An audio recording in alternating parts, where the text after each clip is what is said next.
Chapter 1. Traversing the Era of High Martial Arts, Mythical Talent. In a dim and indistinct perspective, the atmosphere felt stifling. Coldness engulfed him, rendering him powerless. What on earth have I transformed into? Yi Chu was engulfed in despair. Such a monumental event as traversing to another life had devolved into a farce in his case. It seemed he had not crossed into the realm of humanity at all. Ding. The compatibility between soul and body has reached 100. Initiating assessment. Assessing innate talent. Low-tier life manipulation of the mental branch. Commencing rapid optimization plan for you. Ding. Your talent has undergone evolution. Mythical beast control and beast avatar unique. As that crisp and melodious notification chimed, Yi Chu scarcely had time to contemplate before his perspective shifted abruptly, and when he regained clarity, he found himself back on the ground, lying sideways on the lawn. What am I doing here? Yi Chu clutched his throbbing head and gradually rose to his feet. A torrent of memories that did not belong to him began to flood into his mind. Mythical beasts of the high martial era, results from the first and second assessments in high school. Only when his mind began to struggle under the weight of this vast influx of information did those flickering images gradually fade away. Have I traversed into a world where spiritual energy has revived? Yi Chu finally comprehended his predicament. He had crossed into a realm where spiritual energy had awakened. The human era had undergone a cataclysmic transformation. Inferior creatures on Earth had begun to grow stronger due to the resurgence of spiritual energy. Even beings that existed solely in human myths had materialized in the human world, wreaking havoc upon society. Human firearms had begun to fail, and even the mightiest nuclear weapons could not harm these legendary entities. This is not the gravest issue. Yi Chu, now fully aware of the dire circumstances, wore an increasingly grim expression. In this age of universal peril, his previous incarnation was destined to be conscripted by the state, sent to the front lines to face death, as humanity transitioned into the high martial era. The law of the jungle reasserted itself within human society. Those unable to keep pace with the evolution of the times would be coerced by authority to make the ultimate sacrifice, alleviating the survival pressure on humanity with their lives. The second assessment is tomorrow. The average vitality of second-year students must reach 3 points to pass. Yet my predecessor's frail body only possesses 2.6.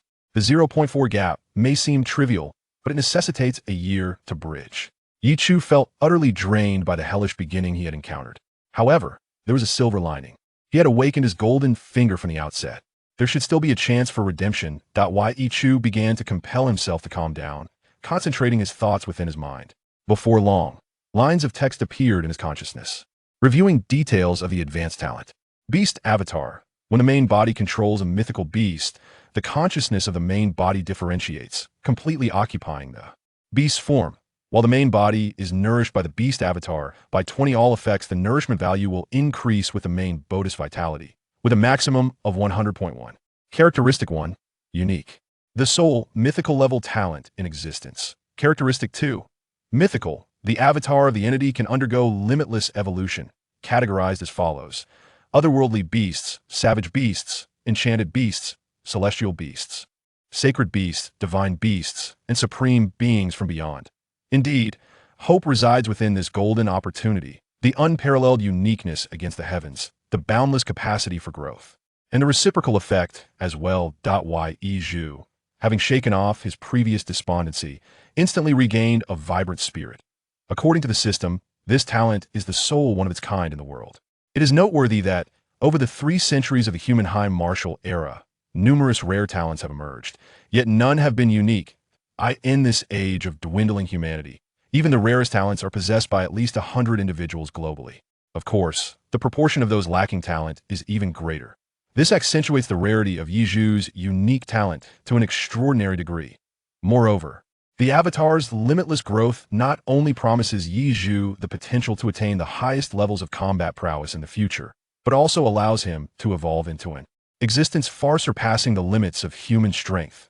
With this thought in mind, Yi Chu abruptly turned back and picked up the volume of the Humanity's Day of Reckoning that had been scattered on the grass beside him.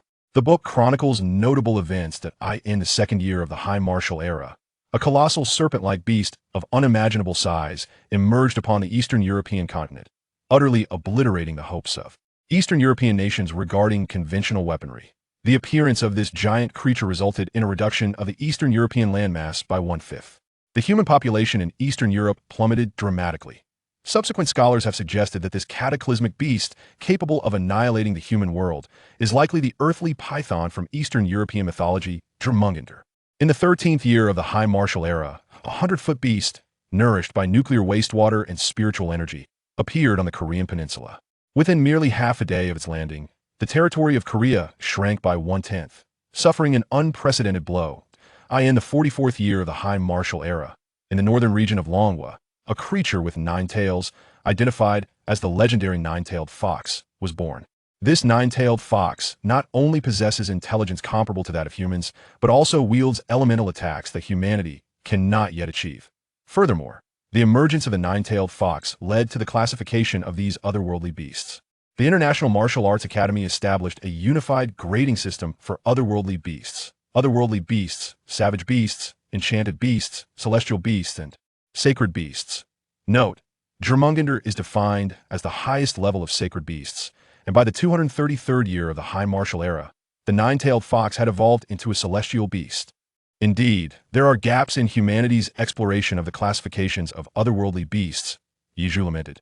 The system's introduction indicates that above sacred beasts lie divine beasts, and, beyond imagination, the supreme beings from beyond.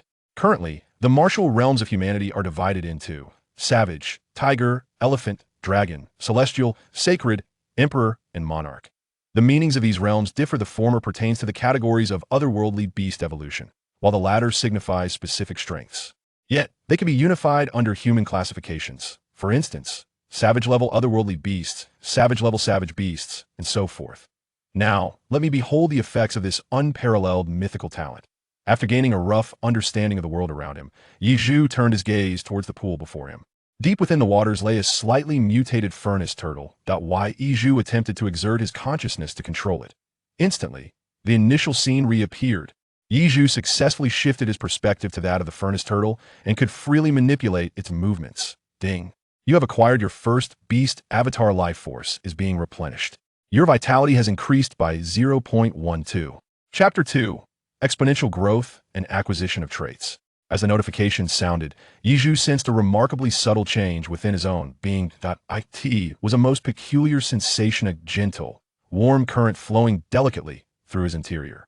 It permeated his organs and filled his meridians. Is this the sensation of life force replenishment? Yiju's eyes sparkled with brightness. Though the increase was merely 0.12, it equated to what he would typically gain over a quarter. More importantly, the beast avatar could grow infinitely. Although it started from a low point with continuous growth, it would undoubtedly become overwhelmingly powerful. At that moment, some text began to manifest before Yiju's eyes. Beast avatar, furnace turtle hatchling. Life level, first tier beast slight mutation. Vitality, 0.610. Mutation ability, weak burning attack. This was the profile information of the furnace turtle. Ordinary individuals could only ascertain such details through specialized testing, yet he could perceive it directly. Only 0.6 vitality, no wonder the replenishment is so minimal. Yiju attempted to view his own information. Indeed, as expected. Entity, Yiju. Talent, beast avatar, unique mythical level. Vitality, 2.6, 0.12. Mental power, 1.2, 0.03. Soon, I will swiftly escape the lamentable fate of my predecessor. Yiju clenched his fists tightly and began to survey his surroundings, and he found himself in the secluded mountain villa bequeathed to his predecessor by his late parents. Within the grand villa, he was the sole occupant. In the frigid waters, only the furnace turtle remained as a living creature. Floating on the surface were several corpses of long-dead koi fish. Yiju began to quiet his mind, guiding the furnace turtle to devour the deceased koi, with one mouthful of koi flesh consumed. Ding! The beast avatar, furnace turtle, has fed. Vitality has increased by 0.2. Your vitality has risen by 0.04. Quite satisfactory. This is vastly superior to the meager vitality gained from laboriously training for 10 days or half a month. Yiju felt a surge of delight. The thousand-fold growth rate of his mythical level talent was indeed remarkable. Had the furnace turtle developed normally, given the long lifespan of turtles, it might take 3 or 4 years to even breach the second tier of beasts. Yet, with the enhancement of his mythical level talent, it appeared that by consuming all the koi in the pool, it would soon reach the threshold of the first tier of beasts. The Vital energy that nourishes itself is at a level that its essence could not attain throughout the entire year. Continue. Vital energy increases by zero point 0.2. Vital energy increases by zero point 0.2. Yichu felt a surge of exhilaration as he controlled the body of the furnace turtle, gradually enveloped in the euphoria brought about by the explosive increase in vitality. Half an hour later, the body of the furnace turtle visibly grew larger. From a size that once fit in the palm of his hand, it now approached the span of 2 hands. At this moment, he opened the furnace turtle's panel for inspection. Otherworldly Beast Avatar. Furnace Turtle Hatchling. Life Level. Otherworldly Beast Level 1 Slight Mutation. Vital Energy. 9.310. Mutation Ability. Weak Burning Attack. Half an hour of devouring was equivalent to 2 to 3 years of normal development for the furnace turtle. Yichu eagerly opened his information panel. Vital Energy. 4.42. He surpassed the average life value of a high school sophomore by 1.42. He was even on the verge of matching the average life value of a high school senior. If this were witnessed by others, he would undoubtedly be regarded as a monster. Not enough. As long as I keep devouring, I can continuously grow stronger. Yichu's ambitions began to surface. He was not only determined to escape the lamentable fate of his former self, but also aspired to reach the pinnacle of this martial world. Wealth, power, and women desired them all. Yichu glanced at the now desolate pond and promptly relinquished control over the furnace turtle. His divided consciousness fell silent, and his original consciousness returned. After a moment of contemplation, Yichu retrieved his phone from his pocket, opened a certain app, and began selecting seafood.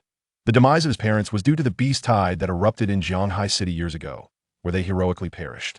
The government granted Yichu 200,000 as compensation. While 200,000 may seem substantial in this era of martial prowess, it would only suffice for Yichu to live frugally for 3 to 4 years. The seafood supermarket page displayed deep-sea ribbon fish, 230 per piece. Donghu river crabs, 1,200 per pound. Slightly mutated crimson eel, 115,000. Slightly mutated ringed octopus, 91,003. Yichu felt somewhat helpless. Had his parents still been around, he wouldn't have needed to scrimp and save daily, and his vitality wouldn't lag behind the average. He decided to purchase 2,000 worth of fish feed and frozen goods to test the waters. When the courier finally delivered the package, it was already 3 in the afternoon. Upon receiving these items, Yichu cast them all into the pond.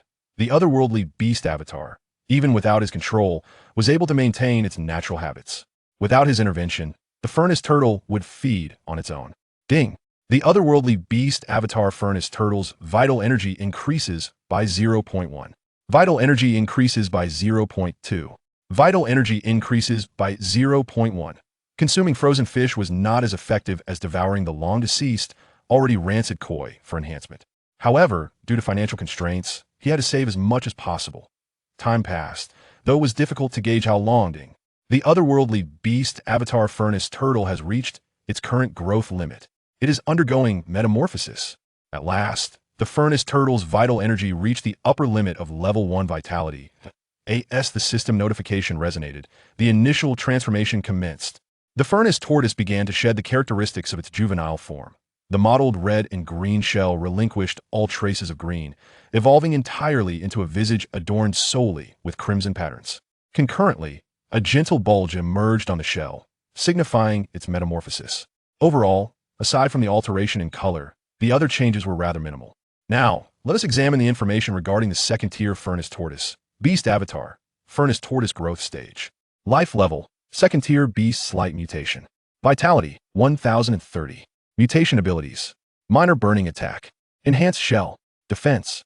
The elevation in rank bestowed upon the furnace tortoise a brand new mutation ability, IT, was almost as if the furnace tortoise had completed its first transformation in that very moment. Yichu furrowed his brow slightly, as an unfamiliar surge of heat inexplicably coursed through his body, circulating within his meridians. After several cycles, the warmth dissipated. Yichu felt perplexed, prompting him to access his information panel for clarification. However, upon glancing at the additional details now present on his main panel, he found himself momentarily frozen in place. Entity, Yichu. Talent, Beast Avatar, Unique Mythical Level. Traits, Basic Burning, Basic Defense. Vitality, 2.62. Mental Power, 1.20.5. Traits, how could I possibly possess such a thing at this moment? Yichu found it difficult to believe. Traits are typically associated with individuals whose vitality exceeds 10 points and who have embarked upon the path of martial arts, developing unique traits based on the martial techniques they practice. For instance, a martial artist training in a forceful and domineering technique often exhibits traits such as tenacity and fierceness. Yet, his vitality barely reached 5 points, and he had not even begun practicing ancient martial arts. The emergence of such traits was indeed remarkable. Chapter 3, Doubling Growth, Fire Poison Attribute. Indeed, it must be the reason behind this avatar nourishing the main body. Upon further contemplation, Yizhu quickly grasped the underlying reason. Within the talent description, following the mention of nourishment, there exists a term, everything.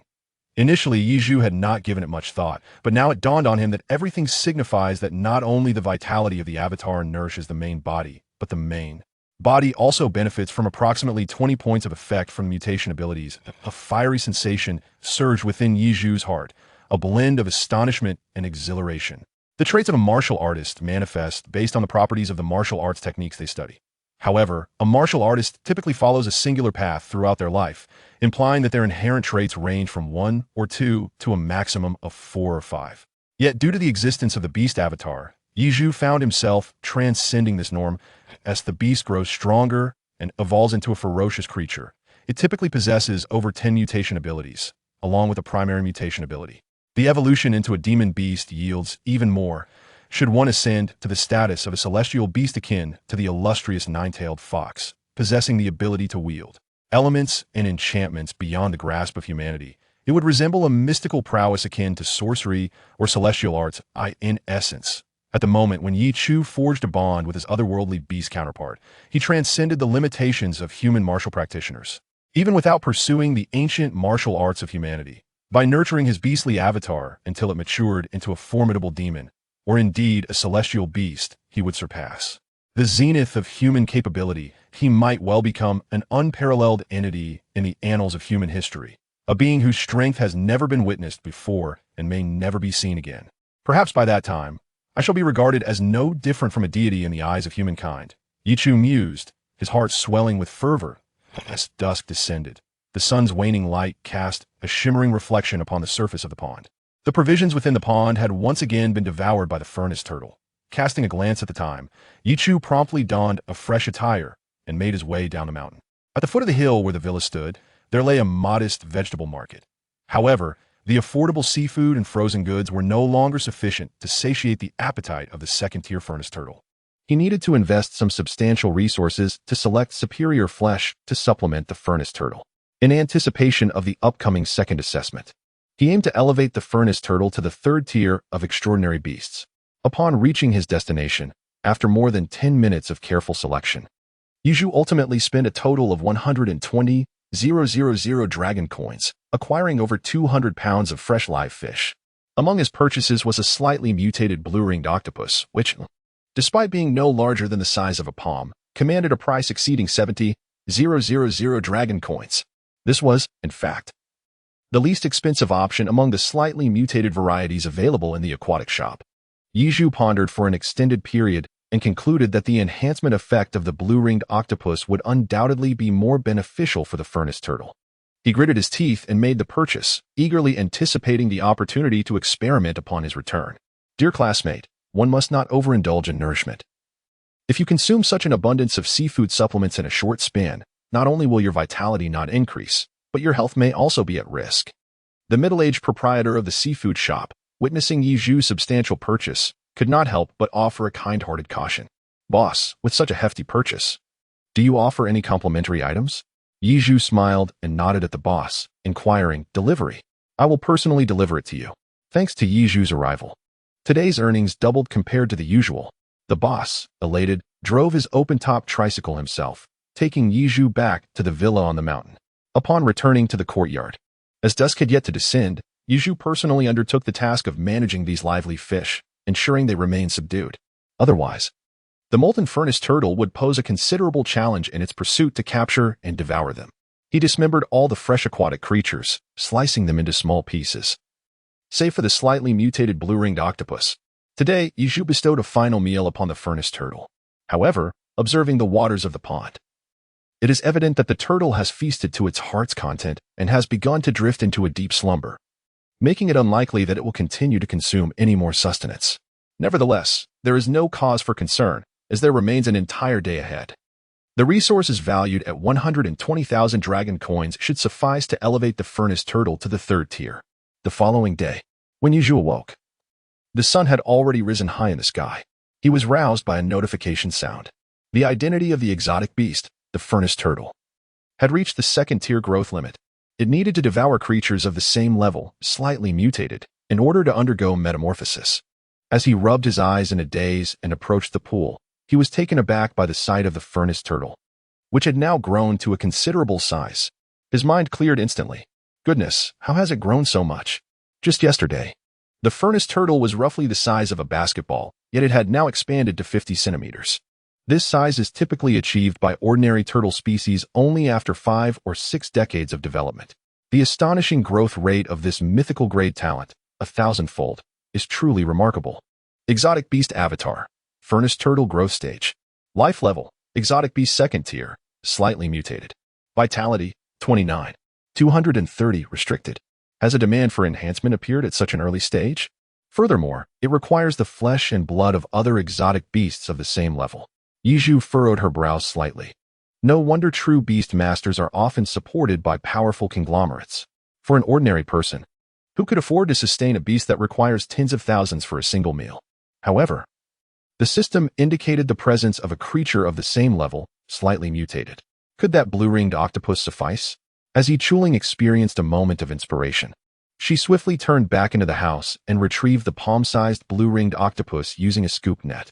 Approaching the pond, she carelessly tossed the blue-ringed octopus into the water. Before it could even plunge into the depths, the furnace turtle, now measuring 50 centimeters, sprang into action. With the swiftness of a gale, the turtle's head shot forth, producing a resounding crack. Its powerful jaws, akin to those of an alligator, collided with a ferocity that obliterated the blue-ringed octopus in an instant. Ding! The beast's doppelganger successfully consumed the slightly mutated blue-ringed octopus, fulfilling the requirements for evolution, and began its transformation. The furnace turtle, having devoured the blue-ringed octopus, acquired its toxic abilities and evolved a fire toxin shell, which would inflict continuous fire and toxic corrosion upon its adversaries when attacked. The furnace turtle successfully advanced to the third stage. You have been nourished by the doppelganger, gaining the low-tier fire toxin characteristic. A series of notification sounds resonated. The furnace turtle's size remained largely unchanged. However, its originally vibrant red shell now appeared to have a matte finish. Upon closer inspection, one could discern that a mist-like toxin had enveloped the turtle's shell. Yuzhu was both astonished and taken aback. He had not anticipated that by consuming another organism with similar microvariations, he would acquire its mutation abilities. The enhancement of fire toxicity undoubtedly significantly boosted the combat prowess of the molten furnace turtle. However, there was a caveat, as Yichu remained in a state of astonishment. The regenerative effects from the beast's avatar began to return to its original form, unlike the previous faint warmth coursing through his veins this time. The temperature of Yichu's body surged dramatically. His internal organs felt as if they were being scorched by flames, an unbearable heat enveloping him. His skin flushed crimson, and wisps of vapor began to emanate from his surface. Chapter 4. The beginning of the free range, the dark hunt.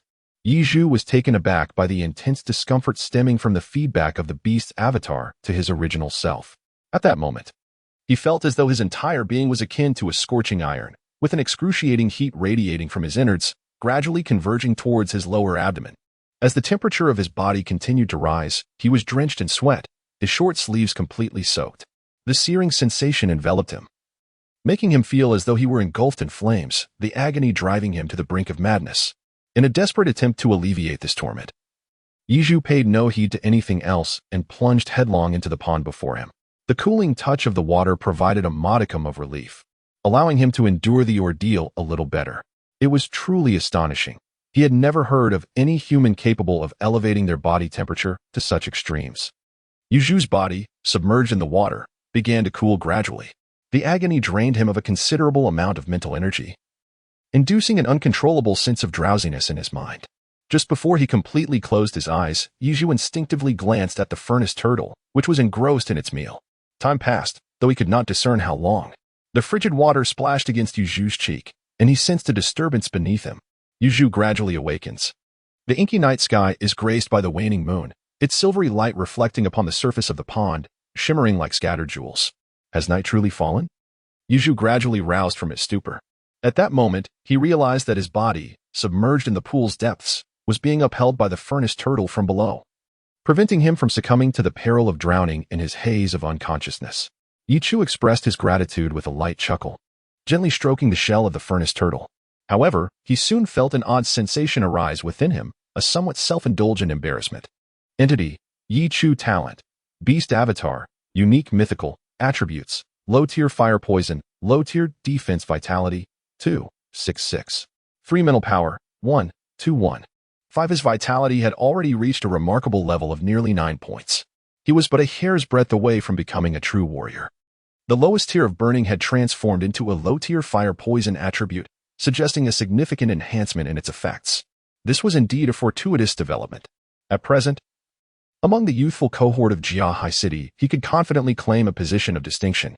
In fact, throughout the annals of Jiahai City's history, there have been very few second-year students who have attained such heights at this juncture. Not to mention, he would likely be exempt from conscription to the front lines.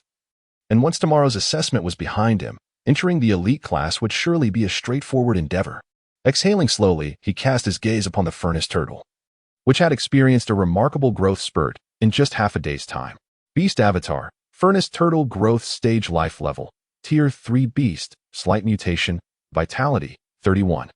5-100, Restricted, Mutation Abilities, Attack inflicts burning, Enhanced Shell Defense, Defense inflicts Fire Poison Effect. This was merely a Tier 3 Beast. His nurturing of the Beast Avatar was nearing its limits. Now, the Furnace Turtle's vitality growth would slow considerably if it continued to consume ordinary fish. He needed to devise an alternative strategy that would ensure the turtle's robust development without the burden of financial constraints. Should he apply for a beast tamer qualification and seek investment from a consortium? Or perhaps prove his formidable strength to the military in hopes of securing national subsidies? There is an even simpler and more direct approach. With the Furnace Turtle already a Tier 3 beast, it possessed considerable survival capabilities. Why not simply let it roam freely in the wild? Yuzhu's mind suddenly illuminated with the realization of the correct method to cultivate the beastly avatars.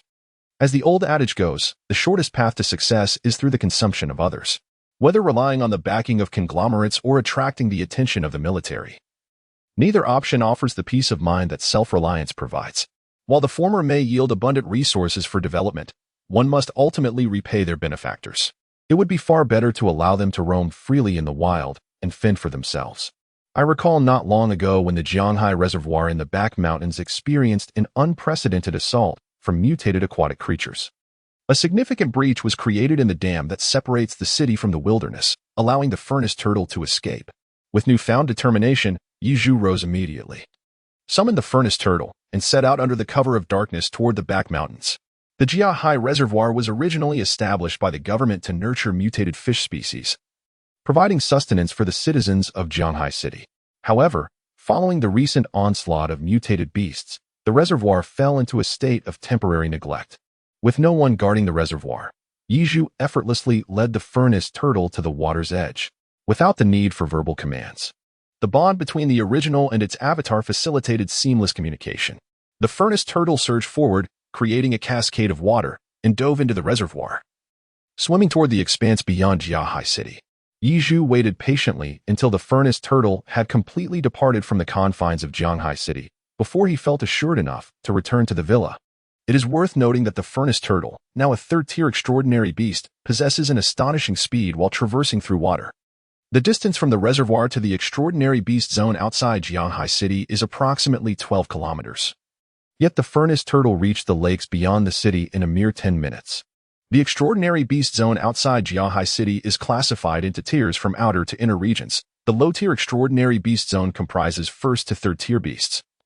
The mid-tier extraordinary beast zone encompasses fourth to sixth-tier beasts, and the high-tier extraordinary beast zone is home to beasts ranging from 7th to 9th tier. It is said that a first-tier savage beast, the Kanglan Tiger King, reigns supreme over the entire extraordinary beast zone, although it typically resides in the core area of the zone during ordinary times. Yichu momentarily set aside the existence of others. As long as the furnace turtle progresses to the 4th tier in the low-level beast zone, the consideration of venturing into the higher-tier beast zone will arise. By advancing steadily, the The territory of the Kanglan Tiger King shall inevitably become the cradle for the ascendants of the furnace turtle. Contemplating this, Yichu experienced a profound sense of tranquility akin to that of cultivating an idle repose. He had just returned to the villa. Yichu immediately awakened the fragmented consciousness within the body of the furnace turtle. The shift in awareness caused the scenery before him to abruptly transform, transporting him to a dark and profound lake outside a city. However, the visual acuity of the furnace turtle in the water is unparalleled by that of humans. In even the dimmest surroundings, aided by the turtle's keen sight, he could still discern the environment within a radius of 3 zhang. Any slightest disturbance in the vicinity would trigger the vigilance of the furnace turtle. As Yizhu intruded upon the body of the furnace turtle, it coincided with the moment the creature was about to ensnare its prey. Before the furnace turtle lay a serpent eel, measuring an impressive 5 to 6 meters in length, its body subtly emanating a faint electric glow, indeed, a first-tier exotic beast. The furnace turtle advanced slowly, striving to minimize the ripples in the water to an imperceptible level. It drew nearer, until it was merely 2 or 3 meters away from the serpent eel, which remained blissfully unaware of the turtle's presence. Seizing the opportune moment, the furnace turtle unleashed its full force. With a size now reaching 60 centimeters, it erupted from the lake, creating a series of swirling vortices, akin to a torpedo, as it lunged forcefully towards the serpent eel. Chapter 5. Proceeding to the second test, explosive output despite the furnace turtle's seemingly massive form. It appeared less formidable in comparison to the 5 to 6 meter long serpent eel. Yet, the impact of the furnace turtle in the water was unparalleled by the soft-bodied creature. When the serpent eel, in a state of sheer terror, detected the impending attack, its entire body was abruptly severed in twain. The furnace turtle's jaws moved vigorously, shredding the serpent eel's flesh and blood before swallowing it whole. By the time the serpent eel attempted to launch an electric attack, it was far too late. Even if it had managed to unleash its full voltage, the mutated kilovolt surge would merely tickle the now third-tier furnace turtle, inflicting no substantial harm whatsoever. Ding! The exotic beast, the furnace turtle, is in the process of devouring a first-tier mutated serpent eel. Vitality 0. 7. Vitality 0. 6. The system's feedback was promptly conveyed to Yizhu's mind, while the restoration of vitality continually converged towards the main body.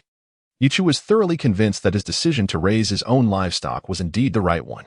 No longer troubled by the issues surrounding the cultivation of the furnace turtle, he glanced at the time upon returning home. It was already 4:50 in the evening. In just about 10 minutes, dawn would break. Today marked the day of his second assessment in the second year of high school, which is traditionally regarded as the semester's final examination. Should he succeed, Yichu would advance to his third year, embarking on a new phase of rigorous academic pursuits. Conversely, failure would see him conscripted by the nation to the front lines, fighting for humanity's survival. Never mind, he thought, there was no point in sleeping now. He resolved to prepare himself a hearty breakfast, determined to face the day's second assessment in the best possible condition. Yizhu encouraged himself inwardly before entering the kitchen to prepare his breakfast. The comprehensive tests at the end of each semester for high school students are referred to as the first, second, and third assessments. The venue for the second assessment is the sports hall in the city center. Yizhu, having satisfied his hunger and thirst, donned a suitable new attire and set out early towards the city center. By the time he arrived at the central sports arena, it was already teeming with people. The venue was filled with sophomore students coming for the second assessment, accompanied by numerous parents. Outside the sports hall, more than a dozen military trucks were parked. Upon sighting the truck, Yizhu instinctively felt a surge of negative emotions. This vehicle symbolized the fate awaiting those students who had failed the day's assessments. The moment the test results were announced, they would be unceremoniously ushered onto military trucks, which would depart only when filled to capacity with those who had not passed.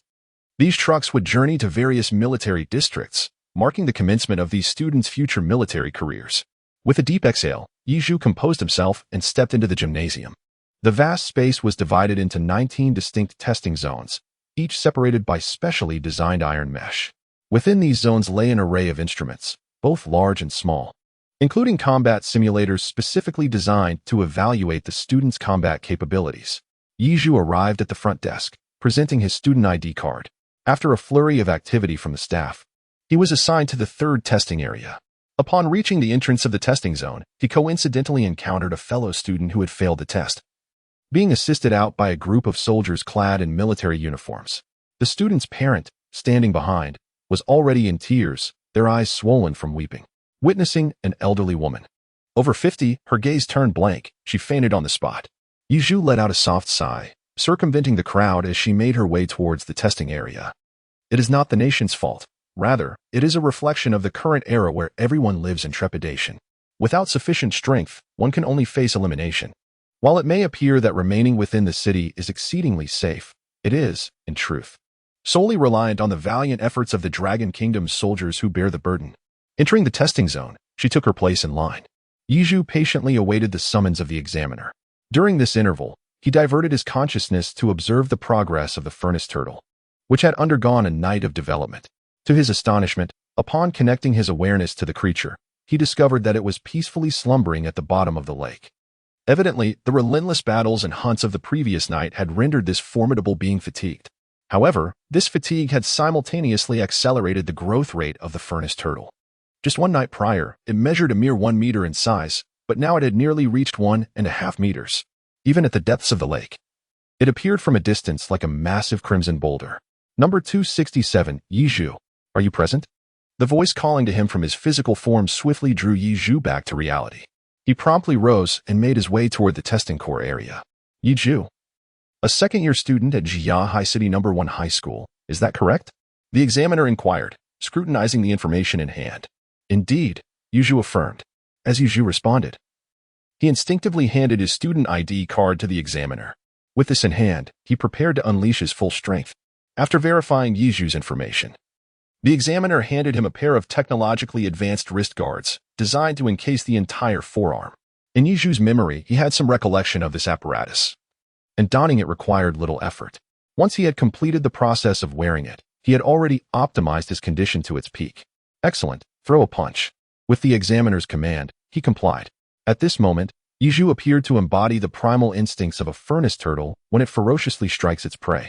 Although he had yet to practice ancient martial arts, he adeptly channeled his force in a progressive manner.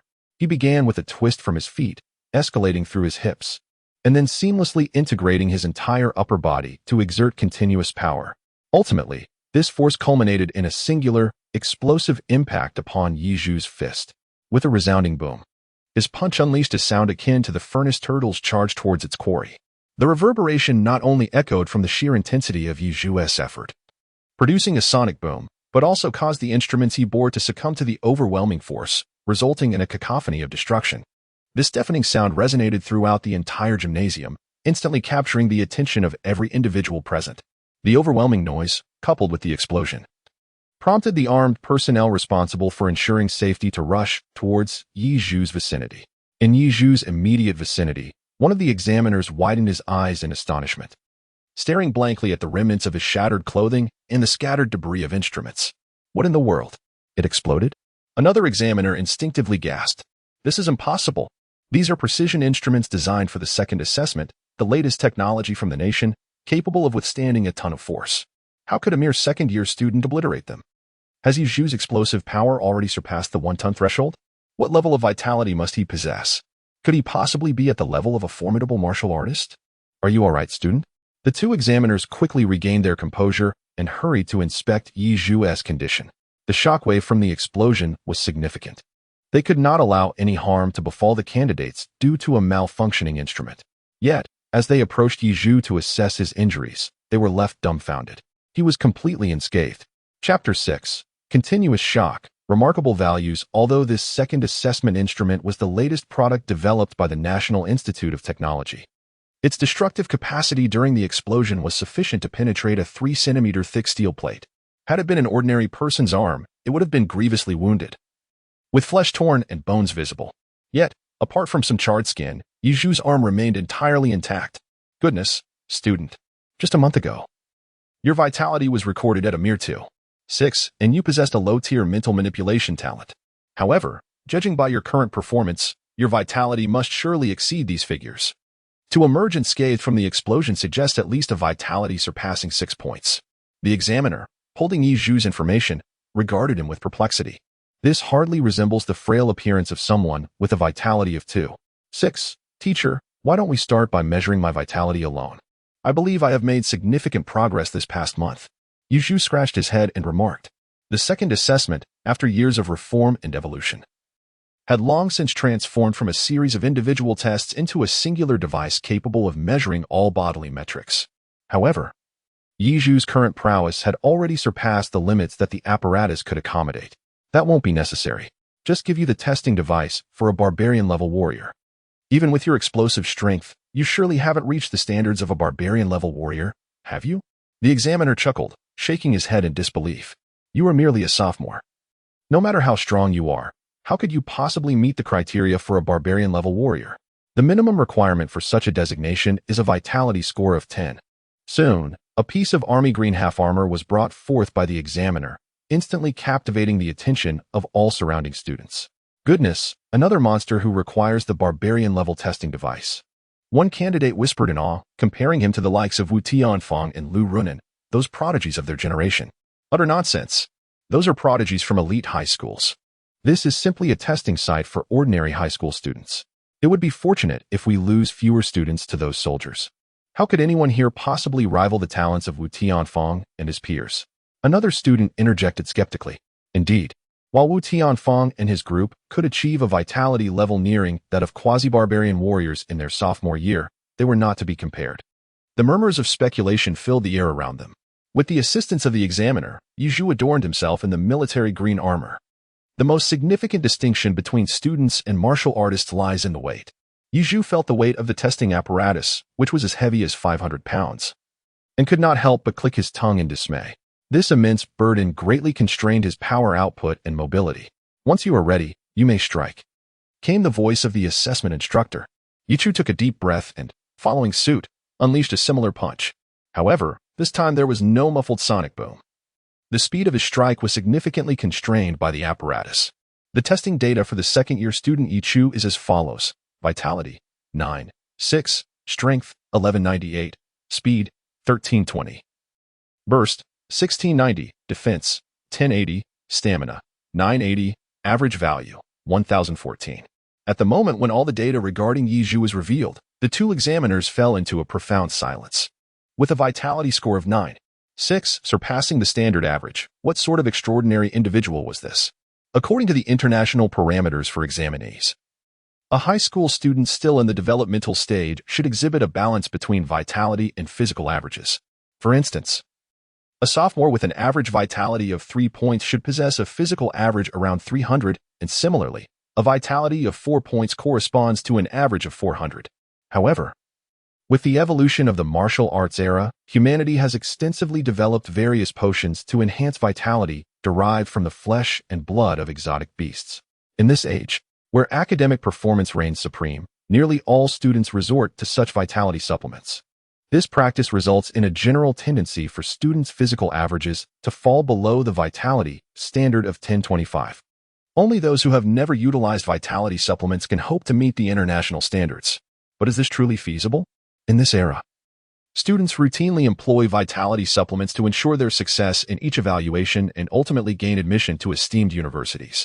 The phenomenon of a physical average exceeding vitality standards is unprecedented in the decade-long experience of these examiners overseeing high school assessments. In Jianghai City, a fourth-tier city, the probability of discovering a martial arts prodigy has dwindled to a mere 0.9. It has been years since a student with such remarkable potential has emerged. This achievement could easily place him among the elite ranks of talented individuals in the prestigious high schools of Jiangdong City. Just a month prior, his vitality was a mere 2.6, and now it has surged to 9.6, an increase of 7 points in just 30 days, equating to a daily enhancement of 0.23. This rapid ascension in vitality is akin to what others achieve in 2 months. Is this not the mark of a monster? The astonishment reflected in the examiner's eyes ultimately transformed into resignation. This incident represented a significant failure of the examination system. Had Yizhu's extraordinary potential not been uncovered during the second assessment, such a likely future champion of the Dragon Kingdom would have been obscured within the confines of Jianghai City. Student, you may proceed to the next test, one examiner. Regaining composure after the initial shock, instructed Yizhu to commence the subsequent practical evaluation. Yizhu removed his testing armor and proceeded towards the simulated combat chamber adjacent to the testing area. Along the way, the students lined up in the path stepped aside, creating a spacious passage for Yizhu. As Yizhu passed by these individuals, fellow sophomore students, They gazed upon him with a reverence akin to that reserved for a deity. Upon entering the simulated combat chamber, his vitality measured an astonishing 9.6, surpassing the average physical vitality of his peers. One could only wonder what formidable simulated adversaries awaited this remarkable individual. Should he encounter a barbarian-level martial artist, it would spell disaster. The disparity between those who practice martial arts and those who do not is considerable. The unique attributes possessed by a barbarian-level martial artist would be catastrophic for a student yet to become a martial artist. One examiner scrutinized the computer screen displaying all of Yi Zhu's information, his expression grave. The second assessment of practical combat data for high school students was initially designed to tailor subsequent educational strategies. Any deficiencies would manifest during the assessment, allowing the institution to implement targeted teaching methods, thereby achieving the goal of individualized education. However, at this moment, Yi Zhu was not merely facing a tailored evaluation. He was undergoing a test of genius. Chapter 7. The Dual Talent. Battle against the National Sovereign. The practical simulation for the students was underway. And the information for one student was as follows. Yi Zhu, a sophomore from Jianghai No. 1 High School. Awakening Talent 1. Mental Manipulation with Alterations. Awakening Talent 2. Beast Mastery, Newly Acquired Talent. The two examiners, fixated on the screen, felt a sudden jolt in their hearts. They both inhaled sharply in disbelief. Two talents? A dual talent. One examiner immediately retrieved Yi Zhu's original information for comparison. The previously awakened talent of low-level life manipulation had changed. Not only had the initial talent transformed, but an additional talent had emerged as well. A second awakening? In the era of advanced martial arts, due to the resurgence of spiritual energy, certain individuals would awaken various innate talents akin to the mutations seen in beasts. Some possess strength-based talents that exponentially enhance their power, while others have mental talents that allow them to manipulate certain objects with their mental prowess. However, the majority of humanity does not awaken any talents at all, with talent bearers comprising a mere 20% of the population. Yet, those endowed with two talents are exceedingly rare, with only a handful existing since the dawn of the advanced martial arts age. The probability of an individual awakening a second talent has dwindled to a mere 0.0016, rendering it nearly impossible. The current sovereign of the Dragon Nation is the sole known dual talent bearer. Yet now, what did they behold? In addition to the rare dual talent sovereign, another individual had emerged, awakening dual talents right before their very eyes. The exhilaration coursed through their veins, and their trembling hands were already too consumed by urgency to consider anything else. They promptly uploaded Yi Zhu's extraordinary attributes and corresponding data to the military of the Dragon Nation. This revelation made perfect sense. In the span of merely 1 month, a remarkable surge of 7 points in vitality has been observed. It appears that this astonishing growth can be attributed to the awakening of a second innate talent, specifically of the Beast Mastery type. After the initial shock, both individuals instinctively concluded that Yi Zhu's remarkable increase in life force was entirely due to this secondary awakening. In truth, their speculation held merit. However, it is noteworthy that throughout the evolution of humanity during the epoch of high martial arts, no singular mythic-level talent had ever manifested, resulting in the absence of any corresponding data within the human talent database to match the protagonist's exceptional gift. Consequently, the system could only deduce Yi Zhu's mythic-level beast avatar talent as a fusion of two distinct abilities. At the moment when the two examiners were rejoicing over the emergence of yet another dual talent individual from their nation, the computer screen unveiled the opponent Yi Zhu was about to engage in simulated combat. A mere glance at the projected figure on the monitor rendered the examiners utterly captivated. Their expressions of astonishment were profoundly exaggerated, with wide eyes as if they might leap from their sockets. Su Lao, the sovereign, they exclaimed in unison. The simulated adversary Yi Zhu was to confront was none other than Su Guchang, one of the three formidable forces of the Dragon Nation, and simultaneously, the esteemed ruler of the realm. It is important to note that Yi Zhu would be battling a Su Guchang who had only recently graduated from middle school yet already achieved the status of a formidable martial artist. Within the confines of the combat simulation chamber, Yi Zhu gazed upon the young man before him, whose radiant smile exuded sunshine, yet whose aura surged forth like a tempest. The system's inherent capabilities were presently aiding Yi Zhu in discerning the details of this individual. Name, Su Guchang. A first-level barbarian warrior. Vitality, 10. 5. Attributes, enhanced resilience, enhanced speed, enhanced attack. Average stats, 1093. Why does Su Guchang seem somewhat familiar? He is indeed a barbarian warrior. Yi Zhu, upon examining the comprehensive data presented on the system's panel, was taken aback by an overwhelming sense of familiarity regarding the name before him, though he could not quite place it at that moment. However, he swiftly cast aside his scattered thoughts, for his opponent had already assumed a formidable offensive stance. Yi Zhu, now a second-year high school student, has yet to truly engage with ancient martial arts. However, the school provides instruction in some combat techniques and knowledge of warfare.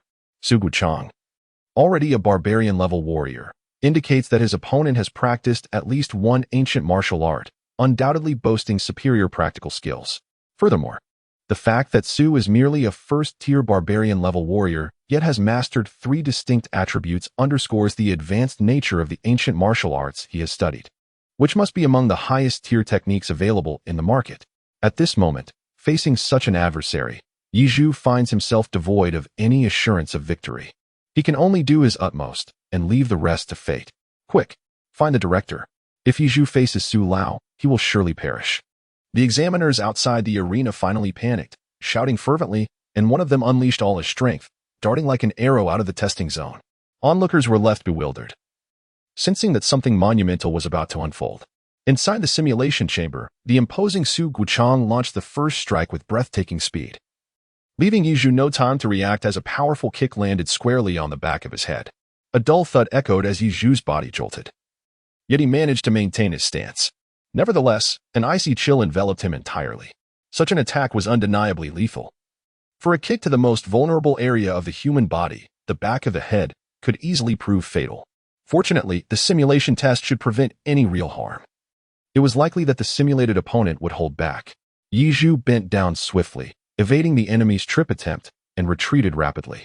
However, what he failed to notice was that the young Su Guchang, after landing that kick, displayed a look of confusion. As Yi Zhu distanced himself from the threat of his attack, and Su retracted his lifted foot, his expression suddenly contorted. Upon inspection, he discovered several large holes had appeared on the surface of his cloth shoes, as if corroded by some substance. This revelation cast a shadow of seriousness over Su Guchang's demeanor, diminishing his previous disdain towards Yi Zhu and replacing it with a newfound caution.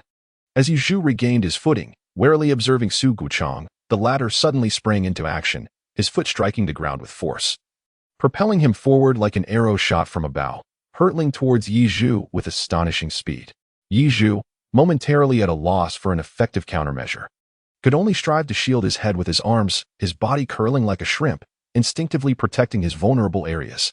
As Su Guchang closed in on Yi Zhu, he first identified an opening, his fist penetrating through the gaps in Yi Zhu's defense, delivering a solid uppercut to his chin. This was a particularly susceptible area, prone to inducing unconsciousness. Following this, Su executed a fierce turning side kick, intending to strike Yi Zhu's head at the very instant he lost consciousness, aiming for a decisive resolution. However, after delivering the punch, Su Guchang had already completed a full turn, and only as he was about to unleash his kick did he realize. Yi Zhu surprisingly did not lose consciousness. Instead, he maintained a defensive posture, steadfast as a mountain. This left Su Guchang utterly astonished. Chapter 8. Unprecedented defense with automatic retaliation outside the simulation chamber. A multitude of examiners suddenly surged into the testing area where Yi Zhu was located. These were the examiners from the remaining 18 zones, drawn by news of a student possessing dual talents. They hastily abandoned their ongoing tasks to witness this spectacle, though a brief intermission was commonplace. The arrival of this group of examiners at the computer displaying the combat footage left them most agitated. Goodness, who is this young man? The simulation chamber has pitted him against Su Lao. I recall that Su Lao is a figure of SSS-level prowess in simulated combat, isn't he? One examiner, gazing at the youthful figure on the screen, radiating warmth and joy, felt a surge of respect. In Long Country, no one fails to revere the sovereign, Su Guchang. Simultaneously, the repository of simulated combat scenarios includes characters ranging from D-level to SSS level. However, there are only 3 individuals of SSS level status, representing the 3 pillars of strength in Long Country. In the past 300 years, it seems no student from Jiang High City has ever faced the formidable Su Lao. Today, they were indeed witnessing something extraordinary. Yet, despite this student possessing dual talents and having vitality that approached the threshold of a quasi-warrior, he had never practiced ancient martial arts. Battling against Su Lao, who was already a first-tier warrior, could very well be a matter of life and death. Another examiner could not help but voice this concern. The supervisor, he, had already been summoned, for only he had the authority to halt the simulation mid-combat. The examiner in this zone was now on edge, fearing that Yi Zhu might encounter a mishap within the simulation chamber. They could ill afford to lose a future warrior of such potential. "Look, it's starting," someone suddenly exclaimed. Almost in unison, everyone focused intently on the computer screen. Su Guochang was the first to launch an attack. As a swift and blurring kick struck Yi Zhu's occiput, even the examiners, all of whom were at least tiger-level warriors, gasped in astonishment. They marveled at the formidable prowess of their sovereign in his youth, while simultaneously feeling a pang of anxiety for Yi Zhu. A direct hit to the back of the head from the sovereign could surely render him a mere shell of his former self. Yi Zhu, having never trained in ancient martial arts, was unaware of how to evade such an onslaught and had no time to react. The examiner in this area wore a woeful expression, lamenting, "It's over. It's all over. After all the effort, a dragon has emerged from Jianghai City, only to perish in this simulated battle. Wait a moment. There seems to be something unusual about Yi Zhu. His defensive capabilities appear to be extraordinarily robust." The astonished voice of an examiner instantly revitalized the despondent teacher. In the scene, after Yi Zhu received a solid kick from Su Guochang, he was still able to retreat with remarkable agility. It appeared that he was largely unscathed. This prompted the examiner to recall Yi Zhu's unblemished skin even after being subjected to the explosive shockwave of the testing apparatus. Perhaps, he mused, Yi Zhu could rely on this formidable defense until the director's arrival. A glimmer of hope flickered in the examiner's eyes. The battle raged on, and every move made by Su Guochang sent shivers down the spines of the onlooking examiners. Even in his youth, the formidable might of Long was surpassed that of his peers. Particularly striking was the moment Su Guochang delivered a stunning uppercut that connected with Yi Zhu's chin, causing the local examiner to nearly leap from his seat in shock. Yet, just as Lu Guochang was poised to unleash a spinning kick, he found himself frozen in place. It was at this moment that all the examiners began to realize the extraordinary nature of Yi Zhu's defenses. Both of Yi Zhu's talents were intrinsically linked to his defensive capabilities. Even though his opponent's vitality had reached an impressive 9.6, Su Lao's vitality was even higher. Bolstered by ancient martial arts, why was Yi Zhu able to withstand Su Lao's lethal strikes time and again? This question was finally posed by one of the examiners. The defensive prowess exhibited by Yi Zhu has indeed taken everyone by surprise. Even Su Guochang's projection found itself momentarily stunned. The characters simulated in battle retain their current cognitive patterns, a design intended to authentically reflect the strengths and weaknesses of the student's combat abilities. However, this humanizing feature has afforded Yi Zhu the opportunity to comprehend the unruly nature of the Dragon Kingdom's sovereign in his youth. "Hey kid, you must have been reincarnated as a turtle in your past life. Why are you so unyielding? Even my attacks can't breach your defenses." The youthful Su Guochang, hands on hips and brow raised, regarded the steadfast Yi Zhu with a mixture of irreverence and curiosity, as if he were observing an anomaly. "Pa, you're just a useless fool blaming others for their strength. I can only imagine that your future self won't amount to much." In the realm of repartee, Yi Zhu was a formidable opponent. As he retorted, the youthful Su Guochang's demeanor shifted, his expression darkening with genuine ire. "You deserve a beating." With a mere breath, Su Guochang seized the fabric of Yi Zhu's abdomen, driving his knee forward in a powerful strike. The human body's most resilient skeletal structures, aside from the crown of the skull, are the knees, particularly when enhanced by ancient martial arts. Yet, due to the unique attributes bestowed by the otherworldly beast, the molten turtle, the dynamics of their confrontation were altered. When Yi Zhu is under attack, his defensive capabilities far surpass those of his normal state. If there were instruments to monitor real-time data, the examiners would be astounded to discover that Yi Zhu's defense has now exceeded 2,000 and continues to rise gradually in response to the intensity of the damage received. Su Guochang, with a mere vitality of 10.5, despite his mastery of ancient martial arts, possesses a strength and explosive power that barely exceeds 1,000. To breach Yi Zhu's defenses is nothing short of a delusion. Enraged beyond measure, Su Guochang has disregarded the searing repercussions of fire and poison that Yi Zhu inflicts upon his assailants. As Su Guochang's tempestuous assault descends upon Yi Zhu, the scene unfolds. Yi Zhu could only feel a slight sensation of pain. In contrast, Su Guochang, who primarily focused on offense, had suffered extensive decay on his fists, knees, and feet. With sparks flickering ominously, he was continuously injuring himself through his own relentless attacks. "Make way, make way. Director, he is here. Everyone, quickly step aside. Outside the arena, the returning examiner brought with him a savior, He Dongsheng, the director of the Education and Bureau of Zhanghai City. As the imposing figure of He Dongsheng pushed through the crowd, a group of examiners hastily cleared a path, allowing him to reach the computer. Upon observing the monitor, which displayed the figure enduring a brutal assault, and recognizing the countenance of the assailant, He Dongsheng could not help but twitch his eyelids, narrowing his eyes in disbelief. It was indeed the young sovereign from his past. When he had heard the examiner's frantic account of the situation, he thought he had misheard. Everyone step back. I will terminate the combat simulation. With a sweeping gesture, He Dongsheng commanded the crowd to disperse once more.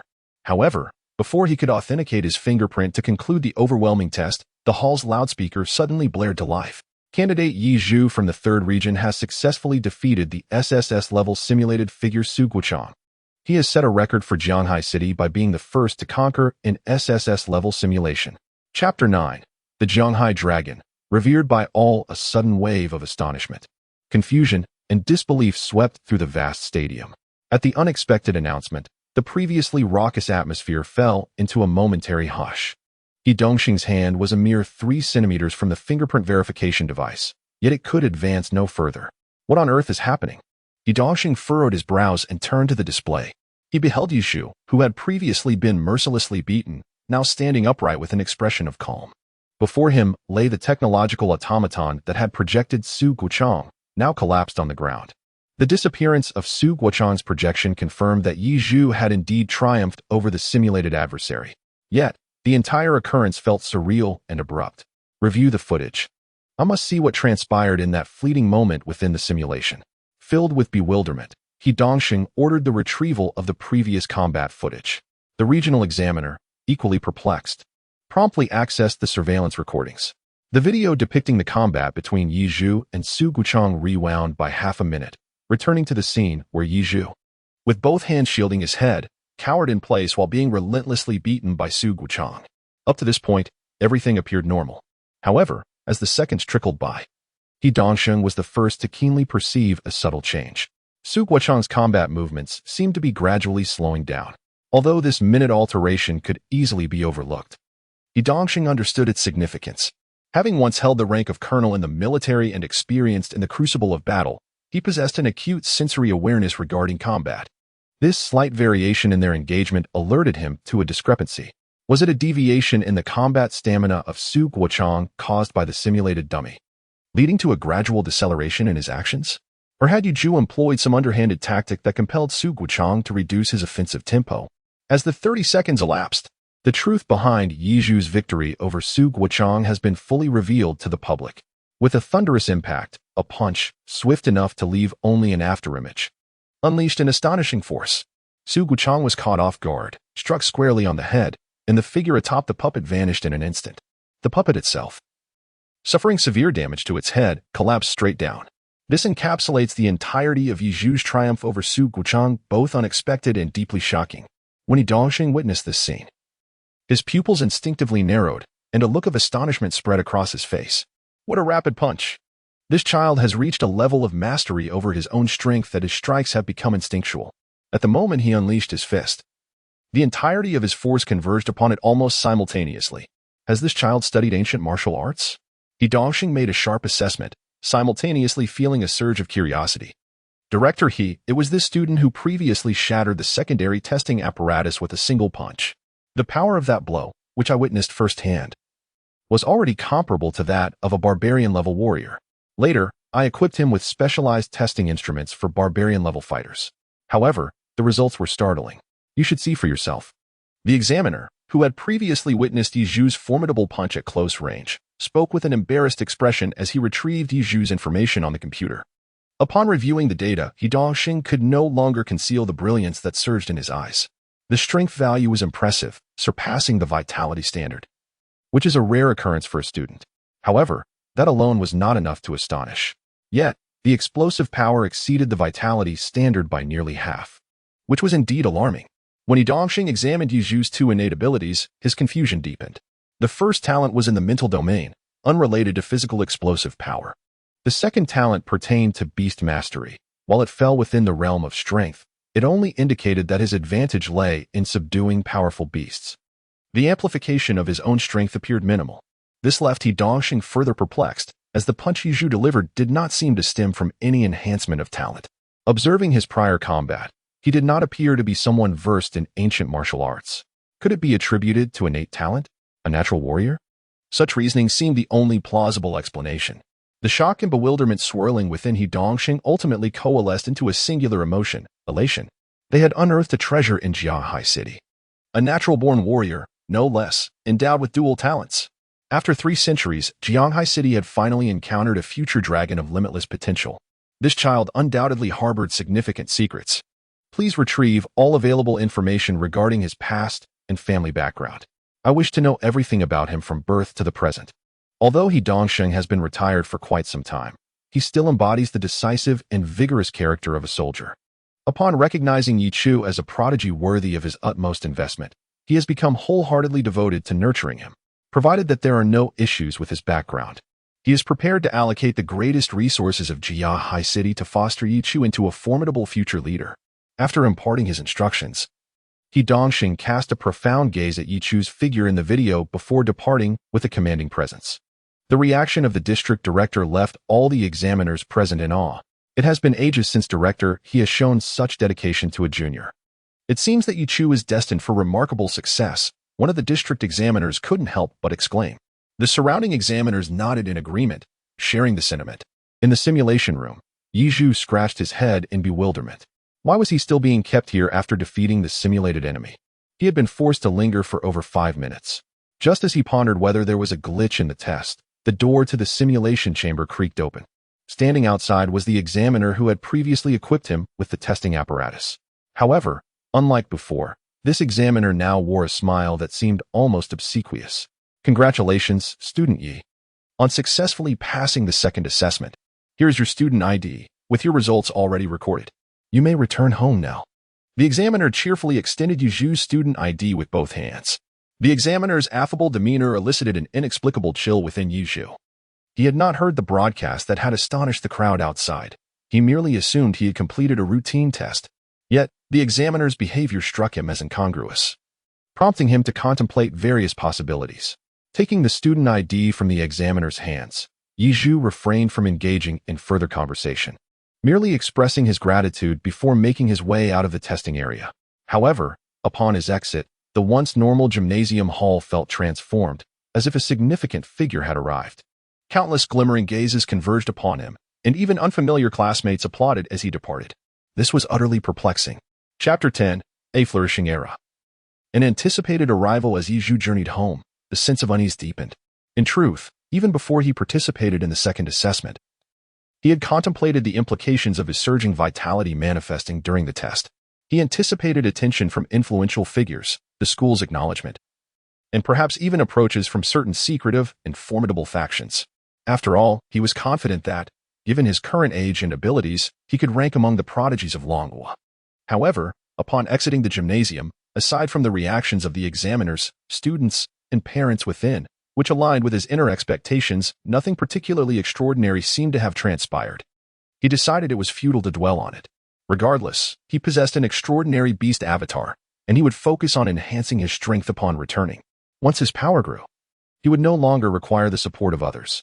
As Yi Zhu contemplated, he quickened his pace towards home. Upon arriving at the villa nestled in the mountains, his immediate desire was to indulge in a refreshing bath. The hustle and bustle of recent days had left him with a rather unpleasant odor.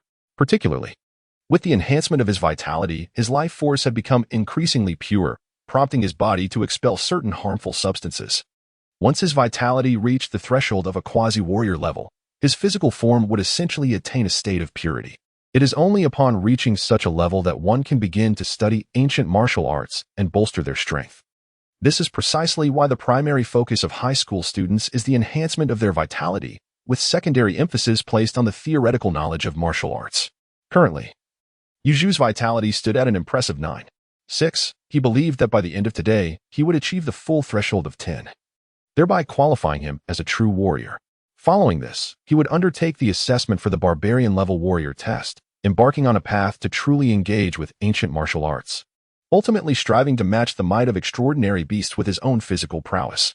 He meticulously washed every inch of his body. Yishu, wrapped in a towel, approached the vanity to tend to his hair. Gazing into the mirror, he beheld his sun-kissed, handsome visage framed by a cascade of thick black hair. He couldn't help but momentarily lose himself in thought. This was the first time in this lifetime that he had scrutinized his appearance so closely. While he could not claim to be exceptionally handsome, his features leaned towards an elegant charm, the type that most young women find appealing. The sudden surge of vitality had transformed his once frail physique into a robust form, with muscle definition as sharp as if chiseled from stone. In his current state, resembling a blossoming lotus, he would undoubtedly captivate the hearts of many young women. While his exterior was commendable, he still lacked depth within. Yushu nodded in satisfaction, hastily drying her hair. Beep, beep, beep. The phone beside her emitted a sound. It was the notification of a new message. As Yizhu dried her hair, she picked up her phone to check the latest updates. A message from Jianghai number 1 high school read, "Dear students, the second assessment has concluded successfully today. What follows is a 2-month summer vacation.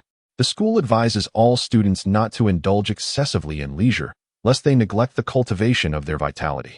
We hope that all students entering their senior year next year will be able to gain admission to the universities of their dreams." The notification from the school reminded her that she would soon be entering her final year. Indeed, it was imperative to dedicate herself to her studies. She recalled that the most prestigious universities in the Long Kingdom now had rigorous admission criteria, demanding not only vitality and practical skills but also experience in hunting exotic beasts. Yichu reminisced about the admission requirements of the world's premier universities. Just as he set down his phone, it buzzed once more, this time with an incoming call. "Hello? Is this Xiaoyi?" A familiar voice, that of his homeroom teacher, echoed with urgency. "Oh, you rascal, you've really made quite an impression. There's an urgent matter at school. You need to come back immediately. Make haste. Do you hear me?"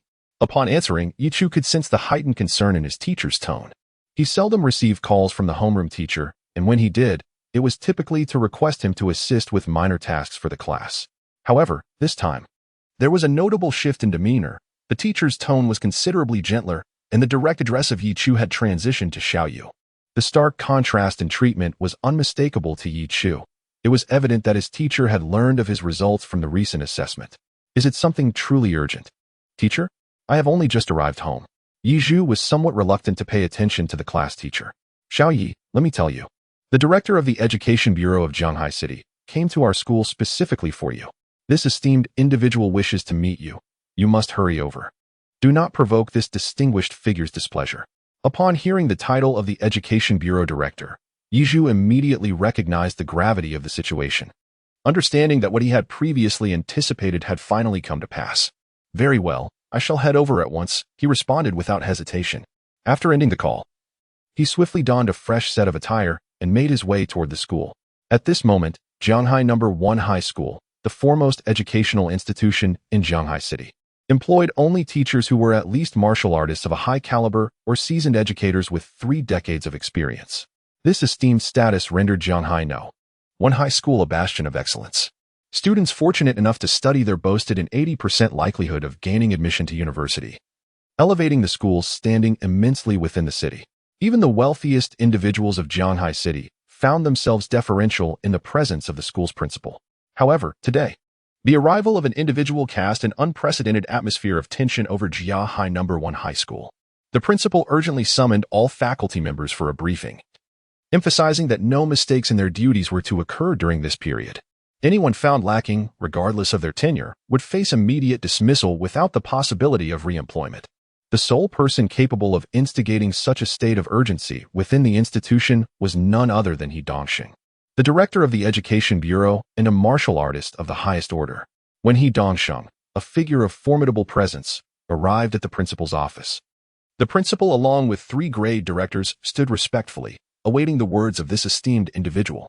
The atmosphere was so charged that the 4 dared not even breathe. Such was the aura of intimidation that He Dongxing exuded. Approaching 50 years of age, He Dongxing possessed a robust physique and a gaze akin to that of a fierce tiger. Even in his relaxed demeanor, the latent power he emanated was disquieting. Much like a tiger in hibernation, He Dongxing puffed on a cigar, the ashtray on the table already brimming with cigar butts. The room was enveloped in a haze of smoke, rendering the principal and the 3 others unable to keep their eyes open, yet they remained silent. Has he not arrived yet? He Dongxing inquired. Director, I have already instructed Yi Zhu's homeroom teacher to expedite his arrival. He should be here shortly, the principal, a portly man in his 40s, responded with a warm smile. Very well. In the meantime, let us review this video, He Dongxing said, finishing half of his cigar in one long draw before turning the notebook on the table toward the others. On the computer screen was a recording of Yi Zhu engaged in simulated combat. Chapter 11, Martial Artist of the Highest Order. Elite High School. The results of the second assessment for Yi Zhu have already reached Wu Kuei, the principal of the first high school. He is the first student in the history of Jianghai City to pass the SSS level simulated battle. Moreover, he is also the city's first dual talent awakener, with the astonishing achievement of an increase of 7 points in vitality within a month. Such monumental accolades have suddenly transformed Yi Zhu from a student Wu Kuei could barely remember into a cherished gem on his professional path. Initially, the principal intended to invite Yi Zhu to the school today to personally discuss matters of sponsorship, hoping to aid this prodigy in reaching the pinnacle of his life. In the future, he aspired to leverage Yi Zhu's name to etch his own legacy in the annals of the education sector. However, he ultimately found himself one step too late. The arrival of He Dongxing has completely usurped this prized asset from his career, especially at this moment.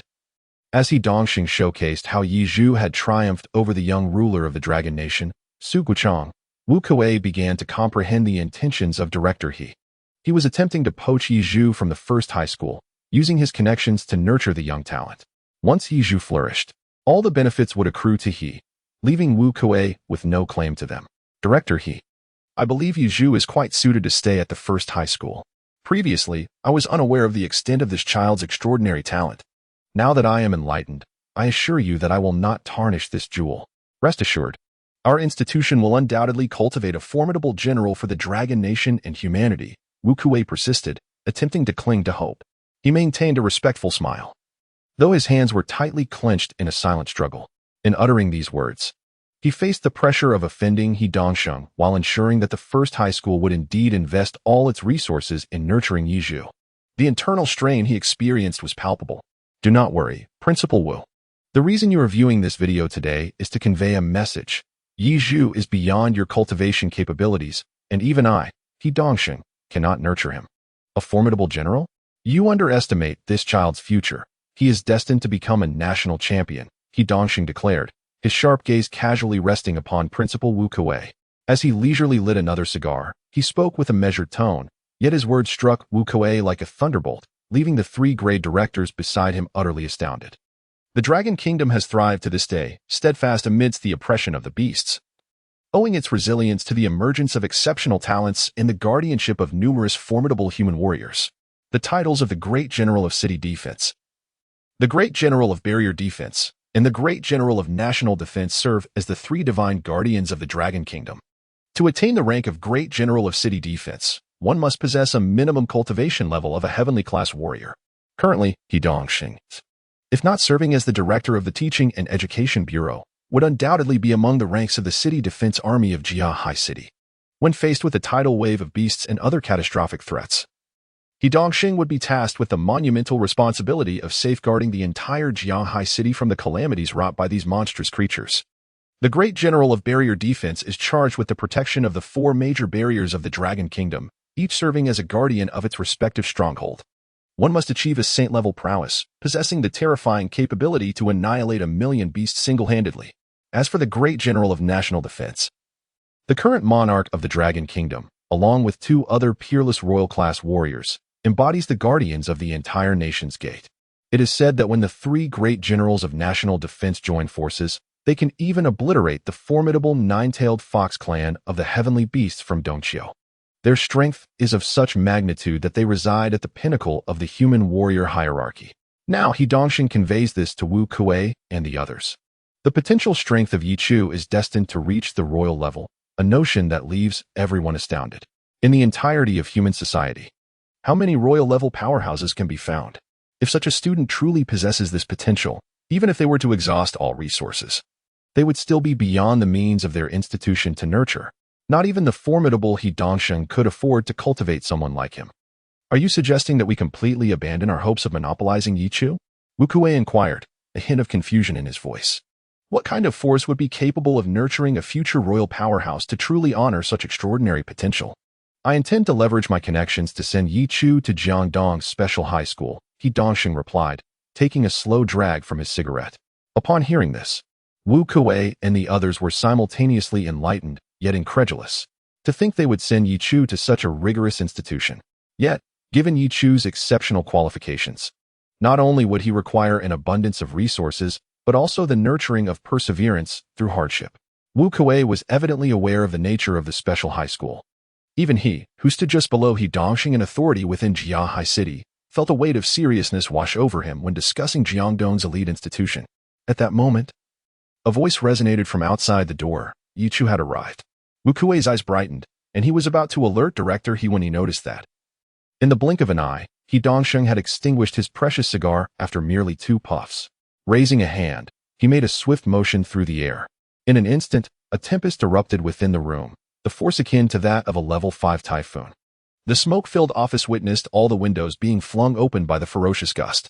The haze within was expelled outside, instantly refreshing the air within the office. This was the terrifying power of a celestial-level powerhouse. While Wu Kuei and the others were left in awe, He Dongxing, having completed this display, spoke with remarkable calmness. "Come in." Yi Chu gently pushed open the office door, oblivious to the events that had just transpired within. He first greeted the perspiring principal and several grade directors with a nod. It was only then that he turned his attention to the imposing middle-aged man seated in the principal's chair. This was none other than Director He of the Education Bureau of Jia High City, as Principal Wu Kuei promptly introduced him. "Greetings, Director He," Yi Chu greeted politely. "The purpose of inviting you here is to seek your opinion. I intend to transfer you to the prestigious high school in the neighboring Jiangdong city for your studies. What do you think?" He Dongxing, without further ado, directly articulated the reason for summoning Yi Chu. Upon hearing this, Yi Chu's eyes suddenly sparkled with excitement. He had long anticipated this moment, yet he found it difficult to suppress his exhilaration upon its arrival. There are only a handful of elite high schools across the nation, and the admission criteria for these prestigious institutions are exceedingly rigorous. Despite Yi Chu demonstrating remarkable potential in the second assessment, without the endorsement of the higher authorities in Longhua, his entry would remain unattainable. It was evident that Director He from the Teaching Bureau intended to nurture him, guiding him towards superior avenues for his education. "I have no objections," Yi Chu replied without hesitation. Chapter 12, The Harsh Reality, Resolute Determination. Yi Chu readily agreed. Yet the atmosphere in the room plunged into a profound silence for several seconds. The principal of the first high school, Wu Kuei, opened his mouth as if to speak, but was abruptly interrupted by He Dongxing's boisterous laughter. "Child, you truly do not grasp the significance that a prestigious high school embodies, do you?" He Dongxing laughed unabashedly. And once he managed to compose himself, he regarded Yi Chu with an expression of playful intrigue. Yi Chu instinctively furrowed his brow as he sought further information regarding the prestigious high schools. Since the advent of the era of high martial arts, among the 42 provinces of the Dragon Kingdom, only 7 cities have been elevated to the status of special administrative regions. Concurrently, elite institutions of higher learning are exclusively found within these special administrative regions. The significance of such prestigious schools lies in their access to superior national resources and the guidance of exceptional national educators. It is said that students graduating from these elite institutions must, at the very least, reach the level of tiger-class martial artists. Yi Chu leisurely articulated all that he knew. He then lifted his gaze towards He Dongxing, eager to discern the extent of his own comprehension. Indeed, it appeared that he had undertaken a thorough exploration of the subject. However, it was evident that his understanding was still lacking. Observing Yi Chu's earnestness regarding the prestigious high school, He Dongxing recognized that the youth before him was far from the simple-minded boy he had initially presumed. His demeanor grew solemn once more. "Some matters are not as straightforward as they may appear. You are aware that students who graduate from the elite high school attain the prowess of a tiger-level warrior. Yet are you cognizant of the fate that befalls those who do not graduate?" He Dongxing instinctively reached for a cigar in his pocket, but after glancing at Yi Chu, he quietly returned it. Subsequently, he began to fidget with the notebook he always carried. When he turned his computer towards Yi Chu, it displayed a vivid scene of humanity engaged in a fierce battle against otherworldly beasts. Yi Chu furrowed his brow slightly upon witnessing the scenes before him. He refrained from voicing any inquiries, instead choosing to observe Director He closely, seeking to discern the truth he wished to convey.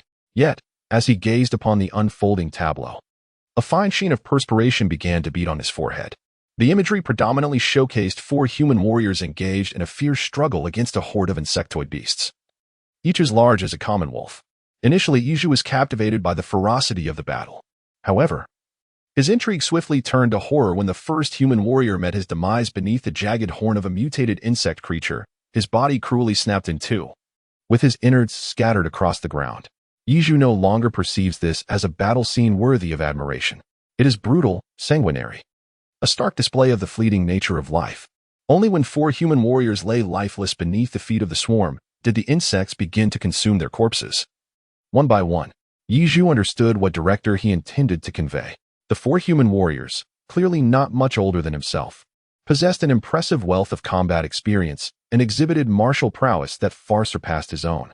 This indicated that they were exceptional individuals among high school students. What kind of force could cultivate such prodigious talents? An elite high school, perhaps. Were those who failed to graduate all perished at the hands of otherworldly beasts? Yiju felt an overwhelming sense of repression at this moment. Just a few days ago, he exerted himself tirelessly to avoid being dispatched to the front lines to contend with the otherworldly beasts.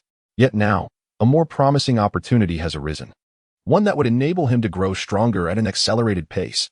Nevertheless, he still finds himself compelled to confront the beast sooner than anticipated. Does this not contradict the very purpose behind his relentless pursuit of strength? Yiju fell into deep contemplation. He Dongxing, having realized that Yiju truly understood the challenges he would face in attending the prestigious high school, slowly closed his laptop. You may take 2 days to consider your decision.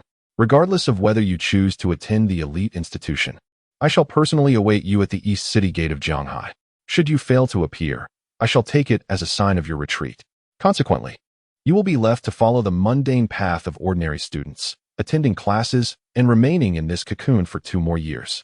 With that, he Dongsheng rose, gathered his belongings, and exited the office. Oh, Director He, allow me to see you off, Wu Kuei said, hastening to accompany him. No need for that. Attend to your students instead. Do not let a mere glimpse of bloodshed instill fear within them, He Dongsheng replied, casting a casual glance at the silent Yiju before departing the school without looking back. Once the distinguished figure had left, Wu Kuei, with his considerable girth and wiping the sweat from his brow, approached Yiju. Student Yi, you need not bear any psychological burdens. Although the prestigious high school may not be as safe as our ordinary institution, the principal's comforting words were yet to be conveyed. Yiju suddenly lifted his head. Principal, please convey a message to Director He for me. Let him know that we shall meet at the East City Gate the day after tomorrow, without fail. After Yiju finished speaking, he similarly turned and departed. This left Principal Wu Kuei momentarily stunned in place, scratching his head in contemplation. This young man has come to terms with it rather swiftly. Standing by the office window, he observed Yiju's upright figure as he exited the school. A slow smile of appreciation emerged on Wu Kuei's rotund face. Having lived 2 lifetimes, Yiju was merely startled by the gruesome images on the computer screen at that time. After all, in his previous life, he had been a white-collar worker residing in a civilized city, far removed from the harrowing specter of life and death. The sight of a human being gradually devoured by a monster was truly unbearable for most. However, Yiju's psychological fortitude proved exceptional. When Director He uttered the words that he could still remain in this cradle for another 2 years, Yiju suddenly experienced an epiphany. Indeed, the world to which he had traversed was one intricately woven with bloodshed and violence, a realm of profound martial prowess. Humanity perpetually faced the oppressive threat posed by formidable beasts, living on the precarious precipice of existence. As he journeyed home, Yiju observed the bustling throngs of pedestrians traversing the streets. Beneath the veneer of harmony and prosperity lay the fruits of labor, painstakingly cultivated by the ancestors of the Dragon Kingdom through rivers of blood. How could he, Yiju, possibly remain aloof and unscathed? It was evident that harboring any semblance of complacency would be perilous. Otherwise, one might find themselves oblivious to their own demise. With 2 days at his disposal, he believed it sufficient for another leap in strength. Having reached clarity in his thoughts, Yiju promptly commenced his sprint along the road. Covering the 6-kilometer distance to his home, he arrived in a mere 10 minutes. As soon as he stepped through the door, Yiju could no longer concern himself with anything else. He casually found a patch of grass in the courtyard and settled himself cross-legged. The consciousness of his true self began to gradually descend, and the perspective of the furnace turtle became his primary viewpoint. Chapter 13. Preying on equals, peril lurks everywhere. You, my friend, are far too comfortable, even indulging in slumber. When Yuzhu awakened from the perspective of the furnace turtle, he discovered that this colossal creature remained motionless at the bottom of the lake, resembling a cold stone. Indeed, when one becomes too comfortable, it is all too easy to fall into complacency. The same holds true for extraordinary beasts. As Yuzhu received the memories of the furnace tortoise, he became aware that within this expanse of approximately 600 square meters of water, the majority of the creatures present were extraordinary beasts of the first to second tier. Third-tier extraordinary beasts were rare, even if they existed. They posed no threat to the furnace tortoise, renowned for its formidable defense. With no survival threats and devoid of Yizhu's supervision, the furnace tortoise began to indulge in leisure, resting at the bottom of the lake for the better part of a day. Yizhu, feeling helpless, had no choice but to manipulate the body of the furnace turtle, drifting through the murky waters of the lake. The lake itself, with a depth of approximately 12 to 13 meters, was not overly profound. Weaker beasts dared only to roam in the upper or middle layers. It was only in the depths of the lake that the furnace turtle, possessing formidable strength, could leisurely remain at the bottom. The furnace turtle, controlled by Yizhu, commenced a fervent hunt. In wielding the body of this creature, he became acutely aware of the formidable primal instincts that governed its being. The turtle's method of attack, characterized by its powerful jaws, allowed it to strike at foes with explosive force emanating from its neck. This intrinsic power elucidated why, even without formal training in ancient martial arts, Yizhu could unleash devastating damage that surpassed the capabilities of ordinary individuals. As Yizhu drifted through the depths of the lake, he soon encountered a formidable adversary, a golden dragonfish, also classified as a third-tier exotic beast. Prior to the arrival of the furnace turtle, this dragonfish had reigned supreme in these waters, measuring over 3 meters in length and weighing nearly 1,000 pounds. It possessed a resplendent, shimmering coat of scales that refracted light like polished metal, making it a daunting opponent. However, fully aware of the furnace turtle's prowess, Yuzhu was undeterred. Even if he were unable to vanquish the creature, the gold dragonfish, with its 3-meter length and lack of sharp teeth, could hardly inflict any harm upon the turtle's formidable defenses. Progressing slowly and silently, the 1.5-meter furnace turtle advanced cautiously, covering over a meter in the span of 15 minutes, drawing within mere 30 centimeters of the massive fish. The colossal dragonfish, perhaps sated from its recent feast, moved sluggishly. Yet its keen, captivating eyes remained vigilant, constantly surveying its surroundings. It soon noticed a crimson rock drifting toward it through the water, instinctively heightening its alertness. With a powerful undulation of its massive body, it turned its head towards the approaching furnace turtle, scrutinizing the peculiar stone. At that moment, as the two creatures drew perilously close, the opportunity arose. Yuzhu, quick-witted and agile, launched his attack. Despite the resistance of the water, his strikes were swift and precise.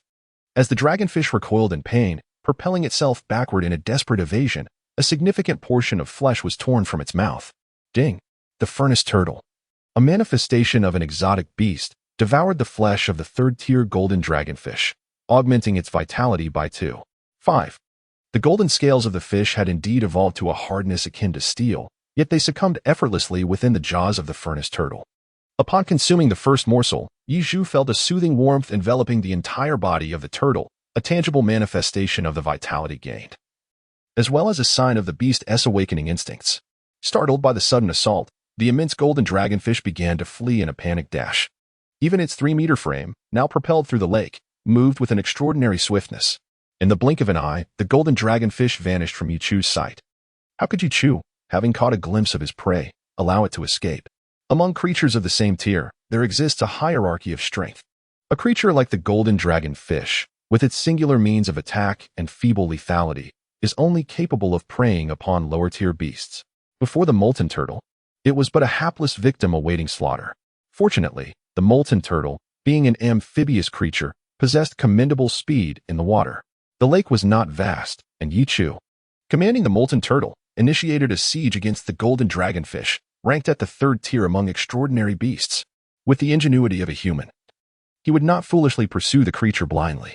Instead, he resorted to subterfuge, deception, stealth, and opportunism.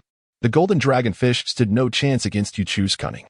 The commotion caused by the two colossal beings clashing in the water was indeed considerable. The once tranquil surface of the lake began to undulate with increasing frequency. Meanwhile, Beneath the depths, a tremendous entity lay in quiet slumber, stirring from its rest. After expending immense effort, Yichu finally severed the head of the golden dragonfish from its body. The fish's head, wide-eyed in terror, slowly descended towards the lake's bottom, while the molten turtle, under Yichu's command, commenced to feast upon the spoils, experiencing a frenzied surge in vitality. Vitality increased by 2. 6. Vitality increased by 3. 1. Just as Yichu reveled in his feast, a primal instinct inherent to the beast suddenly rendered him motionless. In the next instant, a jolt coursed through his body, and he abandoned the remaining half of the fish, propelling the turtle with all its might towards the lake's surface. As Yichu guided the molten turtle to breach the water, it soared, tracing a high arc in the air, poised to crash onto the grassy shore ahead. Suddenly, a colossal water spout erupted from the river, a gaping maw narrowly grazing the molten turtle's form. After missing its target, it plunged back into the depths, sending waves surging across the lake's surface. The commotion resembled that of a whale lurking beneath the water. Having personally experienced such a perilous scene, Yichu stood frozen by the lakeside, his entire turtle quivering uncontrollably. What on earth was that? Yichu's heart raced with trepidation. The 3-meter-long golden arowana already exuded an overwhelming presence. Yet, the colossal creature he had just encountered, with its gaping maw, could easily engulf 5 or 6 of those 3-meter-long fish in a single bite. In that moment, driven purely by instinct, Yichu had focused solely on fleeing, failing to cast even a glance back at the monstrous entity. Consequently, he remained oblivious to the true nature of that aberrant beast. The only certainty he possessed was that a creature of such magnitude should not be lurking on the outskirts of Zhonghai City. It was typically found deep within the regions designated for anomalous beasts.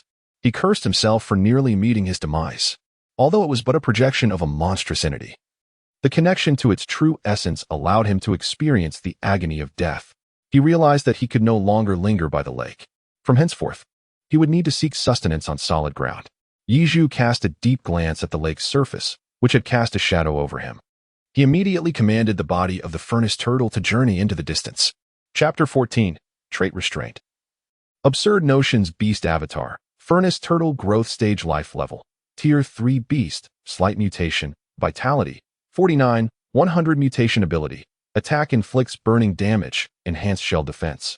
Defense imbued with Fire Toxin Effect. Danger Warning Inherent Skill. Having consumed half of the golden dragonfish's body, the furnace turtle's vitality surged to 49. While simultaneously integrating the soul mutation ability of that golden dragonfish, Danger Warning. It is precisely this danger warning that enabled him to escape peril at critical moments. Alas, had he been able to fully devour the golden dragonfish, the furnace turtle's vitality would have reached at least 60 points. Now, having ascended to the surface, the furnace turtle's speed would be significantly diminished, making the hunt far more challenging. Through the perspective of the furnace turtle, Yichu began to scrutinize the scene beyond the human city. Towering ancient trees stretched as far as the eye could see, while even the most mundane withered grass from his previous life now soared over a meter in height. The resurgence of spiritual energy has ignited a fervent growth in plant life, and after more than 3 centuries of evolution, nature has returned to a primal state, vast and awe-inspiring. A gray wolf, standing over 2 meters tall, passed by the furnace turtle. Its immense frame rivaled that of an ordinary elephant, and its sharp teeth left Yichu momentarily speechless. He gazed as the wolf, with a spectral gleam in its eyes, approached him. Yichu was acutely aware that the combat prowess of the furnace tortoise on land could not rival that of the formidable gray wolf. Endowed with both exceptional strength and agility, self-consciously, he retracted his limbs and head into the safety of his shell. The gray wolf, seemingly familiar with the impenetrable defense of tortoise-like beasts such as the furnace tortoise, cautiously approached him. It first sniffed the air around the furnace tortoise, then opened its jaws wide and savagely bit down twice on the tortoise's shell. A sharp, grating sound echoed in the air. After gnawing for a while, the wolf's razor-sharp teeth failed to leave even the slightest mark on the tortoise's back. This dissuaded the gray wolf completely from any further thoughts of engaging the furnace tortoise, and it turned away to venture in another direction. It was indeed a third-tier extraordinary beast. Alas, the opposing creature possessed a natural advantage on land. However, upon closer observation, Yichu caught a glimpse of the gray wolf's information panel. It too was a third-tier extraordinary beast, and should he manage to consume it, there was a chance his vitality could surge to the critical point of breakthrough. Regrettably, such aspirations remained but a fanciful notion. Yizhu listened intently to the fading sound of the gray wolf retreating, just as he was about to peek out to observe its departure. Suddenly, he was startled by the sound of hurried footsteps, accompanied by faint whimpers, reminiscent of a wounded beast. Yizhu suddenly seemed to recall something, abruptly extending his head to gaze at the massive gray wolf. He beheld the towering creature, its forepaws pressed against the ground, relentlessly scratching at its own mouth. The expression was one of utmost agony. It was the venom of fire. Yizhu's eyes suddenly sparkled with realization. He had just been pondering this very thought. The shell of the furnace turtle was indeed imbued with a layer of intricate fire poison, and after the gray wolf had gnawed at it for so long, it would undoubtedly have some effect. Witnessing this moment, he felt a surge of joy. Seized the opportunity in the midst of adversity. Yizhu made a decisive move, his limbs suddenly extending from the turtle shell as he turned to charge at the struggling gray wolf. Although the furnace turtle was not as large as the gray wolf, its weight was more than double that of its adversary. As it sprinted forward, it resembled a small mountain swaying, causing the ground to emit a series of dull thuds. The gray wolf, gravely injured, had lost all the fur around its mouth, revealing a bloodied maw. Overwhelmed by excruciating pain, the gray wolf had no will to fight left. It struggled to rise, intent on fleeing, but was intercepted by the furnace turtle just in time. The turtle's hefty frame, akin to a car, collided forcefully with the wolf's body. Simultaneously, Yizhu launched an attack with his jaws, sinking them into the wolf's neck. As a result, the gray wolf, which was about to be sent flying, merely shook its body violently, then collapsed to the ground due to Yizhu's grip on its throat. The gray wolf attempted a final desperate struggle, but the furnace turtle, despite its diminished mobility away from the water, had significantly enhanced its offensive capabilities. No longer restrained by water pressure, the turtle's bite not only pierced the wolf's throat but also ignited a flicker of flames at the wound. The fire, against the backdrop of the wolf's fur, had a naturally amplifying effect. The gray wolf could not endure for even a minute, its entire body succumbing completely. Yizhu could once again indulge in a hearty feast. Having previously encountered perilous experiences by the lake, Yizhu meticulously consumed the carcass of the gray wolf while remaining acutely aware of his surroundings. At the slightest hint of danger, he immediately assumed a defensive stance. In such a treacherous environment, exercising utmost caution was imperative. Before long, the gray wolf's body was devoured by the furnace turtle, leaving only 2 hind legs behind.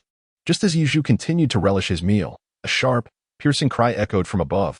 It was the call of a falcon.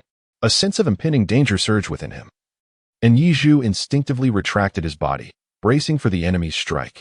A colossal shadow enveloped the entire furnace turtle, and a pair of immense talons loomed before Yizhu.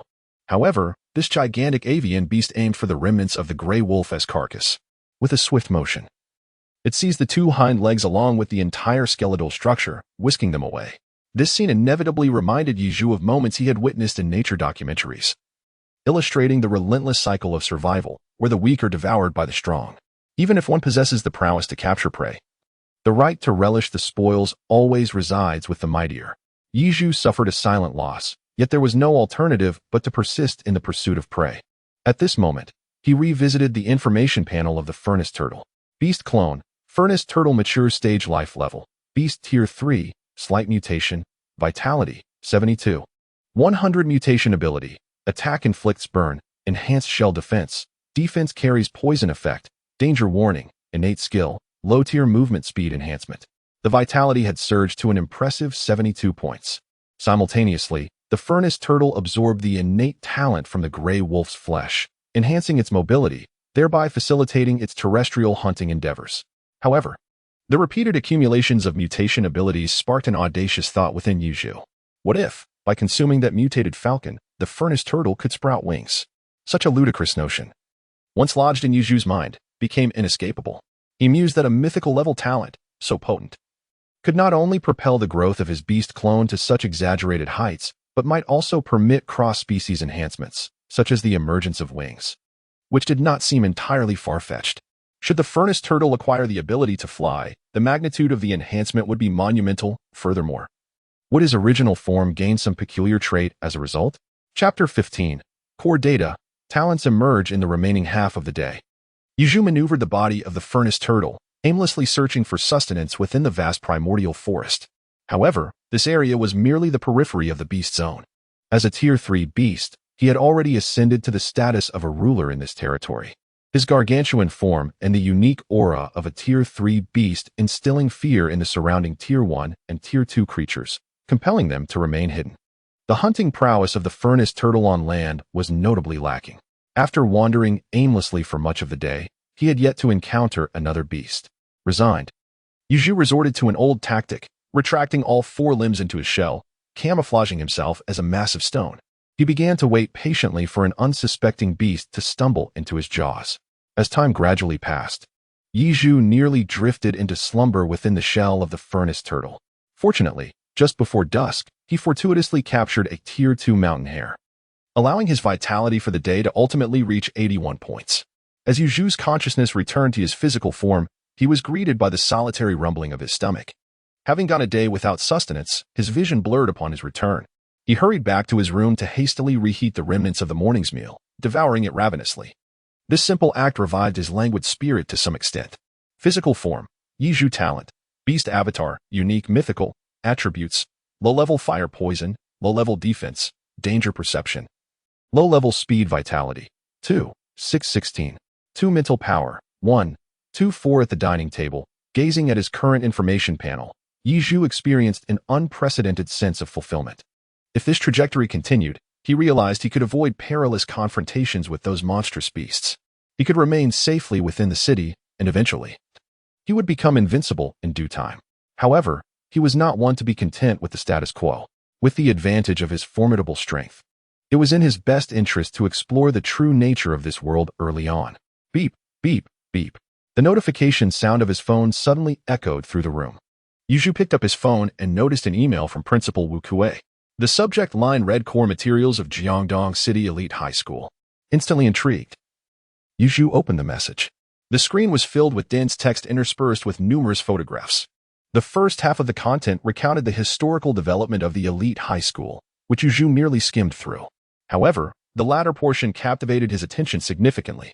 The profile for the 305th cohort of Jiangdong City Elite High School showcased a representative figure, the senior class president, Wu Tianfang. Hailing from a prestigious family of traditional martial arts, a prodigy awakened to his talents and ranked first on the Jiangdong City Talents list. Age, 18 talent. Psychic type?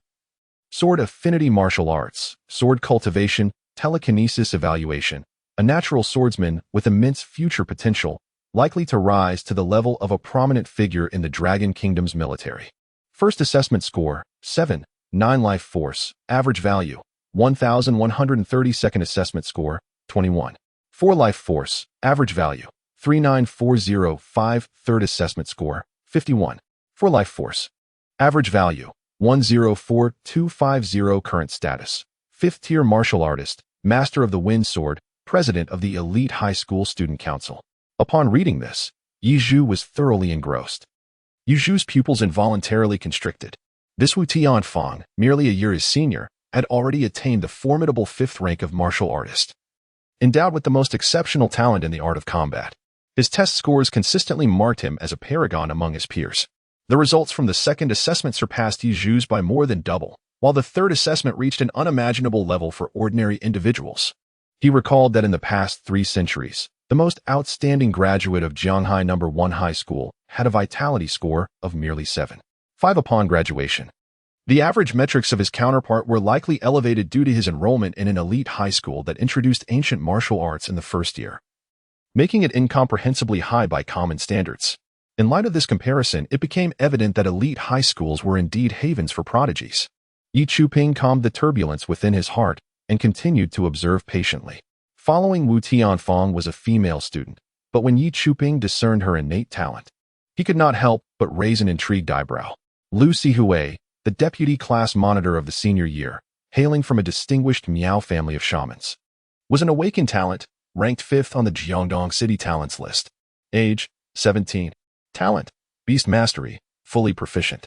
Martial arts, beast manipulation, judo, poison alchemy.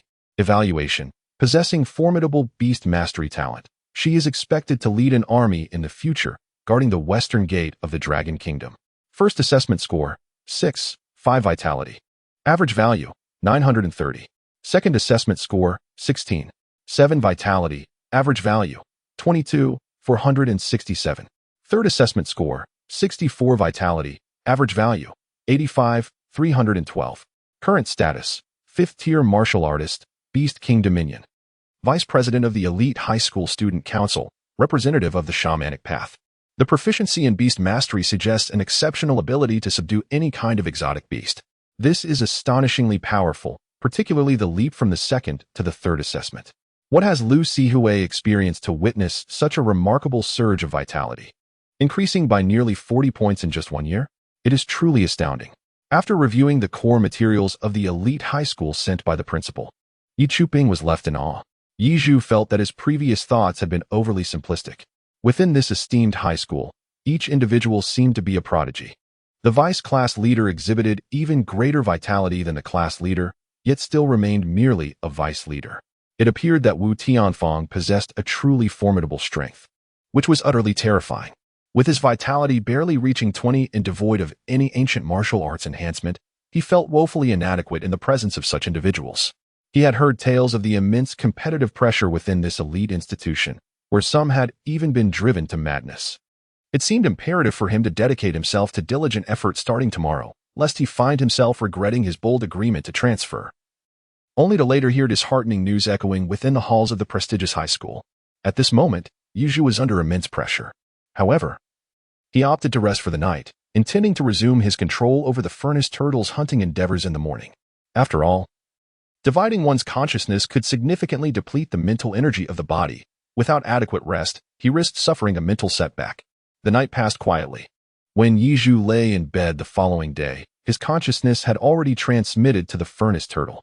Remarkably, during this period without Yi Zhu's guidance, the furnace turtle remained motionless within its shell, devoid of any instinct to hunt. Truly, it exemplified the languid nature of long-lived turtle species, exhibiting not a trace of urgency. Yi Zhu let out a couple of clicks, taking it upon himself to maneuver the massive body of the furnace turtle as he commenced his search for sustenance within the forest. The furnace turtle, having ascended to the late stage of a third tier, had grown to an impressive height of 2 meters, surpassing even the size of the gray wolf he had encountered previously. Each step it took reverberated through the ground, creating a considerable commotion. Yu Zhu had barely traversed 300 meters before he despondently collapsed onto the ground. This approach was utterly futile. The commotion, coupled with the formidable aura of the furnace turtle, was enough to scare away any potential prey before it even encountered them. He no longer harbored hopes of another fortuitous encounter like the one with the gray wolf yesterday. However, to remain idle and wait for a rabbit to come by might yield no results even after an entire day. He was still counting on the furnace turtle to successfully break through to the 4th tier of exotic beasts today. Amidst his worries, Yu Zhu leaned against a towering tree beside the body of the furnace turtle. Gazing at the thick, ancient roots sprawling before him, he suddenly became aware, and his eyes sparkled with newfound brilliance. Chapter 16. The Path of Development, Ascending to the 4th Tier. In the era of spiritual energy revival, one cannot overlook the mutated beings, which, aside from those that have evolved into extraordinary beasts, also include plants. In fact, they are among the most benefited organisms during this resurgence of spiritual energy. Perhaps, Yu Zhu harbored a daring hypothesis and promptly commanded the furnace tortoise to clamp its powerful jaws, directing them toward the roots of the ancient tree before it. These towering ancient trees, ubiquitous in their grandeur, not only possessed immense size, but also exhibited an astonishing degree of hardness. In the 30th year of the High Martial Era, human scientists had begun to regard these majestic trees as one of the primary materials for mending the shattered cities of humanity. Were it the case with the other third-tier beasts on the periphery of this anomalous zone, one would find it utterly impossible to inflict any damage upon the exterior of such an ancient tree. However, for the furnace tortoise, endowed with formidable biting strength and the dual properties of fiery incineration and corrosive venom, the task was far from daunting. Its jaws, akin to iron pincers, clamped down fiercely upon the roots of the ancient tree. A sharp crack resonated, followed by the hissing of sparks and the unsettling sound of corrosion. The roots were swiftly punctured by the tortoise's bite, and the ensuing continuous damage began to decompose the entire branch, ultimately resting within the furnace tortoise's mouth. Biting into that branch felt as though it were akin to gnawing on a solid stone. Yi Zhu gritted his teeth and forcefully swallowed it. 1 second, 2 seconds, 3 seconds. The anticipated notification was long in coming. Just as Yi Zhu began to doubt his judgment, a chime sounded. The beast's avatar, the melting furnace tortoise, voraciously consumed the mutated plant, enhancing its vitality by 0.25. Yiju's eyes instantly sparkled with brilliance. Indeed, it was effective. However, the most significant factor remained the mythic-level talent, endowing his beast avatar with unparalleled growth potential.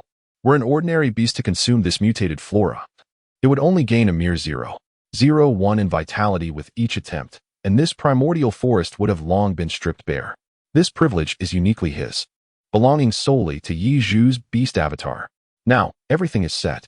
Yiju gazed upon the vast expanse of the forest, dense with towering trees. To him, these were inexhaustible treasures, akin to mountains of gold and silver. Having completely abandoned the notion of growing through hunting ferocious beasts, Yiju transformed into a relentless lumberjack. He began by gnawing at the relatively slender trunks of ancient trees. Although his progress was slow, taking a full 3 hours to sever a colossal tree in half, he was rewarded with a modest yet enduring gain of 5 points in vitality. While this may seem insignificant, the prospect of achieving such growth in a mere 3 hours filled him with anticipation. Surely, he would reach the pinnacle of the third stage of beast mastery today. With this thought, Yiju was invigorated, diligently and meticulously stripping the bark from the trees. Time passed unbeknownst to him. As the light in the forest began to wane, Yiju chanced upon a pure white flower beneath the fallen giant, emanating a faint glow. Had he not been so meticulous in his task, and with the encroaching darkness, he would likely have missed the presence of this extraordinary plant. Spirit herb? Yiju felt a surge of surprise. In the era of high martial arts, not only did the original beasts possess varying degrees of innate growth potential, but plants did as well. The plants endowed with exceptional growth talents, after being nourished by spiritual energy in the passage of time, would undergo a transformation into spiritual flora. Spiritual herbs can be utilized to concoct a myriad of potions, such as the Berserk potion crafted from fire spirit flowers, the restorative elixir derived from sweet bamboo grass, and the speed-enhancing draft made from wind chime leaves. Yiju was uncertain about the type and purpose of the spiritual herb before him. However, the primal instincts of the furnace turtle assured him that this entity posed no threat, but rather represented an opportunity. Without a moment's hesitation, Yiju swallowed the pale white flower in one gulp. Ding! They devoured the turbid spirit flower, resulting in a significant enhancement of its sense of smell, as well as an innate perception of spiritual plants. The restrictions on the furnace turtle's advancement to the 4th tier have been lifted. The moment the prompt sounded, Yiju experienced an extraordinary sensation. His sense of smell became remarkably acute and clear, allowing him to detect faint, ethereal fragrances, fresh and tantalizing. Was this the innate perception of spiritual plants? He had indeed acquired an extraordinary ability. This unexpected delight stirred his emotions. The value of spiritual herbs in human society is exceedingly high due to their scarcity. Even the most rudimentary spiritual herbs can fetch prices exceeding 1,000,000 dragon coins. The more potent spiritual herbs possess no price limit. He recalled that in recent years, after subduing a celestial-grade beast in the Alpine Beast Mountain range bordering the Dragon Kingdom, a miraculous spiritual herb capable of altering one's innate talents was discovered. During that period, the herb was covertly coveted by the nations of the 9 provinces, nearly igniting a national war over its possession. Now, with the furnace turtle possessing the ability to sense spiritual plants, he too would inevitably gain some of this capability. In the future, should he have the opportunity to venture out and hunt, he might strike it rich with this newfound skill. Ah, life was indeed becoming splendid. In high spirits, Yiju gnawed on tree bark, savoring its unique flavor. Ding! The beast avatar, the furnace turtle, successfully broke through to the 4th tier of beasts, advancing to a mutated grade with enhanced abilities. Nightfall arrived. After a day of diligent effort, Yiju had finally replenished the life force of the furnace turtle, successfully elevating it to the 4th tier of beasts. The furnace turtle's body swelled to over 3 meters, a veritable small mountain. Its crimson shell bore spikes that had developed to a formidable 30 centimeters, sharp as wolf fangs. Now, the furnace turtle truly deserved the title of a colossal beast. Beast avatar, furnace turtle mature stage life level, 4th tier beast, mutated species, life force, 100, 500 mutated abilities. Attack inflicts fire damage. Enhanced shell defense with partial retaliation. Defense inflicts fire poison effects. Danger warning innate skill. Mid-tier speed enhancement. Spiritual olfaction. Innate skill. Main body. Yiju talent. Beast avatar. Unique mythical level. Traits. Mid-tier speed enhancement.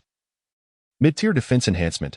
Low-tier fire burn. Poison. Low-tier defense retaliation, danger perception, spiritual olfaction life force. 2. 720 mental strength. 1. 3-5 now. Yiju's main body life force had surpassed 20 points and possessed 6 martial artist traits. Such panel information for Yiju, who has yet to become a martial artist, is already considered exceedingly luxurious. It is worth mentioning that the fire poison characteristic, which previously corroded enemies upon attack, has now advanced to a lower-tier flame burning. Once Yuju's consciousness returned to his physical form, he promptly conducted a test. Under full power, his fists ignited with flames, earning the moniker Fire Fist. Areas struck by the Fire Fist would also suffer from toxic corrosion. Not only punches, but also side kicks, knee strikes, and even headbutts. Any attack with sufficient force would manifest tendrils of fire. Chapter 17. The Era of High Martial Arts. Sudden assault in the 3 centuries following the advent of the era of high martial arts. Relentless battles with monstrous beasts over human territory have led to severe fragmentation of nations. Countless towns of lesser strength have fallen prey to these creatures. For instance, between Jianghai City and Jiangdong City lies what was once known as Jiangbei City, a 5th-tier city with a population exceeding 40 million.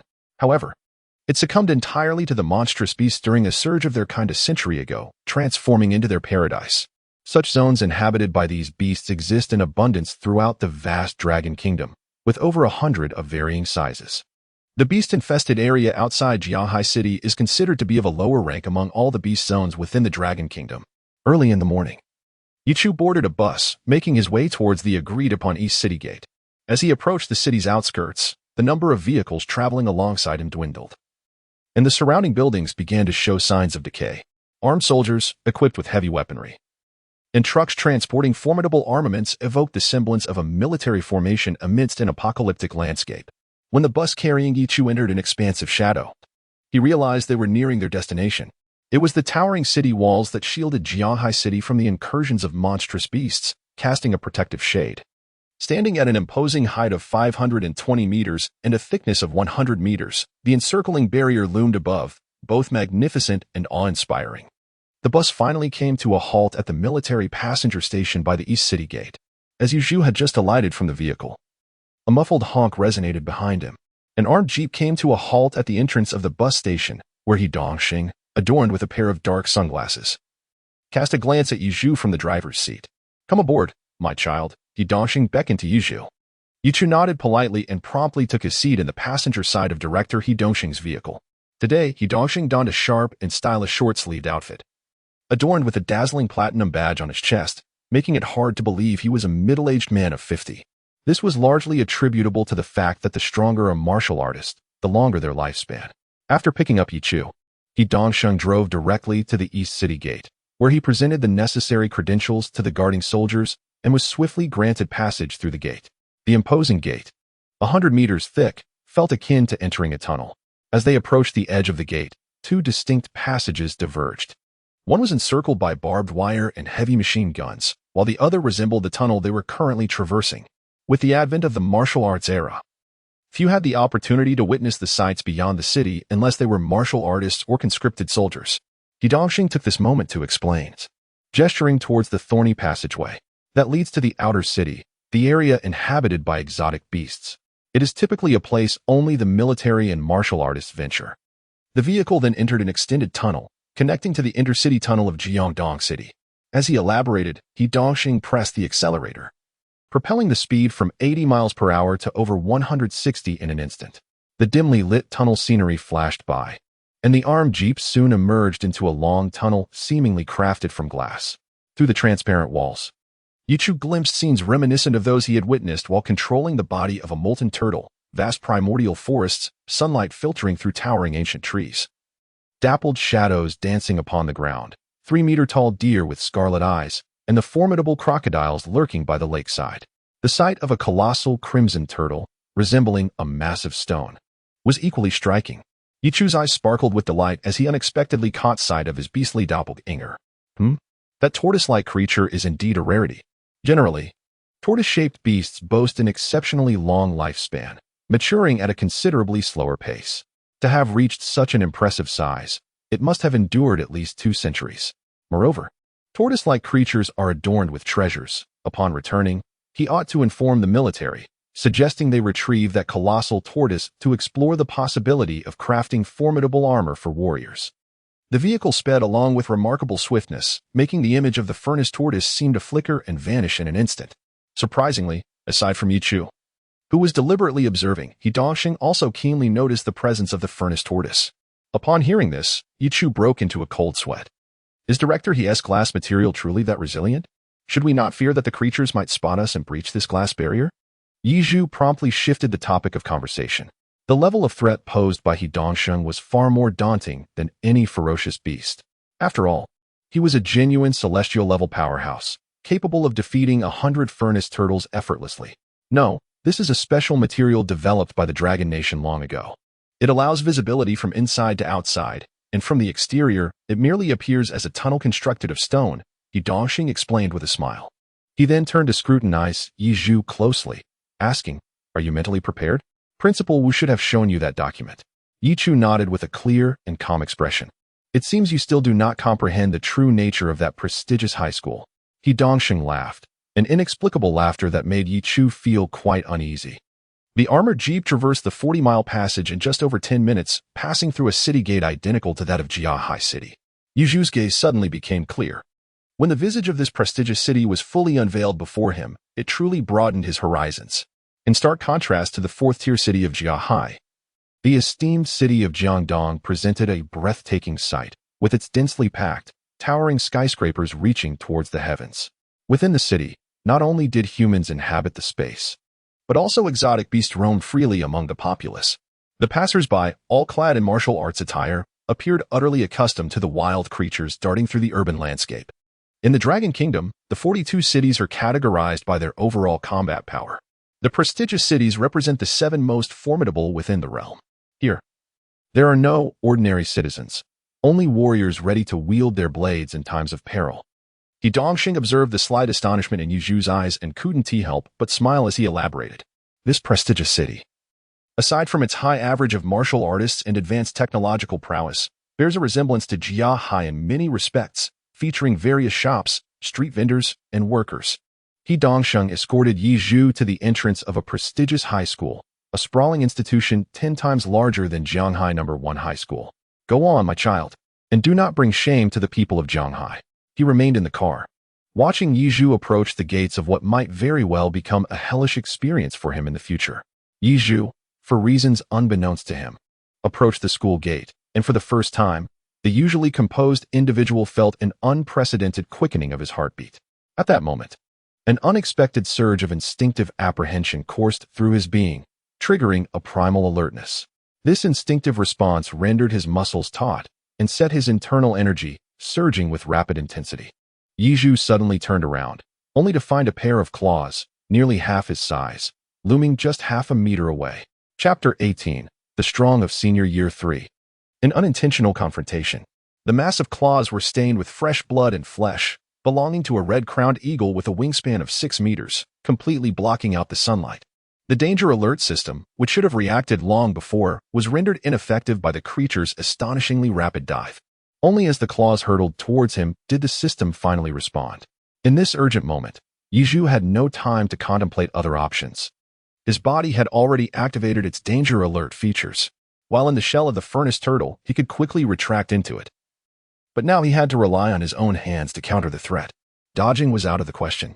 With a swift motion, Yizhu's right hand transformed into a claw, akin to the furnace turtle's jaws, launching an attack, unleashing a piercing strike. His speed was so great that it left behind afterimages. As he seized one of the eagle's claws, he summoned all his strength and, utilizing the eagle's momentum, flung it backward with great force. The colossal beast, weighing a staggering 2,000 pounds with a wingspan exceeding 6 meters, was hurled through the school gates. Only after flying a considerable distance did the red-crowned eagle manage to stabilize itself in a flurry, its crimson eyes ablaze with fury. Its dark gray feathers bristled, readying itself for a full offensive. The stark difference in size between the two made the eagle's presence all the more imposing. 4th-tier beast, red-crowned eagle, mature, vitality, 344 status, enraged, focused, out of Master-S control, as Yizhu took a moment to assess the creature. Its information interface appeared before him. Upon noticing the terms 4th-tier red-crowned eagle and out of Master-S control, his eyes narrowed significantly.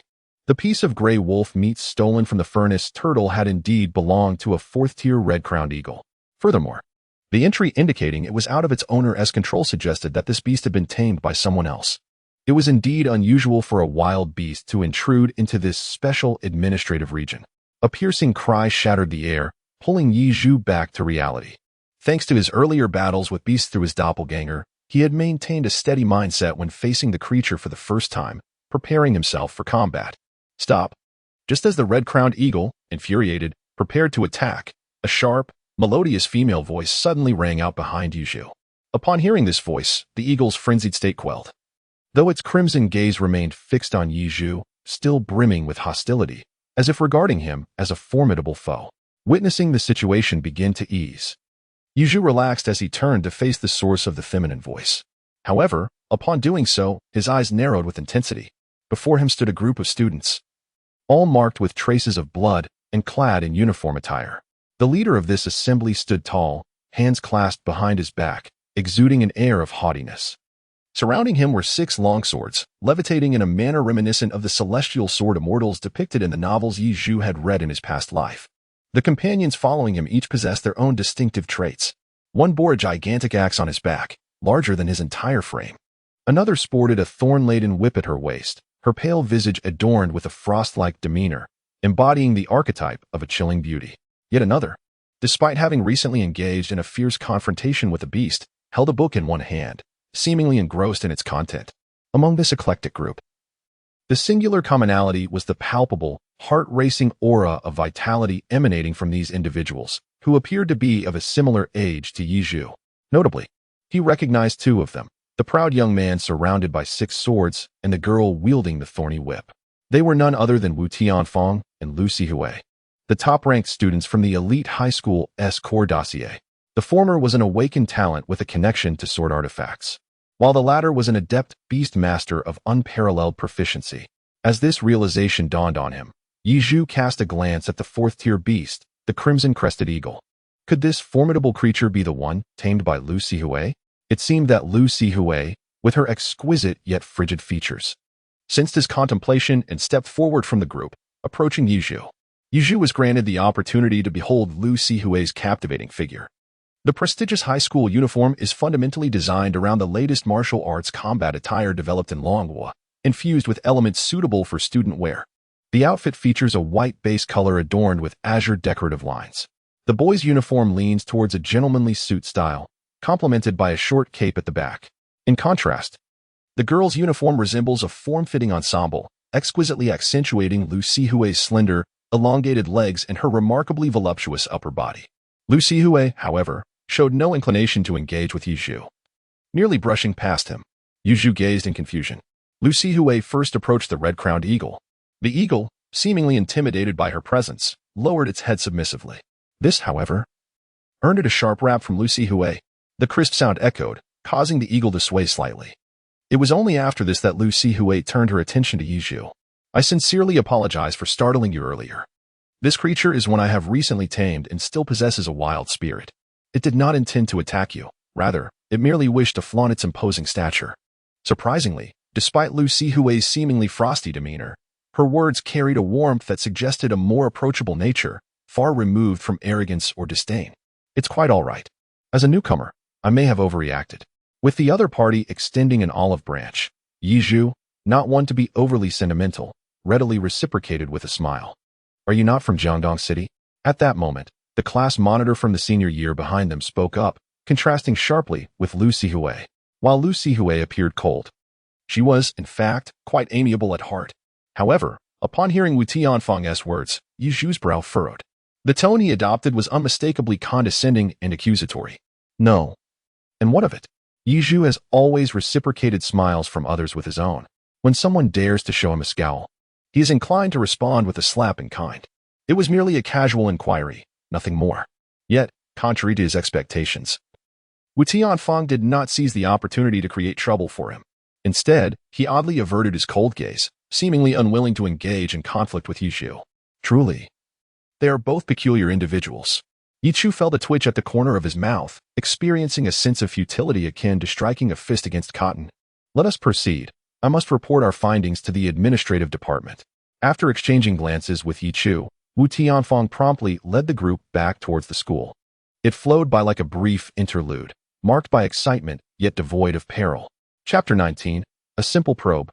Astonishing all on the very first day at the prestigious senior high school. By a remarkable twist of fate, Yi Zhu became acquainted with several of the most formidable senior students at the school. After Wu Tianfeng and the others had walked away, He Dongxing appeared at Yi Zhu's side, his broad hands landing heavily upon Yi Zhu's shoulders. I didn't realize, my boy, that in just 2 days, you have made such strides in your strength, he remarked, squeezing Yi Zhu's sturdy muscles with his powerful grip. Despite maintaining an outwardly calm demeanor, his heart was already stirred by tumultuous waves of emotion. He had been aware of the red-crowned eagle's sudden dive towards Yi Zhu. Yet he had sensed no hostility emanating from the creature, leading him to dismiss it. Little did he know that this seemingly trivial oversight would result in a startling collision between Yi Zhu and the 4th-tier beast. The red-crowned eagle, having reached the 4th tier, launched itself with a breathtaking speed in a dramatic plunge. The child, Yi Chu, had never engaged in battle with a mythical beast before. Yet his ability to respond decisively in a critical moment was truly remarkable. However, he could never have anticipated that Yi Chu not only managed to react but also succeeded in hurling the 4th-tier beast, too, into the air with his bare hands. According to the results measured 2 days prior, with a vitality of 9.6 and a physique that had just surpassed the threshold of 1,000, it would have been utterly inconceivable for him to withstand the impact of the red-crested eagle's dive. Such a feat could only be accomplished by a formidable 2nd-tier warrior employing ancient martial techniques. It was merely 2 days of absence. Has Yi Zhu's vitality surged once more, reaching an astonishing level of 20 points? Were it not for the constraints of the current venue, He Dongxing's curiosity would compel him to conduct another vitality test on Yi Zhu, eager to uncover the true nature of this remarkable individual. It is indeed a stroke of fortune, a fortunate chance. Yi Zhu felt the force radiating from his shoulder, causing him to grimace in pain. He understood that He Dongxing was testing the resilience of his body, and he could only endure the discomfort while forcing a smile. Ah, here she comes. That girl must be the one assigned to welcome you. He hurriedly followed to report in. At that moment, a lively girl emerged from the school's academic office. Her figure equally striking, with 2 ponytails swaying animatedly behind her. Her face was adorned with a bright and innocent smile, suggesting she was quite approachable.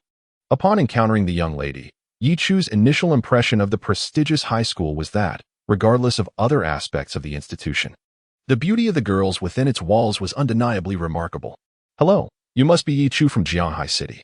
I am Lu Lingling, the class monitor of the 2nd year, and I shall be your monitor as well. Lu Lingling approached Yi Chu, extending her delicate and fair hand in greeting. Yi Chu also smiled as he extended his hand for a handshake. However, at the very moment their palms connected, Yi Chu realized that the girl before him, who wore a cheerful expression, was equally formidable. A friendly greeting emanated from her hand, and he sensed that her vitality was at least around 13 points, with a strength value likely exceeding 1,500. Yet, such physical prowess, in Yi Chu's mind, stirred no ripples at all. Yi Zhu exerted an intensified grip on her hand. Release me. Release me. The moment she felt a surge of inexplicable strength, Lu Lingling's expression shifted dramatically. One moment she wore a smile, and in the next, her countenance contorted in agony. Her palm strained desperately in an attempt to break free from Yi Zhu's grasp. Yi Zhu released his grip on the other person. Having reached the limit of his restraint, the examination was merely a trivial test. According to the homeroom teacher, a remarkable student from the neighboring Jianghai City was set to transfer. This marked the first instance of a transfer student at Jiangdong Elite High School, piquing my curiosity. Despite the pain in her palm, Lu Lingling managed to force a smile as she offered an explanation. Yi Chu was taken aback. Indeed, he had read in a prestigious high school's core materials that since the establishment of the 7 elite high schools, there had never been a case of a transfer student. He was, in fact, the first person in the world to transfer mid-course into an elite high school. Hello, Uncle He. I will take classmate you to register now. I will visit your home in Jianghai City when I have the opportunity. After greeting Yi Chu, Lu Lingling turned her gaze towards He Dongxing, clearly indicating they were already acquainted. Go ahead, go ahead. Remember to send my regards to old Lu at your place. He Dongxing said with an unusually warm expression, waving his hand at the two. Lu Lingling enthusiastically took Yi Chu's hand. But this time it was not for a test. Instead, she led him further into the school. Meanwhile, after reporting the results of their recent hunting expedition at the school's administrative office, Wu Tianfeng and his companions piqued Lu Sihui's curiosity about Yi Chu, prompting her to inquire with the administrative staff. However, it was this inquiry that revealed that Yi Chu had been exceptionally admitted to the Jiangdong Elite High School from Zhanghai City. Tianfeng, what does exceptional admission signify? Lu Sihui asked curiously on their way back to the classroom. Her companions shared her intrigue upon learning about Yi Chu's identity. Exceptional admission had never occurred in the history of Longhua, which could only imply that Yi Chu had exhibited an unprecedented performance during the second assessment. It was most likely a sign of awakened talent, particularly in the realm of strength. Yet, from the teacher's earlier remarks, it seemed that Yi Chu possessed more than one talent. Even Wu Tianfeng, usually stoic, displayed a hint of curiosity and perplexity. The revelation instantly widened Lu Sihui and her peers' eyes in astonishment. Dual talents? Such a prodigy was indeed sufficient to warrant exceptional entry into an elite high school. Moreover, he was merely in his sophomore year, yet could withstand the charge of a red-crowned crane with his bare hands. He was certainly a remarkable individual. Lu Sihui could not help but reminisce about the moment she witnessed the clash between Yi Zhu and the red-crowned eagle. At that time, she appeared expressionless. A consequence of spending an extended period in this elite high school, where it was all too easy for one's countenance to become numbed. Yet, within, she was tense, fearing that her otherworldly beast might cause a calamity. What astonished her, and even Wu Tianfeng, was that Yi Zhu, who seemed utterly unskilled in ancient martial arts and appeared rather weak, demonstrated remarkable ferocity by effortlessly tossing the red-crowned eagle a considerable distance. The red-crowned eagle's sudden display of anger was also noteworthy. Although her time with the creature was brief, she had only witnessed it lose its temper once before. That incident occurred when their team was hunting a fifth-tiered song wolf beast outside the city, an encounter that only a being stronger than the red-crowned eagle, posing a significant threat, could provoke such a reaction. Yi Zhu, it seems, in the near future, our hunting team will gain yet another member. Chapter 20. The Eerie Campus. The cruel rules those who gain admission to an elite high school are, without exception, extraordinary individuals. However, among the myriad who enter, how many can ascend to the third year? The number who graduate is even more scarce. Within Wu Tianfeng's quartet, regardless of the circumstances, the gaze of the tall, slender boy had remained fixed on the book in his hands. At last, he closed it, squinting slightly, and spoke with an air of gentle wisdom. Lu Sihui found herself at a loss for words. They all understood the daunting challenges of advancing within this prestigious institution. While the entrance requirements for the elite high school appear exceedingly high, each year, at least 100 gifted students from across the nation are admitted. Yet, as a year passes, only 50 of those students progress to the second year, with a mere 17 achieving advancement to the third year. The prospects for graduation are even bleaker. Apart from students like Wu Tianfeng, who have begun frequently venturing into the beast-infested zones to hunt, thereby ensuring their likelihood of graduating, many others face a substantial chance of needing to repeat 1 or 2 years.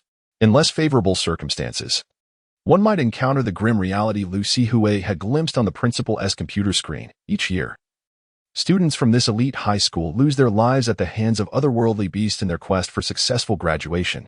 Lu Lingling, with her delicate hands, did not hesitate to lead Yi Zhu through the school's teaching building, arriving at the true heart of the institution. You are the first transfer student to this elite high school, and you are entering directly into the second year. This indicates your exceptional strength and immense potential. Otherwise, even as a transfer student, you would have started from the first year. Lu Lingling passionately recounted the details of this prestigious high school to Yi Chu. As she spoke, she gestured towards the right side of the school, where a 30-meter-tall wall stood. Adjacent to this wall was the area designated for the first-year students who, in this exceptional institution, would commence their studies in ancient martial arts as early as their freshman year. She then directed her finger to the left side of the school, where an even taller ochre wall rose to a height of 60 meters. Beyond that wall lay the campus reserved for the third-year students. Yi Zhu's expression was peculiar as he meticulously observed the extraordinary high walls on either side. He was somewhat perplexed as to why the prestigious high school had chosen to distinctly segregate the 3 grades into separate campuses. Merely the sophomore campus was already thrice the size of the entire Zhanghai City No. 1 high school. Class Leader Lu, may I inquire about the current number of students in each grade? I asked with curiosity. Furthermore, I overheard discussions about the senior class leader and the sophomore class leader. Is it true that each grade consists of only one class? Yi Zhu, still perplexed, voiced the doubts that lingered within his heart. What do you think? Do you believe that there are many students in elite high schools? Or do you think that exceptional students like you are abundant in the Dragon Kingdom? Lu Lingling cast a peculiar glance back at Yizhu, her smile growing sweeter as she regarded her oblivious classmate. Introducing so much to you is ultimately futile. Once you spend some time here, you will come to know everything. However, there is one thing I must inform you of beforehand. Lu Lingling turned back and continued to guide Yizhu forward until they traversed a long corridor within a grand educational building. The scene that unfolded before Yizhu was perplexing, causing him to furrow his brow. Before him lay an expansive and remarkably beautiful residential estate. At a cursory glance, there were easily over 100 villas situated individually within the area. Yet, curiously, amidst so many unoccupied villas, several disheveled and gaunt students had set up camp on the manicured lawns. Upon spotting Lu Lingling and Yizhu approaching, these individuals, though human, bore eyes that glinted with the ferocity of wild beasts. This scene, occurring within what appeared to be a prestigious elite high school, exuded an air of strangeness. Lu Lingling seemed to be accustomed to it, walking ahead with unwavering focus. However, her free hand brushed against the satchel at her waist. And when she extended it once more, her palm bore an ornate pair of golden knuckle dusters. Yizhu observed this detail keenly, as if he had come to comprehend the harsh survival laws that lurked within the seemingly noble and resplendent elite high school. Fortunately, these students, who appeared to harbor ill intentions, did not actually engage in any overtly outrageous behavior. Yizhu was smoothly led by Lu Lingling into one of the vacant villas. With a swift iris unlock, they entered the door. Once inside the room, Lu Lingling let out a slight sigh of relief. Placing the gilded finger tiger back into her waist bag, she then turned to Yizhu, revealing a sweet smile once more. It was imperative to inform the younger student that in a prestigious high school, every action requires academic credits, encompassing even the most fundamental needs such as accommodation and meals. She glanced through the villa's window, gesturing with her chin toward a group of students who appeared as if they were vagrants. These individuals, her classmates, had exhausted their credits, rendering them incapable of affording a villa or meals. I am aware of your previous thoughts regarding the division of the already scarce students of the elite high school into 3 campuses. In Lu Lingling's crescent moon eyes, a profound sorrow was concealed. Subsequently, she ceased to mask her numbed heart with a smile. When she turned to face Yizhu, he perceived the shadows of Wu Tianfang, Lu Sihui, and others reflected in her expressionless countenance. Survival of the fittest dictates that the weak must retreat. Every grade faces the relentless pressures of life and study, and the division into 3 campuses merely signifies varying levels of expenditure. Students unable to earn credits will inevitably face elimination, a fate far more desirable than perishing at the jaws of a beast in their senior year. Lu Lingling leaned her exquisite, yet increasingly cold visage closer to Yizhu. You agree, don't you, classmate Yi? Her words, icy and devoid of warmth, escaped her lips. In the next moment, her signature smile reappeared, as if the prior speaker had not been her at all. Yizhu truly comprehended the ruthlessness of this elite high school, where the laws of survival from primitive society were flawlessly applied. Here, every student is a competitor. Well, classmate Yi, here is your student ID, which contains 10,000 credits. This should suffice for your stay in this villa for about 2 days. There are classes at the academy in the afternoon, and your student ID will remind you. So, do your best, and I'll see you this afternoon.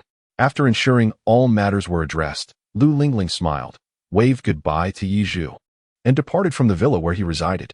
Chapter 21. The currency of all things, the first lesson having been at the elite high school for merely half a day.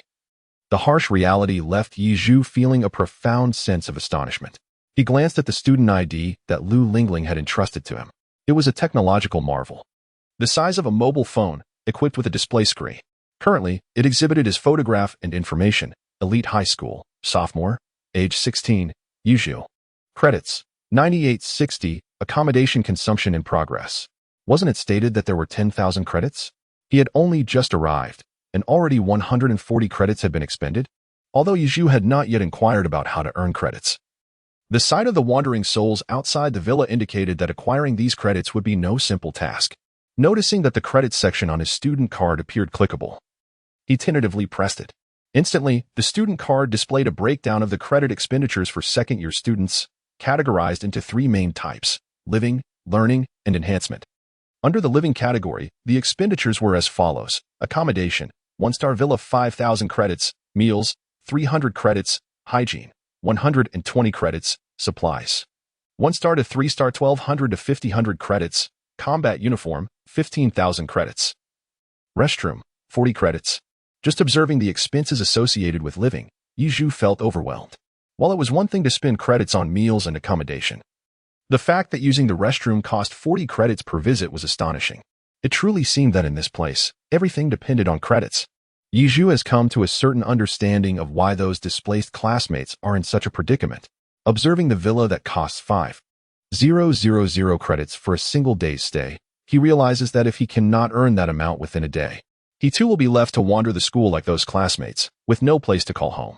Yizhu suddenly realized that standing idly was a tremendous waste of his time, for every fleeting moment here was a precious accumulation of academic credits. He promptly approached the grand sofa, selecting the most comfortable posture, and reclined in a rather unrefined manner. Now at ease, Yizhu proceeded to examine the expenditure items related to learning and enhancement.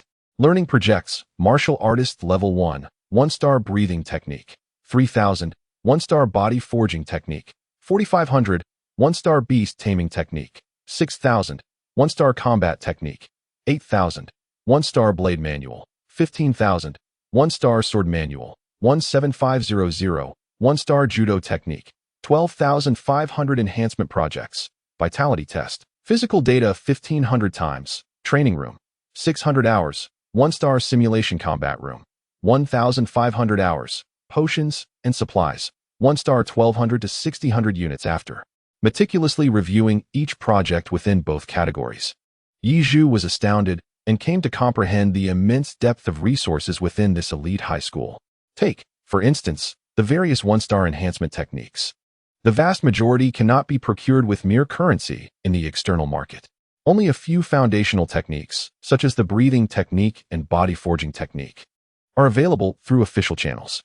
However, these tangible and effective means of enhancing a martial artist's prowess start at a staggering price of millions of dragon coins.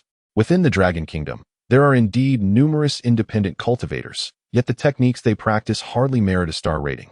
Comprising merely fragments and combat skills that cannot possibly compare to these authentic, traditional martial arts methodologies. Yizhu was immediately struck by the notion that merely a few thousand credits could secure a single-star cultivation technique, a bargain beyond compare. This opportunity saved him millions of dragon coins, reshaping his perception of this prestigious high school and significantly lifting his previously suppressed spirits. He then began to explore the villa, which required a staggering 5,000 credits each day. The villa's decor embraced a minimalist luxury aesthetic, dominated by a pristine white palette, devoid of overly extravagant embellishments. Yet, it possessed an ambience that enveloped its inhabitants in a profound sense of relaxation. Spanning 3 floors, the villa was not only equipped with the essential kitchen, bathroom, and bedrooms, but also boasted high-tech training rooms, blood vitality testing devices, and projection systems for simulating cultivation techniques, all designed to facilitate the students' practice. Yizhu suddenly comprehended the exorbitant price of this villa, realizing where its true value lay. Although these amenities require the expenditure of academic credits, they consume significantly fewer credits compared to the more specialized instruments found within the school. Once Yizhu thoroughly examined the villa, he felt a wave of mental fatigue wash over him, prompting him to consider reclining on the bed for a while. Little did he expect that the lavish bed, measuring an impressive 2.5 meters, also held its own mysteries. The villa's caretaker gently reminded him, "Your current emotional state is tinged with considerable anxiety, and your mental energy appears to be waning. Such detrimental emotions can impose a burden on your vitality. Please ensure you take adequate rest." As he sank into the plush embrace of the bed, an intelligent voice from the countertop by the window began to report on Yizhu's physical condition. Following the caretaker's admonition, a soothing fragrance wafted into the room from an unknown source, mingling with the soft embrace of the bed to create an atmosphere of profound relaxation. Yizhu found himself succumbing to a profound slumber, the duration of which was unknown to him. Suddenly, the student ID tucked away in his pocket emitted a notification alerting him that class was about to commence. However, ensconced in the depths of sleep, Yizhu remained oblivious to it. The display indicated that his afternoon martial arts class would begin in 30 minutes, as it exited sleep mode. A subtle fragrance pervaded the room, which abruptly transformed into a different scent. Though not overpowering, it gently roused Yizhu from his slumber, invigorating his spirit. This experience of sleep had thoroughly captivated him. Indeed, there is a reason for the allure of luxury. once one becomes accustomed to such an exquisite lifestyle, returning to the ordinary becomes exceedingly difficult to bear. Yizhu let out a wry smile and sighed, promptly getting out of bed. He hastily arranged his attire and, guided by the directions on his student ID, made his way from the student accommodation to the entrance of a classroom in the teaching area ahead. There were still 10 minutes left before class began, yet he was the last to arrive. All the students in the second year of high school, even those who appeared to have gone days without sustenance, were already seated upright in the classroom. Under normal circumstances, Yizhu, as a new student, would have sparked a flurry of discussions upon his arrival. However, this was an elite high school, where neither people nor events could be judged by conventional standards. Yizhu entered the classroom leisurely, and aside from the smiling Lu Lingling, no one else cast a glance in his direction. The entire classroom was enveloped in silence, so profound that one could hear a pin drop. Upon witnessing the situation, Yizhu could only randomly select an unoccupied seat at the back of a classroom. As the bell signaling the commencement of the lesson rang, a portly, amiable middle-aged male teacher entered the room precisely on time. At this point, the routine of classes here bore a striking resemblance to that of Jia High No. 1 High School, where Yizhu had previously attended. However, it was the moment the middle-aged teacher began to speak that everything changed. Yizhu once again witnessed the absurdity of the elite high school. Classes in session. A mere 2 words sent tremors throughout the entire classroom. The roar of the lion from the Buddhist realm. Yizhu's eardrum throbbed painfully, and for a brief moment, her mind went blank. Chapter 22. The Elephant Class Warrior, the Chi Refinement Techniques. As that portly instructor ascended to the podium, a benevolent smile gracing his face as he gazed upon the students below, Yizhu had yet to perceive the gravity of the situation. However, when the seemingly gentle teacher invoked the ancient martial art of the Buddhist lion's roar to announce the commencement of the class, an unprepared Yizhu found his eardrums ringing painfully, as if the very essence of his vitality was momentarily reversed. His fair complexion suddenly flushed with an unnatural hue. For a fleeting instant, his mind went blank. Once Yizhu regained his composure, he beheld the middle-aged male teacher gazing at him with a look of astonishment. Yizhu glanced around, hoping to gauge the reactions of his peers to this sudden and unexpected scene. To his astonishment, however, his classmates remained seated at their desks, few displaying any signs of surprise. This left Yizhu in a state of self-doubt. Could it be that this terrifying sound wave affected only him? Or was he truly the weakest among them? "Excuse me, you must be Yi, right?" a portly middle-aged teacher said, his face reflecting genuine remorse. "The principal mentioned you this morning, and I completely forgot. That was actually a test on the material covered in the previous class, and it seems I inadvertently affected you." "No, it's all right, teacher. It was my fault for not being aware of the situation in advance." Although Yichu felt somewhat disheartened, he understood the intricacies of human relationships and knew he must not undermine the teacher's dignity. He had yet to introduce their new classmate to everyone. "This is Yi Chu, who hails from Jianghai City No. 1 High School, and he will henceforth be one of our companions." As the class monitor, Lu Lingling promptly stepped forward to present Yi Chu to the class. With Lu Lingling's introduction, all 52 classmates turned their attention toward Yi Chu. The revelation that Yi Chu had not merely advanced from the first year, but had transferred from Jianghai City, sparked a wave of astonishment among the previously indifferent students. "Yi Chu, this is Mr. Li Jiangguo, the instructor for the second-year students in ancient martial arts. Mr. Li is an exceptionally skilled practitioner of the art and possesses a friendly demeanor. Should you have any inquiries regarding ancient martial arts, feel free to approach Mr. Li." After introducing Yi Chu, Lu Lingling proceeded to introduce Mr. Li to him. Yi Chu politely rose and slightly bowed to Teacher Li. "No need for concern, Yi. Please take a seat," Teacher Li replied with a smile.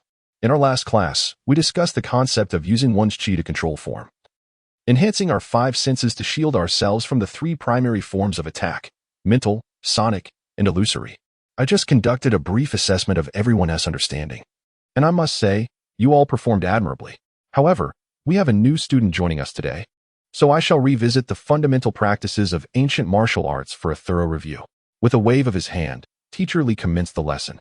Through his discourse, Yi Chu grasped the essence of what they had covered in the previous class, understanding the unique approach Teacher Li had chosen to initiate today's session.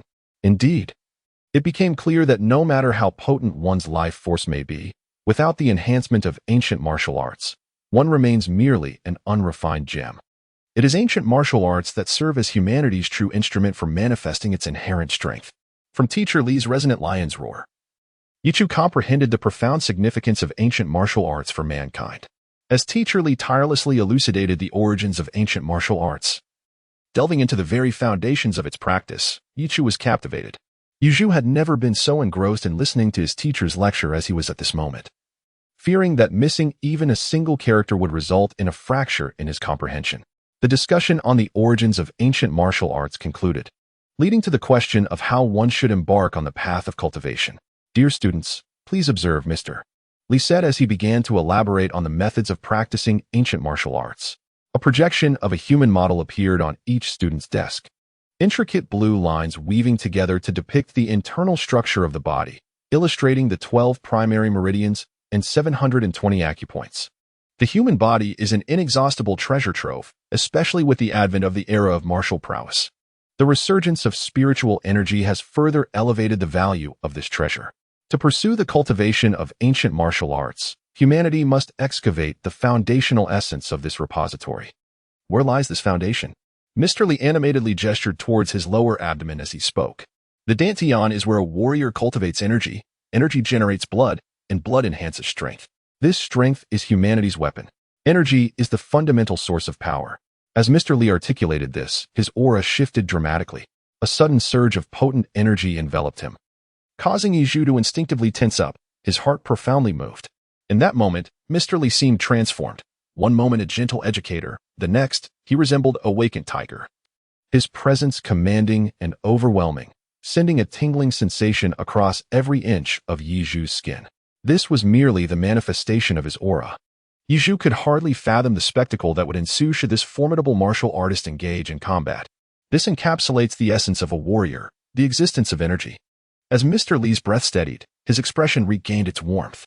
Subsequently, a projection detailing the methods of energy cultivation appeared before Yizhu. It was named the tortoise breathing technique. The practice involves mimicking the unique breathing patterns of tortoises, becoming aware of the Dantian's presence while beginning to gather energy within it. The emergence of the first energy vortex within the Dantian signifies that one has entered the threshold of the tortoise breathing technique. Mastery of this technique marks the true beginning of one's journey as a martial artist. Yizhu, I shall have the class monitor pass this tortoise breathing technique to you shortly. You may practice it privately. Yizhu? Mr. Li had intended to avoid disrupting the class, allowing Yizhu to cultivate in seclusion. However, he noticed an unusual state in Yizhu at that moment. At this moment, Yizhu sits in his designated spot, his eyelids lowered, creating a narrow slit as if he were perusing the ancient art of breath control. Yet, he exudes an air of profound tranquility, reminiscent of a monk in meditation. Has he entered a state of deep contemplation? Teacher Li feels a twinge of frustration.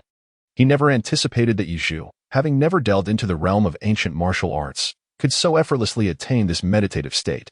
While this indeed signifies Yizhu's remarkable innate talent for martial cultivation, meditating during class is undeniably improper. It would be inappropriate to abruptly disrupt Yizhu's experience, as the insights gained from such initial meditation are crucial for a novice in martial arts. Teacher Li finds himself in a quandary. He observes the peculiar glances directed at Yizhu from his classmates and assesses the depth of Yizhu's meditative state. He resolves to grant no more than 10 minutes.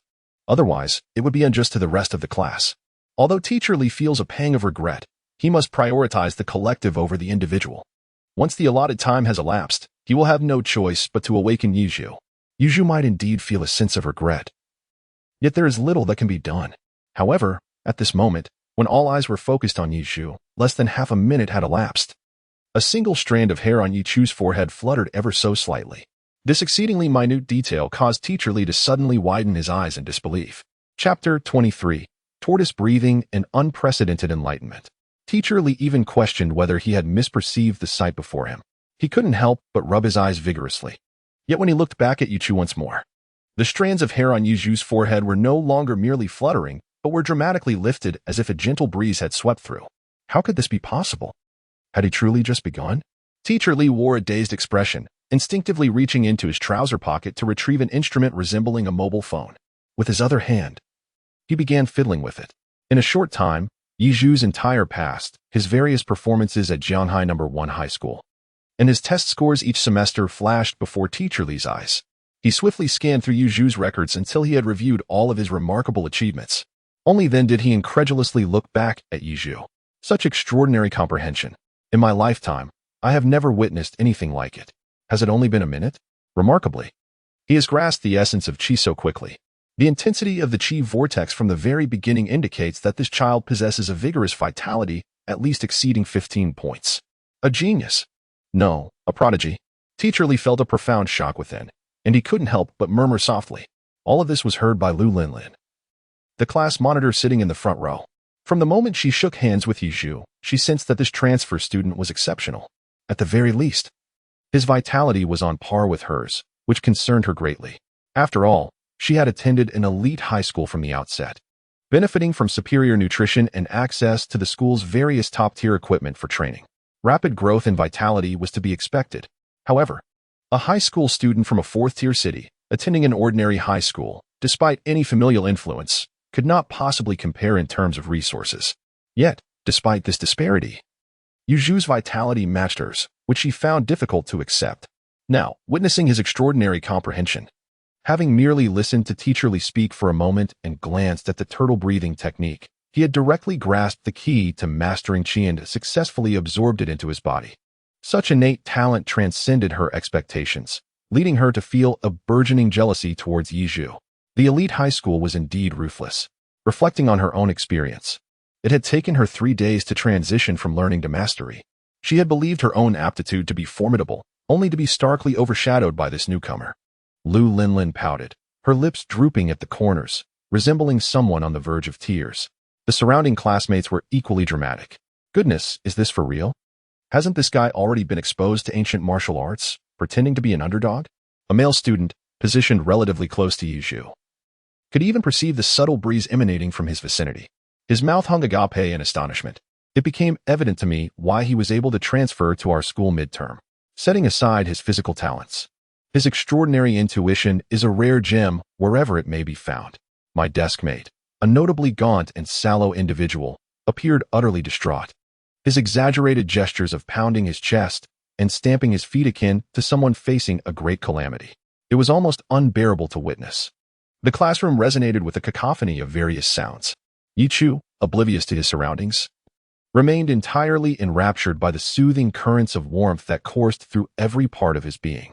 The vortex of energy in his lower abdomen had initially been the size of a fist, yet as his sensitivity to this life force deepened, it continued to expand. In mere minutes, he had achieved what would typically take his classmates 1 to 2 months of diligent practice. His progress in cultivation was nothing short of astonishing.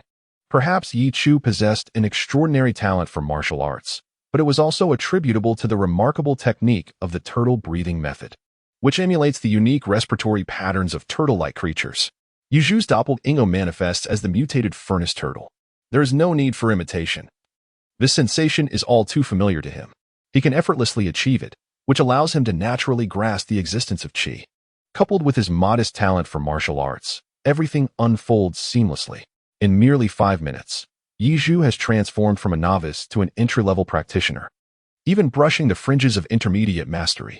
Slowly, he opens his eyes. Yichu's eyes sparkled with a newfound brightness, a significant improvement from before. The liver stores blood, and the vitality generated from this blood flow has greatly enhanced Yichu's liver function. As the liver governs vision, this has rendered Yichu's eyes both luminous and spirited. This phenomenon is also a principal reason why martial artists often exhibit such vibrant gazes. Even a formidable practitioner like Li Jianguo, when fixated on an individual, can instill a sense of discomfort akin to a prickling sensation on their back. The essence of this is rooted in the presence of vital energy. Yi, once class concludes, please visit my office. There are matters I wish to discuss with you privately. Noticing that Yichu grasped the tortoise breathing technique in merely 5 minutes, Teacher Li subtly inhaled and maintained his usual smile as he spoke. Understood, Teacher Li. Yizhu was acutely aware that his sudden outburst had disrupted the order of the classroom. He assumed that Teacher Li intended to privately admonish him. Feeling a twinge of embarrassment, he subtly lowered his head. Yet, at that moment, everyone's gaze remained fixed upon Yizhu. Yizhu's expression of shame and his averted gaze undoubtedly struck a heavy blow to the hearts of all his classmates. How can you feel ashamed at all? The ones who should feel ashamed are us. In comparison to you, we truly seem like failures. At this moment, Lu Lingling no longer wished to glance at Yizhu. Fearing that another look would ignite the jealousy within her, compelling her to confront him directly and reclaim a semblance of her own confidence. After a brief interlude, order was eventually restored in the classroom. Mr. Lee, seemingly unfazed, continued to expound upon the introductory stages of martial arts. He spoke of the cultivation of qi, the enhancement of blood, and the application of strength. He elaborated on the integration of these elements following the preliminary phase, leading into the practice of ancient martial arts techniques. The primary focus of this lesson, aside from imparting knowledge, was to convey the most fundamental methods of qi refinement to Yizhu. Before the class concluded after a duration of 45 minutes, Mr. Lee cast a meaningful glance in Yizhu's direction. Yizhu immediately rose and, under the gaze of all his classmates, exited the classroom. To our surprise, we had anticipated a newcomer to support us. Instead, it seems we are to be his support. My friends, I advise you to seize the opportunity to hone your skills, lest this unexpected contender surpass you in a matter of days. Otherwise, not only will it be a source of discontent, but it will also hinder your training. In future practical lessons, we may very well find ourselves at the mercy of this individual. This would indeed be a blow to both body and spirit, as Yizhu had just departed. The next moment, a classmate began to wail sorrowfully, their face contorted in anguish. This was indeed a rare moment of revelry among the second-year students of the prestigious high school. Chapter 24, Special Treatment and Expectations of Responsibility within the confines of Teacher Lee's office. The expansive workspace featured merely a single desk, its opulence surpassing even that of the principal's office at Jianghai City No. 1 High School. An array of testing apparatus, luxurious seating, mountains of stacked documents, and a collection of exquisite tea leaves, evident from their packaging, adorned the desk. After ushering Yizhu into his office, Teacher Lee invited him to take a seat at his leisure. He then proceeded to heat some water, personally preparing a cup of fragrant tea of an unknown brand for Yizhu. As the boiling water cascaded over the tea leaves, an intoxicating aroma wafted throughout the office, enveloping Yizhu's senses and flooding him with a delightful sensation that permeated his very core. Yizhu experienced, for the first time, the remarkable effects of tea that rivaled those of supplements. The aroma was delightful. This tea was crafted from the pelts of mythical beasts, not only fragrant, but also beneficial. Upon sipping, it alleviated his fatigue and invigorated his mind, facilitating a deeper state of enlightenment. Teacher Lee, with an air of serenity, raised the fragrant tea and took a gentle sip. Instantly, a wave of relaxation washed over him, his expression radiating pure bliss. Witnessing this, Yizhu felt a pang of envy and took a delicate sip himself. Remarkably, the scorching liquid flowed down his throat and coursed through his body, bestowing a sensation far more pleasurable than his initial experience of refining energy, akin to a cyclone swirling within him. Truly, this tea, derived from creatures of extraordinary caliber, must be worth a fortune. However, Teacher Lee, while inviting him to savor the tea, had more pressing matters to discuss. He had little time to indulge, as in a day and a half, he would be rendered homeless. Yes, he continued, the reason I summoned you here is to offer a word of advice. You have directly joined the second year of this prestigious high school, and there are many concepts you may find challenging due to the curriculum differences. Here, take this. He handed Yizhu a tablet from his drawer, which contained a comprehensive record of the first-year courses. If you dedicate yourself to studying diligently in private, you may catch up with your peers. As Teacher Lee spoke, he meticulously outlined the order of the subjects contained within. His dedication to Yizhu had reached an unprecedented level. Although he was known as the most approachable teacher in the second year, being treated with such care, brewing exquisite tea, inviting him to his office, providing thoughtful guidance, and patiently addressing all his inquiries was exceptional. Li Jianguo reflected upon his 30 years of teaching experience. Yizhu is the first student to capture his genuine attention. Of course, all of this is not without merit. What he sees is Yizhu's potential. This current preferential treatment is merely an early investment. He hopes that one day Yizhu will rise to prominence and become a high-ranking official in the Dragon Kingdom, someone who might extend a helping hand to him. After all, he is destined to remain a mere elephant-class martial artist for life, with no hope of advancement. Thus he can only place his hopes in others. Thank you, Teacher Lee. The student will surely dedicate himself to diligent practice in private, striving to complete these lessons as soon as possible. Teacher Lee's kindness towards Yizhu has truly touched him. Ever since Yizhu's parents perished during that beast tide, he has not felt such warmth from anyone else. This Teacher Lee is the first person to ignite a sense of warmth within his heart. Alas, if only the teacher were of dragon class, He would desire to take Yi Zhu as his sole disciple for a lifetime. Yi Zhu's sincere gratitude deeply moved Li Jianguo. By the way, Teacher Li, there is another matter I would like to consult you about. Yi Zhu suddenly recalled something and said earnestly, "There's no need for such formality. You may simply call me Old Li in private. Feel free to ask me anything directly." Teacher Li chuckled as he patted Yi Zhu's arm. "Regarding credits, I just arrived today. What avenues does the school offer for earning credits?" Yi Zhu finally posed the question he had long been eager to ask. Hasn't Lu Lingling mentioned it to you?" Teacher Li raised an eyebrow, then resumed his cheerful demeanor. "In truth, the methods for second-year students to earn credits are quite straightforward.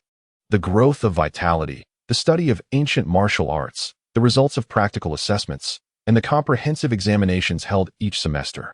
Moreover, the school issues various temporary tasks to students each month. Rest assured, these tasks are not perilous. They merely pertain to some administrative duties of the school.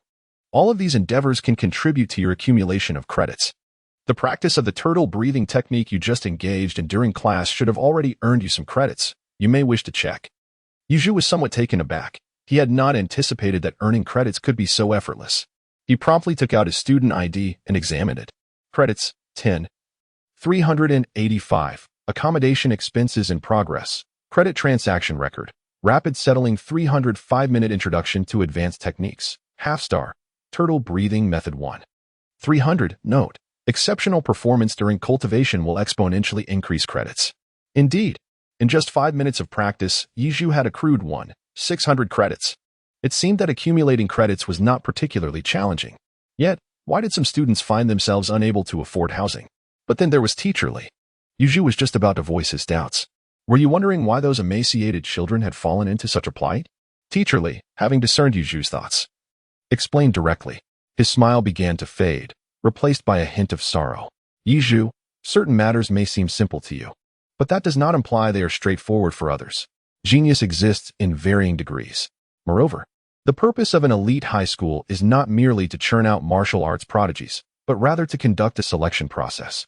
The pinnacle of human strength remains woefully scarce.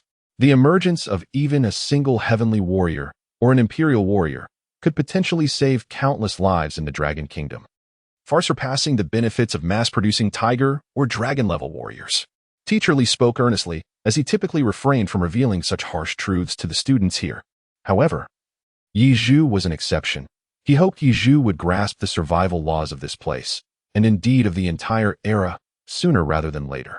He urged him to abandon any sentimentality, to adopt a mindset of invincibility, as if the world were his enemy, and to ascend step by step to the throne of kings. There lies a future where he may become a great emperor, safeguarding the Dragon Kingdom and humanity, and ensuring fewer lives are lost.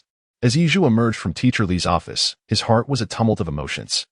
He had not anticipated that a figure who had retreated from the forefront for so many years, now nurturing the blossoming talents of Longhua, would be such a patriotic, ambitious middle-aged educator, whose only means of serving his motherland was through the written word. Teacher Li's words undoubtedly intensified Yi Zhu's sense of duty. As a human being and, more importantly, as a citizen of Longhua, he felt compelled to stand tall and provide shelter for his people. Chapter 25. Post-Class Assessment. Lavish repast. The second class of the afternoon was dedicated to the history of humankind. Lacking a dedicated instructor, each student's desk projected relevant historical records and imagery. Unlike the sweeping overview of 5,000 years of human history that Yi Zhu had encountered in a regular high school, the elite institution's curriculum commenced from the high martial era. Although ordinary high school history classes touched upon this epoch, the elite high school delved into meticulous detail, chronicling events by the year and month, and even specifying disturbances caused by aberrant beasts in particular towns. This course emphasized the significant impact these aberrant creatures had on human history, encompassing a wealth of information, from the scientific origins of their mutations to the specific characteristics and vulnerabilities of their attacks. It was less a history lesson and more an essential preparation for the elite students to comprehend the existence of these creatures. After all, while second-year students could still immerse themselves in academics, those in their final year would be confronting these beasts in earnest. During the class, Yi Zhu often took moments to observe the demeanor of his classmates, curious to discern the personality traits of students living under such harsh regulations. He found that their sole commonality was their unwavering focus during lessons, even in a history class devoid of direct supervision. Every student was intently fixated on the projected images on their desks, with some even busily sketching or jotting down notes throughout the session. Yizhu immediately sensed the disparity between the elite high school students and those from ordinary institutions. It was not until the conclusion of the lesson that the scene on the desk transformed into an examination paper, leaving Yizhu astounded. This was, indeed, an assessment of the knowledge acquired during class, and answering the questions correctly would earn credits, while incorrect answers would result in a deduction of points. There were a total of 20 questions, 10 multiple-choice inquiries, and 10 open-ended ones. Yizhu felt a twinge of embarrassment. He had spent so much time acclimatizing to his surroundings that only half of his attention was devoted to the lesson. His classmates had already begun to answer the questions in succession. Even Lu Lingling, the class monitor, had completed the questions at lightning speed, earning 1,000 credits before vacating her seat. Yizhu was still scanning the first question, pondering what the answer might be. Hee, would you like me to lend you a hand? Lu Lingling, having anticipated Yizhu's predicament, rose and approached him, speaking in a distinctly provocative tone. Yizhu remained silent, carefully answering the first question. To his fortune, he answered correctly, earning 50 credits. It seemed luck was on his side. Keep it up, little Yi. I'm off to have my meal, said his sister. Lu Lingling noticed that Yizhu was merely putting on a brave face and departed with a smirk of schadenfreude. By the time Yizhu meticulously completed all the questions, he was the only student left in the classroom. Out of the 20 questions, he had erred on 12. Not only failing to gain any credits, but also incurring a deduction of 100 points. Yizhu finally comprehended why the students here were so diligent in their studies. The elite high school students were required to consume 5 meals a day, all aimed at accelerating their vitality and growth. When Yizhu followed the direction indicated by his student ID and arrived at the cafeteria, which rivaled a 5-star hotel, he unexpectedly encountered the sight of students from all 3 grades dining together. Naturally, there were designated areas for each grade. Yizhu arrived a bit late. The already vast cafeteria now appeared desolate and empty. His gaze immediately fell upon the group of senior students he had encountered at the school gate that morning: Wu Tianfang, Lu Sihui, and the 2 remaining boys. The 4 of them were gathered around a table in the high third area. The food before them was so abundant that it could be described as a heap. Moreover, the proportion of meat on their plates was an astonishing 80%. With hardly any green vegetables in sight, Yichu's gaze lingered not too long upon them. After a brief observation, he proceeded to the food service counter. When a dazzling array of delectable dishes, replete with color, aroma, and flavor, presented itself before him, he could not help but internally commend the rich heritage of the prestigious high school. The offerings were predominantly crafted from the flesh and blood of exotic beasts. With the advent of the martial arts era, humanity has categorized the utilization of exotic beast materials into 3 principal classes. The first involves the crafting of weapons, employing their own essence against them. The second pertains to the formulation of elixirs or the preparation of culinary delights to enhance the human physique. The final category, which involves the development of specimens, caters to a relatively niche audience and can be considered negligible. Regarding the second category, transforming exotic beast flesh into potions is cost-effective and facilitates the absorption of their essence, albeit with potential side effects. Conversely, the creation of dishes, though seemingly simpler, entails a processing cost that far exceeds that of potion crafting.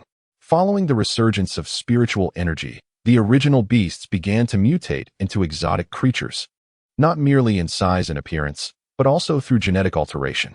These exotic beings are imbued with violent, bloody, and murderous genes that pose significant threats to humanity.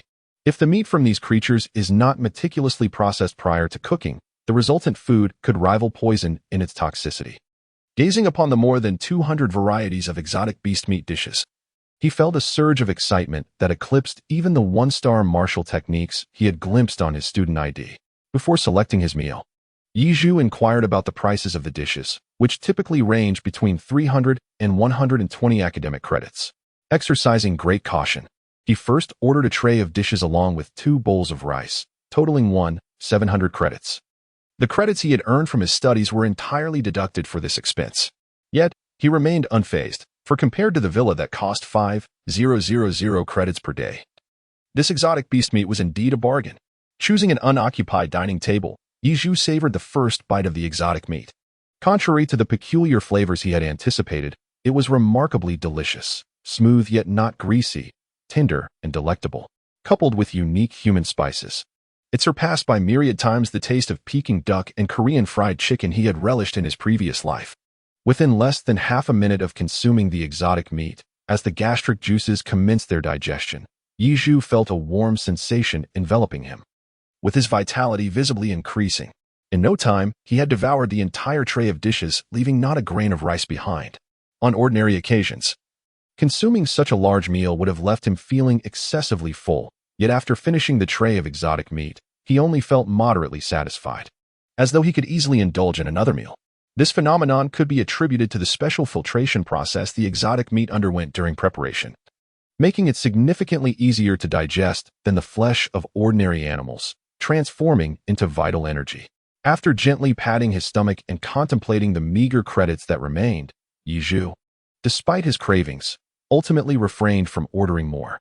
He realized he was not yet affluent and needed to exercise restraint, especially with the knowledge that he would be left to sleep in the wilderness tomorrow afternoon. Yichu gritted his teeth, resolved to first find ways to earn credits, and once financially stable, reward himself lavishly. Yet, what he did not anticipate was that on his very first day at this prestigious high school, he would receive unexpected assistance, not just from one person, but several. Yi, will this be enough to fill me? I have quite the appetite. Could you spare some food? The appearance of the ice goddess momentarily stunned Yichu. Even Lu Lingling, who was approaching with a plate of fresh food, found herself frozen in place. Chapter 26. The Ice Goddess. Envy of all at this elite high school, the vice-class leader of the senior year, Lu Sihui, not only possessed striking beauty and a captivating figure, but her awakened talent for universal beast mastery rendered her combat prowess second only to the top student, Wu Tianfang. Within this school renowned for producing exceptional talent, she was acknowledged as a T0 level goddess. Once, she had countless admirers, yet Lu Sihui's innate demeanor of maintaining a cold distance, coupled with a strength that left many boys feeling inadequate, deterred most suitors. Many who harbored feelings for her dared only to observe from afar. Occasionally, a courageous boy would muster the audacity to confess his feelings, but without exception, they faced her unyielding rejection. A moment of bravery often led to a lifetime of introversion. Throughout the 3 years of high school, the student body of this elite institution had changed numerous times, yet the number of those daring to pursue Lu Sihui dwindled significantly, resulting in her image among the boys reaching a divine status, one to be admired from a distance. Yet, astonishingly, this ice goddess had approached a rather unfamiliar male student, carrying a plate of food and engaging him in conversation, despite his attire not conforming to the school's uniform. This indicated that he was either a newcomer in his first year or an outsider. Nonetheless, this did not prevent the other students from casting envious glances towards Yichu. Among the few second-year students aware of Yichu's true identity, aside from Lu Lingling, only 2 or 3 boys remained in the cafeteria. The expressions on their faces were far more animated than Yichu's when he effortlessly mastered the turtle breathing technique within 5 minutes during class. Lu Lingling could not help but cover her mouth, struggling to contain her astonishment. Yi, Lu Sihui had never been concerned with the opinions of others. At this moment, her gaze remained as cold as a winter's chill, yet her tone was one of genuine engagement. Yizhu observed the other person with curiosity, particularly captivated by the tray brimming with exotic beast meat held aloft in their hands. His eyes sparkled with intrigue. Senior, do you require my assistance? In this harsh and unforgiving elite high school, Yizhu instinctively maintained a vigilant demeanor. What prompted such thoughts? Lu Sihui, noting the fleeting glimmer in Yizhu's eyes, adopted an expression of indifference. Yet her curiosity about this new junior only deepened. Yizhu seems to be unlike any of her classmates she has ever encountered. Throughout her 3 years in high school, she has never initiated a conversation. Rather, it has always been others who approached her. Yet, every individual who has engaged with her, whether male or female, has exhibited a sense of unease, often stammering or blushing while speaking. It is the first time she has encountered a boy as composed as Yizhu, whose gaze is strikingly pure and untainted. This has inevitably led her to regard Yizhu with even greater admiration internally. Please, eat freely, she reassured him, adding, if you must know the reason, consider it a compensation for the misunderstanding during the day. I tend to be somewhat sensitive about my pride, and expressing gratitude or apologies is often difficult for me. As she observed Lu Sihui, she noticed a peculiar expression, one that seemed to suggest she would not touch her food unless given a satisfactory explanation. With a hint of resignation, her voice softened. If it weren't for Lu Sihui's perpetually icy demeanor, one might have thought she was displaying a rare sign of bashfulness. Is that so? In that case, thank you, Senior Lu Sihui. Upon hearing Lu Sihui's reasoning, Yichu felt reassured that no traps lay in wait. He promptly accepted the food from her hands, abandoning any pretense of politeness, and began to indulge heartily. Watching Yichu's earnest consumption, Lu Sihui couldn't help but let a rare smile grace her lips, albeit unnoticed by those around them. As Yichu focused intently on his meal, Lu Sihui chose not to disrupt him further and quietly departed. This seemingly trivial incident would later render Yichu a target of envy among all the boys throughout his high school years. When Lu Sihui returned to her seat and left the cafeteria with Wu Tianfeng and his companions, Lu Lingling finally mustered the courage to approach Yichu, carrying a plate of food intended for him. Yi, did you know that Icy Goddess before coming to this elite high school? Lu Lingling inquired, unable to suppress her curiosity. No, I just met her this morning, he replied. Yichu casually glanced at the second person who approached, Lu Lingling. Her response was equally nonchalant. Did we not just meet this morning? What have you two experienced together? Why would this goddess, known for her aloofness, come to seek you out? She even brought you so much food. Lu Lingling was utterly perplexed. Why do you ask so many questions? What is your ulterior motive? Yichu refrained from further responding to Lu Lingling's inquiries, instead casting a peculiar glance at the meal she had brought over. A vigilant expression was clearly etched upon his visage. Lu Lingling found herself at a loss for words. In truth, her intention was to foster a cordial relationship with Yichu, just as Teacher Li was perceptive. Her ability to assume the role of class leader in the second year of high school attested to her considerable insight and understanding. Yichu's future also appears promising. Although genuine friendships are rare in this elite high school, Yichu, having recently arrived, has yet to be assimilated into the school's culture. As long as she extends her sincerity, I believe she can still cultivate a meaningful friendship with Yichu. It seems you haven't had your fill. As the class monitor for the second year, I feel obligated to assist new students in swiftly acclimating to the school environment. This is precisely why I spent 200 credits to prepare this for you. But can you manage to eat any more? Lu Lingling glanced at the plate of food that had already been largely consumed by Yichu, feeling somewhat awkward. She had not anticipated that someone would beat her to the act of delivering food, especially not the seemingly unapproachable Ice Queen, Lu Sihui. Class monitor. May I ask you something? Upon hearing Lu Lingling's explanation, Yichu could evidently not place his trust in her. As your diligent class monitor, I shall certainly provide you with thoughtful answers to any inquiries you may have, he declared. Lu Lingling's eyes sparkled with intrigue, pondering to herself that this young man was quite astute and had begun to seek her counsel. It appeared that he too wished to actively deepen their rapport. In this prestigious high school, all individuals were both classmates and rivals. Yichu wore an expression of innocent curiosity, as if genuinely seeking advice. Indeed, both the educational system and the promotion criteria serve as a means of selection. It is only through competition that the strongest emerge. Lu Lingling, with a serious demeanor, earnestly explained to Yichu, thus, we are rivals in this endeavor. Is there truly anyone so benevolent as to assist their own competitor? With a single statement, Yichu silenced Lu Lingling completely.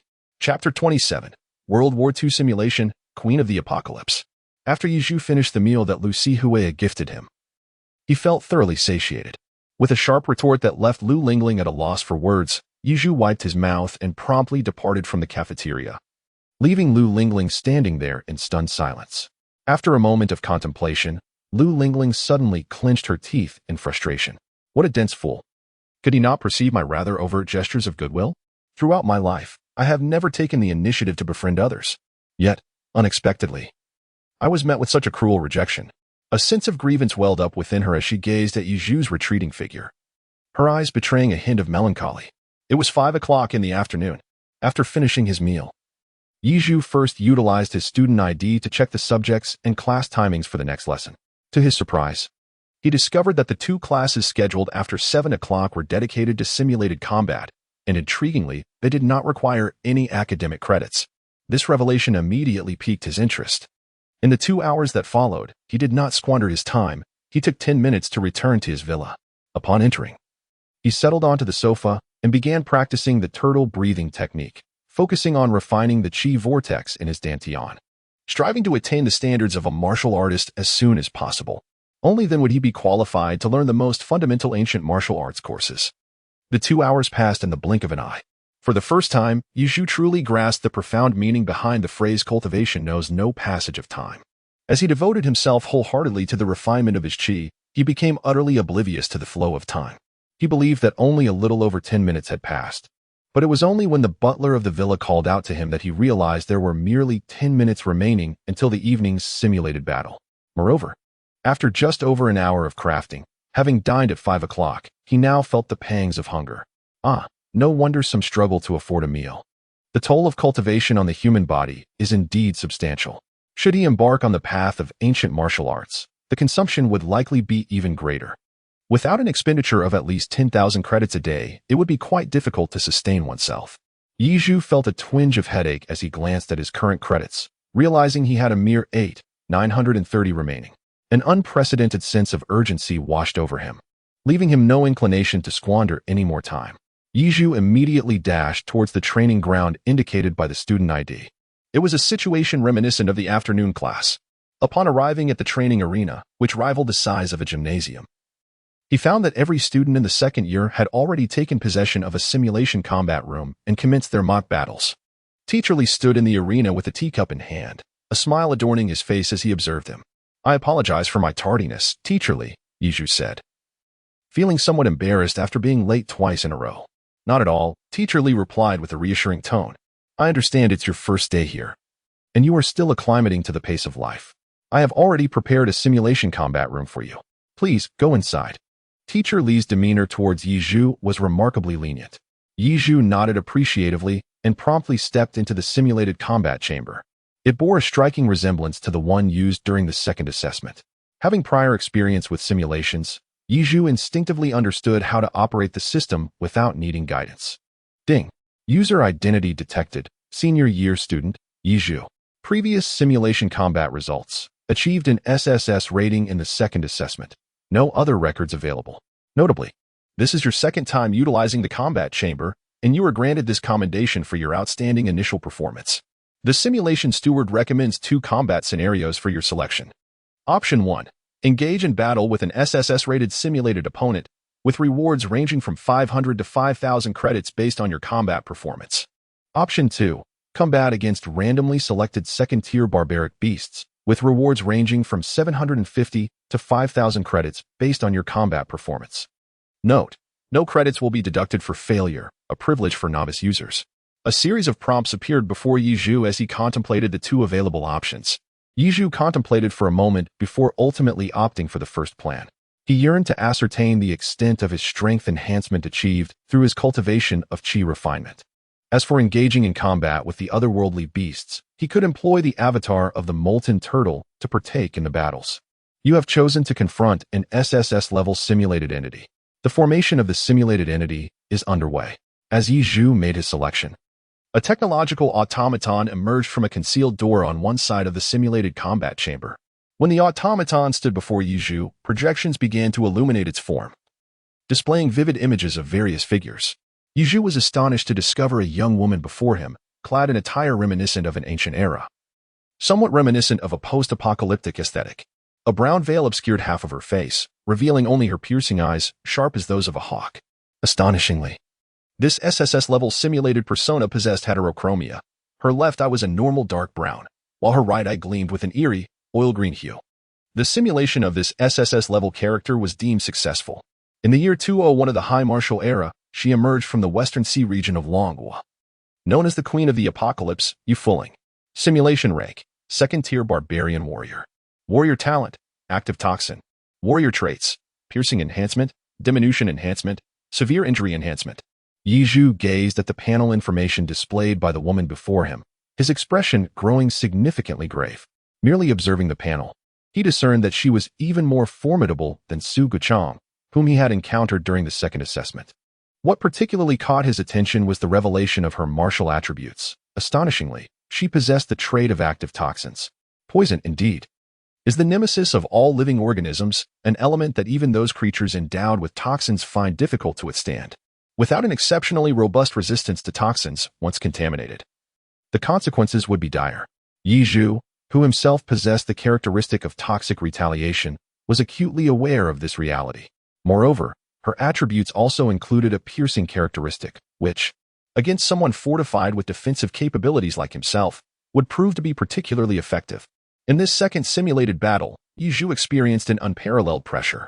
Simultaneously, when Yi Zhu matched with the SSS-level simulated character, Yu Fu Ling, Teacher Li, stationed outside the battle simulation room, received the notification.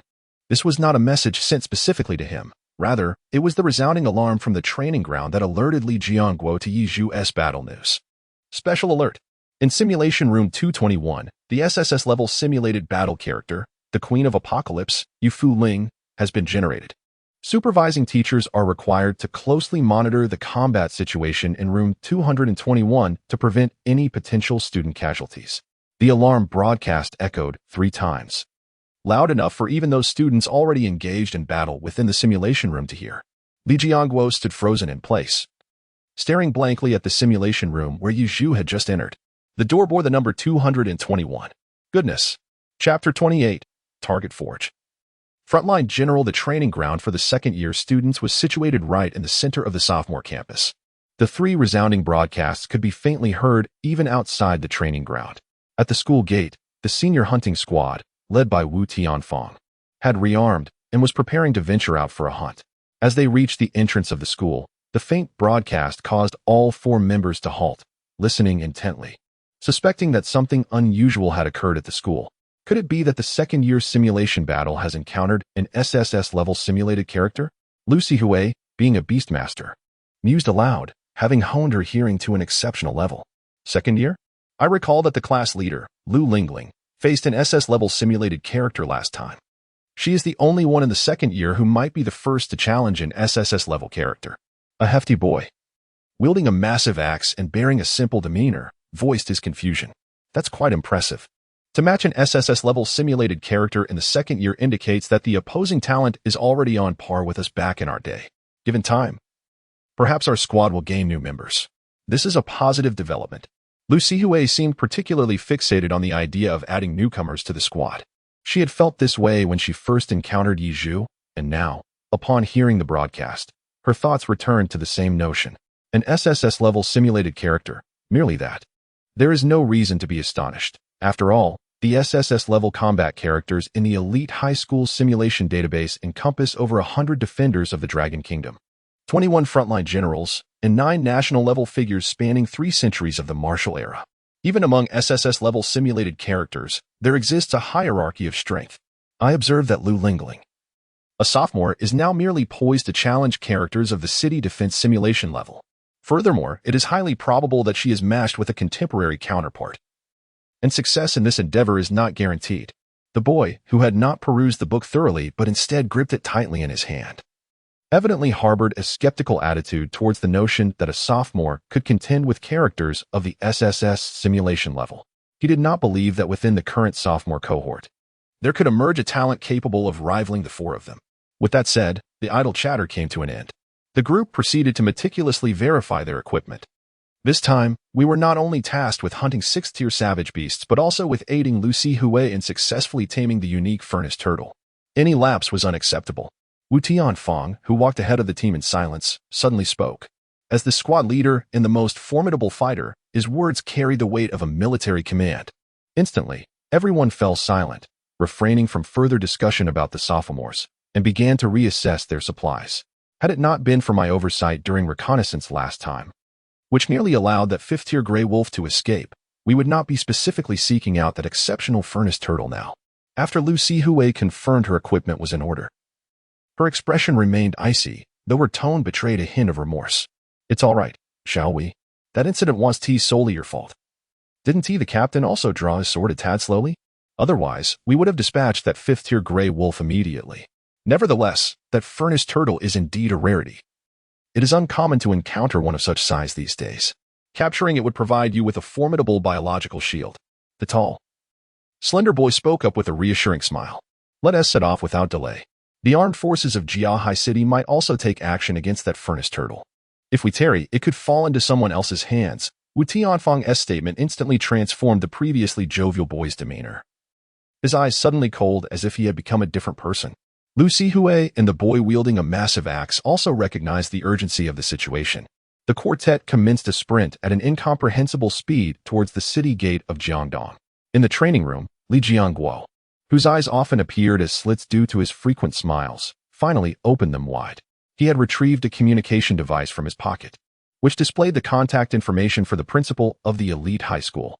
Yet, he hesitated to call the principal, gazing at Yi Chu in the midst of battle, pondering. Should I trust you? Teacher Li was engulfed in indecision. He could contact the principal, ensuring with absolute certainty that Yi Chu would not perish during this trial. However, such an action would rob Yi Chu of a momentous opportunity to forge history and prove herself. Conversely, should he refrain from contacting the principal, he could not fully guarantee Yi Chu's safety on his own. After all, she was the queen of the apocalypse, the second-generation commander of the Eastern Sea Pass. In her rise to prominence, she single-handedly penetrated an entire area of monstrous beasts. In the rankings of overall combat power during the era of high martial arts in Dragon Country, she could claim the 10th position. Li Jiangguo began to pace anxiously, his mind a whirlwind of turmoil. His grip on the glass teacup tightened unconsciously, causing it to fracture under the pressure. As the simulated battle officially commenced, the supervising teacher was instructed to intensify their vigilance. In the midst of his hesitation, an alert sounded from Simulation Room 221. Gritting his teeth, Li Jiangguo turned to observe the unfolding battle scene outside the simulation chamber. Realizing that he could no longer afford to deliberate, he chose to place his faith in Yi Chu and approach the simulation room. As his hand made contact with the chamber door, it seemed to activate some mechanism within. Yi Chu, you must exercise utmost caution. This queen of the apocalypse was the formidable commander who defended the Eastern Sea Pass 60 years ago. At this stage, although she is merely at the onset of her martial journey, her innate talent renders her incredibly lethal. You must evade any attacks aimed at your vital points, while remaining ever vigilant of your opponent's stance. At the first opportunity, strive to incapacitate their mobility. At this moment, all Li Jiangguo could do was leverage his authority as a teacher to provide vital reminders to Yi Chu, his words resonating effectively within the simulation chamber. Yi Chu's expression was grave as he instinctively glanced at the lower half of the Doomsday Queen. Although her attire was tattered, it effectively concealed her lower body, leaving him unable to discern any vulnerabilities. She was, after all, the former Grand General of the town. Even though he had only managed to simulate her strength at the second tier of her barbaric rank, he himself could barely be considered a warrior. With no other option, he steeled himself and pressed on.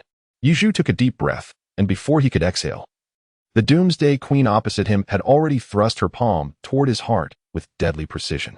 Her fair hand, upon nearing his chest, transformed rapidly, its 5 fingers darkening to a deep shade of purple. In Chapter 29, titled Dual Crisis, Surpassing Potential, as Yi Chu faced the most formidable battle of his life, his beastly doppelganger, the Furnace Tortoise, found itself confronting a new adversary in the exotic beast zone between Jianghai City and Jiangdong City. A casual remark made by He Dongxing during their ride to Jiangdong City had instilled a sense of threat regarding the fate of his beastly avatar. Indeed, this doppelganger was an exceptionally rare entity among exotic beasts, likely to attract human attention. Thus, while still within He Dongxing's vehicle, Yi Chu began directing the Furnace Tortoise toward a more advanced beast zone, continuously transmitting commands through his consciousness to enhance its vitality by feeding on the spiritual flora along the way. Subsequent events became unclear to Yi Chu upon his arrival at the prestigious high school. Meanwhile, the Furnace Tortoise, having traversed 10 miles throughout the day, had already plunged deep into the higher-level exotic beast zone, where 4th-tier beasts were the most basic entities. The 3-meter-long Furnace Tortoise would undoubtedly become a target for all predators in this realm. As the Furnace Tortoise diligently followed the directives of its main body and rested by gnawing on the bark of nearby trees, a colossal snake with dual eyes glowing an eerie green began to descend from a towering ancient tree directly above it. This serpentine creature, exceeding 20 meters in length, had its head hovering mid-trunk while its tail remained aloft among the foliage. However, it was no mere python. It had mutated into a 5th-tier exotic beast known as the Striding Serpent. Its massive size served merely as an external weapon. Its true lethal attribute lay in the venomous fangs capable of piercing even the toughest tree bark. The fates of the main body and its doppelganger appeared to be intertwined, both simultaneously facing the threat of lethal poison. In the simulated combat arena, although Yi Chu was unfamiliar with the toxic assault of the Doomsday Queen, anyone with common sense, witnessing her fingers darkened like a blade aimed at his chest, would instinctively choose to evade. Yi Chu was no exception. However, he harbored a few cunning thoughts. Instead of retreating, he lowered his body, allowing the venomous 5 fingers to glide perilously close to his hair. Strands of hair, severed by that hand, drifted down beside Yizhu. Yichu inadvertently caught sight of the falling strand of hair. Before it could touch the ground, it swiftly disintegrated into nothingness. His pupils constricted in an instant, and a wave of goosebumps enveloped him. The potency of such a toxin was surely fatal. The audacious thought that had lingered in his mind was obliterated upon realizing the terrifying strength of the opponent's venom. Yizhu, disregarding any concerns about his dignity, immediately curled his body and rolled backward. It was this timely recognition of danger that allowed him to narrowly escape the fate of being corroded by venom once again. The moment his figure rolled away, a silver needle, glistening with a dark sheen, struck the very spot where he had just been. This deadly projectile had been expelled from the mouth of the Queen of the Apocalypse, piercing through her specially designed veil and embedding itself in the ground. The venomous nature of the assailant, coupled with their relentless determination to inflict harm, rendered such an adversary the most formidable of all. Yizhu gazed at the silver needle ensconced in deadly poison upon the ground, cold sweat cascading down his back. He had come to a realization. Although this woman, the Doomsday Queen, was an SSS-class simulated figure, she was not as adept in combat as Su Guchang had been. However, when it came to the level of threat she posed, Su Guchang paled in comparison to the formidable Doomsday Queen before him. He could not continue to evade her indefinitely. Who knew what other sinister tricks she might possess? Yizhu's countenance darkened, his entire physique tensing into a state of heightened vigilance, acutely aware of the imminent threat posed by his adversary's next move. Concurrently, he began contemplating the most effective means to engage the individual before him. Engaging in close combat with a practitioner of poison would undoubtedly be unwise. The only resources at his disposal, aside from formidable defenses in the retaliatory flames of his fire poison, were the searing flames generated during a full-force assault. Wait, flames? Yizhu seemed to have recalled something. His eyes suddenly brightened. Another bold yet worthwhile idea emerged in his mind. The warrior's aura serves as a medium, allowing beast masters to effectively convey their commands to exotic beasts over great distances through this energy, a technique known as whispering into the void. Teacherly, by harnessing his aura, amplified his voice to achieve the formidable lion's roar of Buddhism. Wu Tianfeng, utilizing his own aura in conjunction with his innate talents, could soar through the skies on his sword. Thus, could I not also enhance the fiery attributes of my attacks through the manipulation of my aura? At this moment, Yizhu's mind raced with fervent contemplation, reflecting upon the scenes he had witnessed that day. In less than 2 seconds, he had clarified his thoughts. Just then, the Queen of the Apocalypse launched her attack once more. In the void, a glimmer of cold light emerged first. A cacophony of alarm bells resonated within Yizhu's heart. Once again, a silver needle was shot forth from his adversary's mouth. Regrettably, while he had previously escaped by mere chance, the needle now hurtled towards him with such astonishing speed that evasion seemed utterly impossible. In this dire moment, Yizhu's eyes widened in sheer determination. An inexplicable surge of confidence igniting a rapid whirl of energy within his dantian. At that very instant, as the energy spiraled with remarkable intensity, he unleashed a single word, roll. Unbeknownst to Yizhu, who lacked any understanding of the Buddhist lion's roar technique, fate conspired to create an inferior version of this powerful shout. The sound waves emanating from him surged forth, amplified to an extent several dozen times greater than his usual volume, erupting throughout the simulation chamber. The diminutive silver needle, now merely 5 centimeters from his throat, became the target of his formidable sonic attack, which sent it flying away with tremendous force. However, lacking the training of a martial artist or the knowledge of ancient techniques, Yizhu's impulsive display of power bore significant drawbacks. The indiscriminate nature of this lion's roar attack not only rendered him hoarse but also resembled the disastrous act of detonating a flashbang grenade right beside his own ears. Yizhu's cochlea instantly oozed with fresh blood, the terrifying sound waves even encroaching upon his neural tissues. Within his eyes, one could visibly observe the emergence of crimson streaks. However, the simulated Doomsday Queen appeared equally shaken by Yizhu's sudden self-destructive tactic. The greatest advantage of a sonic assault lies in its ability to momentarily incapacitate an unsuspecting adversary, leaving them dazed and disoriented. Yizhu experienced this for the first time, his mind throbbing with pain. Yet, at this moment, he was consumed by a singular obsession. This was his only opportunity. Should he fail to seize this chance, the very real possibility of defeat, or even death, loomed over him. Driven by a fear of mortality and an insatiable desire for victory, in a state of utter disarray, Yizhu unleashed his most formidable punch to date. With little regard for anything else, he expelled the remaining energy from his dantian in one breath. even pushing his physical body to its limits once more during the eruption. In an instant, a surge of energy blossomed within him. Thus, when this punch was thrown, despite being 2 meters away from the Queen of the Apocalypse, the flames flickering atop his fist, propelled by the energy as its medium, truly transcended his corporeal form, delivering a tangible blow of fiery force. Chapter 30. Urgent Treatment. Startling truths. The gust of his punch reverberated through the void as the raging flames obliterated his formidable adversary. The brief but tumultuous blaze sent Yu Fuling hurtling through the air until she collided with the wall of the technological chamber, causing her projection to vanish from the technological puppet. Even this puppet, valued at over 10 million and renowned for its high resilience, suffered varying degrees of damage across its entire frame. After the impact with the wall, it fell eerily silent. Yu Zhu's condition is equally poor. In such a peculiar state, he, relying on his unwavering belief, delivered a blow that transcended the limits of his physical capabilities. Although it proved effective, it came at a considerable cost.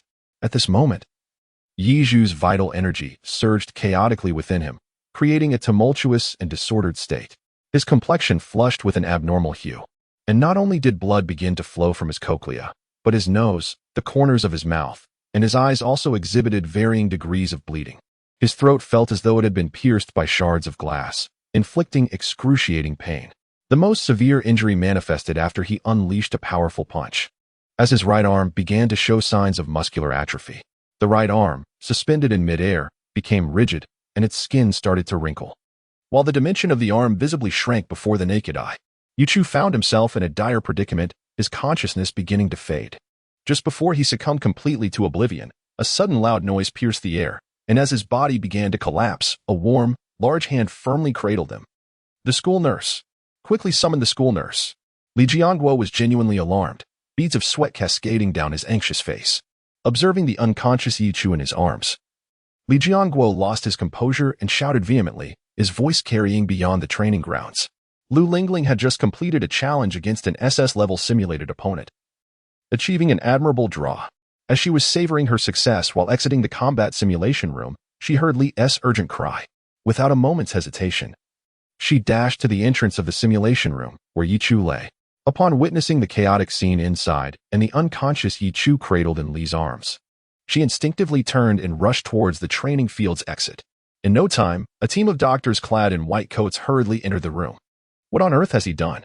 Why is there a case of burning vital energy?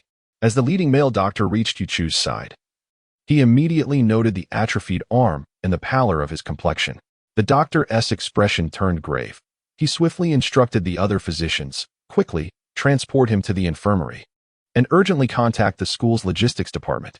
Prepare 3 level 6 beast hearts for him to replenish his vital energy. The gravity of the situation left Lu Lingling speechless. In her 2 years at this elite high school, she had only witnessed such scenes when senior students returned grievously injured from hunting expeditions. As Yi Chu was taken away by the medical team, Lu Lingling turned to Li, who stood dazed in front of the combat simulation room. It appeared that Li had forcibly broken open the door with his iron palm technique, indicating that a severe incident had indeed occurred. Curiosity piqued. Lu Lingling cautiously entered the simulation room. Upon stepping inside, she noticed the robotic combat figure lying motionless against the far wall. The technological automaton seemed to have endured a tremendous impact. Its chest, protected by a bullet-resistant alloy shell, was deeply indented. Additionally, the white walls around the automaton bore dark scorch marks. Fire? Lu Lingling struggled to fathom the events that had transpired in the simulation room where Yi Chu had been engaged. Under normal circumstances, Yi Chu should possess a vitality akin to her own, approximately around 15 points. Moreover, since Yi Chu lacks proficiency in ancient martial arts, it is highly unlikely that the simulated combat character she was matched with exceeds an S rank. Thus, it would typically fall within the ordinary A to B ranks for simulated combat characters. This is merely the extent of the situation. Yet it has resulted in such a disastrous outcome. Lu Lingling turned to glance at Teacher Li, who had regained his senses but appeared to be ensnared in deep contemplation. With a slight shake of her head, she approached the fallen technological automaton. Drawing closer, she scrutinized the extent of the automaton's damage in greater detail. Unyielding in her skepticism, she rotated the automaton's body. On the back of the technological automaton, there was a projected display intended to reveal students' results upon the conclusion of the simulated battle. However, this automaton had suffered damage to its internal circuitry, rendering it incapable of effectively projecting the image within the combat arena. Yet, the source image on its back remained accessible for viewing. Test subject, second-year high school Yichu opponent in simulation, SSS rank Doomsday Queen, level 2 Barbarian. Yu Fulling combat result, outstanding victory reward credits, 5,000. What on earth is this SSS rank? And she achieved an outstanding victory. As Lu Lingling beheld the SSS rank designation, her pupils instantly widened in shock. The moment she saw the combat result indicating an outstanding victory, Lu Lingling stood there utterly dumbfounded. This must be a fabrication, right? How could this be possible? I can only contend evenly with SS rank combat simulation characters. On what grounds can Yuzhu triumph over the SSS level? Upon discovering the truth, Lu Lingling found herself engulfed in profound doubt. Although it was difficult to accept, she had no choice but to acknowledge it. Yichu is extraordinarily exceptional. Although it remains unclear what price he paid to defeat an SSS-level simulated combat character. One must ponder, if one were to stake their life, could they similarly vanquish an SSS-level adversary? Lu Lingling can only shake her head with a wry smile. The outcome of such a life-or-death struggle is uncertain, yet the likelihood of defeat looms large. Over the course of 3 centuries of martial history in our great nation, only a handful have emerged worthy of the SSS designation in simulated combat, perhaps no more than 100. In a country as populous as the Dragon Kingdom, this select group represents the pinnacle of martial prowess. To triumph over such individuals is truly a rarity. Yet, this prodigy Yichu accomplished this astonishing feat on the very first day of practicing the most fundamental breathing techniques of martial arts. Lu Lingling gasped internally, feeling a profound shock. Such occurrences seem almost unfathomable. Lingling, this matter must remain confidential. Unbeknownst to her, Li Jianguo had already approached from behind. Mr. Li. Lu Lingling instinctively wished to inquire about the specifics of Yichu's combat. However, upon turning to face the usually jovial Mr. Li, she was met with an expression of grave seriousness in his eyes. The words she had almost uttered were swiftly swallowed back. Lingling, as you are aware, the current state of the Dragon Kingdom is precarious. Exceptional talent is scarce, and our national strength diminishes year by year. The Eagle Nation and the Goryeo Kingdom have long cast their covetous gazes upon our position as a global leader, not to mention the inhumane cult organizations. If they were to discover Yichu's existence and his significance to the Dragon Kingdom, they would stop at nothing. Each word from Mr. Li resonated profoundly, causing Lu Lingling to break into a cold sweat. Chapter 31. A New Predicament. A collective bewilderment as the second-year students concluded their simulated combat training and began returning to their dormitories. Lu Lingling trailed behind the main group, her mind adrift. Even when classmates called out to her multiple times, she remained oblivious. Curse this insatiable curiosity, she thought, feeling as though she had stumbled upon a monumental secret. As Mr. Li had articulated, Yichu's emergence is akin to dropping a timed nuclear bomb into the vast sea of the Dragon Kingdom. The initial ripples may seem inconsequential. Yet the moment Yichu truly begins to grow, it will not only stir the waters of our realm, but send shockwaves across the entire continent of Jiuzhou. The talent of Yizhu is truly extraordinary. After Yizhu fainted from surpassing his own limits, the consciousness of his original self descended into oblivion, giving rise to the awakening of his doppelganger's awareness. Upon regaining clarity of his surroundings, he sorrowfully discovered that having merely escaped one mire, he had plunged into another quagmire. His vision was enveloped in darkness. Yet Yizhu could perceive that the shell of the furnace tortoise was being gradually eroded by a potent corrosive liquid. The air was stagnant, and the sweltering space was permeated by an exceedingly foul stench. As the myriad scenes encountered by the furnace tortoise during this ordeal were absorbed by the consciousness he had fragmented, Yizhu found himself in a state of helplessness. During his battle with the Doomsday Queen, his main body was unexpectedly targeted by a 5th-tier absolute step serpent. This serpent, measuring over 20 meters in length, possessed a venom so potent that it could swiftly terminate creatures of equal rank. Its massive and powerful form was capable of obliterating all vertebrates in the surrounding jungle. Fortunately, the furnace tortoise boasted formidable defenses. Although it was ensnared and bound by the absolute step serpent, its defenses remained unbroken. However, this did not deter the serpent from pursuing the furnace tortoise as its quarry. The outcome was the current predicament of Yizhu. The 3-meter-long furnace tortoise, already considered a colossal beast, was directly swallowed by the absolute step serpent. Had it not been for Yizhu's fragmented consciousness awakening in time, the unawakened mind of the furnace tortoise would have believed that merely hiding within its shell rendered it invincible. Sooner or later, it would have been eroded completely by the serpent's formidable digestive system. Yet, there was a glimmer of good news. As the serpent's gastric juices began to erode the shell of the furnace tortoise, the serpent was simultaneously subjected to the corrosive effects of the tortoise's fiery venom. Cognizant of the situation, Yizhu was far from resigned. He commanded the body of the furnace tortoise, utilizing its powerful jaws to launch an internal assault on the serpent. Additionally, the tortoise's advancement to a fourth-tier beast had augmented its attack with fiery damage capabilities, significantly enhancing both its offensive and destructive potential. Initially, Yizhu believed that attacking from within the beast would easily breach the serpent's flesh. However, to his astonishment, after he had torn through the innermost layers of flesh, the absolute steppe serpent had developed a skin as hard as steel.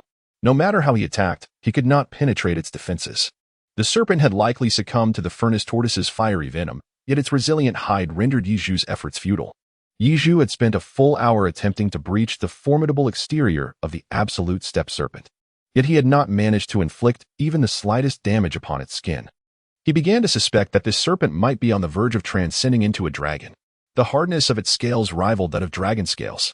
After an hour of relentless effort, Yizhu felt utterly exhausted, both physically and mentally, yet he could not afford to surrender. A grave crisis loomed over the beastly avatars, the most severe in history. After resting for a moment, Yizhu sensed the pangs of hunger emanating from the furnace turtle's body. It was this very sensation that sparked a moment of inspiration within him. The inability to penetrate the serpent's skin merely indicated that the furnace turtle was not yet sufficiently powerful. Yizhu murmured softly, parting his lips to sink his teeth into the flesh of the formidable Juba snake. With a single bite, the succulent meat was consumed. Ding! They devoured the flesh of the fifth-tier Juba snake, experiencing a surge in vitality of 1. Vitality increased by 1. The flesh, imbued with the serpent's gastric juices, was swallowed into his belly, igniting a fiery sensation within. Yet, this would not inflict any substantial harm upon the, which possessed a robust digestive system, at worst. It would merely lead to a slight indigestion. Tom slipped away unnoticed. The interior flesh of the Juba snake had been entirely consumed by the. However, the formidable resilience of the snake's skin severely restricted his movements within its body. Yizhu directly examined the panel of the molten tortoise at that moment. Beast Avatar, Molten Tortoise, Mature Stage Life Level, Beast Tier 4, Variant, Vitality, 169, 500.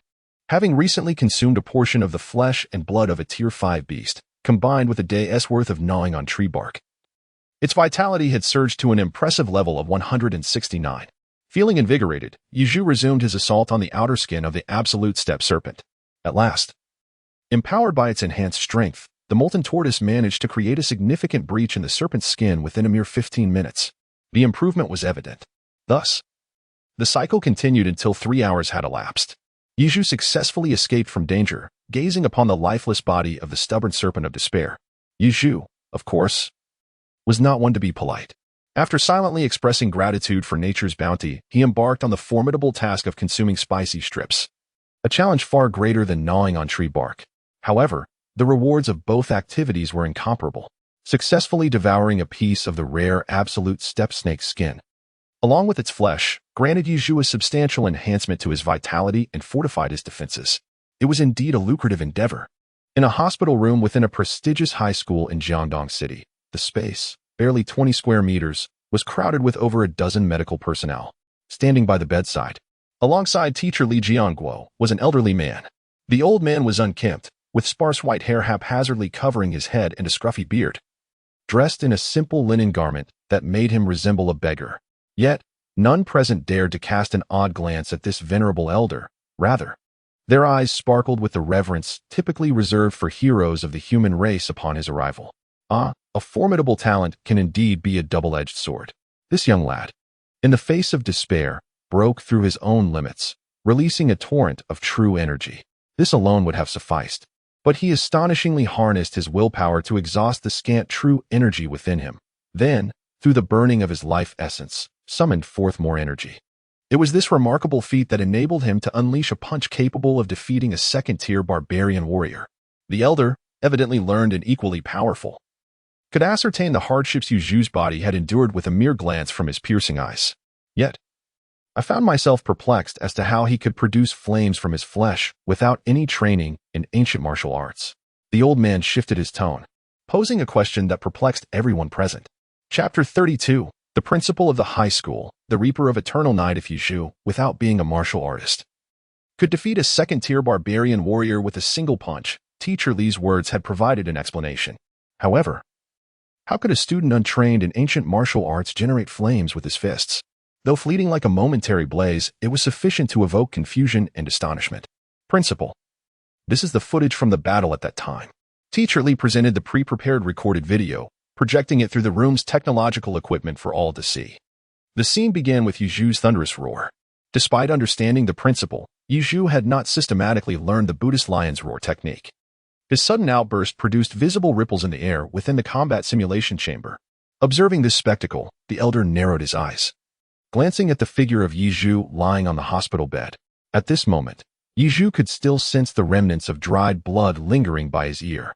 A prodigy, the elderly man murmured softly, continuing to observe the unfolding scene.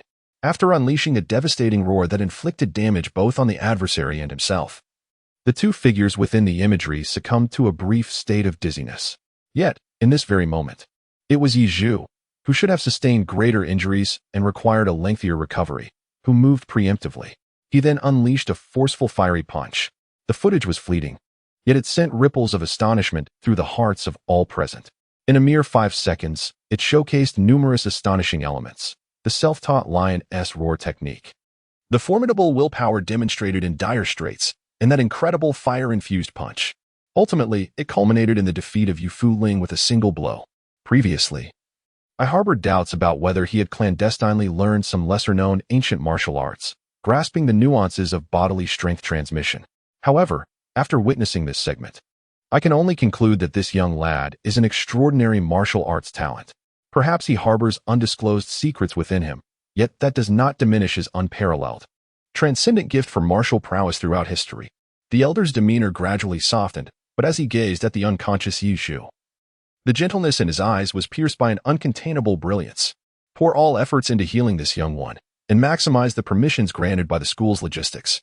We must ensure that upon his recovery, he bears no lingering ailments or after-effects, the elder instructed, turning slowly. The crowded assembly immediately parted to create a path for him.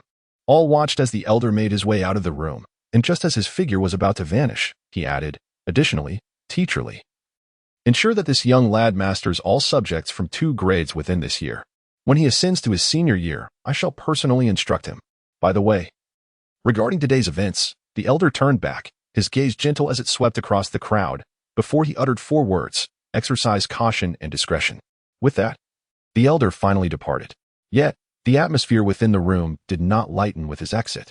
On the contrary, his final words seemed to have detonated a bomb within the hearts of those present, leaving them in stunned silence. Was the implication that the elder intended to re-enter the fray for this young man? Moments later, a young physician voiced this very thought, igniting a fervent discussion among the younger doctors clustered together. Meanwhile, the more seasoned physicians stood with Teacher Li by Yizhu's window, their gazes complex as they regarded him. Old Li, it seems our dragon nation is poised to welcome another formidable guardian. Gazing at the seasoned physician, whose visage bore the marks of over 50 years of life, he gently patted the shoulder of Li Jianguo beside him. To be accepted as a disciple by the legendary figure known as the Eternal Night Reaper by Hongzhang is a feat that would make it nearly impossible for this young man to avoid becoming a formidable general. After all, every disciple nurtured by Bai Hongzhang has risen to the status of a great general. Li Jianguo smiled and sighed, reflecting on the name that has echoed throughout the Dragon Kingdom for a century, the Eternal Night Reaper by Hongzhang. 100 years ago, the Dragon Kingdom faced an unprecedented onslaught of monstrous beasts. From the 4 borders of the kingdom, millions of these creatures surged forth, including both demonic and celestial beasts. This catastrophic tide of beasts threatened to annihilate the nation. Except for the West Sea Pass, which was guarded by formidable generals, the other 3 borders, fortified by millions of martial artists, remained unscathed. However, the West Sea Pass, being coastal, bore the brunt of colossal amphibious beasts emerging from the depths of the ocean. The smallest of these creatures exceeded 10 meters in length, while the largest was an imposing entity, 100 meters tall, known as the Tide Listener. A beast that had evolved from turtles, comparable to the legendary Xuanwu in its formidable defense. The emergence of the Tide Listener, especially its mountainous form and its astonishing defensive capabilities, rendered the general stationed at the West Sea Pass powerless to halt its advance onto Dragon Kingdom soil. Despite his utmost efforts, the situation grew so dire that the sovereign of the Dragon Kingdom, Su Guochang, who could scarcely move without risking national collapse, deemed it necessary to rush to the West Sea Pass.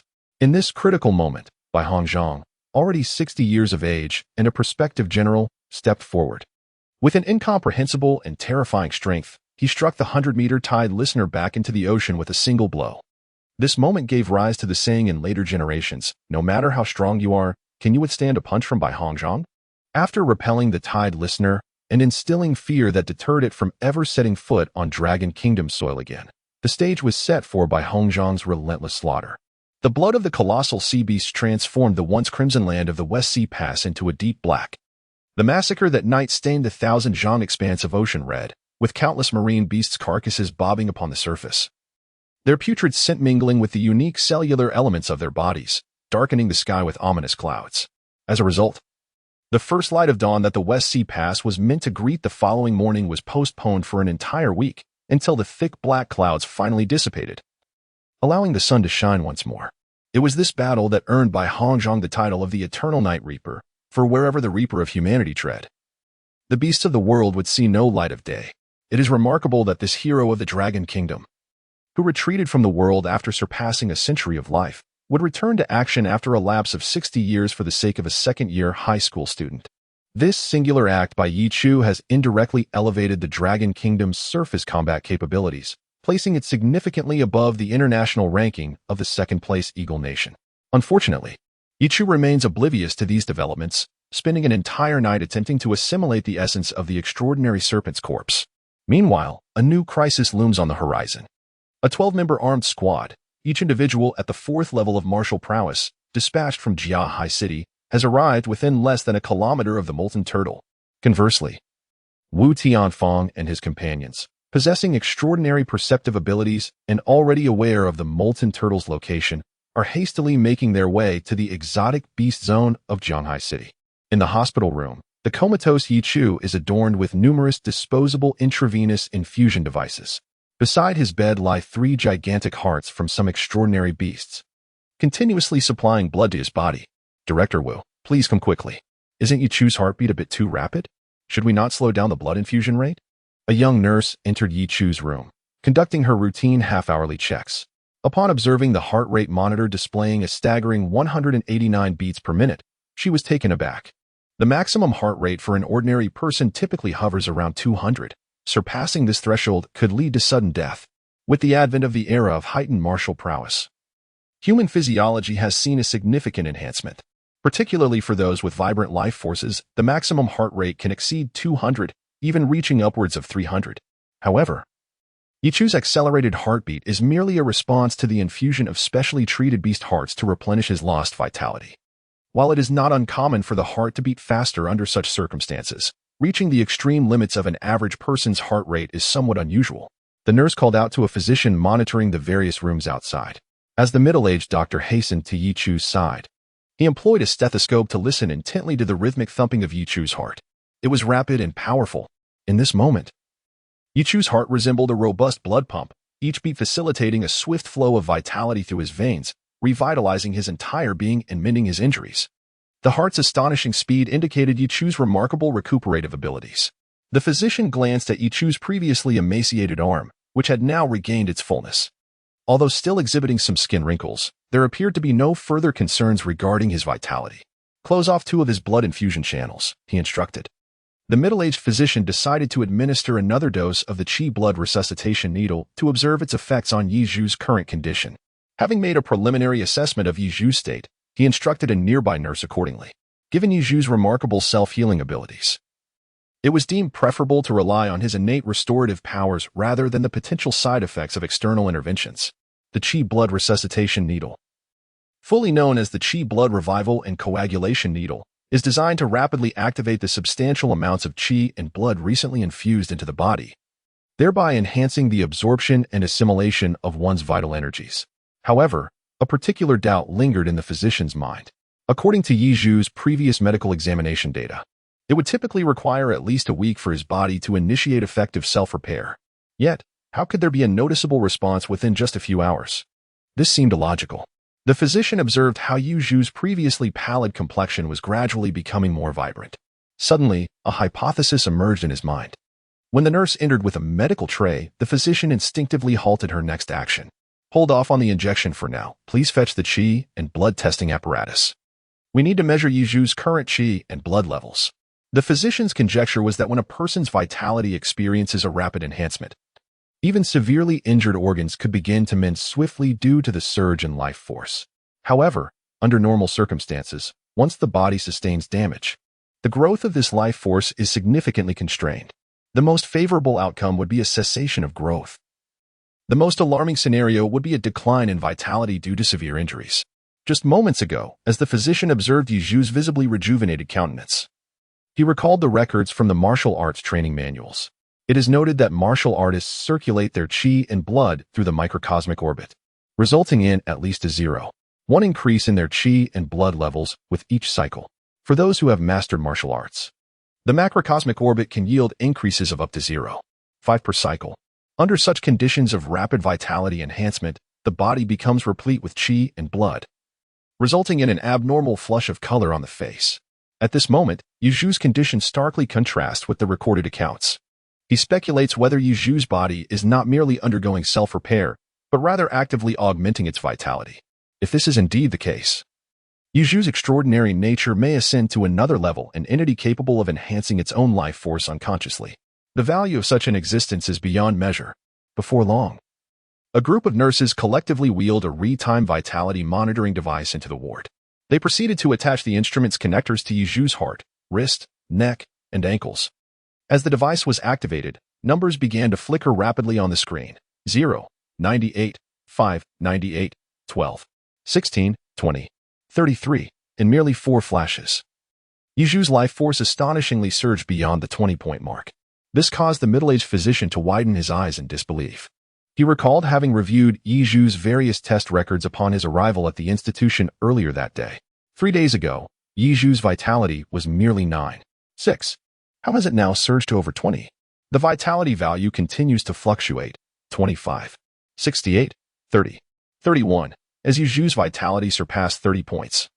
The middle-aged physician's eyelids twitched involuntarily. Ultimately, Yu Zhu's real-time vitality stabilized at an astonishing 36.8. 36.8. Is this truly a level of vitality that a high school sophomore can attain? The physician was taken aback. Just 3 days prior, his vitality was under 10. Yet now it has more than tripled. The nurses, witnessing such extraordinary vitality data, were equally astounded by Yu Zhu's youthful appearance and his current, almost monstrous, vitality. The middle-aged physician was somewhat dazed. Perhaps it was this extraordinary vitality that facilitated the rapid repair of his body's damaged functions. With a vitality level of 36.8, Yu Zhu would inevitably recover on his own, without the need for external blood transfusions. Truly, an exceptional young man. The physician's words had yet to leave his lips when the instruments beside him emitted another beeping sound. The vitality of Yu Zhu has undergone yet another transformation. A remarkable increase of 0.2, reaching a total of 37.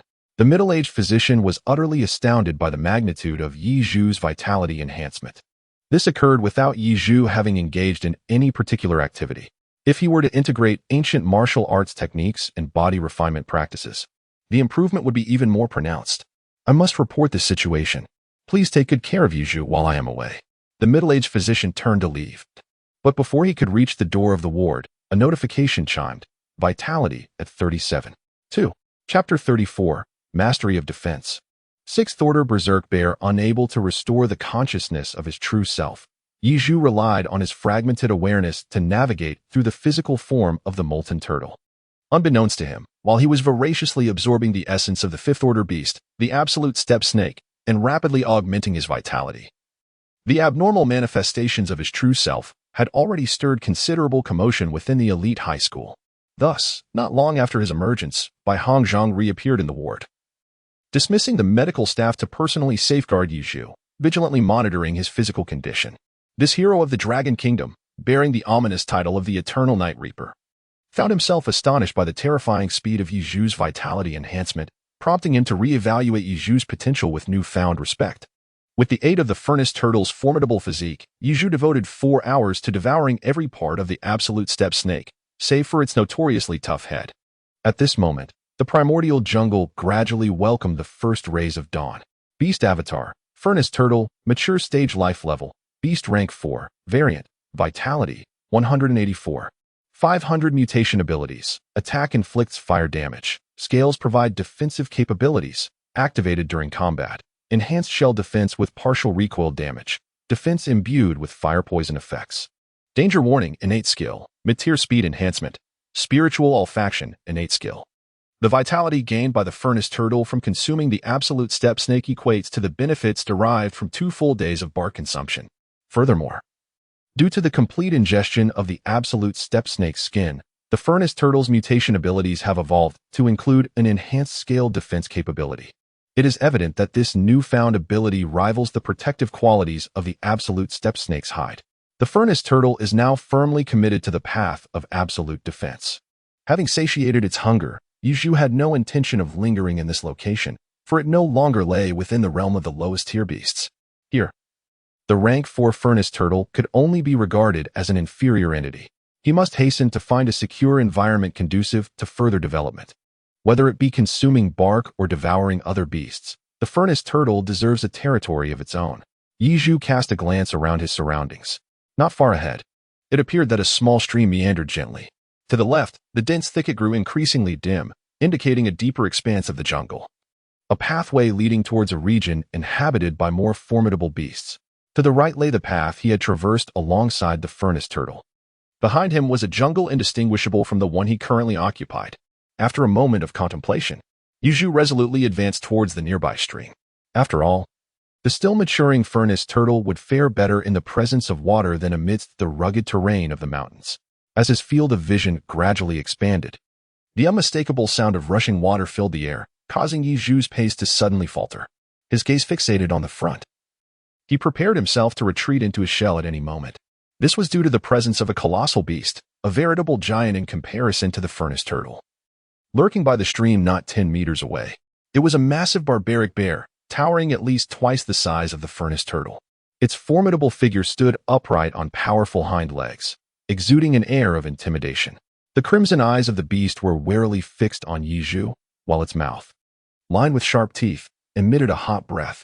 6th-tier beast species, Frenzied Bear, Mature Stage, Vitality, 1350 Mutated Abilities, Great Strength, Rending, Bludgeoning, Frenzy. Blood burst as the information panel of the gigantic bear unfolded before Yiju's eyes. Yiju has begun to manipulate the body of the Furnace Turtle, cautiously retreating. This is sheer misfortune. Previously, he had traversed an entire day without encountering even a shadow of a beast. Yet today he finds himself in peril right from the jaws of a 5th-tier beast. Now, he confronts a 6th-tier creature, one of the terrestrial monarchs, a mutated bear. With a staggering vitality of 1350 and a plethora of mutated offensive abilities, the Furnace Turtle, which has solely developed its defensive capabilities, stands no chance against this colossal bear. The disparity in vitality is tenfold, leading Yiju to ponder whether a single punch from this beast could shatter his shell. Yiju cautiously retreated step by step. After covering a distance of more than 30 meters from the ferocious bear, Yiju immediately turned and fled, fearing that if he lagged behind, the monstrous creature would take issue with him and strike. However, he overlooked a matter of utmost importance.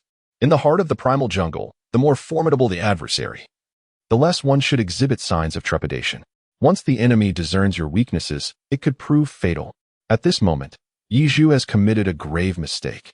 He ought to have withdrawn from the bear's line of sight before opting for a hasty departure, rather than exposing his back in plain view of the adversary. Yiju manipulated the body of the Furnace Turtle, and scarcely had he traversed a few meters when a roar reverberated through the entire jungle. Following this, the ground trembled. The Furnace Turtle's acute danger alert system nearly sent his blood boiling in an instant. The terrifying sensation of impending peril caused his heartbeat to surge above 300 in an instant. Yiju could no longer afford to ponder anything further. He summoned all his strength and began to run frantically. Fortunately, the lava turtle possessed remarkably robust limbs, coupled with a slight increase in speed acquired after devouring the gray wolf, allowing him to momentarily evade the relentless pursuit of the frenzied bear. Yet, the ground trembled persistently beneath him, accompanied by the incessant roars echoing from behind. Through the corporeal form of the Yizhu felt an overwhelming sense of impending doom. However, despite the furnace turtle's remarkable speed, it could never surpass the rapidity of the bear-like creatures, one of the titans of the terrestrial realm. As Yizhu's instinctual danger alert reached its zenith, he found himself resignedly retracting his limbs and head into the protective confines of his shell. Simultaneously, for the very first time, his scaled armor's defensive capabilities were activated. The furnace turtle's crimson shell, adorned with menacing barbs, began to exhibit a dense layer of armor resembling a multitude of tightly interwoven fish scales. It was precisely at that moment when the defensive scales were awakened. Yizhu felt as though a small mountain had descended upon him, the terrifying force propelling his body through the jungle, gliding over a considerable distance. In the process, he collided with and shattered several towering ancient trees, a testament to the formidable strength of the enraged bear. Soon after, he endured a barrage of attacks akin to the drilling of a power tool or the relentless bashing of a giant hammer upon his shell. Fortunately, the protective capabilities of the furnace tortoise had reached a significant level, making it challenging for the sixth-tier aberrant bear to breach its defenses in a short span of time. Yet, Yizhu could only endure the onslaught, silently wishing for the beast to vent its fury and depart, granting him a chance for escape.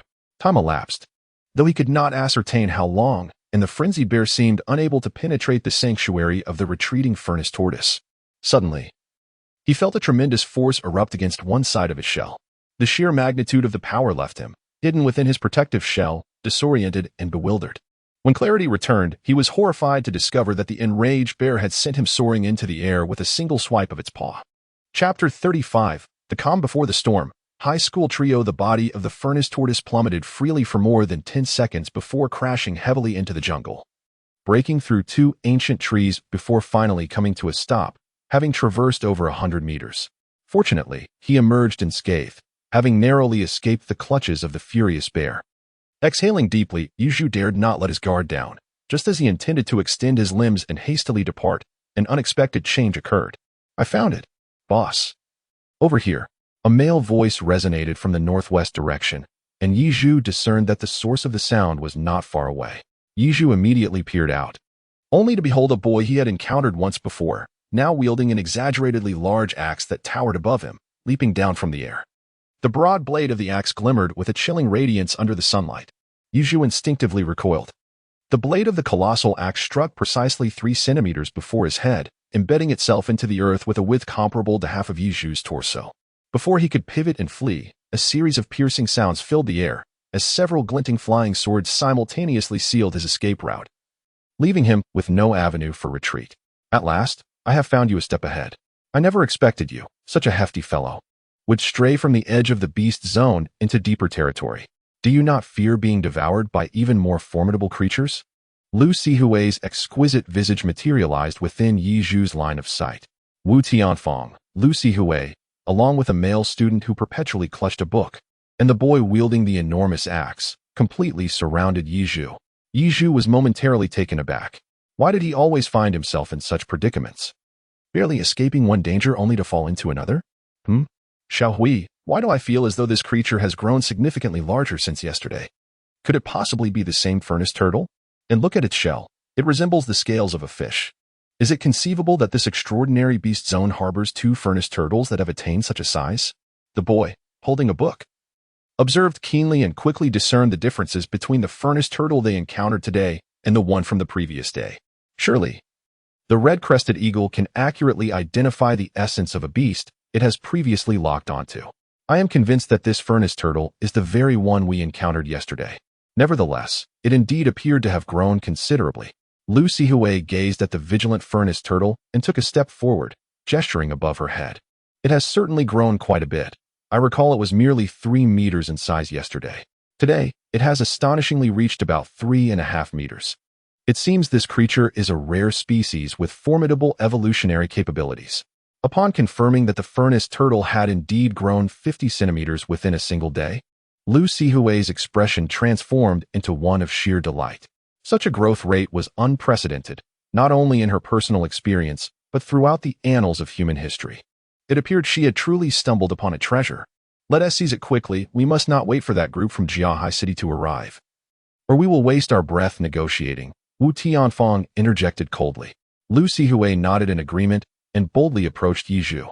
In the presence of the colossal creature, whose head nearly matched the size of her upper body, her exquisite and icy visage displayed no trace of fear. Instead, she revealed a smile that could astonish the world. "Join my beast department. I can offer you anything you desire." Lu Sihui spoke gently, regardless of whether the furnace turtle could comprehend her words, and her soothing tone momentarily left Yizhu in a daze. Meanwhile, she retrieved from her meticulously prepared backpack a vividly red fruit, roughly the size of a basketball, radiating a faint rosy glow. A spirit-enhancing plant. The most fundamental means by which a beast tamer subdues extraordinary creatures is through a combination of intimidation and temptation. Lu Sihui first conveys her amicable disposition, aiming to ease the spirit of the furnace turtle, subsequently presenting sufficient allure to foster further trust.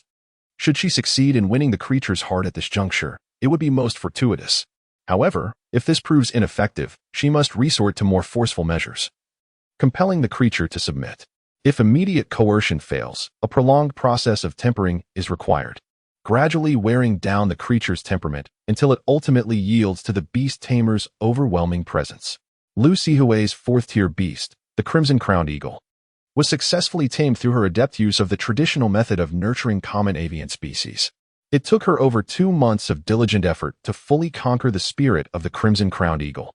Now, she is prepared to invest considerable time to tame the furnace turtle. For this purpose, she has even arranged a tent, intending to establish her camp directly within this perilous realm of extraordinary beasts. It must be noted that Lu Sihui's resilience of spirit surpasses that of the majority of her peers at her age. This attribute is a significant factor contributing to her ability to fully harness her innate talent as a beast tamer, ultimately enabling her life force to attain the highest rank within her entire school. Yizhu gazed at the food presented by Lu Sihui, her gentle expression enveloping him.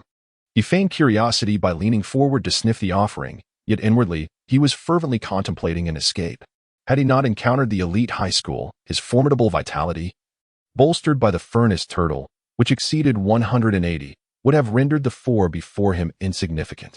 However, having grasped the enhancement that ancient martial arts conferred upon a warrior's combat capabilities, Yizhu could not afford to underestimate the 4 individuals before him.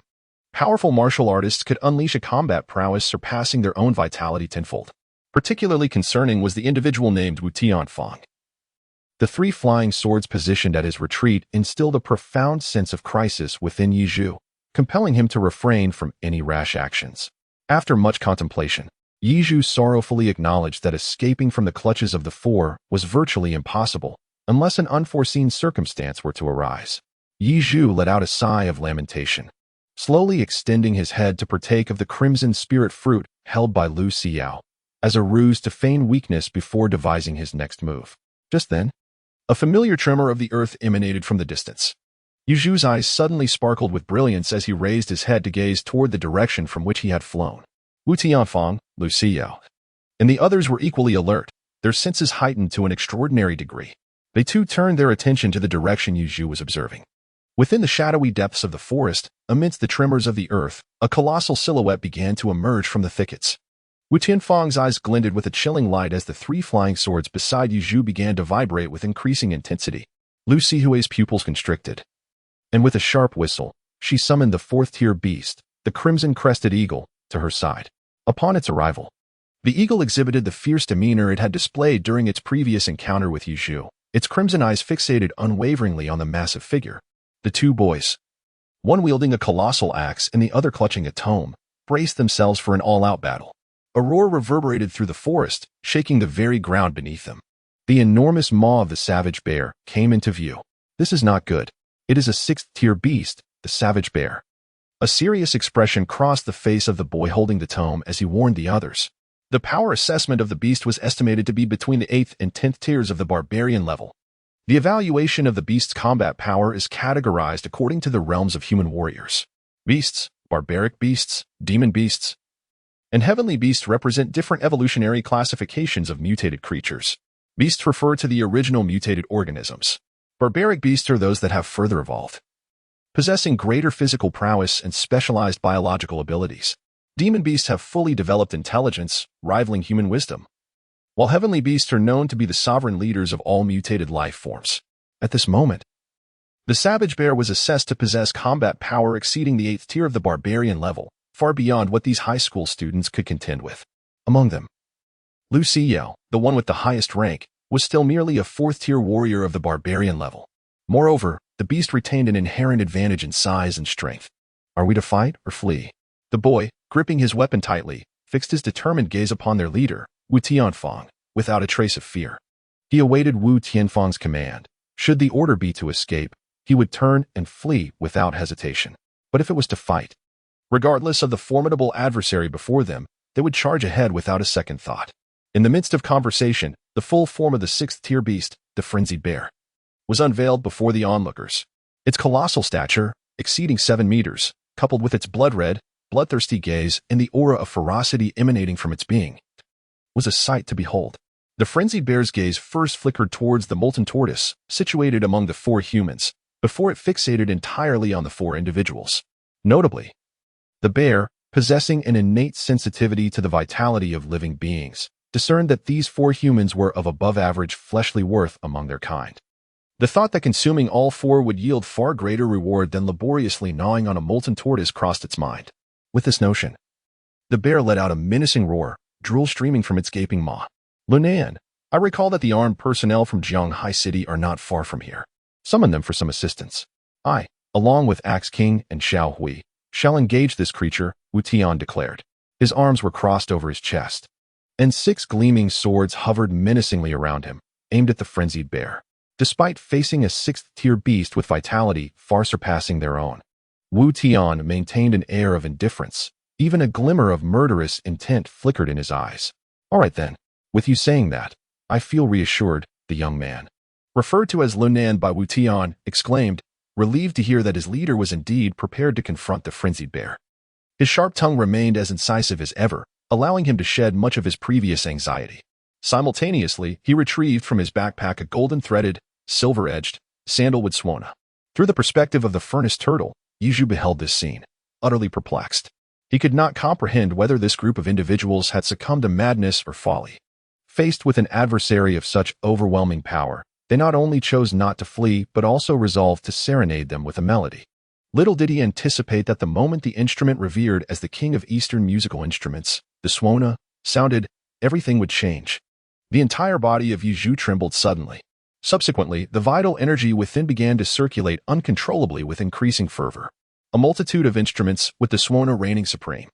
When the swana sounded, riches beyond measure flowed forth. The grand and majestic melody erupted from the swana at that very instant.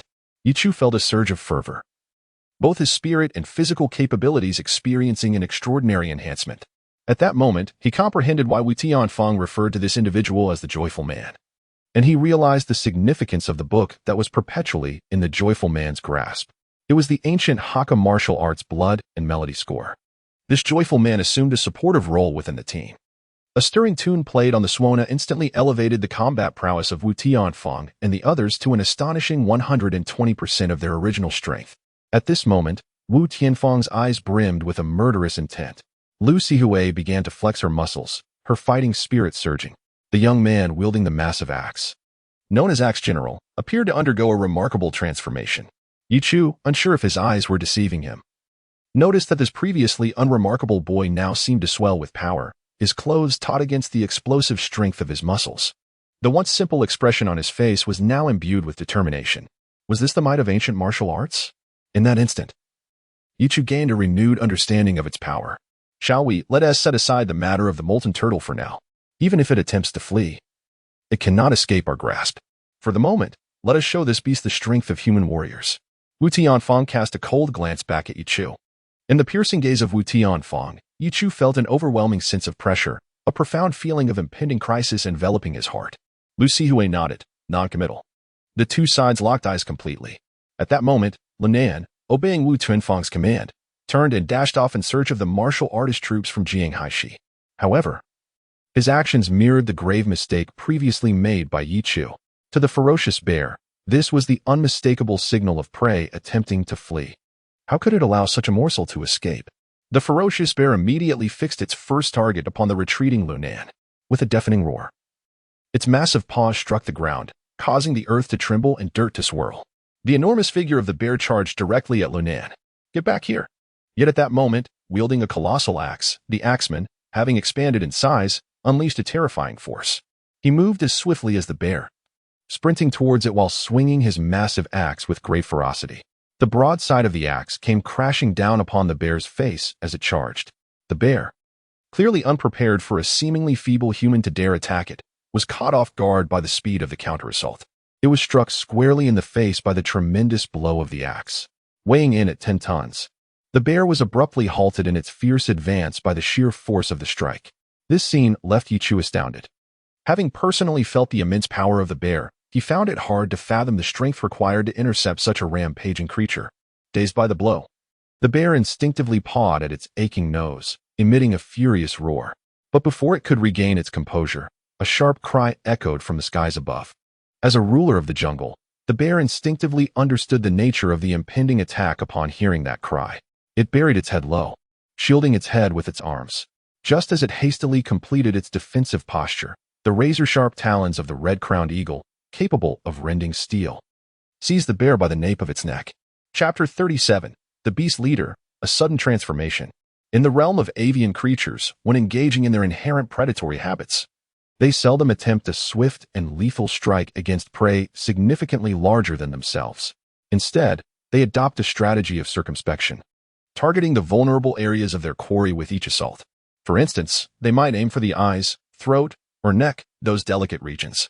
The red-crested eagle, under the command of Lu Sihui, initially intended to incapacitate the vision of the ferocious bear before methodically dispatching it. However, having evolved into a formidable 6th-tier beast, the bear was battle-hardened and, upon hearing the eagle's piercing cry, swiftly assumed a defensive posture. Its formidable strength was far beyond what the 4th-tier red-crested eagle could inflict. When the eagle's massive talons clasped the bear's neck, not even a single hair was torn from its hide.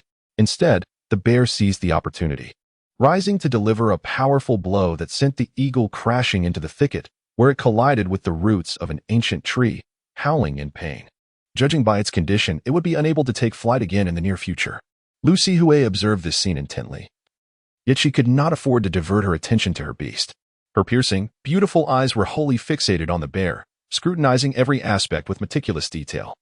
As a beast tamer, her initial studies revolved around identifying the weaknesses of various creatures.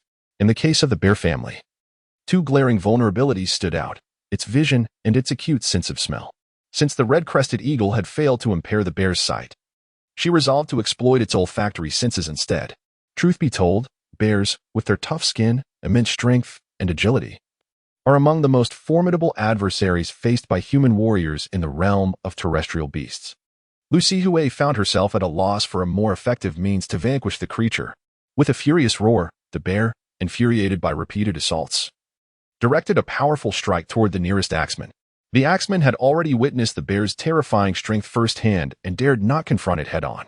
Instead, he planted the blade of his massive axe into the ground and, utilizing the leverage, executed a nimble somersault. As his body cleared the bear's descending paw, he harnessed his momentum to withdraw the axe from the earth, aiming its blade directly at the bear's head, delivering a thunderous chop.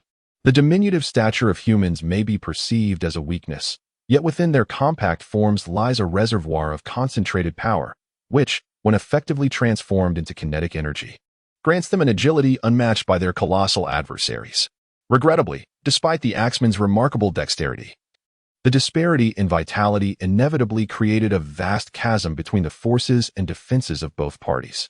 When that sharp, colossal axe descended fiercely upon the frenzied bear's crown, the anticipated image of the bear's head cleaved in two did not materialize. Instead, it felt as though the axe had struck an unyielding mountain stone, the tremendous recoil nearly causing the axeman to lose his grip. Barely managing to hold onto the mighty weapon, he retreated to the side, his heart racing as he gazed at the blood seeping from his wounded palm. His understanding of the defense possessed by this 6th-tier aberrant beast, the frenzied bear, underwent a profound transformation. Goodness, how extraordinarily resilient it is. Enduring the pain in his hand, the axeman turned to observe Wu Tianfeng and Lu Sihui. At that moment, Yichu's eyes were as tranquil as still water, yet the 6 swords surrounding him trembled like the roar of a dragon, pulsating with visible waves of true qi. This was the build-up of a swordsman's power. Meanwhile, Lu Sihui had her eyes gently closed, continuously calculating something in her mind. Witnessing this scene, the axeman gritted his teeth. disregarding the pain from his split palm, and resolutely tightened his grip on the colossal axe, charging once more toward the frenzied bear. Thus unfolded the battle between humanity and aberrant beasts. This is the first time Yizhu has witnessed such a sight. Simultaneously, he has once again recognized the formidable extent to which a martial artist, endowed with ancient martial prowess, can attain strength. Previously, he had glanced at the core documents that contained data regarding a student in the third year who held the title of Axe General. The specifics elude his memory. Yet he recalls that this individual appeared to be a third-tier martial artist with a life force around 35. In stark comparison, a life force of 35 against the ferocious strength of a 1,000-pound bear, which could still allow humanity a fleeting advantage, illustrates the remarkable power of ancient martial arts. Nonetheless, despite the awe and astonishment, failing to seize such a fortuitous opportunity to escape would be a sign of folly. The two factions engaged in a fierce confrontation. Yizhu immediately turned around and fled. His actions caught the attention of Lu Sihui and others. However, they were currently preoccupied with their own troubles and had no time to concern themselves with the escaping Yizhu. Yizhu successfully extricated himself from the battlefield. Just as he evaded the gaze of Wu Tianfang and the others, a piercing and resounding sword cry abruptly echoed across the battlefield, followed by the eruption of a towering column of earth, accompanied by the anguished wails of the frenzied bear. Yizhu's escape came to an abrupt halt. His eyes hesitated as they turned back. Suddenly, he recalled the words previously spoken by Wu Tianfang, words that suggested that even if he tried to flee, he could never escape their grasp. Indeed, if Wu Tianfang and his companions possessed the strength to vanquish a sixth-tier ferocious bear, then no matter how fast he ran, unless he ventured into a territory inhabited by beasts of a higher tier, which would instill fear in Wu Tianfang and his group, his efforts would be futile. In this area, where the highest-ranked beasts were merely sixth tier, it was only a matter of time before they discovered him. However, to dare to trespass into a realm dominated by even more formidable creatures would be tantamount to courting death. After all, even a sixth-tier ferocious bear had driven him to cower in fear. Should he encounter even more powerful beasts or savage creatures, his situation would be dire. It would be far more prudent to submit to Lu Sihui in order to preserve his life. Alas, in this primordial forest, survival truly favored the strong. After much contemplation, Yi Chuzi ultimately resolved against fleeing, even choosing to advance towards the original battlefield. He entertained the notion of creating a scenario of mutual destruction, thereby securing a chance for survival amidst dire circumstances. However, as his gaze fell upon the colossal, frenzied bear once more, he realized that the beast had completely succumbed to adversity. It was not solely due to Wu Tianfang's extraordinary and unparalleled combat prowess. Rather, it was exacerbated by the addition of over 10 fully armed humans. This group of martial artists from Jianghaishi, summoned by Lu Nan, were all equipped with bio-level weaponry, which proved to possess considerable lethality against beastly entities. Under the relentless assault of the humans, the frenzied bear began to falter. Its once formidable and resilient hide now marred by numerous wounds, with crimson blood staining its brown fur. Yizhu stood in place, feeling utterly powerless as he gazed upon the frenzied bear, lamenting not only its plight, but also his own insignificance. For turtle-like creatures, thriving on land proved to be an arduous task. At that moment, a sudden transformation occurred. The frenzied bear sensed its impending doom and let out a thunderous roar. Disregarding all else, the sound was so immense that it reverberated for kilometers. To the humans surrounding it, it merely sounded like the futile bellowing of a beast facing death. Only Lu Sihui, upon hearing the bear's desperate cry, felt her already pale complexion grow even more ashen. She scarcely had time to alert her companions when, in the next instant, the familiar tremors of the earth returned. Chapter 38. The Fisherman Gains. The new leader emerges. A 3-meter-tall white-eyed tiger was the first to emerge into view. Upon breaking through, it immediately lunged at an unsuspecting human combatant, delivering a fatal bite that severed the head from the body. The sound of bones shattering echoed ominously. Suddenly, a flash of sword light cut through the air. The white-eyed tiger, having just claimed a human head, found its own head severed in return, landing lifelessly on the ground, oblivious to the events that had just transpired. Wu Tianfang, with arms crossed, slowly lowered his index finger from where it had rested upon his arm. The flying sword that had swiftly decapitated the 3-tiered beast returned to his side. Yet, this startling scene was merely the beginning. Following the white tiger, a massive elk, towering at 4 meters, with antlers resembling gigantic guillotines, burst forth from the thicket, charging directly at the crowd. The ancient trees of the forest rustled ominously as a red-bellied macaque descended from above, crushing a Jianhai City armed personnel upon landing. The emergence of formidable beasts such as the fourth-tier gray wolf, the fourth-tier badger, and the third-tier rhinoceros beetle instantaneously shifted the tide of battle.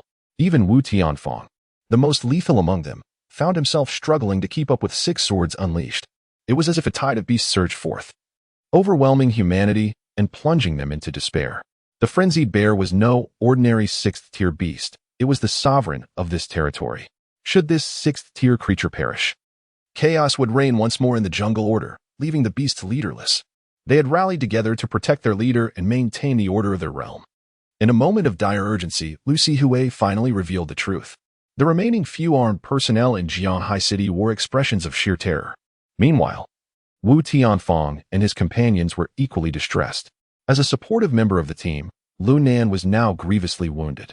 Axe, too, was utterly exhausted. Only Lu Sihui had yet to take decisive action, but whether she would intervene had lost all significance. "Let us go," Wu Tianfang declared resolutely, uttering a single command. The 3 elite high school students immediately turned to leave, showing no regard for the fate of Jianhai City's armed forces. It was a feat in itself for them to secure their own survival. In the face of life and death, sentiment was of no consequence.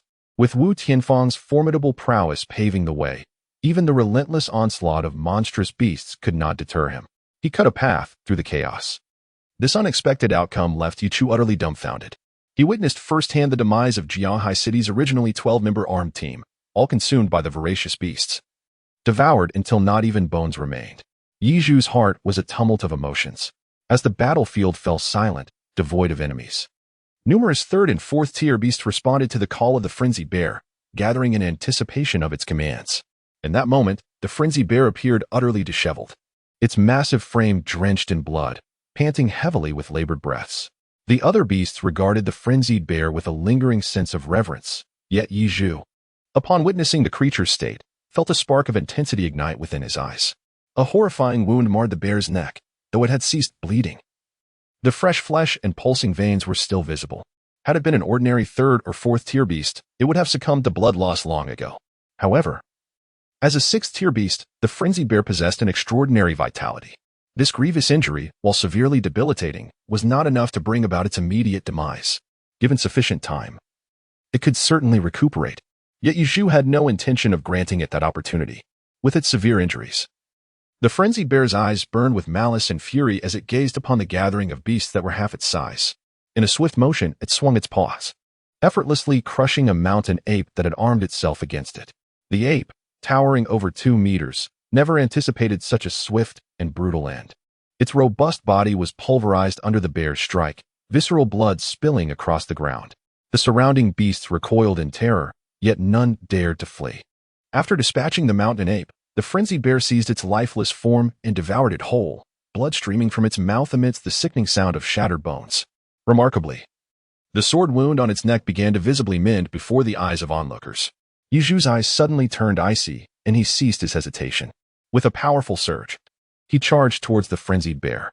The obstructive beasts in his path were forcefully swept aside by his boulder-like form, and the commotion he stirred instantly drew the attention of the wild bear. Yet, just as the mountain demon had not anticipated its sudden demise, the frenzied bear too was unprepared for an assault from any creature under its absolute dominion. Upon recognizing that it was the furnace turtle, previously pursued by him, charging forward, the bear instinctively let out a roar, its massive paw descending violently towards the turtle. However, to its utter astonishment, the mere 4th-tier beast, the furnace turtle, retracted its limbs into its shell and evaded the attack with a spherical roll, swiftly closing the distance to the bear's body. At this moment, the frenzied bear, sitting on the ground, was of a similar height to Yizhu, standing only about 3 to 4 meters tall. At the opportune moment, Yizhu decisively sank his teeth into the neck of the frenzied bear, targeting the gaping, torn wound. Sensing an imminent danger, the bear attempted to evade the attack. However, the speed of the furnace tortoise's jaws was even swifter than that of a diving hawk. In the blink of an eye, a mouthful of crimson flesh, along with a fragment of bone, was seized by the furnace tortoise. The frenzied bear suffered a fatal blow, as its spinal column and neck organs were ruthlessly obliterated by Yizhu. Even the most vigorous of mystical beasts stood no chance of survival. The massive form of the bear crashed heavily to the ground, marking the demise of a legendary beast leader at the hands of Yizhu. Yet, he did not allow himself a moment of respite. He remained vigilant, scanning his surroundings. At that moment, the mystical creatures around him regarded him with expressions of sheer terror. Some, like the savage wolves and weasels, displayed fierce glares, revealing their untamed nature. Yizhu was patiently awaiting the ambitions of these formidable creatures to turn against him. However, among them, the most powerful were merely fourth-tier beasts, on par with his own capabilities. As time began to flow slowly, the atmosphere settled into a tense stillness. After 3 minutes had elapsed, some of the beasts, observing the lack of challengers willing to confront Yizhu, began to submit to him. When the first beast knelt, lowering its head in deference to Yizhu, an increasing number of creatures followed suit, surrendering like a rising tide. Ultimately, even those fierce-eyed beasts, previously brimming with hostility, subdued their expressions and joined the throng in kneeling. Yizhu unexpectedly ascended to greatness by harnessing the body of the furnace turtle, becoming the leader of the extraordinary beast in this region. Chapter 39, Rehabilitation and Discharge, Private Tutoring. On the hospital bed, Yizhu slowly opened his eyes. The blinding sunlight filtered through the delicate crevices of the window curtains, illuminating his handsome visage. Director! Director! Yizhu has awakened. The moment Yizhu awakened, the nurse who had been vigilantly attending to him dashed out of the room. Shortly thereafter, a middle-aged physician briskly entered the ward. How do you feel, Yi? Inquired Director Wu, the school physician who had previously noted Yizhu's remarkable increase in vitality. I am well, he replied. Yizhu's double pupils blinked in a moment of daze. Although the consciousness of his true form had awakened, Yizhu's thoughts remained fixated on the furnace turtle. He had just assisted the furnace turtle in becoming the leader of that extraordinary beast region. Before he could even begin to contemplate the future direction of the furnace turtle's development, he found himself returned to his true form due to the awakening of his consciousness. He gazed at the two faces before him, filled with concern for his well-being. Yizhu took a deep breath and turned his attention inward, assessing the current state of his being. He found nothing amiss. His body was brimming with vitality. Instinctively, he glanced at his right fist, which had appeared withered before he lost consciousness. Now, the muscles were robust, and the skin glistened with elasticity. It seemed that everything had returned to normal. Truly, the medical system of a prestigious high school was on par with that of a top-tier hospital in an ordinary city. I am unscathed, feeling splendid. As if I have just awoken from a vivid dream. Yizhu responded with a smile, expressing relief. That's wonderful. If there are no further complications, then you, classmate Yizhu, may simply sign a document and return to campus. Director Wu observed that Yizhu had indeed made a full recovery, his eyes sparkling with profound astonishment. In any prestigious high school, such an injury would typically confine a student to bed for at least 10 to 15 days, with full recovery taking no less than a month or two. Yet, Yizhu had managed to heal in a mere 17 hours, less than a single day. Truly remarkable. After conducting a thorough examination, Director Wu left the ward with a smile. A young and gentle nurse, beaming, asked Yizhu to wait in the room while she fetched the rehabilitation consent form for him to sign. Taking advantage of this interval, Yizhu has once again transferred his consciousness to the body of the furnace turtle. This foolish creature has evidently grasped the gravity of its recent experiences, as the surrounding beasts have now vacated the battlefield. When Yizhu regained consciousness, the furnace turtle was silently gnawing on the flesh of the frenzied bear. It swallowed the half-eaten meat in one gulp, a warm and soothing sensation enveloping its entire body. Yizhu lifted his gaze to survey his surroundings, then proceeded to grasp the enormous carcass of the frenzied bear with his mouth, making his way towards the original stream. That location was likely the lair of the frenzied bear, occupying the forest and stream. It would undoubtedly allow for the occasional catch of various fish and exotic beasts from the waters. It could be regarded as a coveted area within the realm of exotic creatures. However, it would soon become the territory of his exotic beast avatar. At least until it evolved to the 6th tier, Yizhu had no intention of allowing the furnace turtle to leave that place easily. He planned to ensure the furnace turtle was well situated before dealing with the elder's arrangements. Yizhu immediately returned to his original form. As soon as his eyes fluttered open, he beheld a beautiful face, fraught with anxiety, gazing at him with a hint of panic. Her delicate hands were restlessly shaking his body. I apologize, I must have dozed off. Yizhu felt somewhat awkward. Indeed, it had been quite some time, approximately 10 minutes. Are you truly all right? The young nurse, evidently harboring doubts about Yizhu's complete recovery, inquired. Please hand me the responsibility waiver. I have already delayed a day's worth of classes and ought to return to my studies. Yizhu wished for the nurse to bring forth the rehabilitation responsibility document. However, the diligent nurse, possessing a strong sense of responsibility, would never hastily allow Yizhu to be discharged before thoroughly ensuring his recovery. Consequently, the outcome was, with remarkable swiftness, Yizhu seized the responsibility letter from the nurse's grasp, employing a cunning method akin to that of a tortoise hunting its prey. Without uttering a word, he swiftly inscribed his name, affixed his fingerprint, and deftly rolled out of bed in one fluid motion. The young nurse, intent on obstructing him, found her efforts futile against Yizhu's rapidity. Just as the responsibility letter was returned to her hands, Yizhu's figure had already vanished from the ward. Realizing the futility of her attempts, the nurse could only allow him to depart. Upon exiting the school hospital's gates, a stout figure awaited him at the entrance, teacherly. Yizhu raised his head to glance at the sky, noting it was around 3 or 4 in the afternoon. Xiaoyi, are you feeling better? Li Jiangguo approached Yizhu with a warm demeanor, reaching out to touch Yizhu's right arm. In his smiling eyes, a subtle glimmer of light emerged. It should be nothing serious. I was just about to return to class. Yizhu understood that the other party truly cared for him, and he felt reluctant to respond with indifference. Therefore, he spoke earnestly, there is no need to return to class. Suddenly, Teacher Li patted Yizhu on the shoulder. Yizhu's face was etched with confusion. These are the introductory versions of ancient martial arts courses for the first and second years, curated by a prominent figure at our esteemed high school. Whenever you find the time, you may wish to immerse yourself in these studies within the comfort of your dormitory. Aside from the major examinations each semester, you are free to remain in your dormitory during the rest of the time. Moreover, there is an exceptional teacher at the school who wishes to provide you with personalized guidance in your studies. You should be able to meet this distinguished educator upon your return to the dormitory. As Li, the teacher, spoke, he produced 4 tablets from behind him. At this moment, Yizhu realized the backpack concealed behind the ample figure of Teacher Li. Without further ado, Teacher Li entrusted Yizhu with a multitude of tasks. After conveying his instructions, he patted Yizhu's shoulder with significant force, his expression radiating a sense of camaraderie. He then urged Yizhu to hasten back and meet that esteemed educator. But what about my credits? He pondered. I still need to attend more courses to accumulate the necessary credits. Yizhu was bewildered. He could not comprehend the sudden commotion created by Teacher Li. With the commencement of his cultivation of these techniques, there was no longer any need to worry about accumulating credits.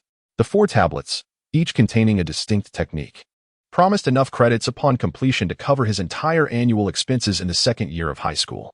Mastering all 4 would elevate him to the 3rd year. Teacher Li spoke earnestly, his words laden with significance. After sharing his wisdom, he seemed reluctant to divulge any further, offering Yizhu a supportive gesture before hastily departing. As swiftly as he had arrived, despite his myriad of confusions, Yizhu could only gather his thoughts and proceed towards his dormitory. It must be that my performance in yesterday's simulation battle was exceptionally remarkable. The school has deliberately assigned me a personal instructor, along with specialized techniques to nurture my abilities. Indeed, it must be as I surmise. Chapter 40. The Exceptional Teacher, the Fiery Woman. Each department of the elite high school is exceedingly vast. Yichuguang stepped out of the gates of the affiliated hospital, taking 5 minutes to do so, as he traversed the regional entrance. Entering the sophomore district and subsequently returning to the dormitory area, he surprisingly spent over 10 minutes.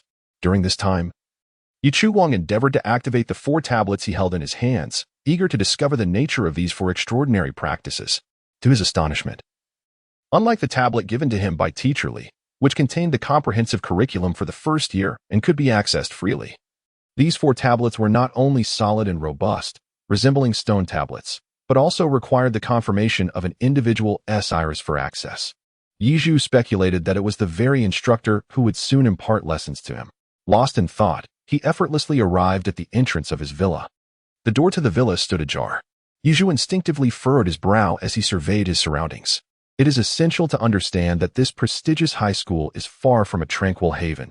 It is rife with displaced students. Could it be that the esteemed instructor harbors no fear of intruders stealthily infiltrating his abode to pilfer valuables? Although, in truth, there is little of worth to steal. Upon pushing the door ajar, he stepped into the foyer, where an intoxicating fragrance wafted into his nostrils. Simultaneously, he discerned that the bathroom on the 2nd floor seemed to be occupied. This, after all, is a matter that incurs a deduction of his credits. Furthermore, upon closer inspection, He noticed a scattered array of camouflage uniforms strewn across the staircase leading to the second floor. Yizhu furrowed his brows, a sense of speculation stirring within him. Could this distinguished teacher be affiliated with the military? It was one thing to be unceremonious in the presence of a student, but to take liberties in the student's own quarters and audaciously expend their credits for a bath was quite another. Yizhu's initial impression of this exceptional teacher was far from favorable. However, despite his lack of affinity, he acknowledged that the individual was his instructor. Leaving him with little recourse, Yizhu sat on the sofa, patiently awaiting the completion of the other person's grooming routine. Meanwhile, he cast a glance at the credits displayed on his student ID, noting the remaining amount. Credits, 5333, deducting for grooming. Yizhu was once again overwhelmed. He clearly remembered that he had earned 5,000 credits in yesterday's simulation battle. Yet, so swiftly, only 5,333 points remained. Moreover, during his opponent's bathing interlude, it was unclear what had transpired, as the credits were depleting at an alarming rate. Yizhu waited quietly for a quarter of an hour.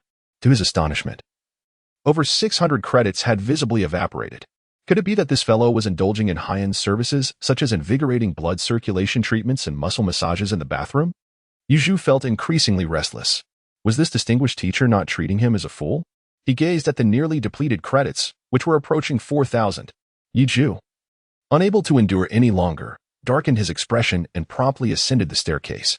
Upon reaching the midpoint of the stairs, he gathered the other person's clothing and brought it along to the bathroom on the second floor. However, upon arriving on the second floor, he became aware of something amiss. What was that melodious sound of a woman's hum? A woman? Yizhu stood frozen in place, gazing at the frosted window of the bathroom, which faintly reflected the perfect curves within. He felt utterly immobilized. It was only then that he remembered to examine the garments cradled in his arms, seeking to confirm the identity of the person in question. As he cautiously brought the fabric closer to his nose, a delicate and uniquely feminine fragrance wafted into his senses. Yizhu was taken aback. The esteemed teacher was indeed a woman. Realizing the grave mistake he had committed, Yizhu immediately turned to descend the staircase, attempting to act as if nothing had occurred. Yet, at that very moment, an unexpected coincidence transpired. The sound of the shower abruptly ceased, and before Yizhu could even lift his foot, the bathroom door was flung open from within. Amidst the rising steam, a beautiful visage, adorned with a towel wrapped around her hair and exuding both elegance and vitality, caught Yizhu's eye. As the mist gradually dissipated, a fair and voluptuous figure emerged, clad only in a towel. Oh, it seems that our dear student has such peculiar inclinations. Do you enjoy watching your teacher bathe? Would you like me to assist you as well? The woman regarded Yizhu, who stood frozen in place, his gaze fixed intently upon her, with a hint of mockery in her expression. Yizhu was about to explain, but he suddenly saw the woman throw the towel that covered her vital parts towards him. Yizhu wished to reach out and obstruct, yet beyond the towel lay an object as formidable as a hammer, which struck fiercely against his chest. The force was tremendous. Yizhu was propelled backwards, crashing through the railing of the second floor and plummeting to the ground below. Had it merely been a fall from 3 meters, even with over 30 points of vitality, he would have sustained minimal injury. However, the true peril lay in the object that had propelled him downward. Upon his body striking the floor, it collided once more with his chest. He could distinctly hear the sound of his ribs fracturing, as a wave of excruciating pain surged through his thorax. Yizhu was in such excruciating pain that he could not utter a sound. His neck and forehead were suffused with bulging veins. The towel that obscured his vision was lifted by someone. Yizhu's expression turned fierce, having suffered such an unjust grievance. Even as a student, he could not allow the teacher to bully him so. It was clear that the fault lay with the other party. So why should he continue to endure such losses? The vital energy within Yizhu began to surge, and the spiraling force within his dantian commenced a rapid rotation. His fists were clenched tightly. However, when the towel obscuring his vision was lifted, he beheld the scene before him, akin to a deflated balloon, devoid of any fighting spirit. The female teacher, entirely unclothed, was presently seated upon him. The towel she had casually raised merely concealed her most intimate areas. Her voluptuous thighs, the faint outline of her abdominal muscles, and the enchanting visage that now bore a playful smile directed at him were all too evident. What? Has the fire gone out? Would a mere kiss from the teacher provoke him into allowing another kick? No anger remained. The spirited aura that had once graced her features was now entirely dissipated. leaving only an allure capable of captivating the very soul. The teacher jested, while the student merely sought an explanation, only to find himself embroiled in a misunderstanding. Since the teacher had vented her frustrations by kicking the student, might it be permissible for her to dismount? After all, even in jest, there must be a measure of decorum maintained between teacher and student. Yi Zhu let out a helpless sigh, his expression one of utter desolation. "Oh, you are indeed quite different," he mused, realizing the old man had spoken truly. The female teacher's eyes sparkled with a glimmer of brilliance as she rose gracefully from her seat. However, at the very moment she stood, a vast expanse of pink materialized around her, resembling a convergence of countless specks of dust. As the teacher elegantly twirled to face Yu Zhu once more, the surrounding pink substance had miraculously woven itself into a pair of hot pants and a camisole, showcasing her alluring figure in all its glory. Chapter 41. The Outrageous Teacher with Stringent Standards. Mulan, a current major in the Northern Combat Zone of the Dragon Kingdom's military, was a 6th-tier warrior of the Tiger class. Endowed with the innate ability of shockwaves, she was also the sole female commander to have been awarded the prestigious Special Military Merit. To her surprise, just 12 hours prior, she had been preparing to venture into the Northern Beast Zone to eliminate the beasts that posed a risk of coalescing into a tide of monstrous entities. Yet, within a mere 12 hours, she found herself traversing 1,000 miles to Jiaodong Elite High School, tasked with personally instructing a sophomore student. This unexpected turn of events was a direct result of a sudden demand from the military, instigated by that old man. Now, Mulan squinted her elongated eyes at the boy who lay motionless on the ground. "What is this? Have you taken a liking to me, or have I genuinely injured you?" Her expression was one of disdain as she discerned that while Yu Zhu bore some injuries, they were far from incapacitating. "Are you truly here to teach me? Or is this some sort of jest?" Yi Zhu lay on the ground, shielding his eyes with one arm. What do you mean, little brat? Do you think I am unworthy to be your teacher?" At this, Mulan's expression darkened. Those fortunate enough to receive her guidance, whether students or seasoned soldiers, were truly exceptional individuals. Some, despite offering gifts and leveraging connections, would find it difficult to gain her favor. What did this young man imply? Was it merely because of that kick she had just delivered? Did he harbor discontent or doubt her ability to instruct him? As these thoughts crossed her mind, Mulan's eyes narrowed slightly, recalling the dossier she had received when she was reassigned to the military, containing information about Yu Zhu. He was the only exceptional transfer student from the Dragon Nation, having set the SSS level record in Jia High City for the first time in 3 centuries. Within mere hours of enrollment, he had defeated the SSS level simulated adversary, the Apocalypse Queen, who far surpassed his cultivation level. It was these remarkable achievements that had led her to travel great distances to mentor this inexperienced lad. Yet, he had the audacity to challenge her authority? I see what you're after. Do you believe I am properly used your credits and injured you? Feeling wronged, are we? Expecting an apology? As Mulan's expression returned to calm, she approached the unmoving Yi Zhu. Without a word, she seized his collar and effortlessly lifted him. In that moment, she beheld his expression, resigned, indifferent, even tinged with a sense of misfortune. Mulan's anger flared, her face flushing red. In her 24 years, this was the first time someone had conveyed disdain so vividly without uttering a single word. With a thunderous roar, a terrifying wave of energy erupted from Mulan's body. In stark contrast to the feeble whirlpool of Qi Yi Zhu had just gathered, her internal essence unleashed a tempest that swept through the spacious villa. The towel atop her head was whisked away by the violent winds, her flowing crimson hair dancing wildly in the storm, coupled with the chilling, murderous glint in her gaze. The atmosphere became charged with tension. Yu Zhu's heart was already in a state of turmoil. He was merely curious about the true strength of his teacher and had prompted him a little. To his surprise, the response was explosive. He could even sense the terrifying energy swirling around him, akin to blades slicing through the air beside him, a pure essence of vitality far surpassing that of teacherly. With the teacher present, the students bowed in respect. Though momentarily lost in confusion, they now gazed upon their teacher with admiration, their reverence flowing like an unending river. Wave upon wave. A true man knows when to bend and when to stand tall. Yu Zhu immediately clasped his hands together in a gesture of respect, his expression exceedingly earnest. With a deep breath, the tempestuous winds abruptly ceased. At last, Mulan's smile reemerged, her hands relaxing. The leaves fell to the ground. As a citizen of the Dragon Kingdom, it is only fitting that we all honor our teachers and respect the way of learning. You possess great potential. Henceforth, I shall be your dedicated instructor in the ancient arts of martial prowess. Mulan, with an air of pride, clasped her hands behind her back, embodying the demeanor of a true mentor. Yet, she had not yet inquired about her teacher's name. Yi Zhu displayed a visage of humility. In ancient times, Mulan took her father's place in the army, and now Mulan engages in a relentless battle against foreign tribes. She proudly lifted her head. Teacher Mu, since there is still ample time today, shall we commence our studies directly? Yi Zhu smiled in response, immediately inquiring, Your chest must be cracked, right? Wouldn't it be wise to rest for a while in the third-floor infirmary? Mulan curiously glanced at Yi Zhu's chest. Just moments ago, her kick had been executed with remarkable precision. Her intention was to impart a lesson to Yi Zhu, ensuring he felt the sting of pain without inflicting any lasting injury. Thus, her kick was delivered with finesse, resulting in mere cracks in Yi Zhu's chest rather than a complete fracture. Such an injury would be trivial for a soldier. However, for a student who had only just begun to delve into the ancient martial arts and had yet to engage in any real combat, it constituted a significant concern. This minor injury is of no consequence. I joined the elite high school later than others, and I hope to catch up with my peers swiftly.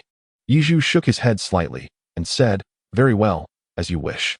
Mulan raised her eyebrows slightly, then smiled gracefully, extending her hand towards Yi Zhu. Yi Zhu immediately handed the 4 tablets to the other party. You won't be able to learn this yet. Didn't Teacher Li provide you with a comprehensive collection of the first-year curriculum? To his surprise, Mulan glanced at the 4 tablets casually before casting them aside onto the ground. Reaching out once more, Yi Zhu was taken aback and promptly handed the ordinary tablet from the table in the hall to Mulan. The courses here were divided into 3 levels each of Qi refinement, body refinement, as well as foundational ancient martial arts, including fist techniques, leg techniques, and body techniques. I expect you to master all of this within a week. Is that achievable? Mulan gazed at Yi Zhu with an air of arrogance. Yi Zhu replied without a moment's hesitation, I'll do my best. However, it was not merely a matter of doing one's best. It was imperative. The disciples I have taught at Mulan have never taken more than a week to grasp these fundamental courses.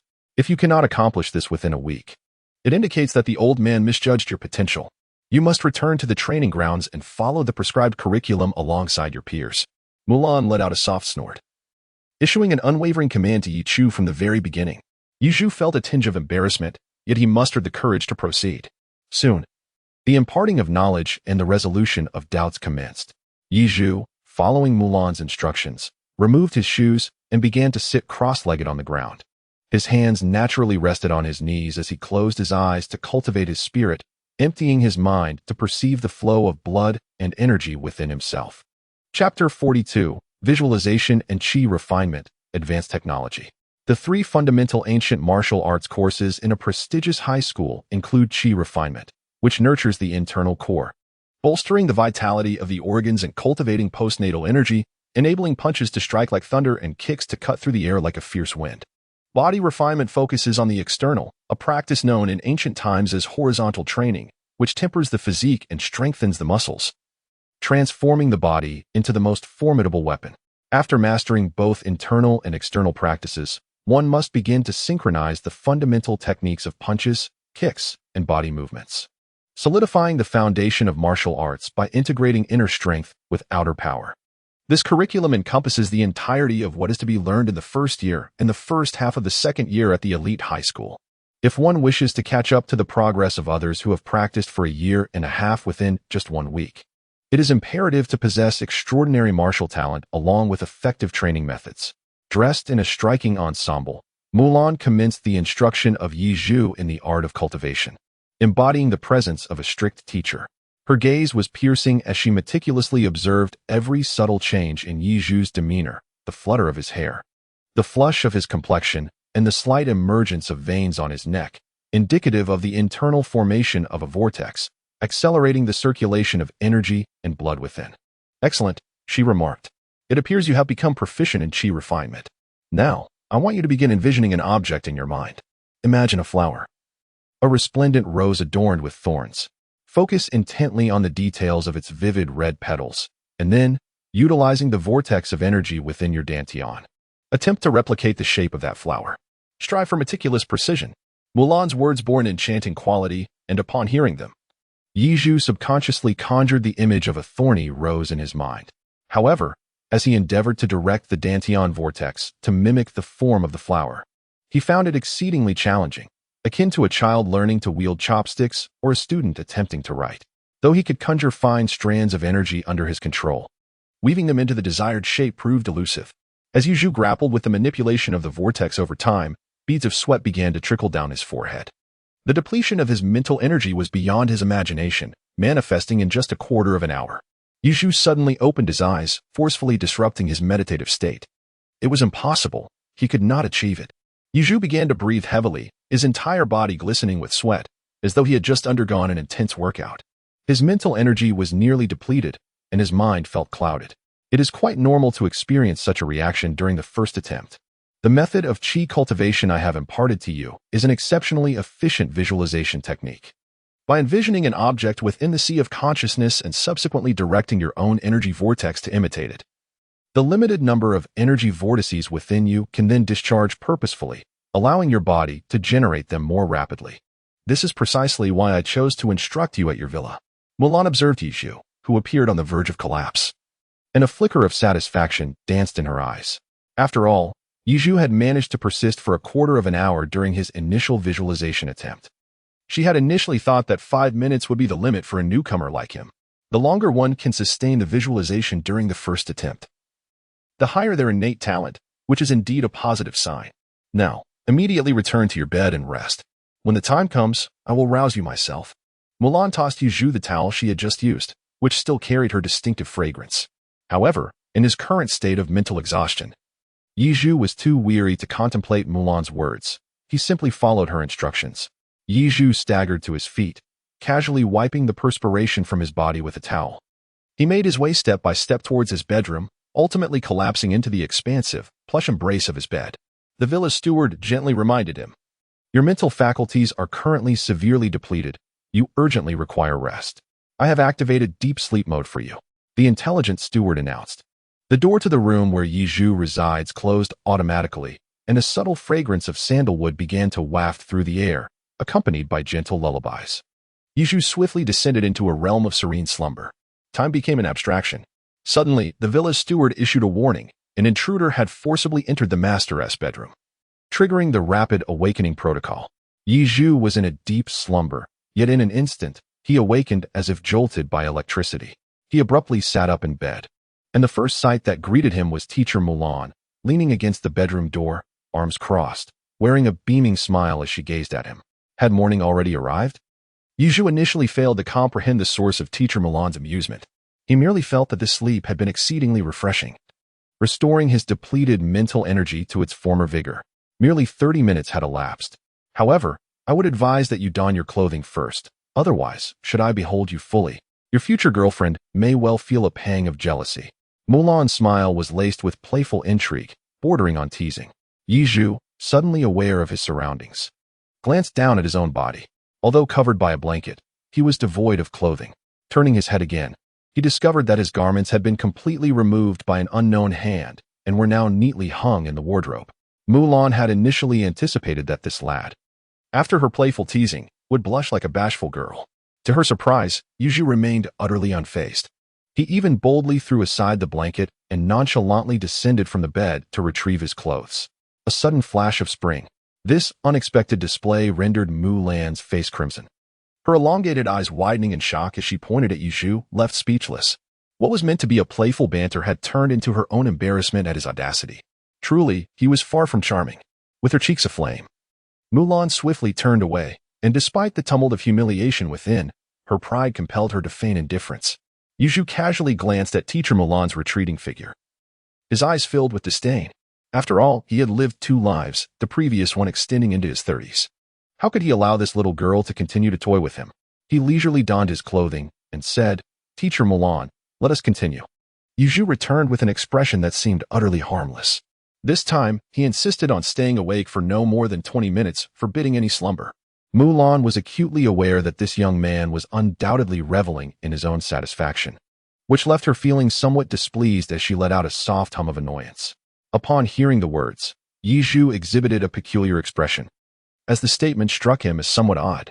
Nevertheless, he soon found himself marveling in his heart at the formidable capabilities of the villa's sleep assistance system. In merely half an hour, it bestowed upon him the rejuvenating effects akin to a full night's slumber of 8 hours. It is no wonder that students from prestigious high schools, whether in terms of vitality or ancient martial arts, significantly surpass their counterparts from ordinary institutions. This is indeed a testament to the advancements brought forth by technology. Chapter 43, Keeping a Mistress, Cultivating True Qi. In the second session of Yizhu's contemplation, he commenced as before, first activating the meridians throughout his body, then initiating the circulation in accordance with the celestial pathways. In his mind's eye, the image of a rose began to materialize. Subsequently, the energy vortex began to weave itself into the likeness of the flower. As the first strand of the vortex was skillfully manipulated into form, he began to delineate one of the petals of the rose. Yizhu was pleasantly surprised to discover that the task was not as daunting as it had been the first time. It was as if the initial experience had been designed to familiarize him with the intricacies of manipulating the cyclone. With the second attempt, drawing from the sensations of his inaugural encounter, he was able to effectively begin organizing his visualization of the cyclone into a rough semblance of the intended form. This time, he persisted in his visualization of Qi for a full 30 minutes. Unlike his first effort, where he struggled immensely, although sweat beaded on his forehead, it was not to the extent of his earlier ordeal. Was his comprehension truly so profound? Merely a second attempt, and yet the duration of his visualization had doubled. Observing his state while visualizing, it was clear that he was far more at ease than before. Could he have already begun to emulate the first petal of a flower? Mulan, watching from the sidelines, felt a tumult of emotions within her. This method of Qi visualization was not particularly rare. However, the threshold for learning it was quite high. Those who sought to master this technique were invariably martial artists of the tiger level or above, as only individuals who had progressed beyond the barbarian level could engage in combat without the need for meticulous control over their internal cyclone. Tiger-level martial artists and those of higher rank were required to refine their mastery over their internal true Qi, thereby attaining a higher echelon of combat skills. Yet, Yizhu's progress in the practice of Qi visualization was, in Mulan's experience, the swiftest and most efficient she had ever witnessed among practitioners of this discipline. She recalled her own initial attempts at this visualization technique, which had taken her a full 5 hours just to effectively visualize for half an hour and to manifest the first petal. Yizhu ultimately achieved an impressive duration of 35 minutes during his second visualization session. Simultaneously, his remarkable progress in cultivation earned him a substantial amount of credits, 3,240 credits to be precise. In stark contrast to the meager 5 minutes spent on the introductory breathing technique in class, it is evident that the visualization method yielded far greater rewards. Once again, after exhausting his mental energy, Yizhu rose without the need for Mulan's prompting and made his way to the bedroom. Observing this, Mulan wished to call out to Yizhu to express her thoughts, yet she remained silent as he collapsed onto the bed and the door closed gently behind him. This time, Yizhu indulged in a solid hour of slumber. Without Mulan's intervention, he had already predetermined the time for his awakening, designed to coincide with his mental energy reaching its peak. Revitalized, he arose once more. Having learned from previous experiences with Yizhu, Mulan refrained from lingering at his door. Instead, she settled onto the sofa in the living room, engrossed in her tablet to stave off boredom. Yizhu, feeling a sense of self-awareness, rose to don his garments and proceeded to the center of the living room. There, before Mulan, he settled into a cross-legged position and resumed his meditative contemplation. Mulan observed this unfolding scene, and before she realized it, her words regarding Yizhu's cultivation of Qi had gradually dwindled. In the end, she scarcely cast a glance in his direction, for he had proven capable of pursuing his own practice and resting without her deliberate oversight. Yizhu's attitude towards cultivation is what pleases her the most. Until the arrival of night, Yizhu envisioned consecutively 4 times, and after a period of meditation, he had spent a total of 7 hours immersed in this practice. When he finally rose from his bed once more, he was surprised to find that teacher Mulan had just returned from outside. She had brought with her a generous assortment of carefully packaged food. The dishes were remarkably fresh, and the enticing aroma of meat wafted into Yizhu's nostrils, stirring within him a profound sense of hunger amidst his transcendent state of cultivation. The objective I previously mentioned remains unchanged. Strive to thoroughly grasp this method of visualization within the next 2 days. Once you have mastered the fundamentals, even if you have succeeded in refining your Qi, you shall then commence the training of your physical body. You may arrange your time as you see fit. Mulan placed Yizhu's portion on the coffee table in front of the sofa and casually took a small bag of food with her as she ascended the stairs. The villa, comprising 3 levels, features the main bedroom on the first floor, while a smaller bedroom is located on the third. She made her way directly to the upper floor. Yuju watched as the other person slowly ascended the stairs, then approached the coffee table to open the food packaging. Upon discerning the contents within, his eyes immediately brightened, only to be struck by a realization. He took out his student ID and glanced at it. Credits, 4902. Indeed. After toiling for an entire afternoon, he had accumulated over 10,000 credits. After deducting the expenses for efficient dormancy and accommodation, the remainder was entirely expended on this teacher Mulan. He estimated the food in his bag to be worth at most 4,000 credits. Was her dining expenditure nearly double his own? The thought of teacher Mulan carrying a small bag of food as she ascended the stairs lingered in his mind. Yizhu gritted his teeth in frustration, feeling as if he were the hapless suitor caught by the goddess during his school days. It left him with an overwhelming sense of injustice, akin to being a fool who unwittingly took on the role of supporting a woman in his home. Yizhu could not help but jest about himself. Without wasting much time, he inhaled with a gust, consuming an entire bag weighing 4 pounds of food in a mere 15 minutes. He was thoroughly satiated. Yizhu began to diligently pursue his spiritual practice. He discovered that the journey of cultivation was addictive. Whether it was the gratifying sense of achievement that accompanied each moment of visualization or the invigorating fulfillment that followed his exhaustion, he found himself unconsciously regarding this practice as an immensely pleasurable endeavor. Once more, he settled into a lotus position, having undergone the process of visualization 4 times. Yizhu has mastered the art of controlling the cyclone, skillfully tracing the delicate lines of a rose within his mind. His next endeavor is to fill these outlines with a greater abundance of cyclonic energy, rendering the rose resplendent and ultimately achieving unparalleled perfection. Time passes swiftly. When Mulan descends from the upper floor, stretching languidly the following morning, Yizhu remains seated in the center of the hall, immersed in tranquil meditation. It is uncertain whether he has just begun his practice or has persevered throughout the night. Mulan is poised to rouse Yizhu, suggesting they engage in a set of military exercises to invigorate their bodies and circulate their vital energy. However, before she can utter a word, a mere glance at him leaves her wide-eyed in astonishment. At this moment, Yizhu is enveloped in a fine mist, so subtle that it is nearly imperceptible from a distance. This delicate vapor rises from his seated form, closely adhering to his body, ascending until it converges at the crown of his head, and then dissipates into his consciousness. The extraordinary sight leaves Mulan frozen in disbelief. The cyclone, thin as a tide, surging like a spring, and light as mist, represents true qi. Has this boy truly cultivated true qi? Chapter 44. Learning from one's surroundings. I am like the Buddha in the era of high martial arts.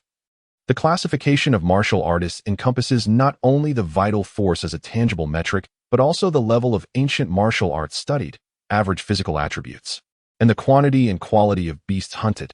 The distinction between cyclone and true qi signifies the divide between a barbarian-level martial artist and a tiger-level martial artist. One might say that a barbarian-level martial artist is akin to an apprentice, a novice in the realm of martial arts, while a tiger-level martial artist has genuinely stepped into the profound path of martial arts. This disparity arises from the difference between cyclone and true qi. The cyclone is formed by beginners in the initial stages of energy cultivation, characterized by a lesser quantity and inferior quality of energy. Its efficacy as a vessel of power is insufficient, resulting in diminished combat effectiveness. Conversely, true qi emerges when a martial artist accumulates multiple cyclones, compressing the excess energy within their formidable physique, thereby enhancing the quality of the energy and significantly increasing its capacity to bear force. It can be said that true qi is the martial artist's true weapon, while the cyclone serves merely as a transitional tool for those in the early stages of cultivation. What has transpired with this boy? Mulan observes the cyclones emanating from Yizhu, their quality now visible to the naked eye. This undoubtedly signifies the attainment of true qi. Moreover, the volume of true qi enveloping Yizhu is substantial. Enough. Stop at once. As a realization dawns upon her, Mulan's astonished expression transforms into one of grave concern. Without the luxury of traversing the stairs, she leaps over the railing, landing directly in front of Yizhu. At this moment, Yizhu found himself immersed in a profound state of meditation. Mere vocal calls could not rouse him from this deep reverie. Mulan was uncertain whether her conjectures were accurate, yet she understood that should such an event transpire, it would lead to an irreparable situation. She dared not gamble on it. After much contemplation, Mulan resolved to take action. Her fair hand suddenly rose, poised to strike at Yizhu's crown.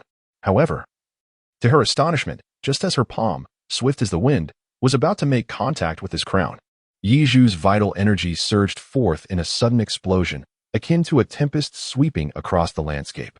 Mulan was momentarily taken aback by Yizhu's unexpected action.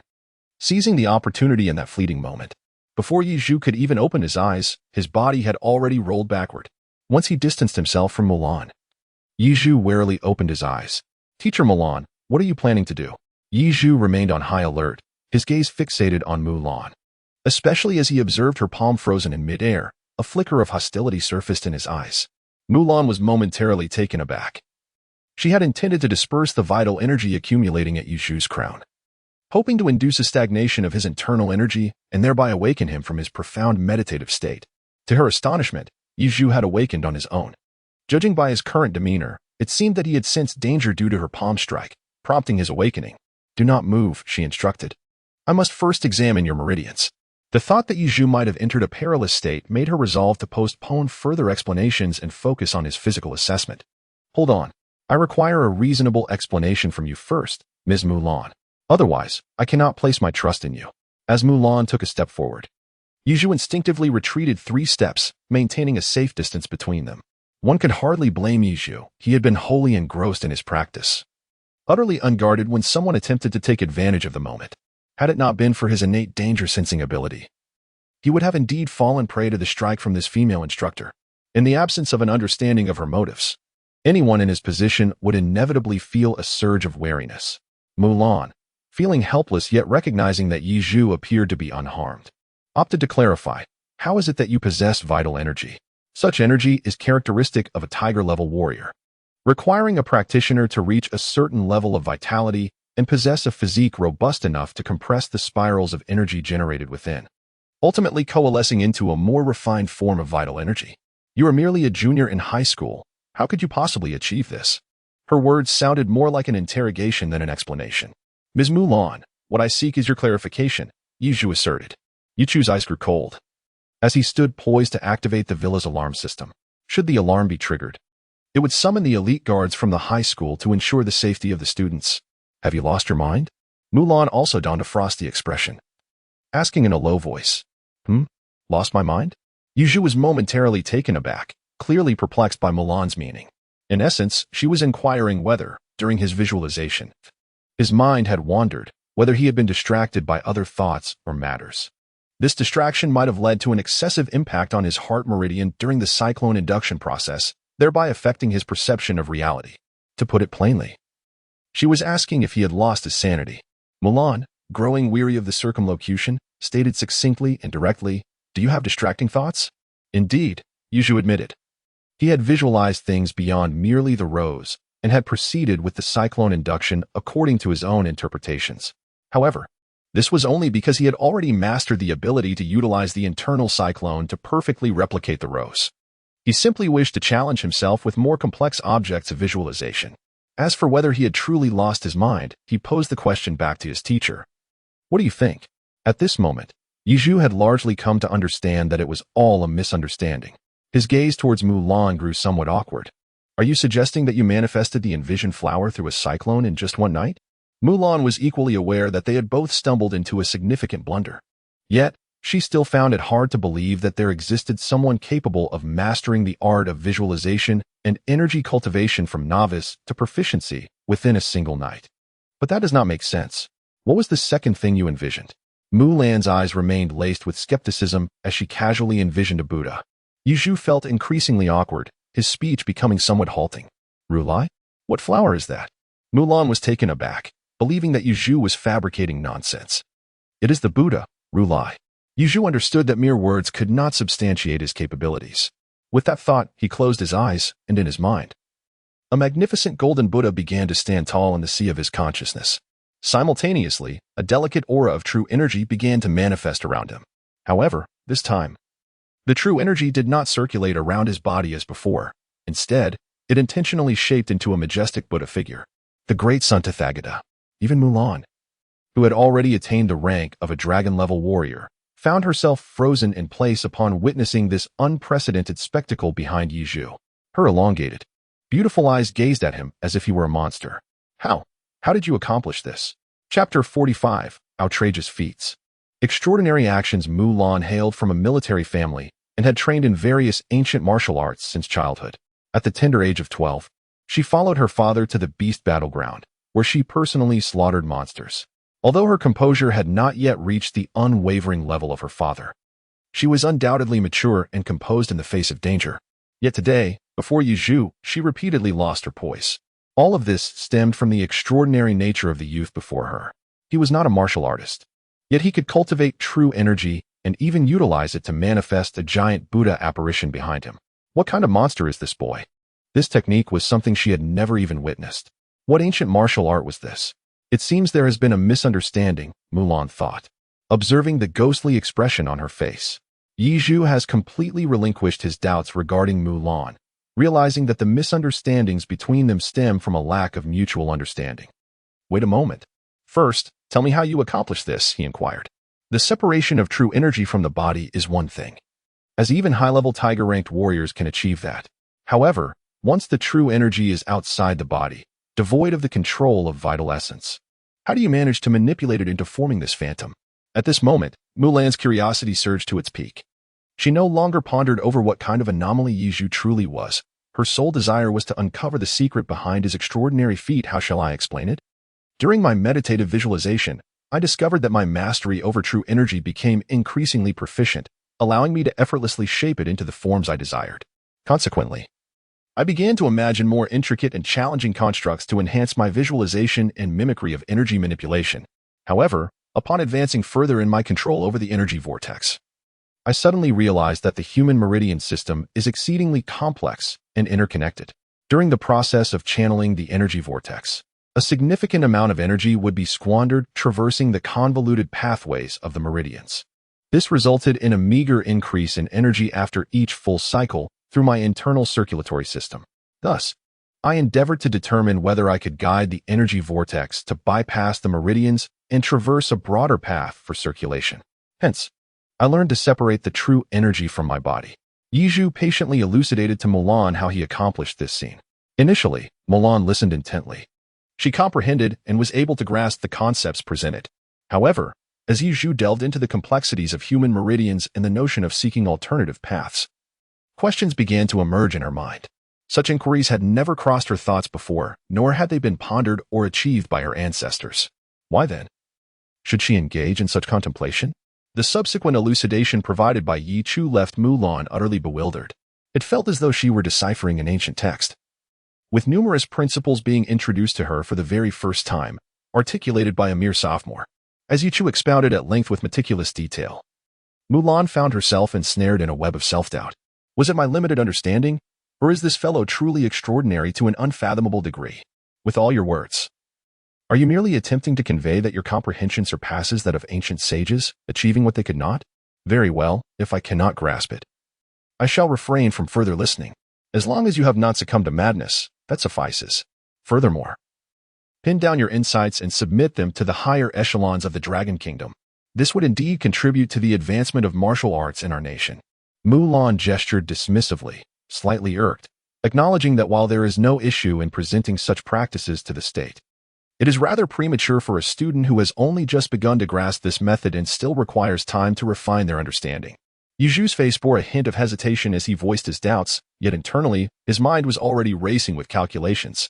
Is it possible to continue refining this? For how long? Mulan gazed earnestly at Yizhu.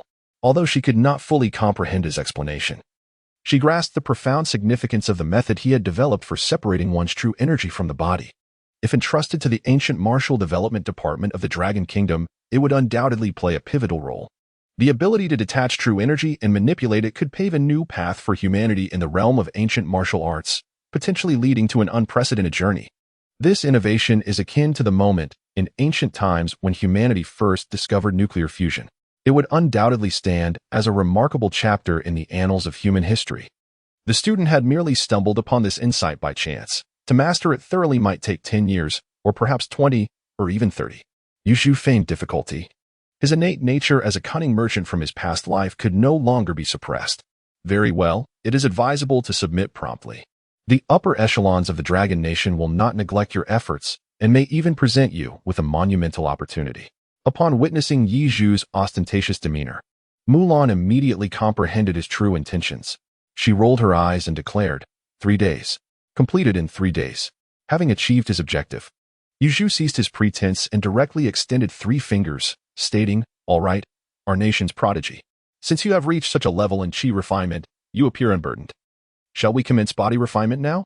Mulan, having been outmaneuvered by Yi Zhu, exhibited a barely perceptible annoyance in her eyes and forced a smile as she replied, "Very well, I am ready to begin at any moment." Yi Zhu's eyes sparkled with delight as he nodded with a smile.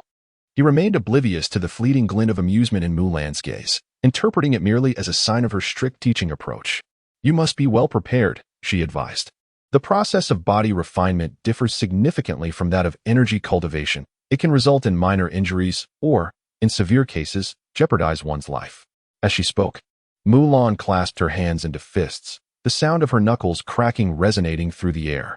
Yi Zhu's smile was rigidly plastered on his face as he began to grasp the meaning behind teacher Mulan's words. Suddenly, a wave of dizziness washed over him. Likely a result of excessive visualization, he needed to pause. Before he could utter a word, Mulan swiftly closed the distance, her right hand gripping his mouth firmly.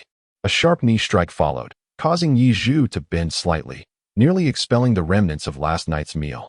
Immediately after, a powerful slap landed on the center of his back, igniting a rush of energy throughout his body, quickening his heartbeat significantly. At this point, it was not too late. Yi Zhu finds himself in the hands of the dragon-level warrior, Mulan, as if he were nothing more than a mere plaything. Mulan appears to be training against a lifeless mannequin, employing a variety of grappling techniques, martial arts strikes, and even the application of acupoint sealing methods. Occasionally, she delivers a palm strike to Yi Zhu, accelerating the flow of blood within his body. Yi Zhu could only be at the mercy of others, incessantly pleading for mercy. However, gradually, it seemed he began to discern the true intent behind Mulan's actions. Could it be that she is attempting to assist me in unblocking my meridians? Yi Zhu's thoughts are not without merit. Although Mulan seemed to be gritting her teeth while tormenting him, she never truly inflicted any harm. On the contrary, after each of her strikes, he experienced a fleeting rush of relief coursing through his body. This is reminiscent of those eccentric masters in martial arts novels who assist others in unblocking their meridians. Chapter 46, Forcefully Opening the Dragon's Spine, the Ancient Battlefield. The rest aligns closely with Yi Zhu's speculation. Mulan intended to use the opportunity of helping Yi Zhu take the first step in body refinement as a pretext to teach him a lesson. During the torment inflicted by Mulan, Yi Zhu's physical sensations transcended mere pain. He perceived a heightened vitality coursing through his muscles, a state of activation that surpassed the natural stimulation his body experienced during combat. This vitality penetrated deeply to his very bones, while also resonating through every inch of his skin. Yi Zhu felt as if ants were crawling all over him, a sensation of prickling discomfort enveloping his entire being. Simultaneously, the vitality within him surged, akin to boiling water, bubbling fervently. Before long, as Yi Zhu found himself pinned beneath Mulan, her fingers pressing 3 inches below his Dazui acupoint, an unbearable warmth engulfed him entirely. Steam began to emanate from every pore of his body. Mulan's single touch seemed to unlock the treasure trove of his corporeal form, causing his heart to thunder with an intensity reminiscent of a drumbeat. Yi Zhu felt as if an inexhaustible strength coursed through his entire being, and at that moment, his condition was unprecedentedly splendid. The surge of vitality coursing through him ignited an overwhelming impulse to engage in a thrilling battle. Just then, a resounding slap echoed as Mulan's large hand struck the back of Yi Zhu's head with force. This blow instantly jolted Yi Zhu back to reality, and the once tumultuous energy within him receded like a tide, swiftly calming down. Yi Zhu no longer felt the fervent passion that once surged within him. How about it? Do you recall that sensation? Sitting atop Yi Zhu, Mulan's lips curled into a slight smirk as she spoke with an air of self-satisfaction. I remember. But what does that have to do with body refining? Yi Zhu seemed as though he had just emerged from a fervent and tumultuous battle. Once the tumultuous blood within him subsided, an overwhelming sense of fatigue enveloped his body and spirit. His eyelids began to droop, and when he posed questions, his demeanor appeared languid and devoid of vigor. The modern practices of body refinement, when placed in the context of ancient times, were referred to by the ancients as the methods of horizontal training. This process involved repeatedly activating one's life force to invigorate the muscles, thereby continually fortifying the corporeal form. Of course, this pertains solely to internal practices. There exist external methods that are even more straightforward. Mulan, seemingly finding comfort in her position atop Yizhu, decided to cross her legs and embark on an elaborate discourse, delving into the intricacies of body refinement. However, as she became animated in her explanation, the young man beneath her had already succumbed to a deep slumber, his rhythmic snoring punctuating the air. Mulan's narration came to an abrupt halt. Rising from her perch on Yizhu, she regarded the now slumbering figure with little to say. With a casual grip on his belt, she effortlessly lifted him and deposited him onto the bed. Yizhu had a restless slumber, during which he found himself ensnared in a dream. He was not a frequent dreamer, yet on this occasion, perhaps due to an overwhelming sense of fatigue, he was compelled to envision some profoundly oppressive scenes. He dreamt of inexplicably finding himself upon a battlefield, where humanity was engaged in a desperate struggle against an unrelenting tide of monstrous beasts. The dream was strikingly vivid.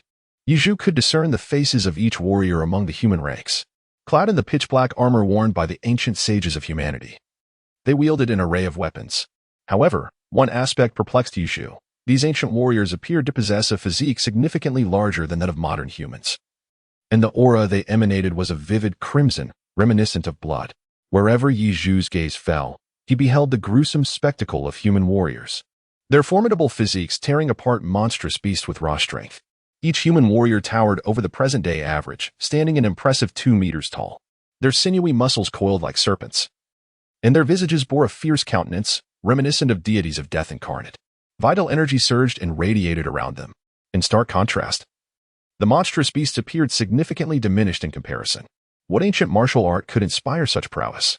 Amidst Yizhu's confusion, he failed to notice a colossal clouded leopard, measuring 5 meters in length, swiftly traversing the battlefield with the speed of a white rainbow.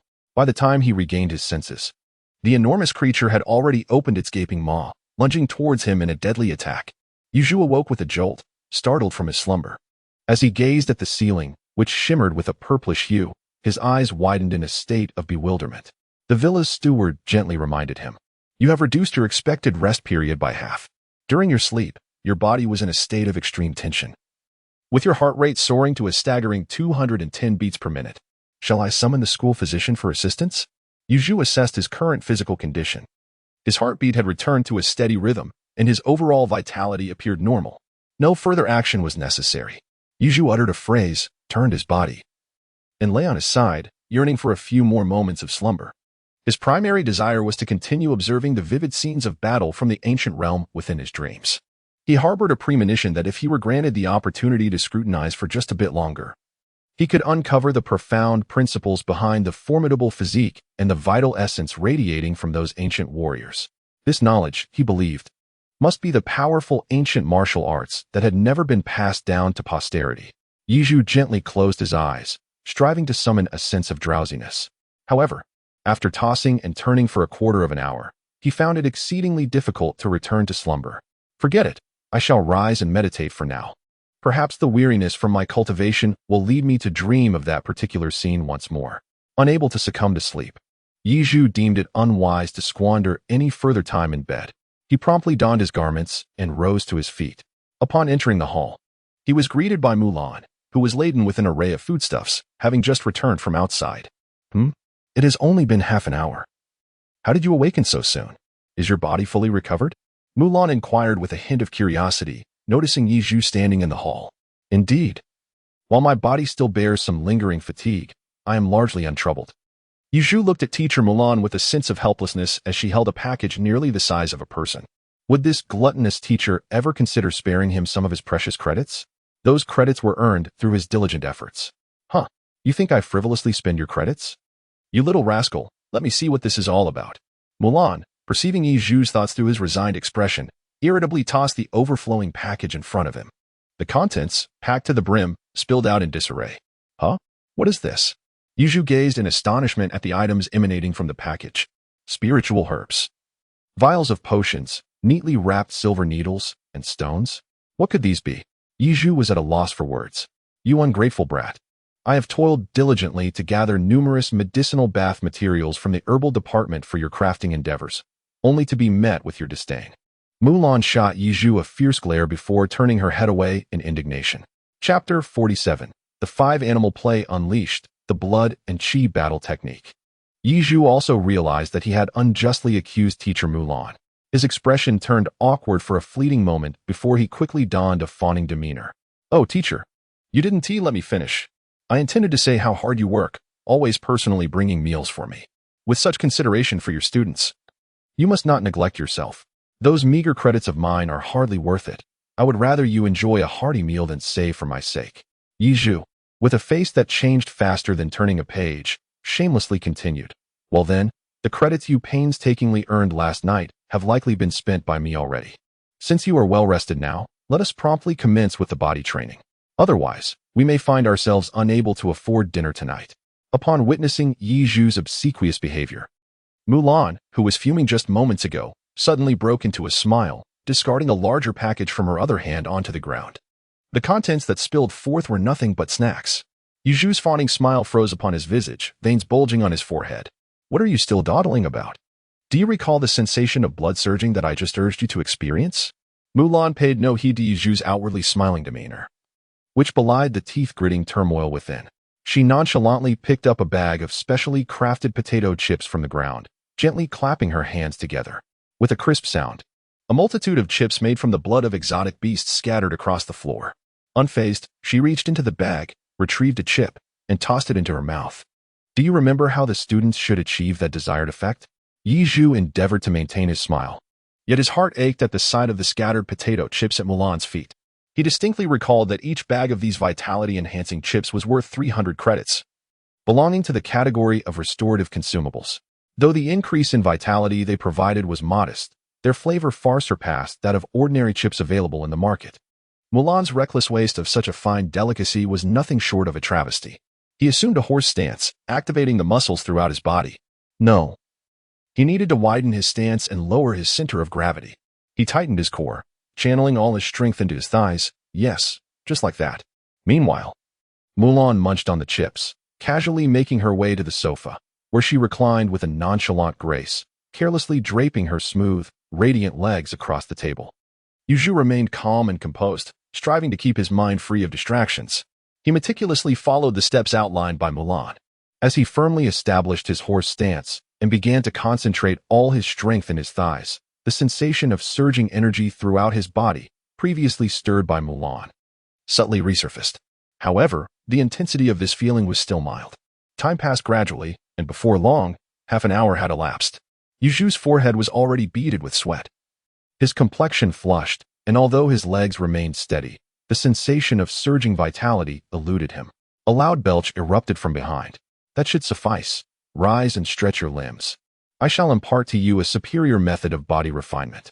Having indulged in a hearty meal, Mulan finally remembered Yizhu. With a satisfied clap of her hands, she casually used the tablecloth as a napkin to wipe her hands clean. Her demeanor shifted to one of seriousness as she approached Yizhu. After stretching her body, she focused her energy in her lower abdomen, and her eyes began to shimmer with a glint of brilliance. This is a body refinement technique commonly practiced in our military, suitable only for those with a certain martial foundation. I do not merely partake in your hospitality without merit, recognizing your exceptional talent. I shall grant you this technique as an exception. It is far superior to the body refinement methods taught at your high school. Pay close attention. As she spoke, Mulan assumed the starting posture, her arms outstretched, moving in circular motions before finally resting her hands over her lower abdomen, palms facing downward. Upon witnessing this, Yizhu hastily emulated Mulan's movements, adopting the same stance. Mulan elucidated that this martial art for body refinement, known as the Five-Animal Play, was developed by an ancient divine physician and has been continuously refined by successive generations, incorporating elements from northern boxing techniques, southern ancient practices, and Western yoga. It stands as an epitome of foundational body conditioning methods. The complete sequence of the Five-Animal Play consists of 72 movements, primarily divided into 2 segments. Each set of 12 movements represents a different animal: the tiger, deer, bear, ape, and bird. The final 2 movements conclude with a fist technique and a leg technique. As Mulan explained, Her hands formed claws while her lower body assumed a bow stance akin to a fierce tiger. With a roar that echoed through the mountains and forests, she concealed her essence. Mulan executed the 12 movements with utmost seriousness, articulating the core principles of each movement with remarkable precision. Yuzhu meticulously emulated the appearance of his counterpart. Upon reaching the 6th movement of the tiger form, the earlier sensation of surging vitality and accelerated heartbeat began to envelop him. The energy reservoir in his dantian commenced its rapid swirling, surging through the major meridians. It produced a series of deep, resonant roars, akin to the fierce growl of a mighty tiger. Upon the completion of all 12 movements of the tiger form, Yuzhu was completely drenched in sweat, a fact that took him by surprise. He had not anticipated that these seemingly simple 12 movements would prove to be so physically demanding. Glancing at his companion, Mulan, he noted her robust physique and unblemished skin, which remained devoid of any visible pores. Her expression was as composed as ever, showing no signs of strain. Taking a few deep breaths, he managed to calm the turbulent energy within. Mulan resumed demonstrating the deer posture, raising her antlers from the ground. She endeavored to channel her strength into her fists, guiding him with her instructions as her hands transformed into the deer's antlers. Reaching skyward while maintaining a slight bow in her form, her feet remained firmly planted on the ground as they progressed through the 12 movements of the deer form. By the 6th, Yuzhu began to feel the strain. He sensed his vital energy boiling to its limit, and if he continued, he feared his body would ignite. This sensation was reminiscent of the state he experienced when he exceeded his limits during that fiery punch. Perhaps this is enough for now, as a beginner. Achieving this level is commendable. Even without intentionally observing Yuzhu, Mulan could discern his limits from the rapidity of his breaths and the heat radiating from his body. She promptly ceased the lesson, as Yuzhu resembled someone just pulled from the water, thoroughly soaked. His thin shirt clung to him, revealing the contours of his 8-pack abs. Did Master Mulan possess ancient martial arts techniques capable of inflating one's body and causing a surge of vital energy? Seizing the opportunity presented by this moment of respite, Yichu immediately inquired about the scenes he had previously witnessed in his dreams, hoping to receive a definitive answer from Mulan. Chapter 48. Ancient Battle Techniques. Fantasies and dreams in the area outside Jiangdong City, a peculiar phenomenon has emerged within the realm of exotic beasts. The creatures inhabiting this region have shown an alarming decline in their activity levels, both day and night. Deep within the dense forest, beside a winding stream, a colossal red tortoise, resembling a massive rock, lay quietly by the water's edge. Unlike typical tortoises, which retract their heads into their shells during slumber, this furnace tortoise, now nearing 4 meters in size, had its head suspended over the stones by the stream. Its drooping head rested with closed eyes. And were it not for the occasional plume of warm breath escaping its nostrils, one might mistake it for lifelessness.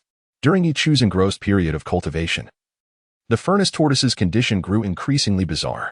Much like the majority of beasts in the jungle, it first exhibited a prolonged refusal to feed, showing no interest even with the carcass of a half-eaten savage bear before it. In the past, upon encountering flesh ripe for consumption, the furnace tortoise would have devoured it in one swift motion. Following its loss of appetite, it succumbed to an extended slumber, so sudden that it did not even retract its head before drifting into deep sleep, akin to a sudden fainting spell. A growth in size? And surrounded by a surge of vital energy? I seem to recall hearing of such phenomena, reminiscent of an ancient battle technique long thought to be lost to time. This is not merely ancient martial arts, but rather a tactical approach, leaning towards a forbidden method of body refinement. The reason for its disappearance is straightforward. As a forbidden technique, its execution exacts a significant toll. The presence of vital energy surrounding an individual indicates that the practitioner must sacrifice their own life force as a price for combat. A path that inevitably shortens one's lifespan. From where did you acquire knowledge of such matters? Mulan gazed at Yichu, her expression one of curiosity. Forbidden techniques? What rank do such methods hold within our ancient martial arts? Yichu did not respond to Mulan's inquiry. Instead, he expressed curiosity about the classification of this forbidden technique. Let me put it this way. In our Dragon Nation, there are only 3 forbidden techniques: self-detonation, the art of transformation, and the malevolent craft of refining the human body into weaponry. One is intended for mutual destruction with the enemy, another serves as a means of escape, and the last is a sinister art that transforms the human form into armaments. There are virtually no techniques that enhance oneself for combat. Mulan could discern Yiju's deep interest in this ancient martial art, yet it also instilled in her a vague sense of foreboding. akin to a parent witnessing their child adopting undesirable habits. Yizhu, I must caution you, regardless of how you discovered this martial art. As long as it is a forbidden technique, you must refrain from pursuing it at your current stage. I am not attempting to intimidate you, but you have yet to establish a solid foundation in martial arts. Recklessly learning forbidden techniques will only bring you harm and no benefit. Do you understand? Mulan fixed her gaze intently on Yizhu, her expression serious. I understand, Teacher Mulan. I will take your advice to heart and focus on resting for now. Once I have recuperated, we shall continue. Yizhu cast a sidelong glance, and without allowing Mulan a second chance to inquire, swiftly turned and entered the bedroom. Reclining on the soft bed, the rich aroma of sandalwood began to envelop the surroundings. Yizhu's vacant eyes fixated on the ceiling, lost in deep contemplation. Was it an ancient battle technique or perhaps a form of restrictive sorcery? This indicated that the method in question was far from ordinary in its might. In a chaotic era, survival is paramount. If only he could once more dream of whispered secrets, Yizhu had already succumbed to a profound slumber. Familiar scenes resurfaced within his dreams, still set against that bloody battlefield. The cacophony of battle echoed, with blood staining the heavens. However, this time, Yizhu found himself positioned just ahead of a confrontation between a human warrior and a colossal armored creature. The human warrior towered over 2 meters. His armor shattered beyond recognition, with a gruesome wound gaping at his chest, blood flowing incessantly from within. Yet the warrior's eyes burned with ferocity, exuding an aura of sheer savagery, akin to a blood-soaked demon. Observing from such proximity, Yizhu could even perceive the terrifying presence of this warrior, far surpassing that of a dragon-grade fighter. Turning his gaze to the gargantuan armored creature, which dwarfed the human warrior, he noted its height of 5 meters and a length exceeding 7 meters. Its head bore a sharp single horn, and 6 insect-like limbs anchored it to the ground. Its body encased in a shell reminiscent of iron armor. It appeared to be a mutated insectoid entity, akin to tortoises. Such creatures that grew to this size must have lived for at least 5 centuries. Furthermore, insectoid beings inherently possess strength and defense that surpass their own mass by several folds. Across the battlefield, such insectoid creatures were numerous, yet they failed to deliver a fatal blow to the human army. This illustrated the extraordinary prowess of the human ancestors at that time. However, one aspect puzzled Yizhu. It is well known that the resurgence of spiritual energy has only occurred in the past 300 years. Prior to this, there had been no historical records of such a phenomenon in human history. Thus, was this dreamscape merely a figment of Yizhu's imagination? Or did it indeed reflect a reality that once existed? Moreover, the technique of igniting one's life force, as mentioned by Master Mulan, was something she claimed to have heard of. This confirmed that such ancient battle techniques had indeed existed. What could all of this signify?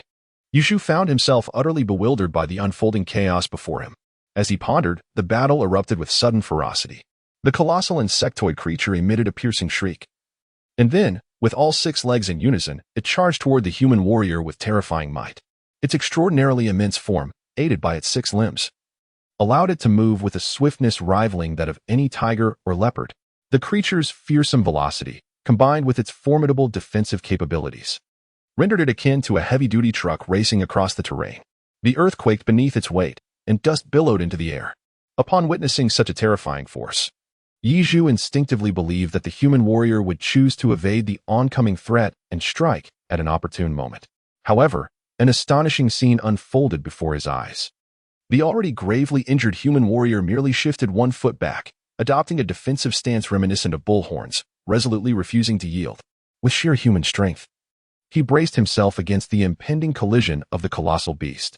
With a thunderous roar, the 2 forces collided, unleashing a terrifying shockwave, as visible ripples of distortion swiftly emanated between them. Simultaneously, the 100-jong ground beneath the warrior's feet cracked open like a spider's web, sending countless shards of earth and stone soaring into the air. The rising dust obscured Yizhu's vision, deeply shaking his soul. What incredible strength could allow such a relatively frail human form to withstand the impact of such a gigantic insectoid creature? Annihilate all heretics in this world. Slay the depths of the suffering sea and the river of the underworld. Protect our human lands and mountains. A resounding and boundless roar reverberated across the battlefield. As the encroaching dust swiftly dissipated, Yizhu beheld a warrior of the human race, who bore upon his shoulders a monstrous insect beast weighing 100 tons. The warrior's eyes blazed crimson, and his body was coursing with veins that resembled diminutive azure dragons. The colossal creature emitted an eerie sound, one that was both a lamentation and a plea for mercy. It was not until the warrior, with hands of iron, rent the creature's steel-like carapace asunder, cleaving its massive form into two. The beast's emerald blood splattered upon the earth like a torrential rain of crimson. The sheer visual impact of this scene sent a surge of fervor through Yi Zhu's veins, compelling him to clench his fists tightly.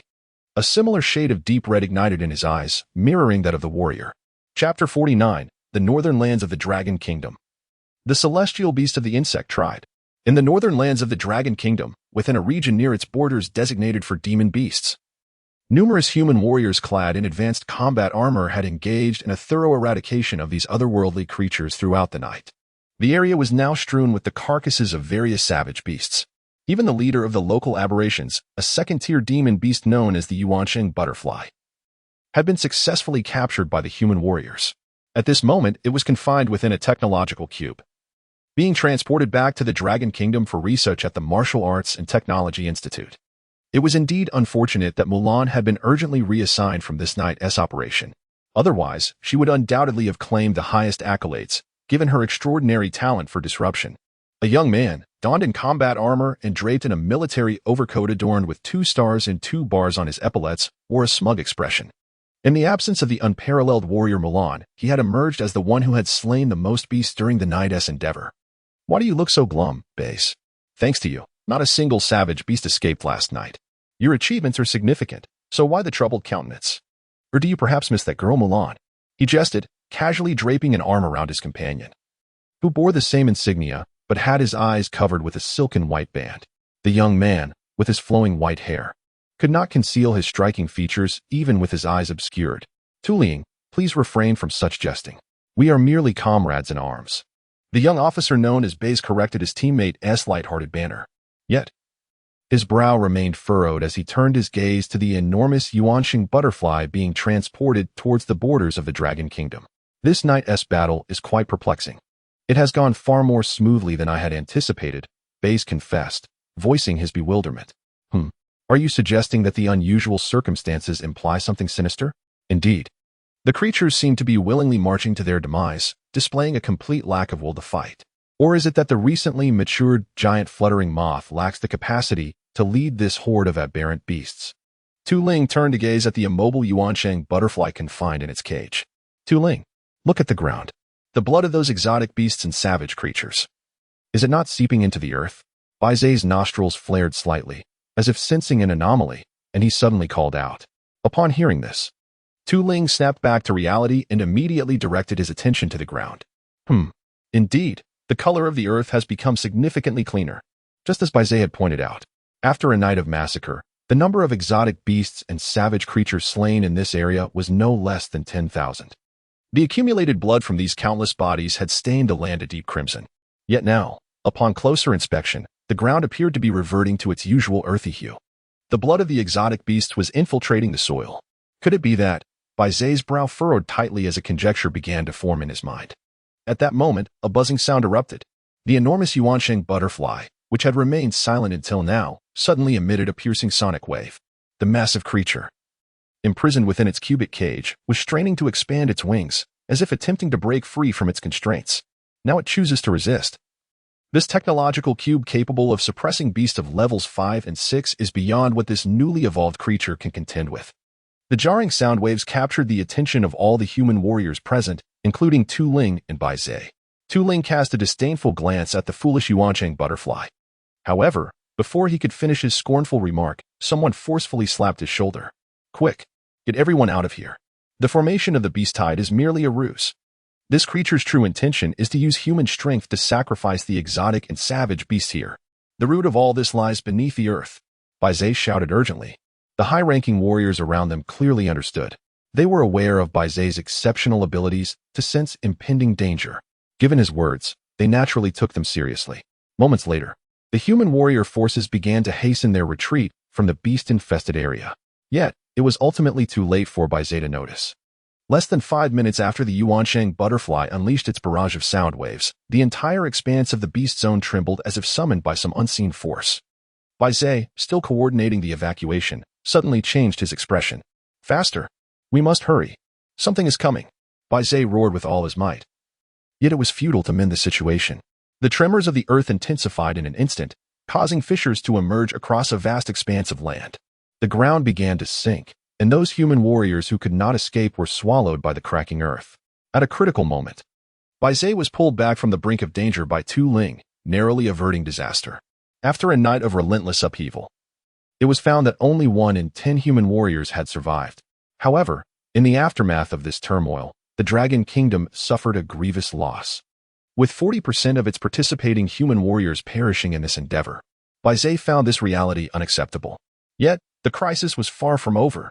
Suddenly, from the depths of the earth, a 30-meter-long, dark brown, sharp object erupted from the ground, followed by a massive maw filled with jagged teeth, which completely devoured the captive Yuanqing die held within a technological cube. Thus, the full form of the colossal beast emerging from beneath the earth was revealed to all. The human warriors widened their eyes in horror, as if confronted with an imminent threat. It was the insectoid heavenly beast. Zay spoke with a tremor in his voice. The term heavenly beast resonated like thunder, exploding in the ears of all the warriors. Had Yu Chu been present at this moment, he would have been astounded to discover that the insectoid heavenly beast emerging from the earth was the very creature he had envisioned in his dreams. Though, in terms of size and rank, the two were worlds apart. Within the villa, Mulan pondered whether the young lad had awakened early and was causing such a commotion in his room. Was it possible that youthful vigor was at play? Initially, she was lounging on the sofa, snacking while awaiting Yi Chu's awakening. However, the strange sounds emanating from his bedroom soon rendered her expression peculiar. She recalled the troubles that often beset adolescent boys, a faint blush rising to her fair cheeks. Stealthily, she rose and approached Yi Chu's bedroom, curious to ascertain whether he was indeed engaged in such activities. Just as she was about to reach the door of his room, an urgent notification blared. Alert! Alert! A heavenly beast from the insectoid species has been spotted in the northern battlefield of the Dragon Kingdom. All warriors of rank Xiang and above are to immediately rush to assist in the northern battlefield. Issued by the Military and Political Affairs Office of the Dragon Kingdom. Chapter 50. Diverse Intentions and Unusual Conduct. Kill. Annihilate all heretics from this world. Exterminate the Sea of Suffering and the River of the Underworld. Protect the integrity of our human realm. Kill. Warning. Warning. The villa's butler cautions, your current state is approaching a state of rampage. Please strive to maintain your physical equilibrium. The butler is initiating emergency awakening protocols. At this moment, Yu Chu's eyes were a striking crimson, his body lying rigidly upon the bed, veins coursing across him like slender serpents. His mouth incessantly emitted the anguished cries of the human warriors within his dreams, his voice hoarse and desperate, as if possessed by the spirit of a vengeful deity. The soundproofing of Yi Chu's room was so exceptional that, even amidst the unusual circumstances he found himself in, the commotion he caused was hardly noticeable outside. Mulan could only hear faint noises. At this moment, the military communication system abruptly transmitted an urgent directive, leaving Mulan with no time to attend to Yi Chu's situation. What could be the cause? Why has a celestial beast appeared in the Northern Territory? Historically, the Disaster Prediction Bureau would issue warnings prior to the emergence of celestial beasts in the Dragon Kingdom. A hint of panic began to surface on Mulan's face. The thought of her comrades, with whom she had once shared life and death, now ensnared on the battlefield against the celestial beast, stirred a tumult of anxiety and unease within her. No, I must rush to assist them. With a resolute heart, Mulan turned and descended to the 3rd floor.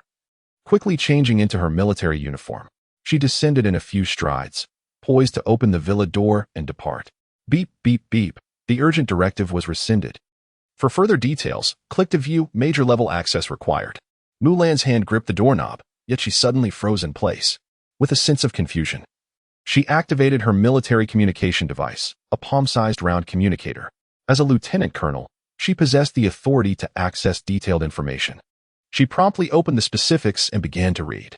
In the northern war zone of the Dragon Kingdom, G301 monster region, an undocumented insectoid celestial beast had appeared, with its specific mutations still under analysis. The emergence of this insectoid celestial beast resulted in the loss of more than half of the 3,000 elite warriors present. However, it did not launch an attack on humanity, vanishing back beneath the surface shortly after its appearance. Additionally, beneath the surface that the insectoid celestial beast had breached, ancient human relics were discovered. Military experts speculated that the historical significance of these relics would surpass the 5,000 years known to the Dragon Kingdom. The lines of text were staggering to Mulan. Even after absorbing all this information, her gaze remained fixated on the screen, lost in thought for an extended period. The appearance of each celestial beast elevates the spiritual energy of Blue Star to a higher level. As the spiritual energy becomes more concentrated, the first beneficiaries are the exotic beasts, followed by humanity. Should the concentration of spiritual energy continue to rise, Blue Star will inevitably give birth to beings that surpass the level of celestial beasts. At that juncture, how shall humanity find its place? A heavy weight settled in Mulan's heart, and an enduring sense of gloom lingered within her thoughts. The sounds emanating from Yizhu's room have gradually subsided into silence. Upon opening his eyes, Yizhu, filled with bewilderment, felt as if he had traversed time once more. It was as though he had returned from a realm steeped in blood and fury, back to a more tranquil society. What a terrifying dream it was. Those scarlet eyes seemed almost capable of consuming me entirely. Yet, to speak honestly, that intoxicating sensation of madness, with an entire body brimming with power, is undeniably captivating. Alas, it was all but a dream. Yizhu let out a soft sigh, believing that everything was merely a consequence of the revival of spiritual energy, which had led him through an extraordinary dream of the ages. It resembled an immortal's dream spanning 3,000 years, rich in allegory. The significance of the dream he experienced perhaps compelled him to shoulder the monumental task of revitalizing humanity. Dressing himself, he felt as though he had awakened to a lighter body. Sensing this remarkable transformation, Yizhu stepped out of his bedroom. Teacher Mulan. Are you planning to go out? Upon emerging, he noticed Mulan clad in military attire, standing at the door, seemingly ready to depart. No worries. Just continue your cultivation now that you're awake, Mulan responded, regaining her composure. She put away the circular communication device in her hand and casually draped her military coat over her arm. Yizhu was oblivious to the worry etched on Mulan's face, his consciousness still partially ensnared in the dreamscape of earlier. Mulan, preoccupied with thoughts of the northern war zone, similarly failed to notice Yizhu's momentary distraction, thus each absorbed in their own concerns. They embarked on a new round of the 5 animals play. After completing the 24 movements of the tiger and deer forms, Mulan instinctively turned to glance at Yizhu, recalling that he had faltered on the 6th movement of the deer form previously. However, upon observing Yizhu now, he appeared invigorated, his eyes gleaming with vitality. His movements were a seamless blend of intention and execution, executed with such precision that they captured the deer's proud defiance perfectly. What astonished Mulan even further was that after these 24 movements, Yizhu showed no signs of fatigue. Rather, he seemed increasingly emboldened, ready to continue.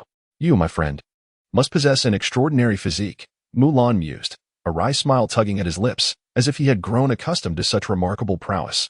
Yizhu could not help but roll his eyes, remarking that it was sufficient to say his physical strength was extraordinary.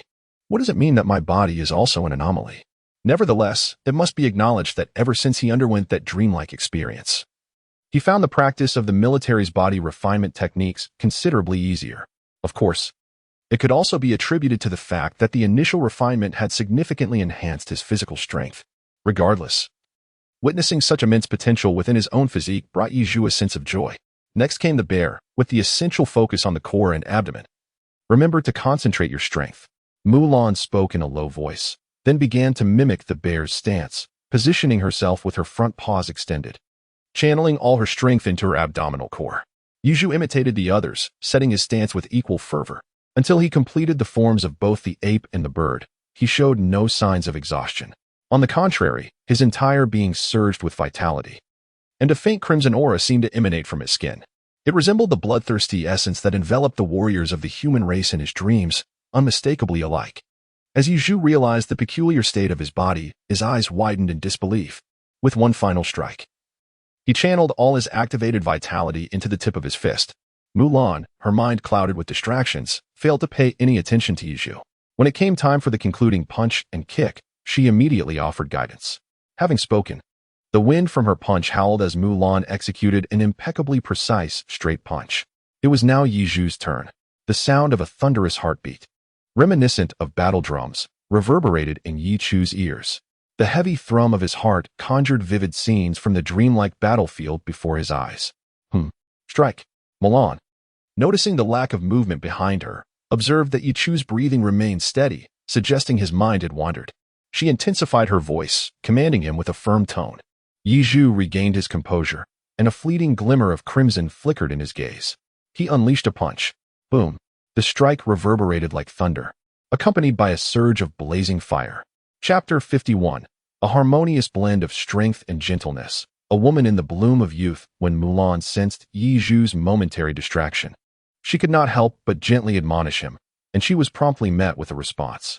However, the commotion startled her. Mulan abruptly turned her head. In her elongated, narrow eyes, 2 shades of red danced in reflection, blood and flames. Her beautiful eyes gradually widened, revealing a look of astonishment. At that moment, Yizhu's eyes sparkled with a fierce crimson light, and his entire being exuded a mottled aura of bloodlust. Most astonishingly, flames? As she beheld the fiery blaze igniting upon Yizhu's impending strike, Mulan's forehead was instantly adorned with 3 question marks. Is Yizhu's talent related to fire? Boom! The fierce wind of the punch howled, entwined with the flamboyant flames. Yizhu's second fiery punch surpassed the first in power. The fierce wind of the punch, enveloped in blazing flames, resembled a fire dragon, its menacing head gaping wide with a cavernous maw, narrowly grazing Mulan's cheek before crashing violently into the floor of the villa's grand hall.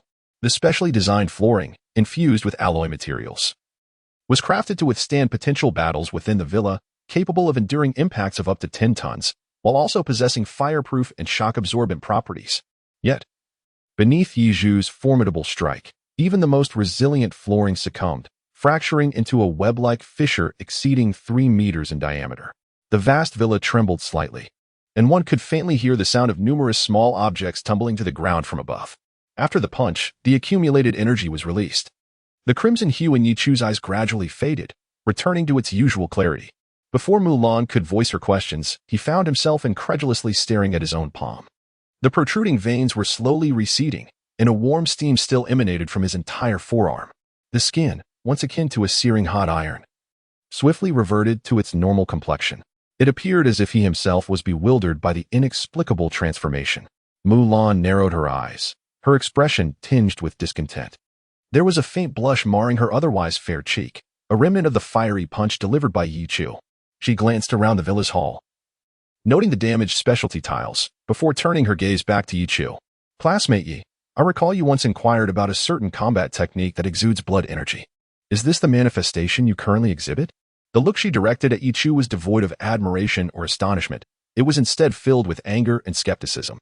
The set of 5 animal exercises she had imparted to him was designed to maximize the activation of one's vital energy, allowing the invigorating force to permeate every muscle for optimal physical enhancement. The concluding 2 movements, a fist technique and a leg technique, were intended for the body, now brimming with blood energy, to achieve a catharsis. However, this process of release necessitated a delicate balance, one that could both soothe the vital energy without compromising one's life force. This physical cultivation method was originally derived from the military and required a foundational understanding of martial arts for effective practice. For a novice like Yichu, lacking complete mastery over his own vital energy, there existed a significant risk of excessive release, potentially leading to a state of fatigue and weakness. These were scenarios she had long anticipated. Yet, in the present moment, Yichu's condition transcended mere overexertion. Within mere seconds, his previously normal complexion had turned ashen, and his once steady stance began to falter uncontrollably. He was now experiencing a severe depletion of vital energy, posing a potential threat to his life force. Once you regain your strength, you shall face the consequences. Despite the deep-seated frustration that Mulan felt towards Yichu, she could not afford to unleash her anger in such a situation. Instead, she hoisted the precariously unconscious Yichu onto her shoulder and turned to retrieve the bag of medicinal herbs she had prepared earlier, making her way directly to the 2nd floor. Upon arriving in front of the bathroom, Mulan unceremoniously dropped Yichu and began skillfully preparing the herbal bath intended to enhance physical strength and invigorate the vital essence. In no time, a bathtub brimming with the concoction stood ready. The surface of the herbal bath was adorned with precious ingredients, the antlers of a 6th-tier mystical beast, over a century-old spirit herb, mid-tier strengthening potions, and finely refined traditional medicines. The bath resembled a thick sludge, yet it emanated a subtle, fragrant aroma. Mulan turned her gaze towards the unconscious Yichu, her eyes betraying a hint of hesitation. After a brief moment of contemplation, she approached him, her delicate, fair hands beginning to remove his garments. To fully absorb the therapeutic properties of the bath, it was imperative to be unclothed. Otherwise, the efficacy of the medicine would be hindered by the fabric. As she peeled away Yi Chu's shirt, his well-defined physique was unveiled. Mulan found herself momentarily entranced by his sculpted abdominal muscles, broad shoulders, and the perfectly arched contours of his chest. She instinctively cast a glance at his unconscious face, then reached out with her slender finger to gently caress his taut abdominal muscles. The exquisite, resilient texture of his skin and the warmth that radiated to her fingertips caused her cheeks to redden visibly. Quickly retracting her hand, she vigorously shook her head to regain her composure. However, when it came time to remove the lower garments, she found herself unable to proceed. Mulan, she chastised internally. You cannot partake in such unseemly behavior. How absurd to think of it that way. She was merely assisting a student in better absorbing the medicinal bath. In private, away from the prying eyes that regarded her as a mere 24-year-old military major, Mulan often resembled a spirited young girl, prone to whimsical thoughts and capriciousness. After a prolonged moment of indecision, she muttered to herself in exasperation, "Damn it. Just get on with it." Mulan, with her inherently carefree disposition, found herself tormented by prolonged indecision over a particular matter. Ultimately, in a fit of rage and humiliation, she resorted to a violent act. Tearing apart Yi Chu's trousers before unceremoniously casting him into the medicinal bath, her eyes tightly shut. She paid no heed to Yi Chu's position as he plunged into the bath or to the risk of him choking on the medicinal concoction. Turning on her heel, she descended the stairs. Moments later, the bathroom echoed with violent coughing, accompanied by what sounded like retching. Meanwhile, Mulan had already returned to the ground floor. Her cheeks flushed crimson, arms crossed defiantly. It was unclear whether she was irate with Yi Chu or merely with herself. As time ticked away, the tension lingered. Upon awakening from a medicinal bath, Yi Chu found himself ensnared in a state of half-consciousness. Strange dreams permeated his mind, filled with the wrath of a human warrior, the animosity towards heretics, and an obsession to eradicate all the sinners. Amidst these tumultuous thoughts of ancient warriors, Yi Chu gradually gained a lucid understanding of the martial technique they employed. This technique, by contemporary standards, verges on the realm of forbidden arts. It entails the consumption of one's own vitality to amplify combat prowess twofold, threefold, or even tenfold. Fearless of death, they engage in relentless combat. As long as a single drop of blood courses through their veins, the corporeal form shall never succumb. Chapter 52. Strange Causality and Unusual Movement of the Avatar. In Yi Chu's mind, he immersed himself in the profound essence of the ancient human race's martial arts. A melodious female voice floated into his ears. As Yi Chu's consciousness gradually returned, he slowly opened his eyes to behold teacher Mulan, who had changed into a strikingly alluring outfit, seated beside the bathtub. Her fiery red hair cascaded carelessly over her snow-white shoulders, and her elongated, somewhat aloof eyes regarded him with a peculiar expression. "I appreciate your assistance, Teacher Mulan," he thought. The intense surge of vitality he had earlier experienced had already taken a toll on his innate life force. Without the need for a thorough examination, Yi Chu could sense a slight decline in his vitality. Fortunately, the medicinal bath prepared specifically for him by Teacher Mulan would not only mend his damaged physique, but also replenish some of the vitality he had lost. It was indeed the presence of this medicinal bath that prevented his life force from diminishing by more than 10%. Although he was unclear how he had inadvertently mastered this ancient human combat technique, he recognized its dual-edged nature. Its benefits and drawbacks were starkly polarized. It required careful and judicious application, for otherwise, it could lead to self-destructive outcomes. "Are you feeling better, you rascal?" Mulan inquired with a hint of exasperation. "Yes, much improved. I apologize for causing you concern," he replied, coughing lightly. Yi Chu felt a twinge of embarrassment as he spoke. "I am not concerned for your well-being, rather. I fear you might perish under my tutelage. In such a case, I would find it difficult to justify my actions to the old man by," he continued. "Now that we have made some progress, allow me to administer a couple more needles to facilitate your swift absorption of the essence from these medicinal baths." Mulan scoffed disdainfully, casually retrieving a box filled with silver needles from her waist pocket. The upper body of Yi Chu is adorned with numerous silver needles, meticulously inserted at various meridian points. "Yi Chu, speak candidly with me. From whom did you truly learn this forbidden technique?" As Mulan administered the acupuncture, her gaze remained fixed on Yi Chu's back, her expression marred by concern. "Master, if I say I dreamed it, would you believe me?" Yi Chu was at a loss for how to explain to his esteemed mentor. He could only speak candidly. Yizhu, since your arrival at this prestigious high school, you should have understood that the world is fraught with turmoil. In the unseen shadows, there are individuals who bear the weight of humanity's fate, engaged in relentless battles against the alien beasts, safeguarding our Dragon Kingdom's citizens from harm. Just 2 hours ago, on the northern battlefield where I was supposed to be, an insectoid celestial beast emerged. This marked the first appearance of such a creature within the borders of our Dragon Kingdom. A full 3,000 elite warriors suffered devastating casualties. I share this with you not to hasten your learning of forbidden arts, urging you to rush to the battlefield in defense of our homeland, but rather to convey the gravity of the situation. While it is permissible for you to study these forbidden techniques in secrecy, you must never wield them carelessly unless absolutely necessary, for such actions could irreparably ruin your future. Your understanding of the current state of our Dragon Kingdom is, in fact, quite limited. Mulan's voice dipped, and her final words hung unspoken. She wished to spare Yizhu from excessive pressure, yet she also sought to prevent him from forming a habitual reliance on forbidden techniques. Thus, she spoke with earnest intent. However, upon hearing Mulan's words, Yizhu furrowed his brow in deep concern. An insectoid celestial beast? Just 2 hours ago. Wasn't that precisely when I had that dream? Teacher Mulan, what did that insectoid celestial beast look like? Yizhu felt a sense of absurdity within, and could not help but voice his thoughts. You rascal. I have told you that sharing this is to make you cherish your own existence. You seem to have missed the essential point entirely. Mulan raised her hand, poised to deliver a slap to Yizhu's forehead, hoping to bring him to his senses. Is there a long, singular horn protruding from your forehead? A dark brown body, 6 legs, and a mouth entirely encased within a shell?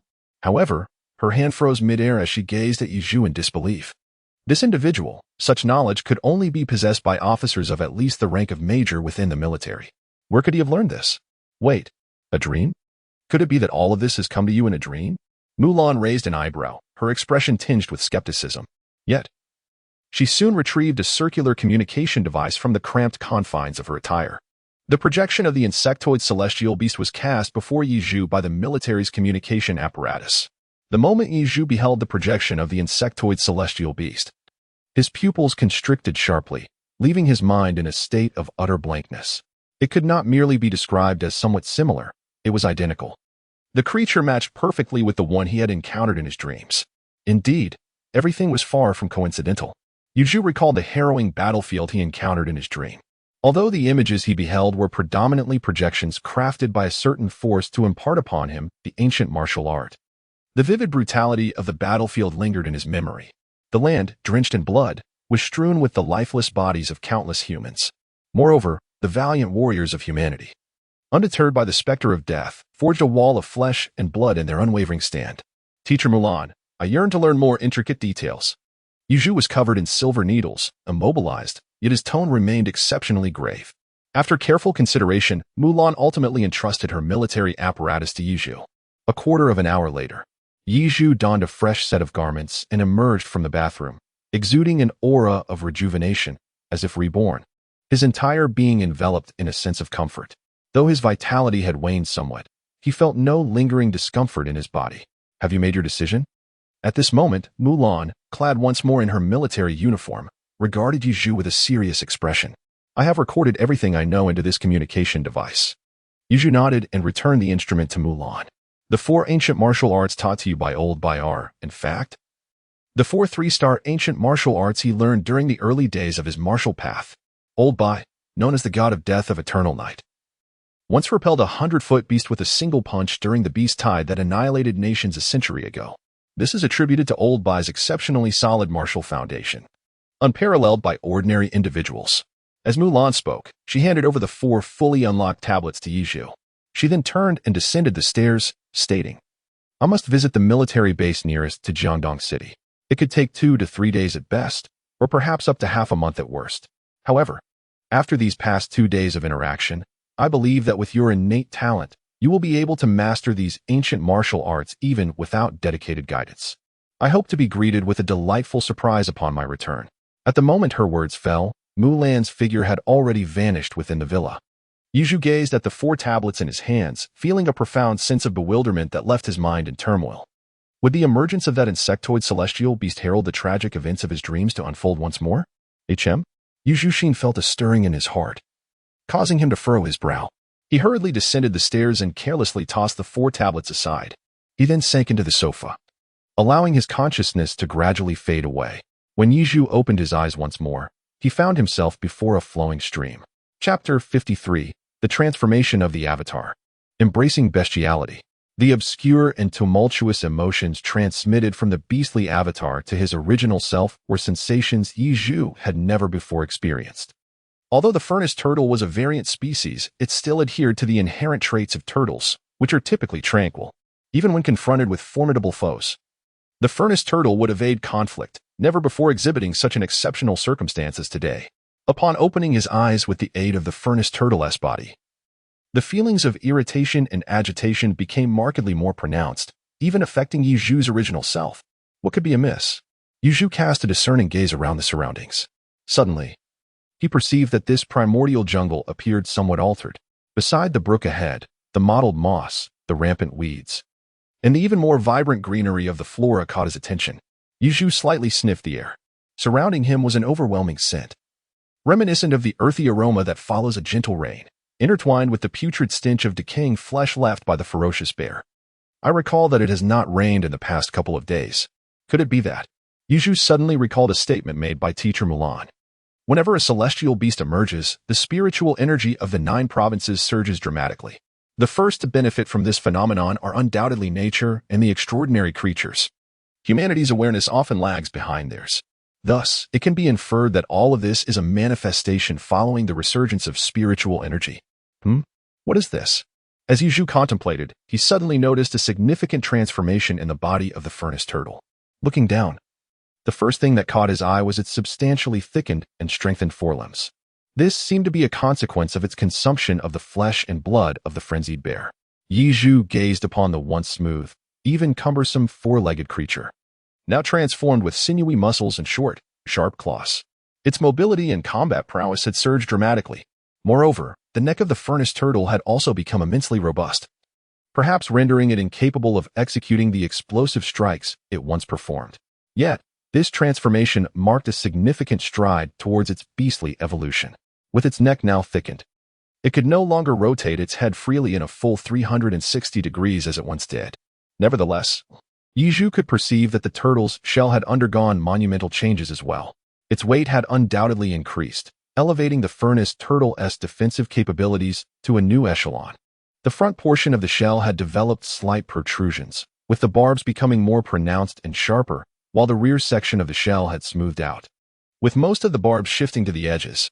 This shell form was unlike anything Yizhu had encountered before. Undoubtedly, this configuration of the shell would facilitate the furnace turtle's agility in running and battling against other beasts. Beast Avatar, Lava Turtle, Frenzied Form. Mature stage note. Due to the existence of a mythic level talent, after consuming the flesh of the frenzied bear, which was 2 tiers above itself, the genetic composition of the furnace turtle underwent substantial alteration. Consequently, the furnace turtle manifested a form more conducive to combat, the frenzied form.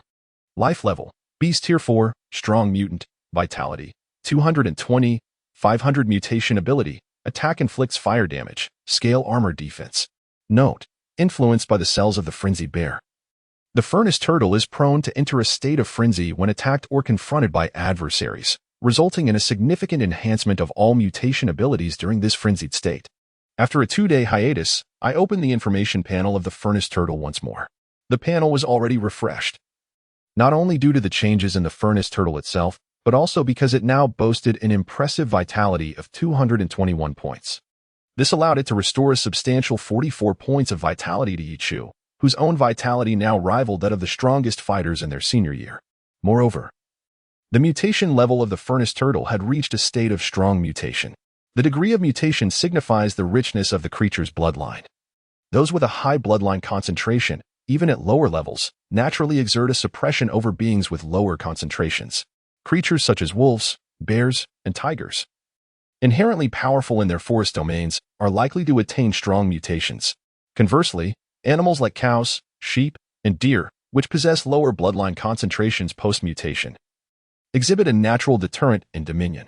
Beyond strong mutations lies the concept of lineage, categorized into low, medium, and high bloodline tiers. The bloodlines of extraordinary beasts are distinct. and their progeny tend to inherit over 80% of their biological traits from their bloodline-established ancestors. When a bloodline beast gives birth to its first offspring, it marks the beginning of a new species. This lineage possesses absolute dominion over all its descendants. Once the furnace turtle evolves to the level of bloodline, it can be contemplated to commence the birth of offspring, fostering the development of a prominent family of furnace turtles.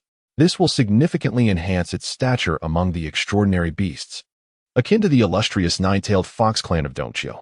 Yuju's mind was flooded with myriad thoughts, and a glimmer of brilliance emerged in his eyes. Curiously, I acquired the ancient martial arts of the ancients in my dreams. Remarkably, the furnace tortoise has also encountered such an extraordinary fate. It appears that the beast's avatars are not merely simple manifestations. Perhaps they are intricately linked by a thread of fortune. Yuju murmured, suddenly reminiscing about his encounter with the Queen of the Apocalypse during the simulated battle. The furnace tortoise also faced the venomous absolute steppe serpent within the beast zone. Such coincidences might be acceptable once or twice, but encountering them frequently suggests an undeniable connection. A deep, resonant growl suddenly echoed through the woods. The ultra-high-frequency roar caused the surrounding trees to tremble slightly. The earth quaked, as if a colossal creature were traversing the forest. The danger alert of the furnace tortoise was abruptly triggered. Yizhu felt a surge of fervent vitality, rivaling the ancient battle arts, coursing rhythmically within the body of the furnace tortoise, rising and cascading in layers. A fierce spirit, seething rage, and a thirst for blood. Boom! In the dimly lit forest, a colossal creature unveiled its true form. Towering over 10 meters, its enormous, fan-shaped antlers could even overshadow the furnace tortoise, which had already grown to over 4 meters in size. 6th tier aberrant beast, strong variant. Highland moose, mature phase, vitality, 2230 mutation abilities, immense strength, charge, tough hide. Slow recovery roar. The Highland moose emitted a continuous low growl, brimming with provocation and authority. Its massive hooves began to scrape the earth inch by inch, effortlessly crushing stones the size of basketballs beneath its careless steps. This was an adversary far surpassing the vitality of the raging bear. Had it not been for Yiju's control earlier, the furnace tortoise would have long since retreated into its shell, subject to the whims of others. Yet now, the furnace tortoise, having undergone its transformation, was consumed solely by an unquenchable fury towards the intruder. Roar. Yiju's consciousness split, his eyes widening in astonishment. This was the first time he had ever heard the roar of the furnace tortoise, a deep, resonating sound that stirred the soul, imbued with the majesty of a ruler. Moreover, this was a manifestation of the furnace tortoise's instinct, not a deliberate act by Yizhu.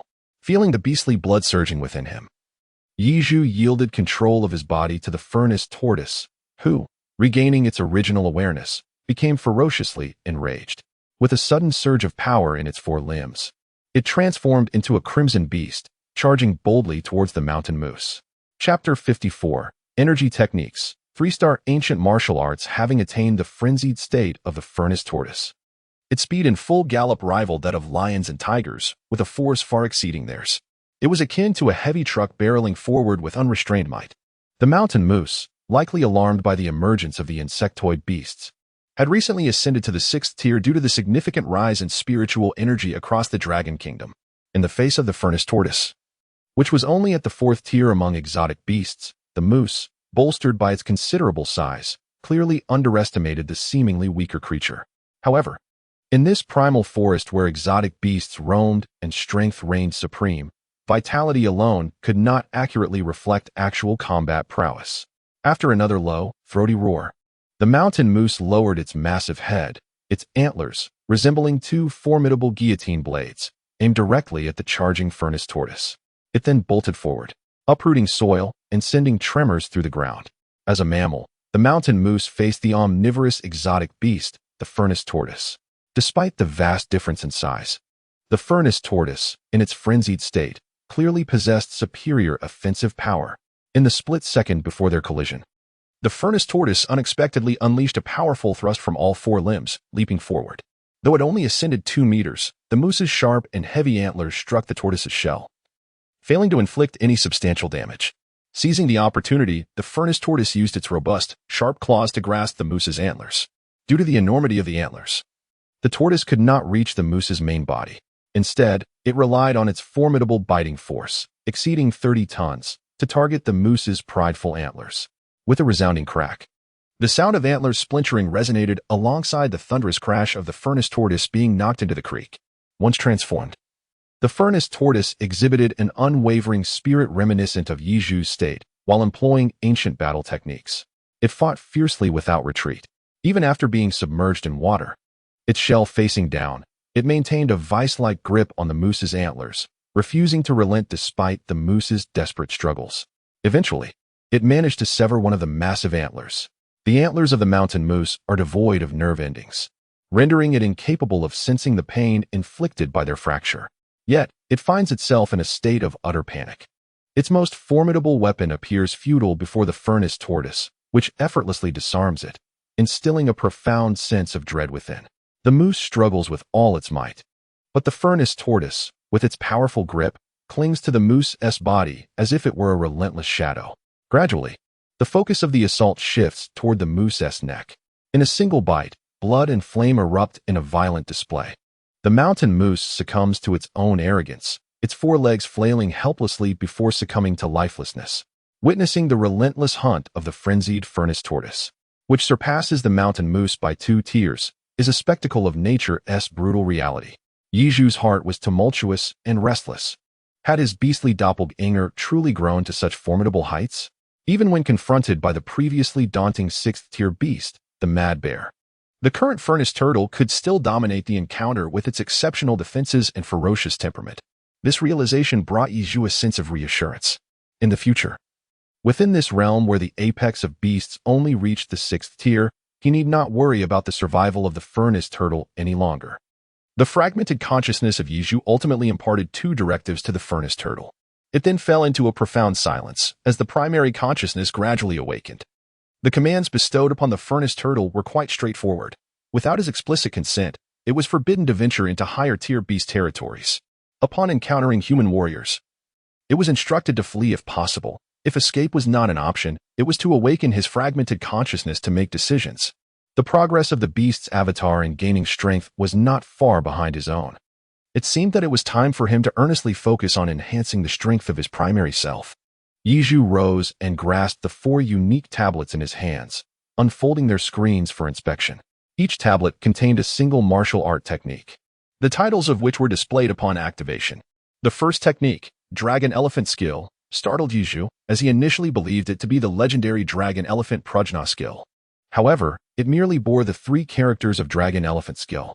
Upon scrutinizing the preface of the technique, he discovered that it diverged significantly from the Dragon Elephant Prajna skill he was familiar with. Both techniques emphasized the cultivation of internal strength while complementing external skills, focusing on internal fortitude and enhancing vital energy. After all, it was a 3-star rated skill. The Dragon Elephant skill was categorized into 7 tiers. Each tier's effects described as follows. The first tier, Dragon Elephant enters 1, energy flows endlessly. The second, enters 2, carries 1,000 pounds. The third, enters 3, bones and muscles as strong as iron. The fourth, enters 4, fists like thunderclaps. And the fifth, enters 5, shakes mountains and stirs the earth. The initial 5 tiers were straightforward, yet the 6th and 7th tiers were conspicuously devoid of detailed descriptions, replaced instead by blank spaces. Nevertheless, just mastering these first 5 tiers was enough to invigorate Yiju. By attaining the 3rd tier of the Dragon Elephant skill, would he not possess a body as resilient as bronze and iron, impervious to harm? Upon reaching the 4th tier, would his strikes not descend like thunder upon the earth? The 5th tier promised the ability to sway nature itself through sheer human strength. No wonder this 3-star skill was specifically chosen by the esteemed Elder Bai. It was said that Elder Bai once delivered a punch powerful enough to shake a 100-foot celestial beast. Could it be that his mastery of the Dragon Elephant skill led him to such formidable prowess? It seemed highly plausible, especially since the effects of the latter 2 realms remained a mystery, their potential uncharted. As Yiju pondered, he donned the 2nd tablet, the Mountain Moving Palm. A martial art of the same ancient caliber is categorized as a 3-star technique, yet it consists of only 3 levels of mastery. The specifics of its effects were not elucidated in the preface. However, a concluding remark hinted at its prowess. The fist can shake the azure waves of the eastern sea, and the palm can indeed move the southern mountain and the 5 sacred peaks. This implies that its cultivation yields commendable results. In contrast, the 3rd technique, The Six Harmonies fist is relatively more commonplace. It can be regarded as a comprehensive martial art, adept in both offense and defense, characterized by its agility and versatility. Within the context of the preceding two arts, it serves as a bridge, harmonizing the techniques with physical prowess, and should logically follow the study of these two foundational practices. Yi Zhu gazed upon the final martial art. Yet, with this mere glance, Yi Zhu's face was etched with surprise. Could it truly be a secret technique? The origin of such secret arts is, in fact, derived from forbidden techniques. The existence of these forbidden arts typically entails inflicting substantial harm upon oneself while attempting to damage the enemy. When a martial artist resolves to employ a forbidden technique, they are often prepared for a mutually destructive outcome. Following its execution, the probability of death is alarmingly high, at around 90%.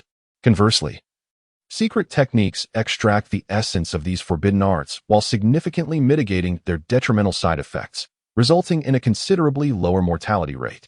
However, the efficacy of secret techniques pales in comparison to that of forbidden arts, emphasizing their uniqueness and functional attributes. Yi Zhu perused the preface of this tome, Concealed Essence, with remarkable diligence. Comprised of approximately 600 characters, he scrutinized it twice to ensure his comprehension was flawless. Upon confirming his understanding, a sudden brilliance ignited in his eyes. The notion of compressing vital energy to create a reservoir of one's own energy was indeed astonishing. Chapter 55, The Human Nuclear Bomb, Cultivation Plan. Yi Zhu, through his understanding of these four ancient martial arts, has even begun to speculate on how the Venerable Bai managed to repel the formidable 100-foot celestial beast with a single punch. The Dragon Elephant Technique, aptly named, signifies the pinnacle of strength in water as the dragon, and on land as the elephant. This technique endows the practitioner with a power akin to that of these majestic creatures. The cultivated true energy is ferocious and domineering, exhibiting an unparalleled might. The mountain-moving palm is a formidable external martial art aimed primarily at enhancing one's strength. The Six Harmonies fist allows the former two to achieve a seamless unity of knowledge and action. However, the true essence lies in the hidden treasures of Bai, which enable a human to shake mountains and colossal beasts. Previously, Yi Zhu had trained under Mulan in the five animals transformational art. The initial form, that of the tiger, primarily serves to conceal and nurture one's spirit and vitality. It is often said that a dormant tiger, when stirred, reveals its fangs and unleashes its full power. This technique, directly named the secret art of concealing vital essence, not only nurtures the body's spirit and energy, but also cultivates a reserve of life force within the dantian, creating a backup source of energy. At present, Yi Zhu possesses nearly 50 points of vitality. Through this secret art, he can store half of this vitality for future use. This technique holds both advantages and disadvantages for the average individual. The benefit lies in the ability to ignite this reserve in critical moments, akin to a human-shaped nuclear bomb, unleashing a force far exceeding one's own, tenfold or even dozens of times, without compromising the core essence. It is a decisive maneuver for pivotal moments. However, the drawbacks are evident. When a martial artist conceals most of their power, they appear significantly weaker on the surface. In an era where strength is revered, such concealment often leads to neglect and the unfair treatment of one's rightful entitlements in favor of others. Yet, for Yi Zhu, this concern is non-existent. The high-intensity feedback from the alien beast's avatar grants him vitality. His rapid increase in life force has already captured the attention of those above. Otherwise, he would not be afforded such exceptional treatment at the elite high school. This situation is, in fact, more advantageous for me. Although the accelerated growth of vitality brings better treatment, it also entails greater risks, heavier responsibilities, and heightened expectations. In a moment of contemplation, Yi Zhu once again accessed her personal information interface after several days. Entity, Yi Zhu Talent, Beast Avatar, Unique Mythical Level, Cultivation, Pre-Barbarian Level Warrior Traits, Scaled Skin Armor, Intermediate Speed Enhancement, Intermediate Defense Enhancement, Low-Level Flame Burn, Toxin, Low-Level Defense Reflection, Danger Perception, Ethereal Sense of Smell Techniques, 5 Animal Transformation Art Superior, Visualization Chi Refinement Method Superior, Special Combat State, Crimson Blood Combat Technique, Not Activated, Vitality, 4, 644 Mental Power, 2, 111. She gazed at the information panel, now adorned with numerous new details. Yi Zhu's eyes suddenly brightened, and a sense of satisfaction welled up within. It is indeed quite gratifying to have such a direct understanding of one's own abilities. At the very least, it provides insight into the progress achieved through recent efforts. The characteristic of the skin scales caught Yi Chu off guard. Upon noticing the addition of this trait, his expression stiffened. He recalled the furnace turtle, which, when under attack, exhibited a skin reminiscent of fish scales. Such a feature, if manifested in a human, would likely lead to misunderstandings among one's kin. Yu Zhu cast a cautious glance around, ensuring that no walls possessed ears, drawing upon the ancient martial techniques acquired within his dreams. He subtly stirred the vital energy coursing through his body. His heartbeat surged dramatically, reaching an astonishing rate of 150 to 160. The sensation of his blood boiling was always exhilarating, stirring the depths of the soul. Yi Zhu gazed at his skin as it began to emanate a shimmering radiance, akin to a delicate mist suspended upon the surface, subtly refracting the ambient light. Not only did this enhance the smoothness of his complexion, but it also imbued him with an ethereal grace. Fortunately, he did not find himself in a predicament reminiscent of the molten turtle, covered entirely in scales. Yu Zhu gradually exhaled, relieved. As long as he could still appear somewhat human, that would suffice. After studying the dermal scales, he would examine the additional panel information that emerged. Yu Zhu merely glanced over. The ancient combat technique was truly named the Red Blood Battle Method, was it not? He nodded slightly, ultimately directing his gaze towards the section detailing his vitality. Were it not for the unique ability of the beastly avatar, he would likely exist as nothing more than an ordinary individual, despite relishing the myriad privileges afforded by a prestigious senior high school. His own vitality had only ascended to a mere 4.6. Yi Zhu smiled wryly and shook his head. Having traversed into this body for quite some time, he realized that aside from the commendable perceptiveness he possessed, a gift inherent to his soul's transmigration, the original owner of this body was indeed nothing more than an ordinary passerby. His innate talent and foundational qualities were lacking. He decided to dismiss such thoughts. He was himself, not just an inconspicuous bystander. He cast aside the clutter of his mind. Yi Zhu first delved into the profound art of concealing the essence and spirit.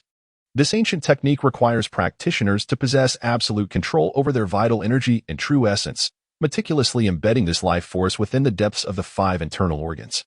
By concentrating their energy and spirit, they may enshrine it within the sea of consciousness or, alternatively, create a sanctuary within the Dantian for safekeeping. During the practice of this sacred method, one must not entertain any negative emotions. It demands years of diligent cultivation, a steadfast commitment to humility and patience, and a resolute avoidance of haste that could jeopardize the very foundation of the internal organs. As he contemplated the contents of this arcane knowledge, he understood the gravity of the discipline required. Yu Zhu gently closed his eyes, beginning to attune to the flow of energy within his body. The essence residing in his Dantian began to subtly stir, akin to a brook meandering through the woods, trickling its way through every limb and sinew. Softly and gradually, it started to draw the energy throughout his entire being, consciously directing it toward his vital organs. This process is exceedingly protracted and tedious. As described in the secret teachings, one must not be hasty. It requires years of diligent cultivation. Bai Hongzhang, in his time, only became a reserve general at the age of 60. For after mastering this secret art, he spent the subsequent 40 years embedding greater strength deep within himself. This allowed the high-ranking officials of the Dragon Kingdom to be utterly unaware of Bai Hongzhang's true prowess. Thus, it led to the astonishing tale a century ago, where he repelled a towering celestial beast with a single, earth-shattering punch. At this moment, Yi Zhu understood that he needed to treat the act of concealing his essence as casually as one would regard the daily necessities of life. Diligently practicing this ritual each day to amass a reserve potent enough to turn the tides in times of dire straits. Time passed swiftly, and in the blink of an eye, a week had elapsed since Yi Zhu had left the hospital and commenced his solitary cultivation within the villa. During this week, he had begun to indulge in the convenience of takeout, spending a modest fee to have the cafeteria staff deliver meals to him daily. After all, with his practice of the 3-star ancient martial arts, his academic credits were in surplus. Until one particular day, a shadowy figure stealthily pressed the doorbell of Yi Zhu's villa. Chapter 56. The Campus Goddess and the Midterm Examination Ding Dong. The sudden chime of the doorbell interrupted Yi Zhu, who was engrossed in gathering his internal energy and refining his physique. He paused his practice of the dragon elephant art and approached the door. Peering through the surveillance screen, he beheld a girl standing outside, her face illuminated with a cheerful smile directed at the camera. Her long, Jet black hair cascaded gracefully, with a few strands gently resting upon her full bosom. Delicate bangs obscured her fair forehead, enhancing her exquisite and petite oval face. Her slightly crescent-shaped peach blossom eyes sparkled with warmth, and a faint blush adorned her charming cheeks. It was Lu Lingling. Although Yizhu was curious about why Lu Lingling sought him out, he nonetheless opened the door.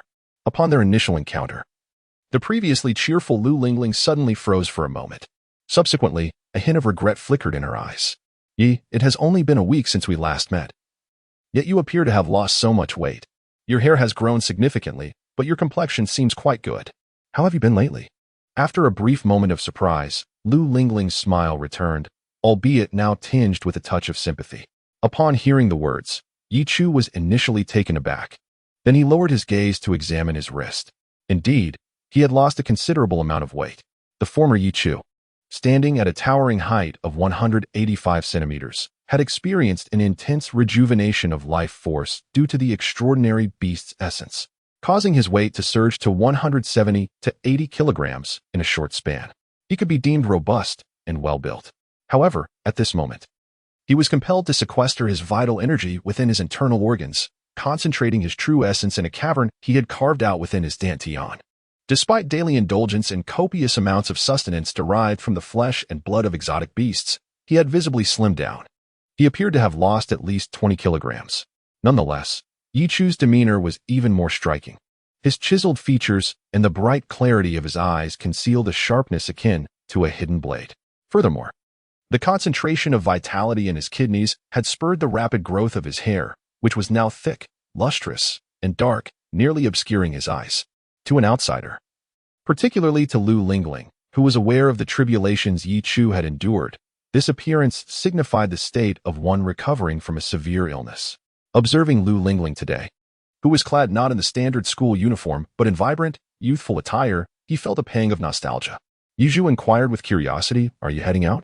Lu Lingling donned a gray mini-skirt today, her slender and elongated legs captivating attention.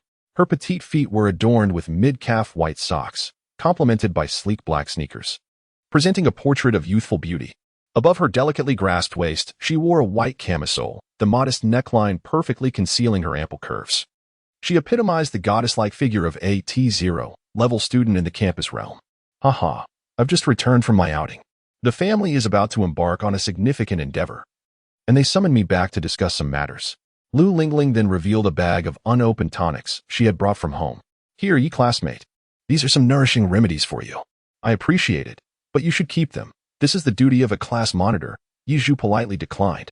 However, before he could finish his refusal, Lu Lingling firmly placed the bag into his arms. This left Yizhu somewhat perplexed about Lu Lingling's true intentions. He maintained his original thoughts. In this fiercely competitive elite high school, no one would extend a helping hand to a rival without ulterior motives, unless there was something to gain. Or, Yizhu cast a glance at Lu Lingling, whose exquisite and charming visage was undeniably sought after by many suitors, and promptly dismissed the second notion. Is there something you require assistance with, class monitor? I am willing to help within the limits of my capabilities, he inquired earnestly, aware of the implications of accepting favors. By the way, speaking of matters, I have indeed come to convey an important message. Teacher Lee has asked me to inform you that in 3 months, the midterm assessments will commence. However, this particular midterm evaluation may differ from those in the past, possibly due to the unusual circumstances emerging from the northern regions of Longhua. This time, students from all 3 grades will partake together in the assessments. Furthermore, those who excel may be granted immediate opportunities for advancement, bypassing the usual end-of-term examinations. Therefore, Yi, if your health permits, it would be prudent to return to classes without delay, Lu Lingling advised, her demeanor shifting to one of utmost seriousness. The institution had not disclosed much regarding Yizhu's self-study at home. Only a select few teachers, such as Teacher Lee, were privy to this information. Thus, Lu Lingling had always assumed that Yizhu was merely recuperating in his villa. Understood. Thank you for making this special trip, class monitor. Yizhu smiled in gratitude and pretended to return the gift she held to Lu Lingling. So that's settled. I hope to see you in class soon. Lu Lingling did not give Yizhu the opportunity to decline her offer and turned away, skipping off cheerfully. In truth, Lu Lingling's gesture of gifting Yizhu those potions held little significance. If there were any hidden intentions, it would be her desire to befriend Yizhu. especially after her recent visit home, where she recounted Yuzhu's conduct at school to her father, who was a formidable figure in the city. He earnestly encouraged Lu Lingling to engage more with Yuzhu, suggesting that even if she could not win his favor, it was essential to avoid leaving a negative impression. Ideally, she should try to cultivate a rapport. Lu Lingling's father resided in a second-tier city that was in dire need of martial talent. Therefore, her gift to Yuzhu could be seen primarily as an attempt at building alliances. Watching Lu Lingling's figure gradually fade away, Yuzhu felt the substantial bundle of potions in his embrace and raised an eyebrow slightly. Never mind, I am of little help in this bustling time. If you encounter any difficulties in the future, I shall assist as best as I can. As he murmured to himself, Yuzhu returned indoors. 3 months hence, a unified assessment for all 3 grades is to take place. During this time, Teacher Mulan should be able to return. She ought to have enough time to help me resolve issues pertaining to the cultivation of the dragon elephant skill. I must hasten my training.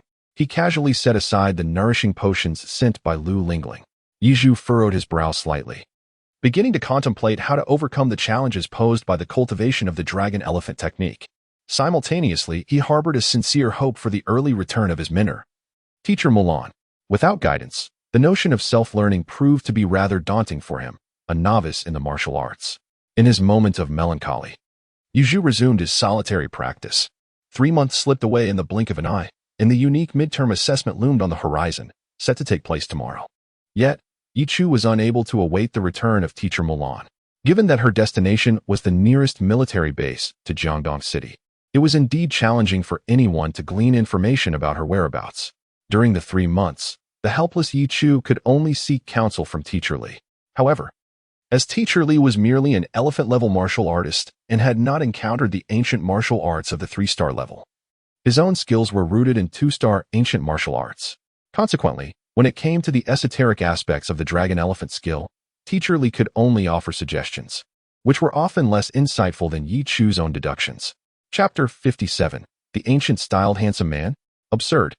On the day of the midterm assessment at the Jiaodong City Special High School, excitement filled the air. Look, is that the new freshman from the first year? How handsome, exclaimed the students. He possesses that ancient charm. My hair doesn't even flow as gracefully as his long locks. Wait a minute. I've been to the first-year campus, and there are only about 100 students in total.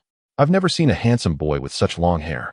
Due to the midterm exams, all 3 grades were convened together, and the gates separating them were unusually open wide. At that moment, over 100 first-year students walked slowly from one side under the watchful gaze of the second-year students. Among them was a remarkably distinctive boy who captured everyone's attention. It was not just the second-year girls who were buzzing with excitement. Even the first-year students gazed in bewilderment at this boy walking alongside their ranks. While the girls shyly stole glances, the boys exchanged whispers, their eyes betraying their astonishment. It seemed that even the first-year students were unfamiliar with this sudden newcomer. The boy stood taller than all his first-year peers, his long, silky black hair tied back in a casual ponytail. His fair and handsome visage, accentuated by his flowing locks, exuded an ancient elegance. It was evident that both his demeanor and appearance were strikingly captivating, drawing the attention of students from both grades. Among them was Lu Lingling, who stood at the forefront of the second-year line. Upon her first sighting of the boy, her eyes briefly sparkled with admiration. However, she quickly turned her gaze towards the long corridor leading to the second-year villa area, as if awaiting someone's arrival. Yet, as the first-year students converged beside the second-year group, the striking tall boy casually positioned himself beside Lu Lingling. She still did not catch a glimpse of Yichu. Where is Yichu? The examination is about to commence. As the class monitor, Lu Lingling had not seen Yichu since their brief encounter 3 months ago. Initially, she anticipated that he would soon return to classes, but was disheartened when Teacher Li informed her that Yichu would be absent for an extended period. The specific reasons for his absence were not disclosed. A day or 2 before the major examination, she intended to visit Yichu once more to remind him not to forget the schedule. However, upon arriving at the villa district, she discovered that Yichu's residence had long since entered a state of isolation, unless one held a teaching position. No one could disturb Yichu in such a state. Class monitor? Am I not here? As Lu Lingling gazed anxiously, she was suddenly taken aback by Yichu's voice from behind her. When she turned in surprise, she found the ancient-style youth looking at her with a puzzled expression, his eyes brimming with curiosity. Yichu, your hair, it has transformed. You look like a hair spirit. Lu Lingling exclaimed in astonishment. Yizhu not only donned a battle uniform worth 15,000 credits, but in just 3 months of absence, her hair had grown nearly to her waist. Anyone would find it nearly impossible to recognize such a dramatically transformed classmate. "Oh, Yizhu, have you adjusted to your best condition?" I remarked. "I must tell you, there are rewards for this midterm examination. Achieving first place on the leaderboard comes with its accolades. However, I must say, your hair is rather troublesome. It may hinder your performance in the exam." The plump Mr. Lee, sporting round glasses and a cherubic smile, appeared beside Yizhu. "Ah, I haven't left my house in 3 months. I intended to get a haircut, but I became so engrossed in my practice that I completely forgot." Yizhu reached back to touch the braid she had carelessly fashioned at the nape of her neck. It was indeed a bother, yet with the impending examination looming, she could only defer the hair dilemma for later. Observing the two teachers engrossed in their conversation, a trio of question marks seemed to materialize above Lu Lingling's forehead. "Teacher Li, can you recognize this as Yizhu?" The once radiant young man had transformed, and Lu Lingling's lips twitched slightly as she gestured towards Yizhu with her finger, indicating an unspoken understanding. Oh, indeed. Yizhu, your long hair is not only a nuisance but also somewhat effeminate. I must say, you looked more handsome in your previous appearance." Teacher Li, misconstruing Lu Lingling's comment as a critique of Yizhu's current image, adopted a more serious demeanor and voiced his opinion. "No, it's his hair. What kind of good person grows hair this long in just 3 months?" Lu Lingling was utterly speechless. "Ah, let us not dwell on that. We should head towards the senior high school campus now. Come on, everyone, form a neat line." Teacher Li, having not heard Lu Lingling's full statement, suddenly noticed a teacher at the gate of the adjacent campus waving in their direction. He promptly began to organize the 2 grades into formation. They set off in an orderly manner towards the senior high school campus. Throughout, Lu Lingling's expression towards Yizhu was one of astonished disbelief, as if she were witnessing a truly extraordinary transformation. Yizhu wore a look of utter bewilderment, standing near the entrance of the senior high school campus. He gazed at the towering, ochre wall, approximately 60 meters high, and found it peculiar. It did not seem to be a work of art, nor did it convey any sense of technological advancement. Within this elite high school, renowned for its exceptional educational resources, such a sight felt profoundly out of place. This sense of dissonance lingered until Yizhu passed through the gates of the 3rd high school area and stepped inside. Instantly, his confusion dissipated, only to be replaced by a significant question mark rising within him. Was this a coliseum? Yizhu felt both bewildered and absurd. The high school campus for the 3rd year, several times larger than that of the 2nd year, turned out to be merely an immense and ancient gladiatorial arena. The sense of dissonance within Yizhu intensified. Throughout the entire senior year campus, everything adhered to a crude and savage aesthetic. In the vast arena's center stood numerous 10-meter-sized competition platforms. Surrounding the arena, at intervals of more than 10 meters, loomed enormous cages reminiscent of those designed to confine wild beasts. Upon a cursory glance, Yizhu discerned a total of 42 enclosures, calculated by the overall area of the cages. The 4-meter-sized furnace tortoise could, at the very least, confine hundreds. Yet, at this moment, there resided no living creatures within the confines. Gazing upward, what should have been the stands of the Colosseum were instead adorned with ancient, elegant pavilions. The higher one looked, the more grandiose the pavilions became. By the time one reached the apex, the 5th tier of architecture could easily be classified as a palace. In each cardinal direction, there stood but 4 such palatial structures. As Yizhu began to survey the 4 palaces on the 5th tier, 4 individuals emerged from within, evoking a profound sense of surprise in him. Wu Tianfeng, Lu Sihui, and 2 young men known as Axeman and Happy Man. Chapter 58. The Harsh Truth. Out of place, the true cruelty of the elite high school lies solely within the senior year. Is this some sort of royal game? Why such extravagance? Yizhu gazed at the scene before him, initially finding it utterly absurd. Yet, as his eyes casually wandered to a particular area, a vivid image suddenly flashed through his mind. It was a video that He Dongsheng, the director of the Education Bureau, had shown him when he was still in the principal's office of Jianghai No. 1 High School. The footage depicted 4 human warriors engaged in combat with insectoid beasts the size of wild wolves. At that time, Yizhu had believed that it was a portrayal of the brutal warfare occurring on the front lines of humanity.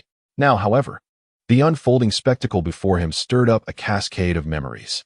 Yizhu's pupils began to tremble slightly. It was right there. Yizhu's eyes widened as he suddenly pointed towards a corner of the arena. The withered grass lay in disarray, showcasing desolation. The four figures from his memory flickered in and out of sight, engaged in a life-and-death struggle. What is happening there? Lu Lingling initially thought Yu Zhu was addressing her, as it was her first time entering the senior year campus. The four seniors emerging from the four palaces filled her with admiration and longing. Yet Yi Zhu's abrupt words and the direction of his finger left her somewhat perplexed. At this moment, Yi Zhu seemed to have finally grasped the truth of the prestigious high school. His expression appeared somewhat unpleasing. It was precisely there, the very spot where four human warriors were dismembered and devoured by the insectoid beasts. The scene there was strikingly reminiscent of the backdrop in that earlier video. It turned out that it was not a frontline battlefield, but merely the senior high school campus of Jiangdong City's elite institution. Yu Zhu murmured in a daze. At the same time, he comprehended that the enclosure surrounding him was not merely a facade. In former times, it was likely that ferocious beasts were imprisoned within. Perhaps it was due to the collective assessment of students from all grades that the school decided to clear out all the beasts. Not far from Yu Zhu, Teacher Li casually glanced back and noticed the solemn expression on his face. Intentionally slowing his pace, he approached Yu Zhu. The school's decision to conduct a centralized assessment for students from 3 grades was, in part, to instill a sense of urgency among you, the second and first-year students. As if anticipating Yi Zhu's reaction, Teacher Li explained in a grave tone. Yet, is it truly the case that the school would stand idly by in a moment of peril? Yi Zhu's heart was filled with doubt. The school would undoubtedly not abandon its students in times of peril, yet this was a prestigious high school, where graduates would directly confront ferocious beasts. The institution would merely strive to relax its regulations, allowing students to acclimatize to the harrowing sensations of life and death combat. Only in this manner could the graduates of this elite academy possess the fortitude to shoulder the future of humanity. The smile that had once graced Teacher Li's face had gradually faded, replaced by an expression of solemnity akin to Yi Zhu's. However, in his eyes, there lingered an additional glimmer of resolve. Naturally, there were instances when the school's oversight faltered. Yet, to advance to the 3rd year, students were required to sign a life and death agreement.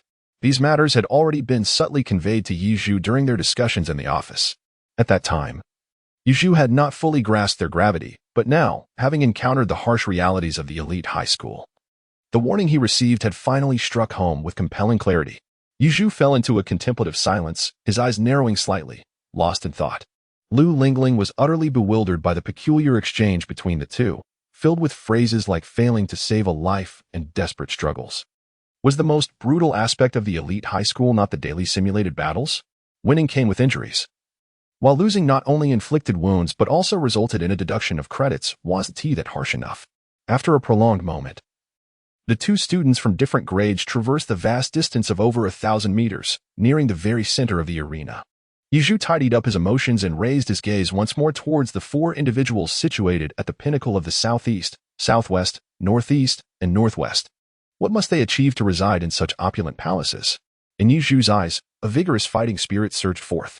They, indeed, possessed the formidable strength to overpower everyone in this place, becoming the 4 most powerful individuals. The cages, once teeming with thousands of exotic beasts, were originally intended for the students here to hone their ancient martial arts skills. However, due to the midterm assessments, it became necessary to eliminate all the exotic beasts present. It was they 4 who took on this task. At this juncture, Teacher Li suddenly wore a mischievous smile, turning to Yi Zhu and inquired, "Can you guess how long it took them to vanquish those over 1,000 exotic beasts?" One day, Yi Zhu's expression had returned to a state of calmness. Without a moment's hesitation, he provided a response. Teacher Li experienced a fleeting moment of astonishment, swiftly followed by the disappointment of a scheme thwarted. At that moment, Lu Lingling stood by, utterly bewildered, her beautiful eyes wide with disbelief and uncertainty. Over 1,000 exotic beasts in just one day? Surely, this is no jest. If it were the guards of the old Lu family, fully armed and in groups of 3 or 5, it would be nearly impossible to accomplish such a feat in less than a week. Yu Zhu casually glanced at the somewhat disinterested Teacher Li. He had witnessed the prowess of Wu Tianfeng and his companions firsthand, with the lethal force of Wu Tianfeng's 6 flying swords. When they carved their way through the beast zone, the 3rd and 4th tier beasts fell before him as if they were mere paper, slaughtered with the ease of chopping vegetables.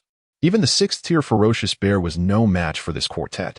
In a prestigious high school, although they might take risks to capture beasts exceeding the students' levels, the beast ranks could not be excessively high. Otherwise, Wu Tianfeng and the others would not opt to hunt outside the city. At most, they would encounter beasts of the third or fourth tier. For Teacher Li, his inquiry was merely a straightforward logical problem, whereas for others, it might seem like a gamble.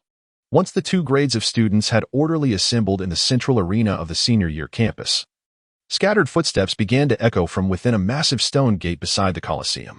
Soon, a group of third-year students, clad in combat uniforms and wielding an array of weapons, ambled toward the central arena. This group of seniors exhibited a lax order, brandishing weapons of peculiar shapes. Among the arsenal, while long whips and maces were rare, they still belonged to the annals of traditional weaponry. The most bizarre sight was a dark-skinned boy, not particularly tall, shouldering a 3-meter-long stone pillar as his weapon. Another carried what appeared to be an oddly shaped black coffin on his back, staggering as he walked, clearly struggling with the burden. The underclassmen, witnessing this scene, widened their eyes in astonishment, feeling as if they had stumbled into a lunatic asylum. Moreover, the aura emanating from these seniors instilled a profound discomfort within them. It was akin to civilized city dwellers encountering battle-hardened warriors who embraced death without fear. The ferocity ingrained in the very essence of these warriors evoked an instinctive sense of unease among those accustomed to a life of comfort, as if their lives were perpetually under threat. This was an overwhelming force derived from primal power, even among the elite of the high school. Those capable of defeating SS-level simulated opponents in practice battles, such as Lu Lingling, felt their eyes narrow in apprehension as they observed this group of third-year students. Her delicate features were marred by a grave expression. The more than 100 first-year students, contrastingly, found themselves akin to lambs in a slaughterhouse before these formidable seniors, innocent and naive. Yet, there existed exceptions. For instance, Yizhu from the second-year cohort stood resolutely amidst the crowd, his posture as firm as a pine tree, his calm gaze concealing latent brilliance, distinctly standing out as an anomaly. Chapter 59. High stakes and direct confrontation. In the first year, there were a total of 112 students, while the second year boasted only 52, including Yizhu. The transition rate from the first to the second year hovered around 50%. Conversely, the third-year cohort was unexpectedly numerous, as Yizhu surveyed the throng of third-year students casually leaning against the second-year group. He noted that the numbers between the two grades were not vastly different in length. However, he observed that a few individuals among the third-year students appeared to have exceeded the typical age of high school students, seemingly nearing 20. The graduation rate for the third year was notably low, with the rate of advancement even lower. Many students find themselves hindered as they approach graduation in their final year of high school. Lu Lingling, too, was observing the senior students beside her, her gaze inadvertently falling upon Yichu, whose eyes reflected a sense of confusion. She could not help but voice an explanation, adding with a note of finality, "At most, one can be held back for 3 years. If one still fails to graduate after 3 years, they will be expelled from the school and sent to the military."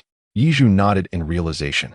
At that moment, a shadow fell across Yizhu's face, obscuring the sunlight. Yizhu narrowed his eyes, peering into the distance. At an unknown moment, the boy from the senior class, wielding a colossal stone pillar over 3 meters in length, had inexplicably made his way to the forefront of the senior lineup, standing right beside Yizhu. Strangely, this boy, whose dark skin contrasted with his shorter stature, being half a head shorter than Yizhu, now wore a mocking and exaggerated smile, his malicious eyes glinting with hidden intentions as they fixated on him. While the other students from the second year had long been intimidated by this boy's bizarre antics and imposing aura, averting their gazes in fear, Yizhu remained unfazed. With his clear and immaculate eyes, he met the boy's gaze with a calm demeanor. "Hello, classmate. I am the disciplinary committee member of the senior class. This object is quite heavy, and it has left my shoulders aching a bit. Would you be so kind as to assist me?" The boy, proclaiming himself as the disciplinary committee member of the senior class, dragged out his words in a prolonged tone, and coupled with his odd smile, he seemed almost deranged. As he spoke, he effortlessly lifted the stone pillar, the weight of which was unknown, with one hand, and slowly extended it above Yizhu's head. At this moment, Lu Lingling's expression darkened. She discreetly tugged at Yizhu's sleeve, urging him not to confront the situation head-on, suggesting that retreating was the wisest course of action. Meanwhile, the row of second-year students behind Yizhu turned pale, their hearts racing as they gazed up at the stone pillar that obscured the midday sun, terrified that a momentary lapse in the boy's grip could send the heavy object crashing down upon them. The thought of such an incident was far from a mere injury. It could indeed lead to dire consequences. Almost all the students affected by the looming shadow of the stone pillar were internally screaming, "Yizhu, please lower your head." We do not wish to perish. The unfolding scene, however, did not escape the notice of the surrounding teachers, including the ever-supportive teacher Li Jianguo, who all tacitly chose to overlook the incident. It appeared to them as nothing more than playful banter among students. Meanwhile, some teachers even wore faint smirks, seemingly entertained by the spectacle. Ah, how delightful. It is commendable to assist others, dear junior. I am more than willing to oblige, Yi Zhu replied with a slight smile, unexpectedly acquiescing to the unreasonable request of the senior disciplinary committee member. Yi Zhu unexpectedly reached out to touch the stone pillar above his head, causing a sensation of shock among the surrounding students. With one hand resting upon the stone pillar, Yi Zhu ceased all movement, seemingly intent on supporting the structure with but a single hand. Among the second-year students, those who frequently interacted with the teaching staff had already recognized the senior discipline officer. Cheng Jialong. Ranked 6th on the senior combat power list, Cheng possessed a unique talent known as Mighty Force, which allowed him to amplify his strength by 3 to 10 times, contingent upon the fluctuations of his mental state. This talent ranked among the upper echelons of strength-based abilities, rendering him unmatched in raw power within the elite student body of the prestigious high school. Yet, Yi Chu audaciously attempted to leverage the same stone pillar with one hand, a display that bordered on the farcical. The teachers, who had previously harbored amused expressions, now narrowed their eyes, scrutinizing Yi Chu with a newfound seriousness. High above, on the 5th level of the Square Palace, the 4 observers exhibited a range of emotions. Wu Tianfeng maintained his detached demeanor, seemingly unconcerned. Lu Sihui raised an eyebrow at Yi Chu's figure, failing to recognize him as the long-haired boy with whom she had previously shared a peculiar encounter. Lu Nan wore an amused smile, while Axe Wang appeared visibly displeased, though it was unclear whether his irritation was directed at Cheng Jianglong's actions or Yi Chu's demeanor. Cheng Jianglong, still smiling, kept his hand aloft, steadfastly refusing to relinquish the stone pillar to Yi Chu. As their gazes met, the atmosphere grew so tense that some students began to distance themselves from Yi Chu, disregarding the established order and merging into other groups. Only Lu Lingling, her expression grave, continued to implore Yi Chu with gestures to reconsider. Is the senior concerned about the junior's ability to manage the stone pillar? If so, it would be wiser to simply drop it to the ground and allow him to pick it up once he is rested. The undercurrent of tension escalated to a near breaking point, the air thick with unspoken threats. Yi Chu, undeterred, dared to speak up, ostensibly with the interests of the senior discipline officer in mind. However, his words, laden with veiled hostility, resonated throughout the crowd, inciting a palpable sense of animosity. The teachers, now furrowing their brows, observed this audacious student with a mix of intrigue and disapproval. Shielded by the protection of Elderby, few teachers were aware of Yi Chu's existence, and now they were fixated on this reckless individual. Some even exhibited a burgeoning disdain, recognizing that Cheng Jianglong's reluctance to release his grip was the only reason Yi Chu felt emboldened to mock him. Truly, a clever fool. Some teachers couldn't help but speculate, while others held differing opinions. Among them was the robust and imposing senior class teacher, Zhang Qingze, distinguished as the only dragon-level martial artist within this group of educators. His gaze towards Yi Chu was predominantly scrutinizing, tinged with a hint of concern. As he fixated on the two, he noticed Cheng Jianglong's hand supporting the stone pillar, exhibiting a subtle movement. That flicker of anxiety swiftly transformed into outrage and panic. Well done, Junior. I appreciate your assistance, Cheng Jianglong mused, uncertain of his own thoughts. As the task assigned by the teacher to reprimand the younger students had veered into an unexpected turn of events. At that moment, he genuinely withdrew his hand from the stone pillar. Almost simultaneously, the surrounding sophomore girls erupted into terrified screams, plunging the scene into chaos. Chapter 60, Heart-Stirring. Inferior tactics. No one could have anticipated that a mere sophomore student could lift a specially crafted stone pillar weighing 6 tons, made of alloy, solely with one hand. As Cheng Jiaglong retracted his hand with a feigned smile, Lu Lingling felt a shiver run down her spine, instinctively preparing to pull Yi Chu away. The surrounding girls shrieked in horror, while the boys attempted to evade the unfolding calamity. Zhang Qingze, consumed by fury, took a decisive step forward, causing the ground beneath him to crack underfoot. He was poised to rush in for a rescue. However, contrary to expectations, the anticipated scene of the pillar's descent did not materialize. After Cheng Jianglong withdrew his hand, the pillar remained inexplicably suspended in midair, supported solely by Yi Chu's palm. The chaotic scene fell into a sudden silence as the students, belatedly realizing the gravity of the situation, stared in astonishment at the slender figure who seemed to uphold the heavens for them. Zhang Qing's momentum abruptly halted, his form frozen in place. Lu Lingling widened her beautiful eyes, staring blankly at Yi Chu, her throat constricting with difficulty. The atmosphere in the room descended into a brief stillness. At that moment, every teacher's gaze towards Yi Chu was unequivocally one of shock. They had scarcely encountered Yi Chu before, were unaware of his background, or when he had joined the elite high school. Yet, a singular question echoed in their minds. Could there truly be a sophomore possessing the innate ability of a power-type martial artist, capable of contending with Cheng Jianglong? Even Li Jianguo, who knew of Yi Chu's cultivation in the dragon elephant skill and mountain-moving palm, was taken aback. Unable to fathom that Yi Chu had advanced these techniques to such a remarkable level, the 6-ton stone pillar was effortlessly held aloft with one hand. "Thank you, Junior. That is quite enough. Allow a senior to take over. Otherwise, others might think I am bullying you," he said.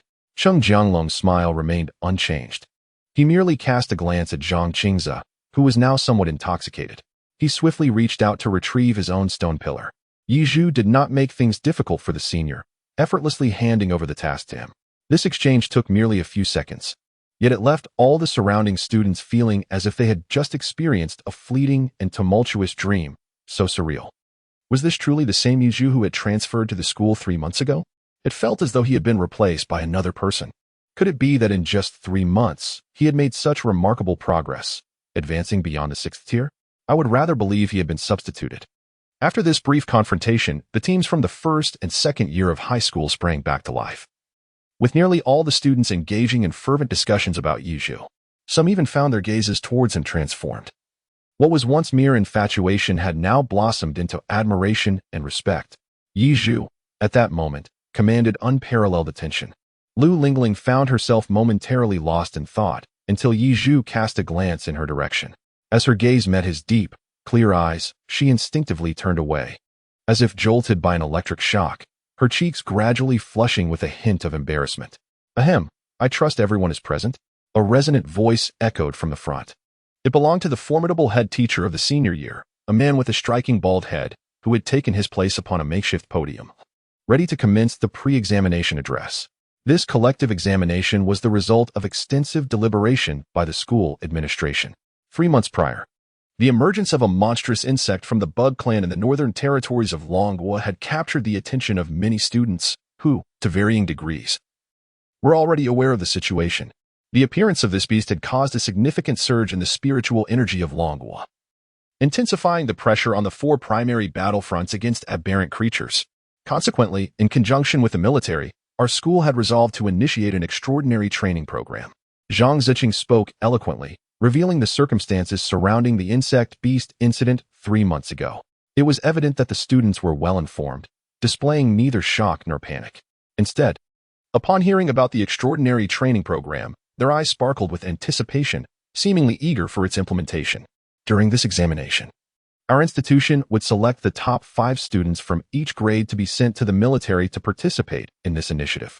Here, I can divulge a confidential piece of information as motivation for you all. At this juncture, Zhang Ziqing paused momentarily, clearing his throat before continuing. Students chosen for the extraordinary training program will have the opportunity to learn the latest secret technique of Longhua, the blood method of vaporization. As he spoke of the blood method of vaporization, Zhang Ziqing paused once more, but this time, the silence lingered longer than before. All eyes were fixed intently upon him. Suddenly, the previously silent Zhang Ziqing closed his eyes, and an aura of true energy began to swirl around him like a tempest, lifting the surrounding soil and forming a whirlwind centered around him. A breathtaking force emanated from his presence, resonating like the deep, thunderous heartbeat of a war drum within him, stirring the hearts of all who listened. It seemed he intended to showcase some extraordinary power. The relentless wind enveloping him swelled and contracted, persisting for over 5 minutes, its rhythm intensifying like the rolling tides of a river approaching a threshold, until finally, with a resounding crash, it erupted. The tempest tore through the skies, consuming all in its path. A whirlwind, centered around Zhang Ziqing, erupted violently, sweeping in all directions and causing pain to the skin of those caught in its wake. Yet, amidst the chaos, every face, including that of the teachers, was etched with astonishment and disbelief. In that moment, Zhang Ziqing, after a prolonged period of cultivating his vital energy, suddenly ignited the tumultuous force within him, enveloping himself in a faint crimson mist. His eyes glowed a fierce red, veins protruded from his forehead, and drops of dark crimson blood trickled from his nostrils. His aura surged with increasing intensity, causing the very ground beneath him to tremble. The younger students in the audience, their vitality waning, turned pale, their legs quivering as if they might collapse at any moment. Even the robust Lu Lingling, with her considerable vitality, gritted her teeth in a struggle to maintain her composure, fearing that a moment's lapse might cause her blood to reverse flow and harm her meridians. The senior students, however, gazed wide-eyed, filled with a mix of excitement and fervor. Only Yi Chu remained unaffected. Bolstered by his accumulated vitality, he stood with a calm demeanor, unfazed by the oppressive aura surrounding Zhang Ziqing, observing the spectacle with a composed expression. Yet, within him stirred a sense of confusion. The technique displayed by this teacher bore a striking resemblance to a degraded version of the Crimson Blood Battle technique. Chapter 61. Extraordinary Training, Nothing But a Shadow. This was Yi Chu's immediate reaction upon witnessing the effect of the secret art exhibited by Teacher Zhang. He recalled the events from 3 months prior when the insectoid celestial beast emerged in the northern regions, coinciding with the discovery of ancient human relics. There must be connections to the Crimson Blood Battle technique within that context. Though he remained uncertain about the extent of the knowledge held by the upper echelons of the Dragon Kingdom. Previously, Mulan had suggested he consider recording what he knew about the dream battlefield and submitting it to the military of the Dragon Kingdom. Yi Zhu revealed everything except for the Crimson Blood Battle technique. The reason he withheld this secret and its associated cultivation methods was twofold. Firstly, due to his own selfish motives. Secondly, he was genuinely at a loss as to how to impart such a technique to others. His mastery of the Crimson Blood Battle technique was a remarkable stroke of serendipity. There was no arduous training process involved. From the moment he grasped it, it seamlessly became an innate part of his being, as instinctive as the movement of his limbs. Unlike this teacher Zhang, who required extensive preparation to unleash the technique, Yi Zhu activated the Crimson Blood Battle technique effortlessly, achieving a concentration of vitality that could almost materialize into a physical form. The secret method demonstrated by teacher Zhang, in stark contrast, clearly fell short of the Crimson Blood Battle technique's efficacy. Not only did the practitioner exhibit a grim visage, but the vitality emanating from him was feeble, devoid of that fervent battle spirit and thirst for combat. Instead, it evoked a sense of torment, as if he were passively depleting his own life force. Rather than being a forbidden art, the so-called secret technique, blood sea steaming, appeared more like a desperate measure employed in dire straits, akin to a mutual destruction tactic against an adversary. As Yi Zhu pondered deeply, the commotion on the stage gradually subsided. Yi Zhu regained his composure and looked up. At that moment, Zhang Ziqing had already emerged from his previous state, his aura now subdued. He casually wiped away the blood trickling from his nose and began to speak. This is the latest secret technique promulgated by the military, blood sea steaming. As you have all witnessed, mastering this technique allows one to ignite their own vital energy for a brief period, enhancing their combat power by up to 175 times. Such a level of secret technique is strikingly close to that of forbidden arts. It is important to note that one of the 3 great forbidden techniques of the Dragon Kingdom, the self-detonation technique, only achieves double the damage of one's original strength at the cost of sacrificing over 80% of one's vitality. Furthermore, blood sea steaming is classified as a secret technique precisely because its cost is relatively minor. It merely results in some loss of vitality or may induce a state of weakness lasting 3 to 5 months if the duration is exceeded. Everything Zhang Ziqing had demonstrated served as the most compelling testament to his words. Consequently, both students and teachers in the audience, upon hearing that one could maximally enhance their combat power by 175 times, could not help but exclaim in awe. 175 times. On the battlefield, this could decisively turn the tide and annihilate foes. It is indeed extraordinarily potent, and the cost is merely a depletion of some vitality, without inflicting damage upon the essence of life. Truly worth it. I must give my all in this competition and strive to break into the top 5 of my grade. The students in the first and second years were invigorated, each one eager and filled with fighting spirit. Meanwhile, the third-year students were enveloped in a chilling silence. Their classmates had revealed their predatory nature, eyeing their peers like wolves circling their prey, their gazes fierce and hungry for dominance. Only Yi Zhu, upon hearing Zhang Ziqing's discourse, Couldn't he help but chuckle softly, leaving those around him perplexed. None understood the reason behind Yuju's laughter. Only he recognized that this blood sea steaming was nothing of significance. Regardless of the casting time, the extent of combat power enhancement, or the subsequent side effects. Blood sea steaming paled in comparison to the Crimson Blood Battle technique. The duration of the Crimson Blood Battle technique is entirely contingent upon the amount of blood and vitality one possesses to draw upon. As long as there remains a single drop of blood within, the vital energy will not dissipate.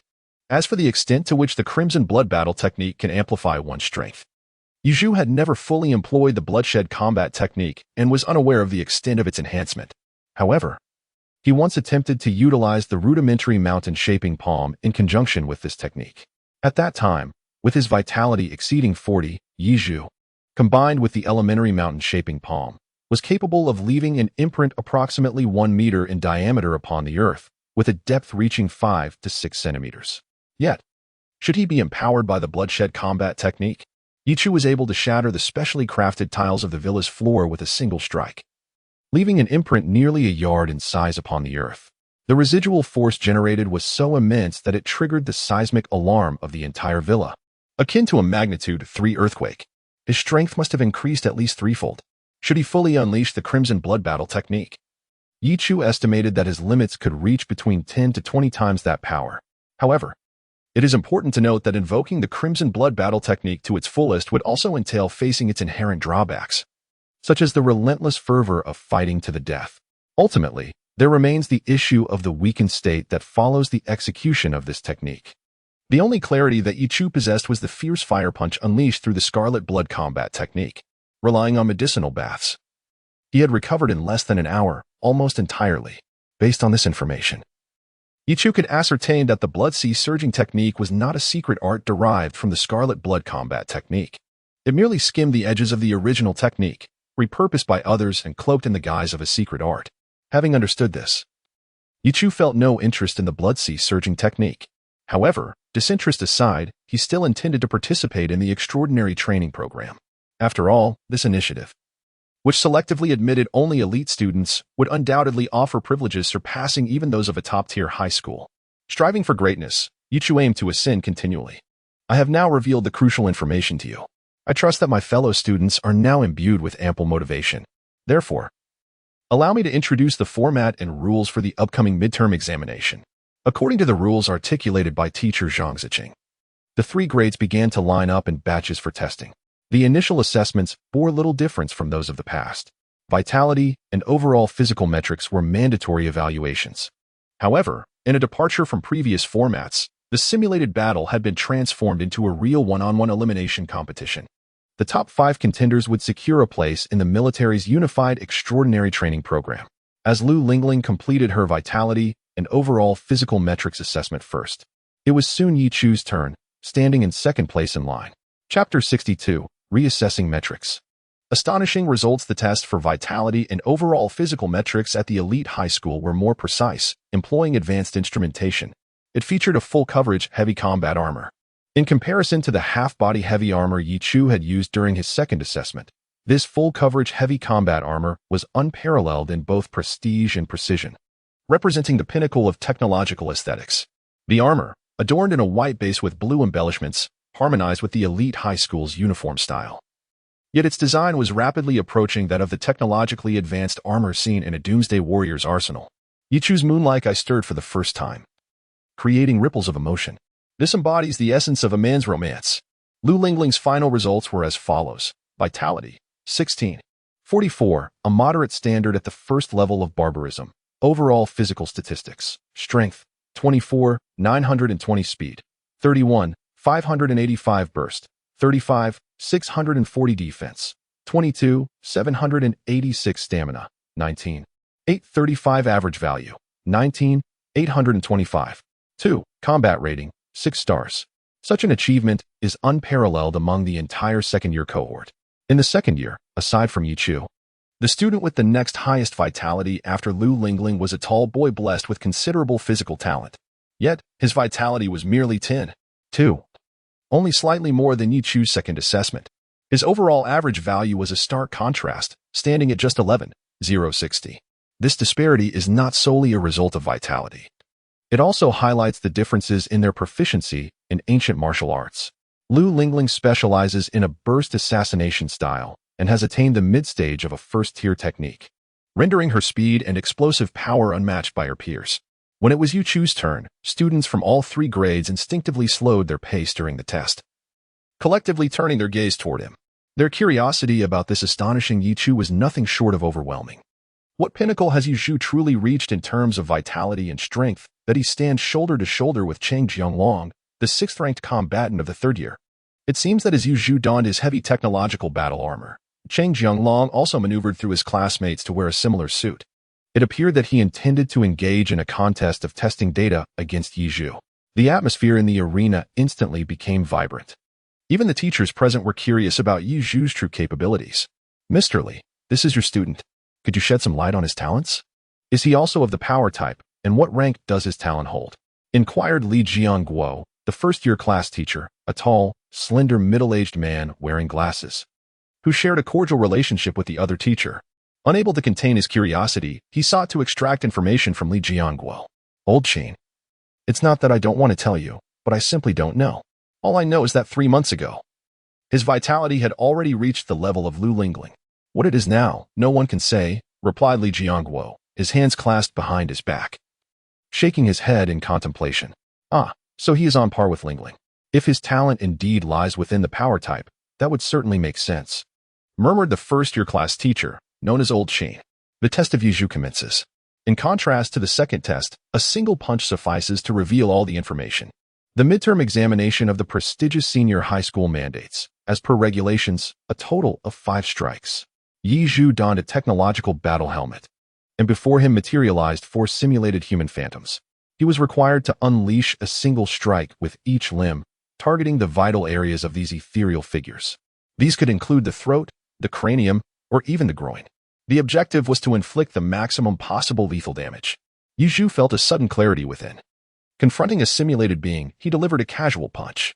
He did not specifically target any vital areas of the simulation. His fist struck directly at the figure's face. However, during the execution of his punch, the technological armor unexpectedly generated significant resistance and constraints against his unleashed power. The speed of his fist was not as swift as he had envisioned. It was only upon impact that his fist collided with the simulated being's face, shattering its illusionary form. The entirety of Yu Chu's right mechanical arm began to emit a substantial volume of white gas. Upon witnessing this, Zhang Ziqing could not help but nod in silent approval. The resistance mode of this technological armor is determined by the varying numbers of chips installed in each section. The substantial gas produced within the mech is a consequence of these resistance-generating chips operating beyond their limits. To put it plainly, Yu Chu's strength is so formidable that it has overwhelmed the capabilities of this advanced suit of armor. This phenomenon is merely the natural outcome of an exceptionally talented student. Beside him, Cheng Jianglong, after unleashing a powerful strike, also generated a considerable amount of gas from his right mechanical arm, which was even more voluminous than that produced by Yu Chu. Subsequently, Yu Chu executed a powerful punch, followed by a whip kick and a lateral kick, shattering the remaining 3 holographic figures. The entire technological armor was enveloped in a cloud of dust, leaving the 1st and 2nd-year students in awe. A similar situation unfolded on the other side with Cheng Jianglong, whose circumstances were even more dramatic.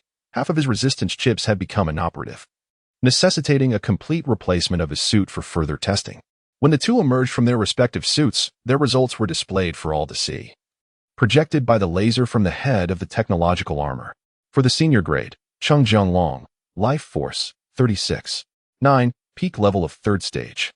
Comprehensive physical values, strength, 86424, speed, 51478, burst, 69054, defense, 37995, endurance, 39769, average value, 56944, combat rating, 14 stars.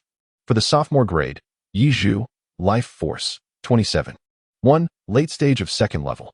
Comprehensive physical values, strength, 31220, speed, 19560, burst, 37500, defense, 47570, endurance, 59410, average value, 39052, combat rating, 9 stars. The crowd erupted in astonishment. Lu Lingling, as if seeing a ghost, stared at Yiju's results in sheer disbelief, her mouth agape and unable to close. What sorcery is this? A life force of 27. 1. Nearly 40,000 in average values.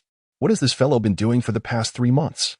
How could his strength have surged to such an unbelievable extent, more astonishing than the rapid growth of his hair?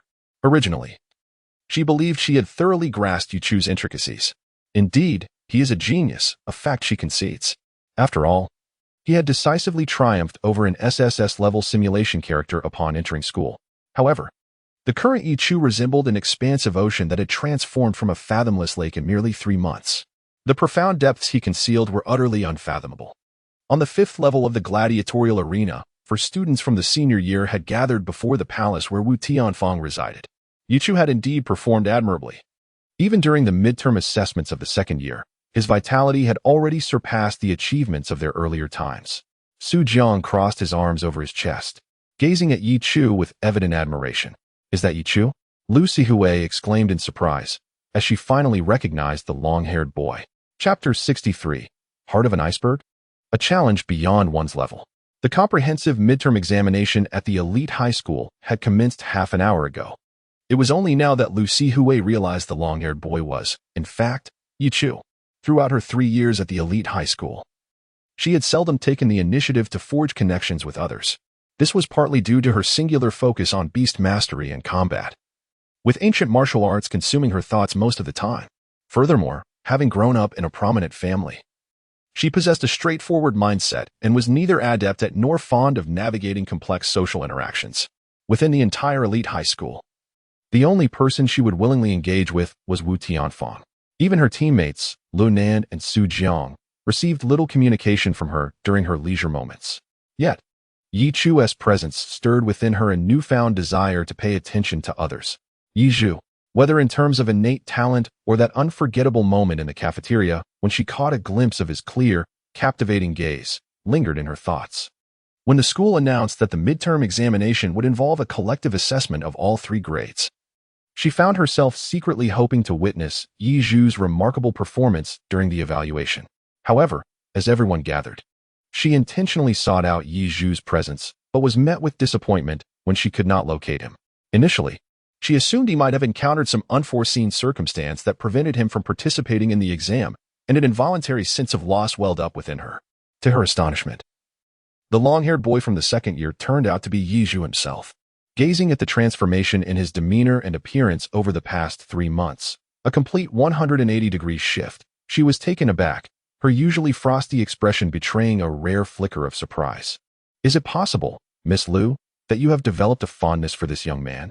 Teased Lu Nan, having keenly observed the fleeting expression on Lu Sihui's face. However, when Lu Sihui chose silence, casting her gaze aside rather than responding, the 3 boys among the senior group exchanged incredulous looks directed at her. Even Wu Tianfang raised an eyebrow at Lu Sihui's taciturn demeanor. No, I merely find he resembles a younger brother of mine, she finally replied, perhaps sensing the bewilderment of her companions and feeling that her silence might be considered impolite. This statement, which she herself scarcely believed, felt out of character for someone who was not in the habit of lying.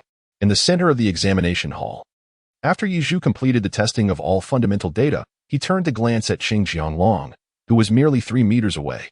The latter had just removed his technological armor and cast a provocative gaze in his direction. Yiju offered a subtle smile to the other party, causing Qing Jianglong to narrow his eyes slightly. He found himself unable to discern what thoughts were currently occupying Yiju's mind. Yiju cast a fleeting glance at Qing Jianglong before turning his attention towards the 4 students of the 3rd year, who lingered on the 5th floor in the distance.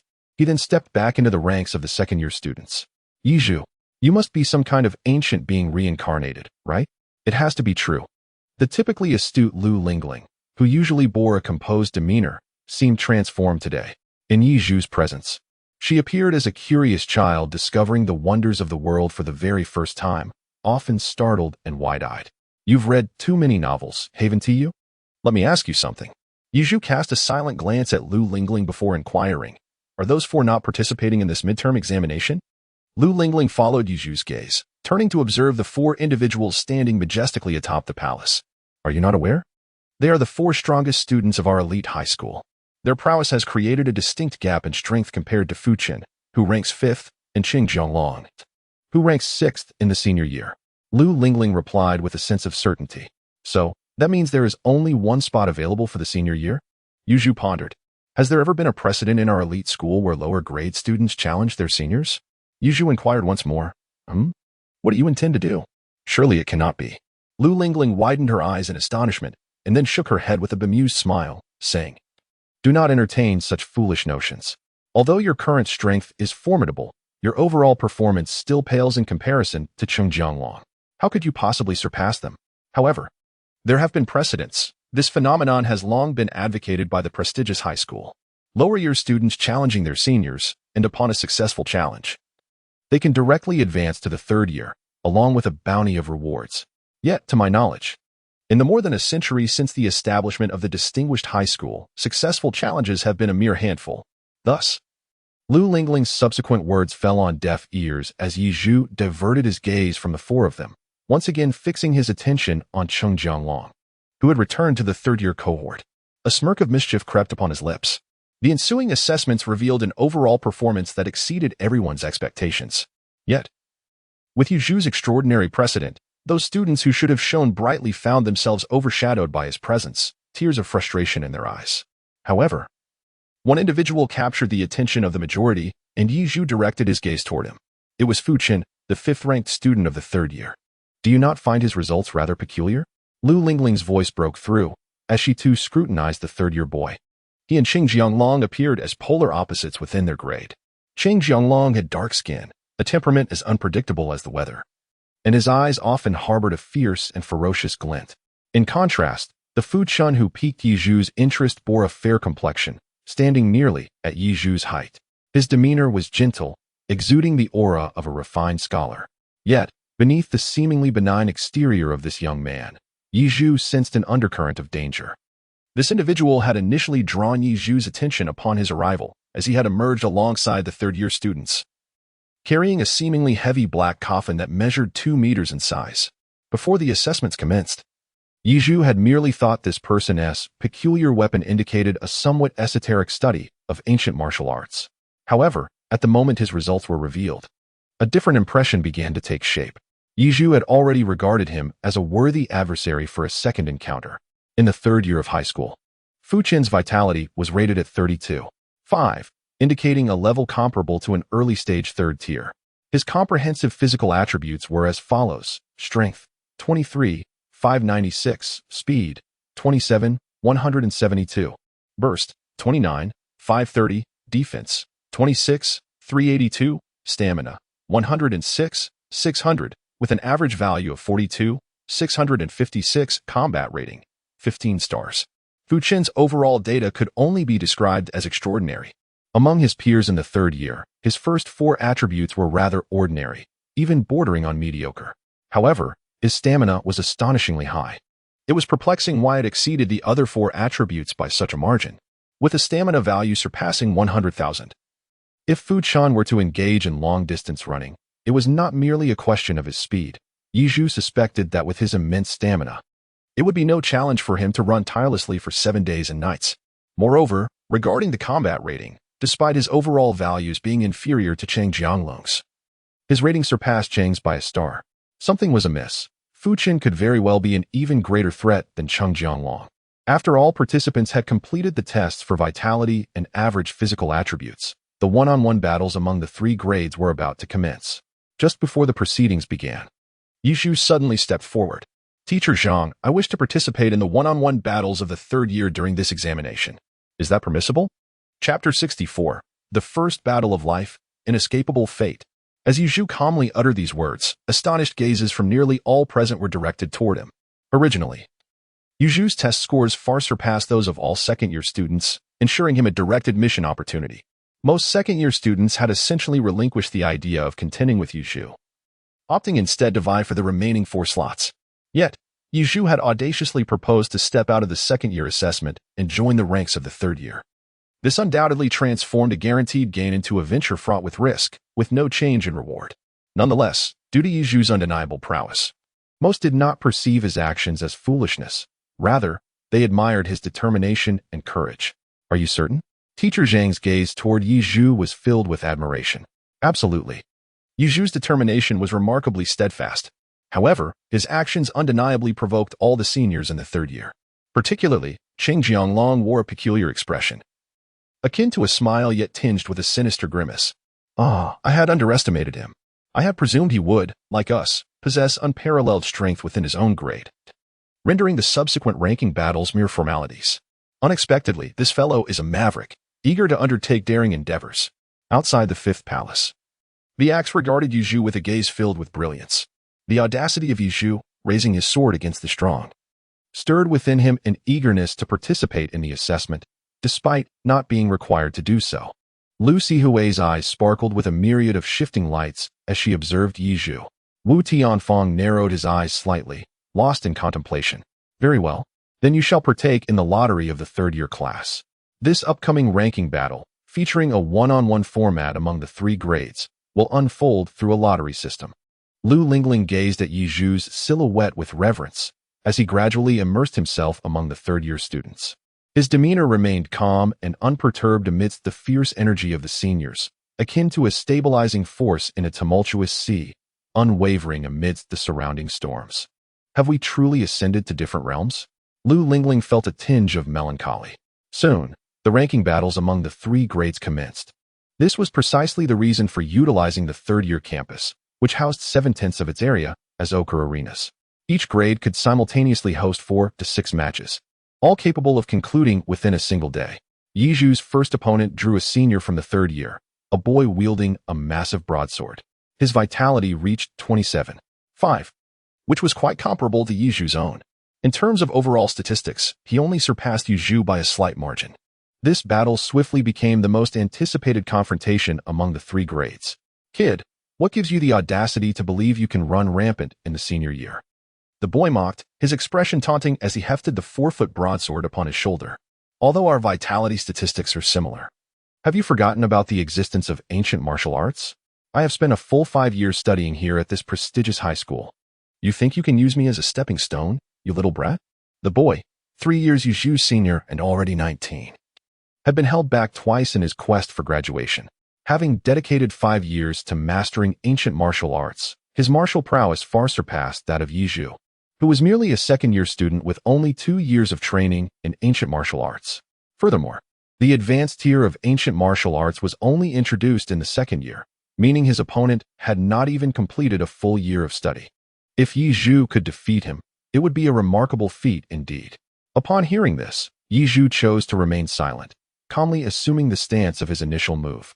His right foot stepped back, his core sank, his left hand formed a fist and extended forward, while his right hand, palm open, rested near his left arm, close to his chest. His gaze was profound, and his energy sunk deep into his dantian. The 6 harmonies fist. Quite an impressive display. However, do you not intend to select a weapon? The boy opposite him had practiced ancient martial arts for 5 years, and with just this one posture, he realized that Yizhu was not merely a showman. He indeed possessed authentic skill. Yet, to confront him empty-handed with a large blade was laughable. Yi, are you truly not considering choosing a weapon? Zhang Ziqing confirmed once more. Earlier, when Yizhu ascended the stage, he had posed the same question. But Yizhu had declined, citing his lack of training in weaponry and ancient martial arts. Yizhu smiled and nodded. Zhang Ziqing ceased his attempts to dissuade her, resolving instead to oversee the ensuing battle more stringently, ensuring that Yizhu would not sustain any grievous injuries. Shortly thereafter, with a commanding voice, Zhang Ziqing signaled the commencement of the confrontation. The young man, wielding a hefty broadsword, was the first to initiate the attack. The two were separated by a distance of approximately 4 meters, a mere 2 strides for a martial artist of the 2nd tier. In an instant, the swordsman lunged forward. The back of his blade angled towards Yizhu, delivering a diagonal strike with tremendous ferocity and grandiose flair. Yizhu's gaze was piercing, marking his first encounter in combat with a living opponent. His fierce eyes remained steadfastly fixed on the wrist of his adversary, which clutched a long blade. As the edge of the knife approached his right flank in a fleeting moment, Yizhu, having precisely gauged the moment, assumed the initial posture of the Liuwa fist, enabling him to both advance and retreat with agility. At this juncture, he resolutely chose to charge forward, his right palm striking downwards in a knife-hand motion aimed at the opponent's knife-wielding right hand. His left fist descended to his abdomen, gathering strength in an instant. It must be said that Yizhu's experience in hand-to-hand combat was somewhat lacking.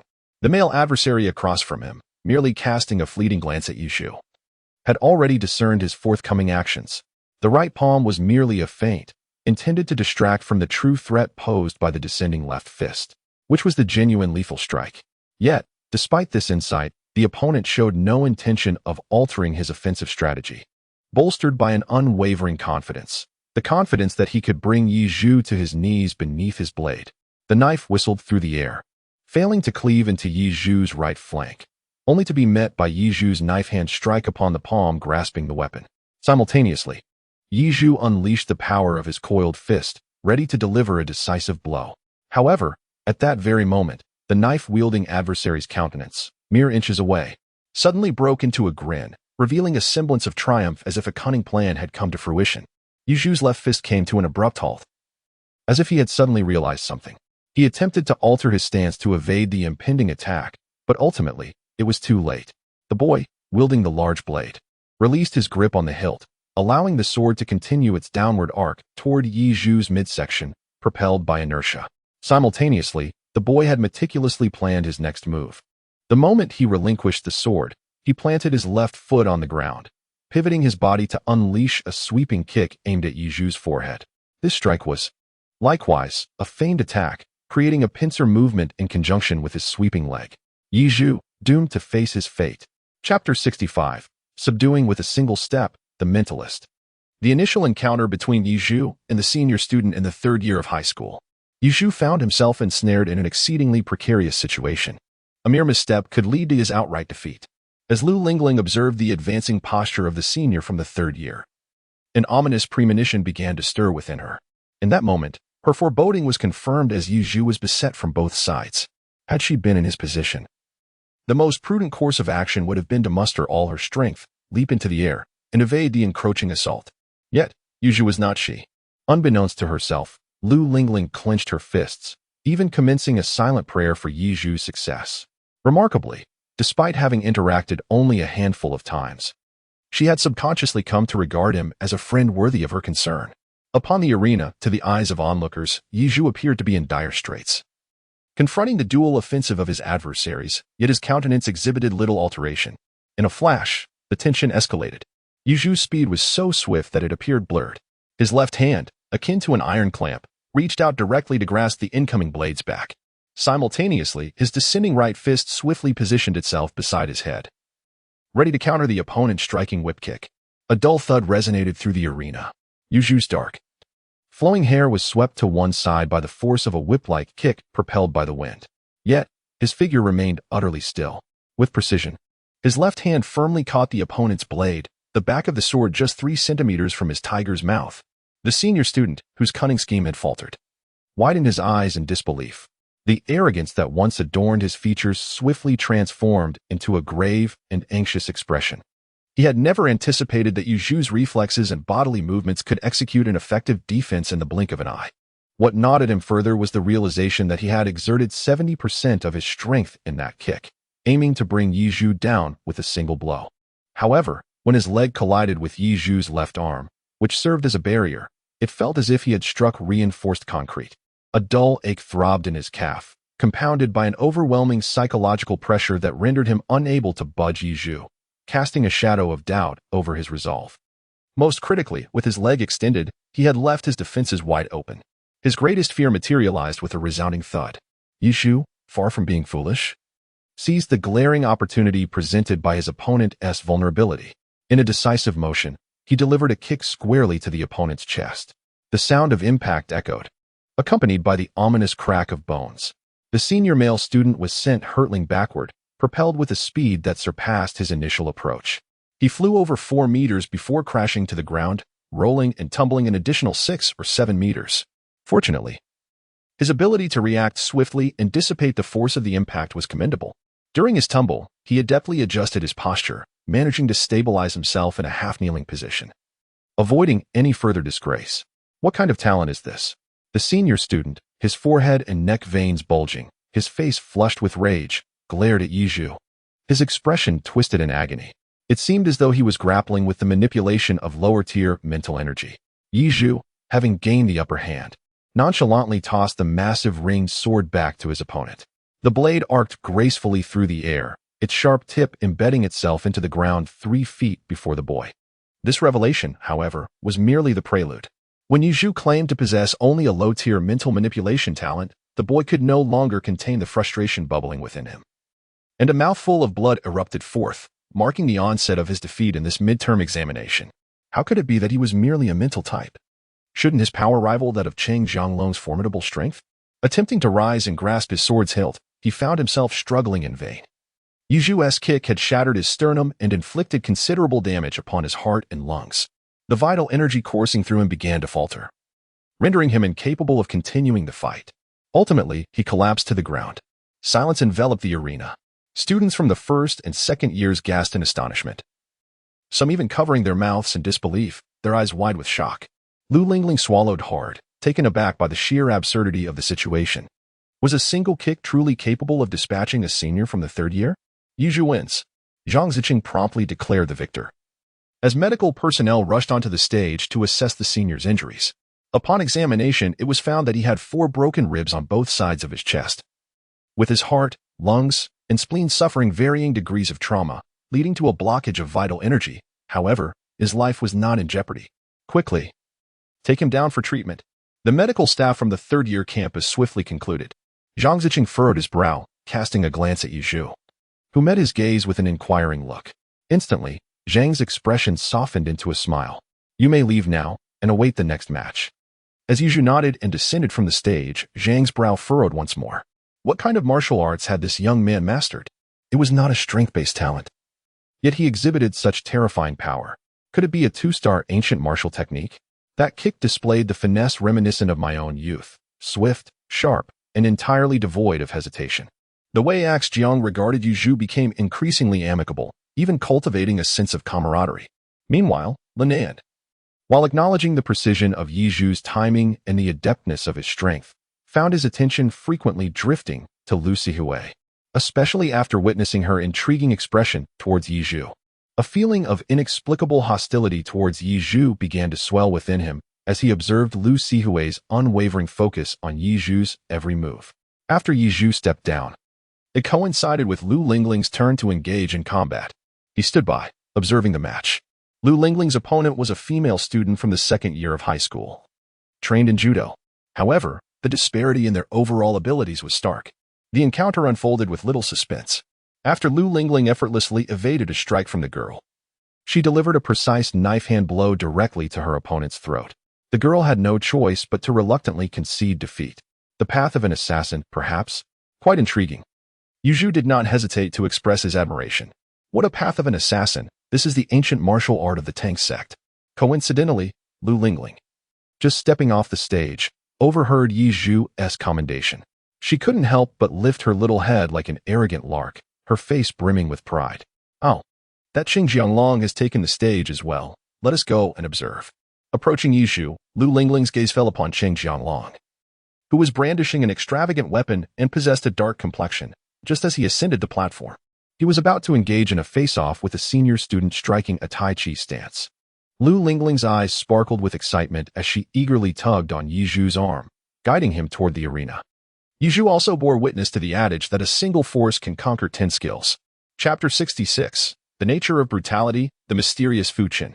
Cheng Jianglong, aptly named, is like a dragon entering the river, capable of turning the tides and stirring storms. His unpredictable and capricious temperament leads him to engage in combat purely on his own whims. His opponent is a classmate he has sparred with numerous times before. A young man adept in the art of Tai Chi. This Tai Chi is not merely a regimen for health. It is an ancient martial art capable of using minimal force to achieve maximum effect, a true weapon against foes. Logically, one would expect this young man, trained in Tai Chi, to possess the means to counter Cheng Jianglong, renowned for his immense strength. When Cheng unleashed his formidable attacks, it should have felt as though he were striking against cotton. Yet, the reality was quite the opposite. Cheng-gu, please go easy on me, the boy implored with a disingenuous smile, attempting to feign weakness before the bout. However, if he desired Cheng to restrain himself, why not concede outright? Deep down, he could not relinquish the coveted opportunity of elite training or the arcane secrets he might learn. Cheng Jianglong was well aware of his classmate's disposition. As the battle commenced, He grinned maliciously, wielding a 3-meter-long boulder, and brought it crashing down upon the young man's head. Even the overseeing teacher, a seasoned martial artist, tensed at the sight of Cheng's imposing display, ready to intervene at a moment's notice to rescue the next contender. The boulder, descending with the force of a mountain and the roar of a tsunami, left the Tai Chi practitioner with no thought of resistance. He turned and fled. The boulder struck the arena with a resounding boom, shaking the earth and sending dust billowing into the air. The sheer force of Cheng Jianglong's strike was terrifying, leaving the younger students in the audience pale and sweating profusely. In the face of an adversary who fled without a fight, Cheng Jianglong seemed unfazed. He braced one end of the stone pillar and pursued the trajectory of his opponent's escape, delivering a sweeping strike that arced through the air towards the retreating figure. The speed of the boulder far surpassed that of the fleeing boy. Left with no alternatives, the young man could only force a wry smile, coming to a halt as determination sparked in his eyes. Drawing upon his inner energy, he focused his chi, channeling it through his limbs. With his hands descending towards his dantian, the dust at his feet was disturbed by an invisible wave of energy. Faced with the oncoming stone pillar, even with slim hopes of victory, he resolved to make a final stand. The Tai Chi opening move, gathering energy and grounding himself, he prepared to counter. Engage. The stone pillar hurtled forward with ferocity, prompting the young man to emit a low, resolute growl. His forearm lowered to brush against the ethereal clouds, directing the momentum of the descending pillar. He endeavored to alter its trajectory, propelling it in the direction he had envisioned. Yet, while the concept was straightforward, the execution demanded nearly all of his strength. The oncoming stone, combined with its 6-ton mass, bore an impact akin to that of a car racing at full speed. The force of its advance reached unimaginable levels for an ordinary individual. In an instant, the young man's forehead was adorned with bulging veins, his teeth clenched tightly, and his core braced to support the weight of his descending form, allowing the pillar to ascend momentarily, just as he summoned every ounce of his power. Preparing to launch the stone far from his body, the force he had mitigated was suddenly met with an overwhelming, downward pressure akin to a mountain's weight. The moment he became aware of the impending danger, it was already too late. "Stop!" barked the supervising teacher, his voice nearly a roar. Yet, there was no time to avert the tragedy. The young man was forcefully struck down by the massive stone, crashing into the ground. His legs contorted in an unnatural manner, blood pooling beneath him. The scene was gruesome enough to render the younger students pale and filled with terror. Cheng Jianglong stood with one foot planted upon the stone pillar, revealing the true reason behind the sudden, crushing pressure. "Old monkey, there's no escape for you now," he mused. An air of indifference etched across his face despite the fatal consequences unfolding before him. A smile crept upon his lips, radiating self-satisfaction. Madman. Could such a person truly be released into society without becoming a menace to humanity? Yi Zhu gazed at the exuberant Cheng Jianglong with a complex expression. He could not help but feel that someone like Cheng Jianglong, had he existed in the era before the age of martial prowess, would have been the sort destined to languish in prison until death, a scoundrel of the worst kind. There is still hope. Swiftly send him to the emergency room. Cheng Jianglong's negligence had resulted in severe injury to his opponent, rendering his achievements void. The proctor, observing Cheng Jianglong, wore an expression of cold indifference, promptly announcing his verdict. "What? Are you insane? I won." Faced with such a judgment, Cheng Jianglong stared in disbelief, his eyes widening, only to transform into a grim and sinister expression. He ceased his protests and turned away, descending from the stage. "Cheng Jianglong, have you lost your mind from slaying beasts? This is an examination, not a battleground. How could you commit such a foolish act?" A mocking voice interjected. Instantly, Cheng Jianglong directed his fierce gaze toward the source of the taunt. "Fu Chen, you are next. Do not rush to your demise." Having identified the provocateur, the malevolence in Cheng Jianglong's eyes remained undiminished, even tinged with a hint of murderous intent. "I shall await you." Fu Chen, with an air of refined elegance, replied with a gentle smile. As he glanced at Cheng Jianglong, he inadvertently caught sight of Yi Zhu nearby, who was also observing them. Fu Chen's smile grew even warmer. "He is not an easy opponent." Yi Zhu withdrew his gaze and softly murmured, "Do you truly intend to confront them?" Cheng Jianglong is relatively straightforward, possessing merely brute strength and a fierce temperament. However, Fu Chen is the most formidable opponent. Beside him, Lu Lingling, upon catching sight of Fu Chen's refined smile, felt an instinctive chill coursing through her body, daring not to maintain prolonged eye contact. "Do you know him? Pray, enlighten me." Yizhu's attention was gradually shifting entirely from Cheng Jianglong to Fu Chun, unbeknownst to him, as a student deliberately kept in the dark by the school. Even Wu Tianfeng and others were likely unaware of this individual's true background. However, I have heard a curious tale. As Lu Lingling spoke, her expression turned enigmatic, and she lowered her voice considerably, leaning closer to Yizhu with a playful demeanor. Yizhu, displaying remarkable understanding, pressed his ear closer. This Fu Qin is a student of the same year as Wu Tianfeng and the others, yet he has directly enrolled in the elite high school. It is rumored that he is very likely a descendant of a reclusive martial arts family. The black coffin he carries on his back is a unique secret technique that has been meticulously kept from the world. Upon hearing this, Yizhu fell into a brief contemplation. In matters concerning the reclusive families, his previous self possessed scant knowledge. However, in this era of spiritual revival, the term reclusive families bore an enormous weight, akin to that of a mountain. Furthermore, the school's deliberate concealment of Fu Qin's identity only underscored the fact that he harbored significant secrets. Chapter 67, The Crimson Threads of the Ghostly Hand, The Final Rankings. Yizhu originally intended to observe Fu Qin's combat style. With nearly 100,000 endurance points, and considering that his opponent wielded a black coffin as a weapon, an image unconsciously surfaced in his mind, a yellow-robed Taoist, brandishing a golden sword, commanding the spirits of the dead. Could Fu Qin's lineage possibly be from the Xiangxi region? Soon, it was Fu Qin's turn in the senior year 54-27 ranking match. However, to Yizhu's disappointment, the male competitor he faced was a swordsman. The two merely exchanged a glance on stage, and the swordsman, with a courteous gesture, acknowledged his defeat. Such a scenario was indeed quite rare among the senior class. Yizhu observed the expression of the sword cultivator as he descended from the stage, a visage of self-acknowledged misfortune. This only deepened her curiosity regarding the prowess of this Fu Chun. She sincerely hoped that in the next round, it would be her turn to face Fu Chun. In Yichu's eyes, an unmistakable battle intent gleamed. Yichu, to what extent has your strength truly reached? Observing Yichu, who appeared to have undergone a complete transformation in just 3 months, Lu Lingling was filled with an insatiable curiosity about him. Upon hearing Yichu's words, he indeed displayed a pensive expression. However, after a brief contemplation, he replied, I do not know. The first round of ranking for the second year had concluded. And he could not help but remind, it is time for another draw. You should return to your area.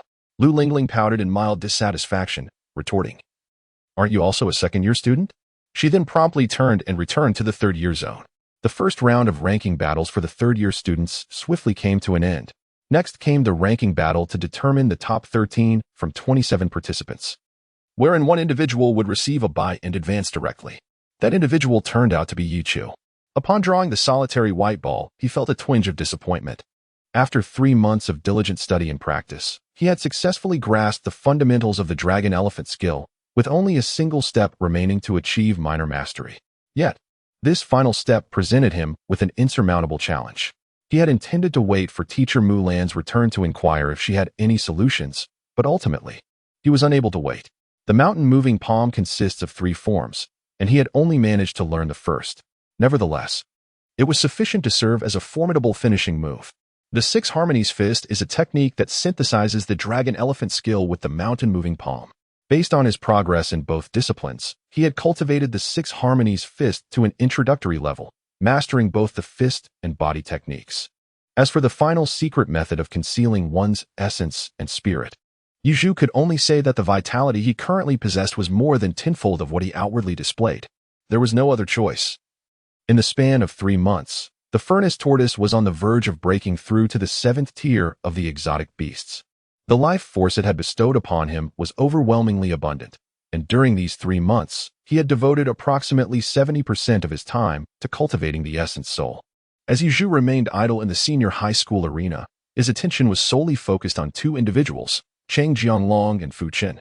This time, Yizhu was fortunate enough to witness Fu Qin's prowess firsthand. Fu Qin's opponent was a boy wielding a weapon identical to that of the Axe Master.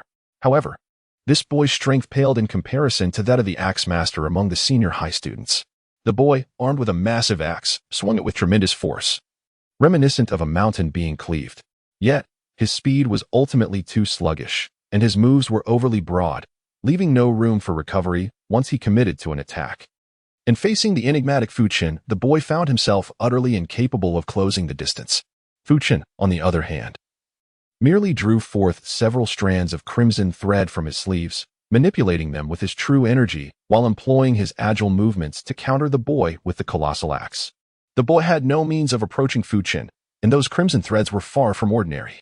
Upon meticulous observation, Yizhu discerned that the crimson cord was interwoven with threads that shimmered with a metallic hue. Each time the red string ensnared the limbs of the axe-wielding youth, and he managed to extricate himself. Traces of blood would adorn the areas previously entangled by the cord. Yizhu was even convinced that Fu Qin had deliberately shown leniency. Otherwise, given the razor-sharp nature of the metallic threads encased within the red string, a ruthless strike from Fu Qin would surely have inflicted grievous injuries, perhaps even resulting in the severance of limbs, upon the somewhat clumsy youth. It appeared that Fu Qin possessed a far superior character compared to Cheng Jianglong. Yizhu couldn't help but exclaim, "Cheng Jianglong, if you continue to act so recklessly, I shall ensure you are expelled from this crucial examination." Just as Yizhu finished his lament, a furious roar erupted from behind him. Turning to follow the sound, he beheld the scene on the arena not far away. Cheng Jianglong's forehead was adorned with bulging veins, his visage transformed into a ghastly specter of fury. His eyes blazed a fierce crimson.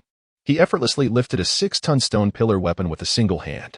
However, at the other end of the pillar stood teacher Zhang Ziqing, his face flushed with anger, his palm firmly gripping the stone pillar's extremity, rendering Cheng Jianglong's exertions futile. Behind Zhang Ziqing sat a student, slumped and nursing a severed arm, his expression one of defiance. It was evident that Cheng Jianglong had once again engaged in a perilous act, provoking the wrath of the senior class's head teacher to the extent that Zhang Ziqing took it upon himself to intervene. Cheng Jianglong's current state seemed to be a manifestation of his innate talent. The greater the turmoil in his heart, the more formidable his strength became. Yizhu had heard from Lu Lingling about Cheng Jianglong's extraordinary talent. Observing Cheng Jianglong's seemingly uncontrollable demeanor at this moment, he was certain that with such a rebellious and violent nature, Cheng Jianglong would exert formidable pressure on the alien beasts even on the battlefield.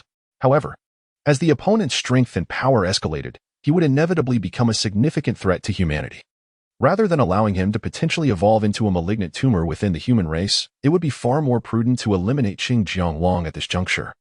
As for the contributions he might make to humanity in the future, they would merely amount to the slaughter of a few more alien beasts. Yizhu sought to make amends for himself. In the third round of the ranking competition, the senior year adopted a format where lower-ranked challengers would confront those of higher rank. Rankings were determined based on the original comprehensive performance and combat assessment. The lower-ranked would directly challenge the higher-ranked, and a successful challenger would assume the position of the one they defeated. The ranking battle had reached its final round, and Zhang Ziqing announced the rules for this ultimate contest. Fu Qin stood at the pinnacle of the senior year, with Cheng Jianglong in second place, followed by others in descending order, placing Yizhu in the 9th position. His vitality could be considered above average within the senior year, yet his overall metrics merely ranked him in the lower tier. As the ranking competition commenced, all those in lower positions began to stir with anticipation.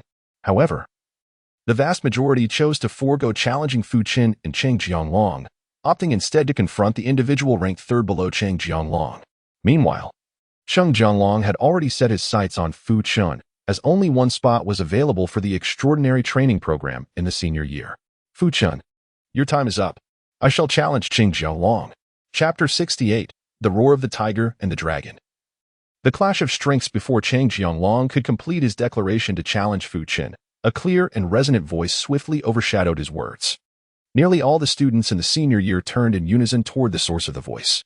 With long hair elegantly coiled behind her head, she was rolling up the sleeves of her school uniform with determination. Yizhu's gaze was fixed intently upon Cheng Jianglong as he slowly ascended the arena. Initially, I harbored a certain disdain for this young man. However, my perspective has shifted. Regardless of whether he emerges victorious or not, I, Chen Hao, hold him in high regard as a true hero. As senior students, we have truly made ourselves a laughingstock. I feel a deep sense of shame. I have made up my mind. Once this junior has completed his challenge, I shall step forward to confront Cheng Jianglong. If any of my brothers wish to use me as a stepping stone to challenge him afterwards, I would not object. It is high time we teach this vicious beast a lesson in humility. Yizhu's audacious challenge to Cheng Jianglong can undoubtedly be deemed a remarkable feat. It stirred an overwhelming tide of emotions within the hearts of the senior students, compelling them to regard Yu Zhu with newfound respect. Among those who had long harbored disdain for Cheng Jianglong's tyrannical demeanor, a sense of camaraderie against a common adversary began to blossom due to Yu Zhu's actions. Excluding Fu Qin, the remaining 11 unanimously resolved that after Yu Zhu's confrontation with Cheng Jianglong, they would collectively engage in a relentless assault against him. They were determined to ensure that this malevolent creature, Cheng Jianglong, would face the consequences of his actions. Cheng Jianglong, upon witnessing this unexpected unity, could not help but be amused, a smile creeping across his face as he observed his classmates, who had previously kept their distance, now daring to meet his gaze. Each adorned with a fierce determination that suggested they yearned for a confrontation. His smile morphed into a sinister grin, revealing a menacing glint in his eyes as he bared his chilling white teeth. "You pitiful wretches, what difference does it make if you all come at me together? If you seek death, then come forth." However, before the impending chaos could unfold, Cheng Jianglong turned his attention to Yu Zhu on the stage. "You must perish first." In an instant, he pivoted and hurled a stone pillar from his shoulder towards Yu Zhu on the arena. Simultaneously, he advanced with a powerful stride, propelling himself forward with explosive force, akin to a cannonball, swiftly covering the distance of two zhang, following closely behind the descending stone pillar as he charged towards Yu Zhu. Yu Zhu had long been poised for action. The vital energy within him surged, permeating his limbs and bones, beginning to circulate with increasing velocity, akin to rivers rushing forth, resonating with a series of thunderous roars. It was reminiscent of the fierce roar of a tiger and the majestic chant of a dragon. And his gaze sparkled in entrancing brilliance, revealing an unprecedented seriousness. He stood resolute in the face of the towering stone pillar, weighing no less than 6 tons. Descending upon him, a cyclone began to swirl beneath Yu Zhu's feet, lifting fine sand into the air. His right hand transformed into a claw as he struck the stone pillar with a resounding thud. Boom. First, a muffled sound of collision echoed, followed by a deafening roar. It was the sound of power clashing and the stone slabs of the arena shattering into fragments. Cheng Jianglong, after colliding with Yu Zhu's palm against the stone pillar, swiftly delivered a powerful kick that crashed down onto the pillar. The combined pressure exerted upon Yu Zhu by both forces had long surpassed the limits of a second-tier martial artist. The arena beneath Yu Zhu's feet erupted violently, obliterating 9/10 of its tiled surface. The immense force of the impact caused his form to hunch slightly, his legs bending deeply as he nearly succumbed to the ground. Yet, he remained a mere 10 centimeters from the floor. This is how it should be. Those who dare to challenge me must demonstrate the requisite prowess. Cheng Jianglong spun gracefully in midair before landing steadily. Observing the situation, which deviated from his expectations, a peculiar smile lingered on his face. Yet an uncontrollable fury surged within him. Why is it that you, a mere sophomore, can repeatedly withstand the pressure I exert? With a thunderous crash, one end of the stone pillar struck the ground. Yu Zhu rose, steadying himself against the pillar, exhaling a sigh of relief. Beyond this, he displayed little else. However, you have certainly disappointed me. I had anticipated that your offensive would compel me to exert at least 20% of my strength. Yet it barely reached a mere 15%, quite subpar. Yu Zhu curled his lip, his expression dripping with disdain. With unabashed bravado, Cheng Jianglong sneered. After a brief exchange of blows, the two ceased their combat. Following a moment of silence, the audience erupted into fervent applause. All from the senior students in their final year, cheering for Yu Zhu. Zhang Ziqing slowly took to the stage, preparing to personally officiate the match.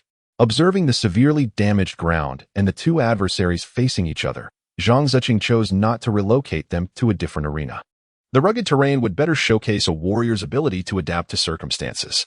Yu Zhu's repeated defiance of his expectations had filled him with anticipation.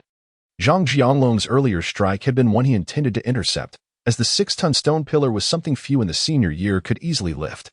Coupled with Cheng Jianglong's follow-up assault, facing an opponent ranked below him in strength would have posed a considerable risk. Even evasion was fraught with danger.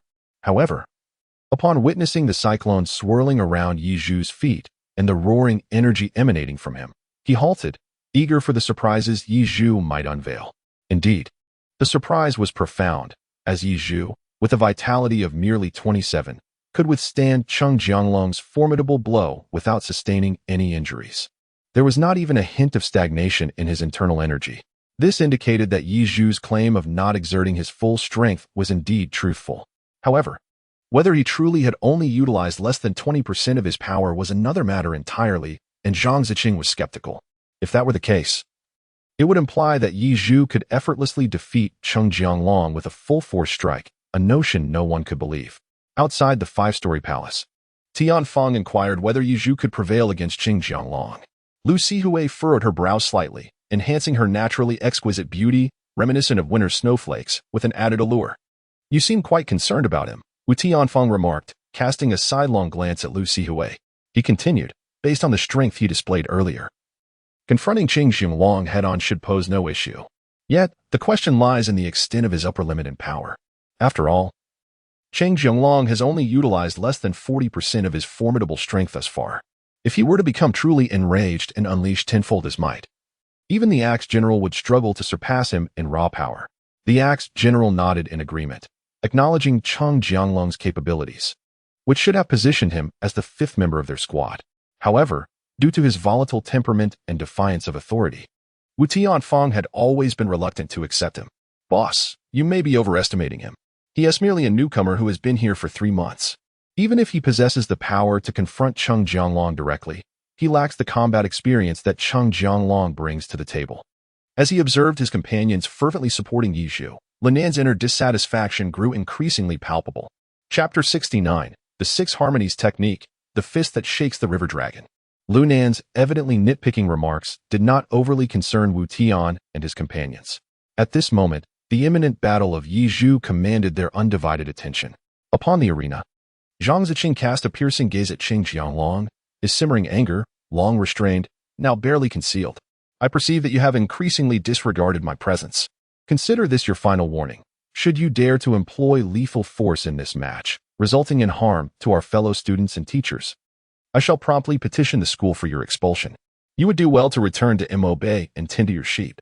At these words, Cheng Jianglong, his fierce aura momentarily subdued, nonetheless regarded Yi Zhu with an ever-deepening malice in his eyes. And you, Zhang Ziqing continued, turning his attention to Yi Zhu. Should you find yourself in peril, do not attempt to be brave, concede defeat immediately. Otherwise, when I intervene to assist you, you shall still face defeat, along with the risk of grievous injury. Yi Zhu smiled and nodded. Zhang Ziqing withdrew from the arena, and with a commanding voice, the battle commenced in earnest. However, the previously confrontational Cheng Jianglong, who had been eager to eliminate Yi Zhu, now appeared somewhat leisurely. The weapon he desired was still firmly grasped in Yi Zhu's hand. Do you require your senior to relinquish his weapon, Junior? Or shall we engage in close combat instead? Cheng Jianglong's face once again bore that insufferable smile that had earlier disgusted Yi Zhu, as he inquired with a seemingly amicable tone. Yi Zhu smiled, nonchalantly tossing the stone pillar back to Cheng Jianglong. Cheng Jianglong raised a hand, deftly catching it. What an arrogant young man he is. With the weapon now in his possession, the smile on Cheng Jianglong's face gradually transformed into a cold, menacing expression. He began to shoulder the stone pillar and walked slowly toward Yi Zhu. With each step, his complexion grew more flushed, the blood coursing through his veins quickening, while his vital energy swirled rapidly around him. When they were merely 10 paces apart, Cheng Jianglong had completely morphed into a fearsome figure, his forehead and neck resembling a malevolent spirit manifesting like a serpent. Surrounding him was a palpable aura of malevolence, a unique force forged through years of blood-soaked battles. Infused into his very being, his innate might surged to a 6-fold increase. At this moment, Cheng Jianglong appeared akin to a demon emerging from the depths of hell. Junior, you best withstand this. Otherwise, I might find myself expelled by Teacher Zhang, he rasped, his voice hoarse and laden with menace due to the swelling of his internal energy. The instant his words fell, the massive stone pillar, 3 meters long and weighing 6 tons, was effortlessly swung by Cheng Jianglong, moving so swiftly that it left a blur in its wake. In the blink of an eye, it hurtled toward Yi Zhu. He paid no heed to Zhang Ziqing's warning, his attack growing increasingly brutal and ruthless. From the moment Yi Zhu made his move, the true energy within him began to accumulate incessantly, never once pausing. In the face of Cheng Jianglong's sudden outburst, his expression remained unchanged. Instead of retreating, he advanced. With a sudden surge of power from his legs, he closed the distance to Cheng Jianglong at a speed surpassing that of the returning stone pillar. In the midst of Cheng Jianglong's astonished gaze, he seized the collar of Cheng Jianglong's attire with one hand and executed a swift shoulder throw, aiming to smash his opponent's face forcefully against the arena floor. The 6 Harmonies fist emphasizes the unity of fist, body, throw, subdue, guard, and harmony, 6 principles in total. The fist represents the art of boxing, while the body embodies agility. The throw pertains to techniques of projection, typically employed in attacks that utilize true energy to strike at a distance. Subduing refers to techniques of domination, while guarding signifies defense, employing energy to shield the body and executing various defensive maneuvers. Harmony represents the ultimate essence of the Six Harmonies fist, akin to a transcendent state of combat. At present, Yuzhu has only mastered the principles of boxing and agility, having dabbled in throwing, subduing, and guarding, though he has yet to achieve proficiency in them. Nevertheless, this does not hinder his ability to adapt swiftly in battle, combining his agility with techniques gleaned from his observations of subduing arts. The offensive maneuver executed by Yi Zhu was nothing short of a fluid and graceful display. Cheng Jianglong, caught off guard, only reacted with a look of astonishment as his face approached the ground, exclaiming in a thunderous voice, "Get away!" With that fierce shout, he relinquished the stone pillar weapon in his grasp, shielding his face with one arm, while the other transformed into a claw, aimed directly at Yi Zhu's neck. He was willing to endure a minor injury in exchange for inflicting a severe wound upon Yi Zhu. With a resounding crash, the already battered arena reverberated once more, stirring a cloud of dust into the air. Amidst the haze, the sound of a cough broke through. All eyes were riveted on the dust-covered stage, awaiting the settling of the debris. As the dust gradually descended, it revealed Yi Zhu, poised once again in the initial stance of the Six Harmonies fist. His combat uniform, crafted from a highly resilient carbon fiber-blended fabric, had suffered significant damage, exposing his smooth and muscular shoulder blades. In stark contrast, Cheng Jianglong stood opposite Yi Zhu, one hand rubbing his neck, frowning as he examined his palm. The ground where their collision had occurred bore a 30-centimeter-wide crater, indicative of the considerable force behind their clash. Yet, remarkably, neither had sustained any substantial injuries. "What kind of martial arts have you learned? How is your skin so tough?" Cheng Jianglong questioned, casting a bewildered glance at the area on Yi Zhu's neck where his hand had struck. Even the combat uniform, which possessed notable defensive qualities and exceptional resilience, had been torn asunder by his grasp. The skin on Yi Zhu's neck, however, remained unscathed, even exhibiting a delicate sheen. His hand, raised in the air, revealed 5 fingers, 4 of which were missing their nails, oozing forth deep crimson droplets of blood. Yi Zhu, however, found it beneath him to engage in idle chatter with Cheng Jianglong. To converse with such scum was a waste of breath. This time, he opted for a proactive approach, swiftly advancing forward. After a brief moment of astonishment, Cheng Jianglong did not reach for his weapon. Instead, he transformed his palm into a blade, channeling all his strength into it, intent on delivering a fatal blow in response to Yi Zhu's charge. Empowered by his innate strength and fueled by his current agitation and rage, he possessed an extraordinary force exceeding 6 times his usual capability. With such overwhelming power at his disposal, his palm strike could cleave through steel as if it were mere parchment. He was resolute in his belief that he would not be outmatched in strength by Yi Zhu. Moreover, as he unleashed his palm strike, he retained enough energy to follow through. Should Yi Zhu dare to evade his assault, whether to the left or right, he could swiftly thrust forward, delivering a crushing knee strike. After all, defeating his opponent with a single blow was well within Cheng Jianglong's capabilities. Yet, even in his seemingly reckless demeanor, he was keenly analyzing Yi Zhu's psychology throughout the battle. Yi Zhu's combat style resembled that of a reckless brute, utterly disregarding the myriad of techniques at Cheng Jianglong's disposal. He closed the distance with astonishing speed, allowing Cheng Jianglong's knife-hand strike to descend towards his neck unimpeded. With a powerful uppercut, he aimed directly at Cheng Jianglong's jaw. At the moment his fist descended, it seemed to produce a brief yet intense sonic boom.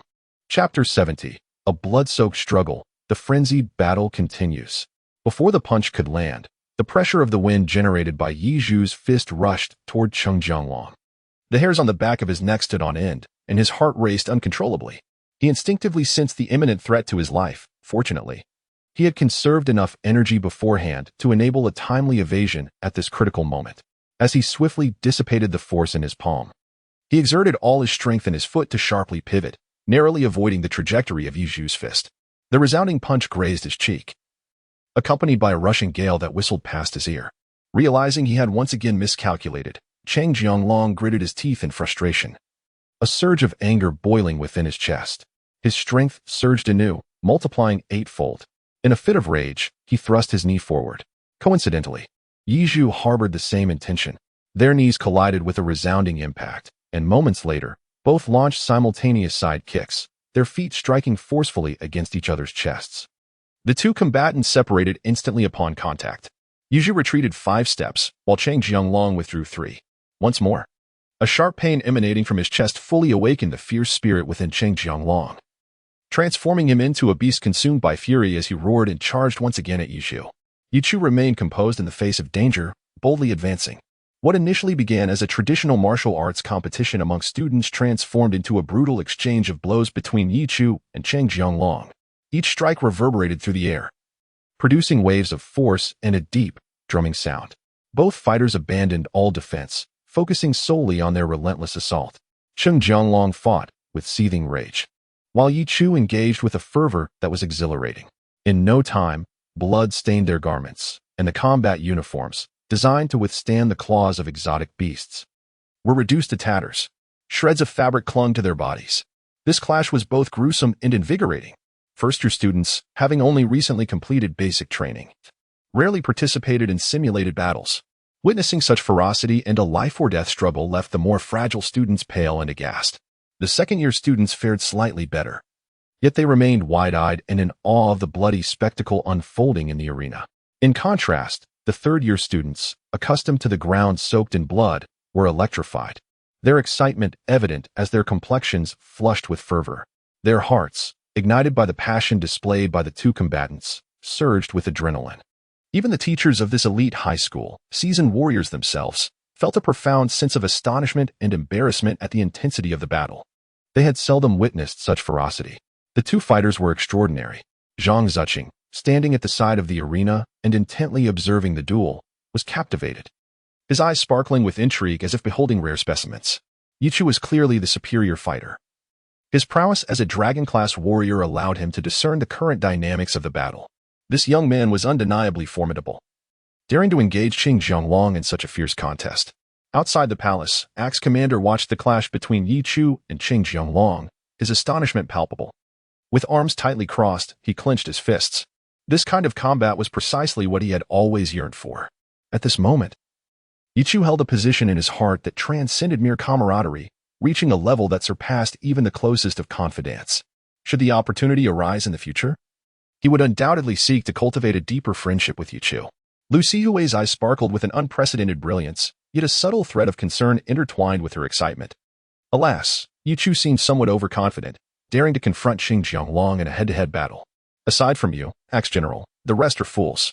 And Cheng Jianglong, a mindless beast, possessed combat experience that Yichu could not begin to match, yet he insisted on trading blows with him. If he were to lose to Yichu, I shall personally escort him out of this elite high school afterward. Linan's expression darkened further, no longer concealing his discontent towards Yichu. Wu Tian cast a casual glance at the envious Lunan, unperturbed. As he turned his gaze back to Yichu on the arena, he began to strategize on how to recruit Yichu into his own team. Tenfold, Cheng Jianglong finally reached the limits of his strength, and as he transformed into a fearsome beast in human form, he could not help but roar internally. Why? Why can you withstand the full force of my punches? You are merely a year younger than I, having practiced genuine ancient martial arts for just a year. By what right do you stand here, engaging in a fist fight with me?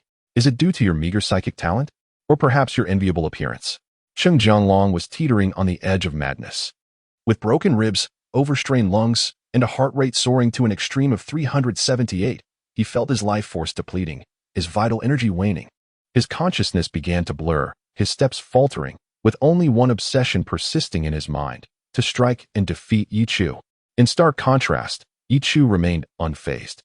Despite Cheng Jianglong's relentless blows, each strike felt like a hammer pounding upon his body, yet the tremors barely exceeded 3 centimeters on his face and jaw. He stood resolute, as if rooted to the earth. Since his feet first touched the ground and began to throw punches, he had not budged an inch. The extraordinary defensive mechanism bestowed upon him by the beastly avatar, coupled with the sustaining vitality of the Crimson Blood Battle technique and the continual replenishment of his life force, prevented him from faltering against the mere third-tier brute force of Cheng Jianglong. As he gazed at Cheng Jianglong across from him, the latter's punches grew increasingly erratic, their force diminishing and slowing, while his eyes began to involuntarily roll back.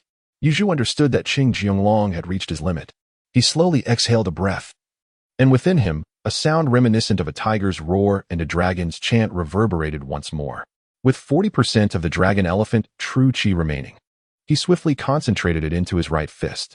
As he drew back and then launched his punch again, wisps of flame began to flicker at the tip of his fist. He was true to his word. Having declared his intent to incapacitate Qing Jianglong here, it was inconceivable that he would allow him to succumb at such a mere level. Meanwhile, Zhang Ziqing had already anticipated the inevitable outcome. However, when he saw that faint flicker of flame atop Yi Zhu's fist, a sense of foreboding surged within him. This time, he no longer hesitated. He lunged forward, determined to halt the fierce clash between the two.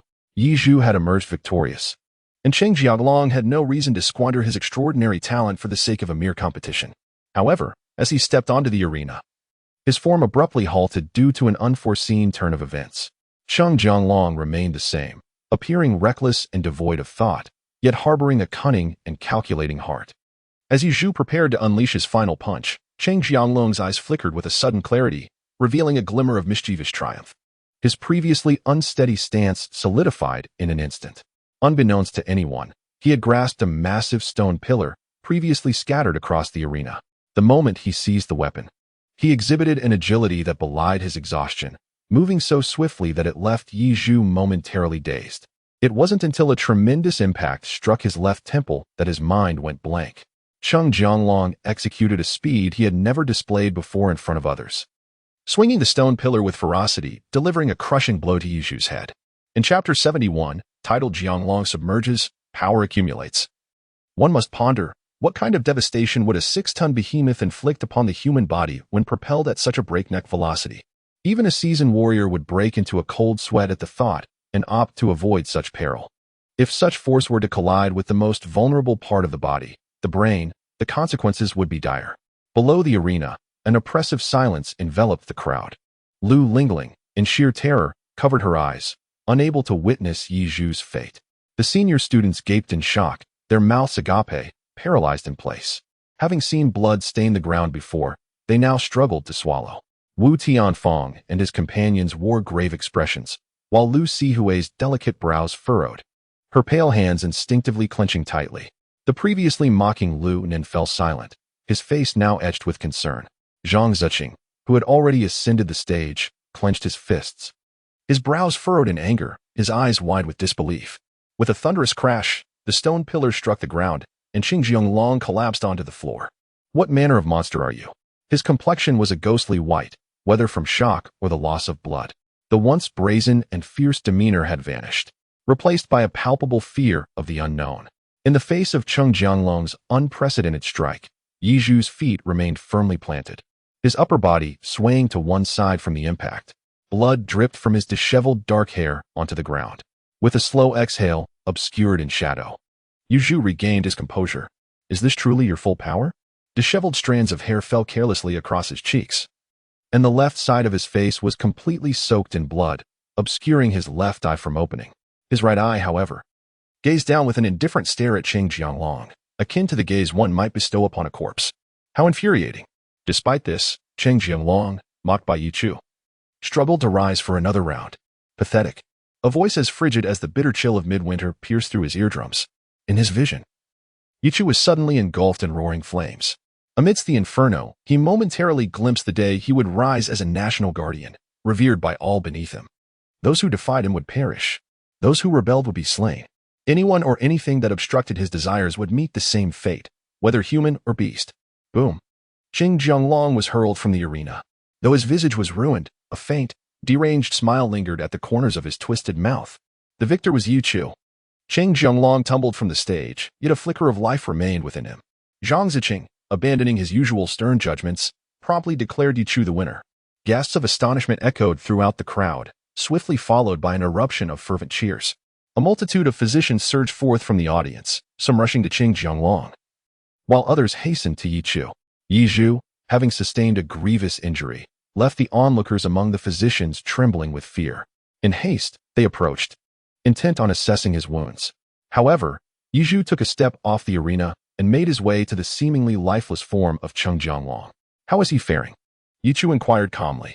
At that moment, an unprecedented aura of coldness emanated from him, causing the physicians attending to Qing Jianglong's injuries to feel a twinge of unease.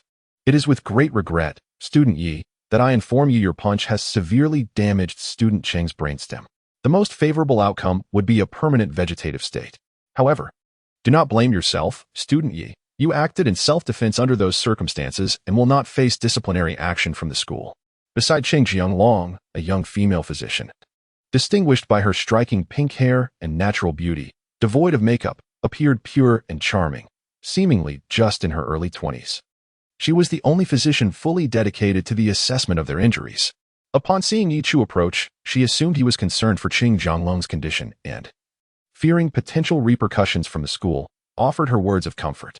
She continued, "Moreover, student Yi, you have sustained a severe impact to your head. Allow me to examine you." The young physician gestured to rise and approach Yi Chu. "No need, thank you." Yi Chu cast a serious glance at the strikingly handsome physician, his icy gaze melting like winter snow. A radiant smile, reminiscent of sunshine, resurfaced upon his face. Having spoken, he turned on his heel and departed. The female physician, however, remained rooted to the spot, utterly bewildered. The visage of Yi, shrouded in blood and strands of hair, possesses an unexpected beauty when adorned with a smile. Yi Chu, are you truly unscathed? Perhaps you should allow the physician to examine you. We wouldn't want any lingering issues, would we? Please, do not feign strength, exclaimed Lu Lingling. Rushing to Yi Chu's side, her face etched with concern. Why would I pretend to be fine? I am genuinely all right. Yi Chu rolled his eyes while simultaneously reaching out to touch the injured area of his left brain. Fortunately, his practice of concealing essence allowed him to store a significant portion of his excess vitality within his internal organs. A smaller fraction of this vitality, accompanied by a part of his true energy, had been transferred to his head, where it resided within the brain tissue. The true energy was safeguarded within his spiritual sea. Had it not been for these two protective elements at that critical moment, no matter how formidable Yi Chu's ancient martial arts were, he had yet to attain the level of invulnerability. He would have inevitably met with a fate of lingering injury, if not death. However, even after sustaining such a blow, the not-so-serious injury in the vitality hidden within his brain could swiftly aid in his recovery, rendering medical assistance unnecessary. Is it truly of no concern? You appear to be quite severely injured, Lu Lingling expressed her lingering apprehension. Yet, upon encountering Yi Chu's exasperated gaze, she promptly ceased her inquiries and instead asked, "Will you continue to engage in combat afterward?" Upon hearing Yi Chu's words, he paused momentarily and turned his gaze towards the direction of Fu Qin. As he looked over, he found that Fu Qin was also regarding him with equal intensity. Their eyes met, and Fu Qin maintained his usual demeanor of refined elegance. However, this time, there was a hint of profound meaning reflected in his smiling eyes. Yi Chu merely cast a casual glance at the other person before turning away to continue on his path. After all, there could only be one slot available for the extraordinary training program in the senior year. By the way, please inform Teacher Zhang that I will quickly freshen up and return shortly. His gaze was exceptionally resolute. Lu Lingling gradually came to a halt. Watching Yi Chu's figure grow increasingly distant, her eyes reflecting a complex array of emotions. For reasons unknown, as she observed Yi Chu's retreating silhouette, she was enveloped by a sense of yearning, akin to gazing up at an insurmountable mountain. A wave of dissatisfaction welled up within her. Perhaps it was because they had once shared the same starting line, yet in just 3 days, she found herself left far behind by Yi Chu.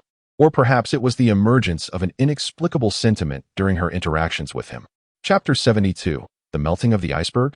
The Goddess Extends a Favor. Senior Year Campus. Beside the schoolyard, at the wash basin, the cold water cascaded, washing away the blood from Yi Chu's forehead while simultaneously soothing his restless heart and frayed nerves.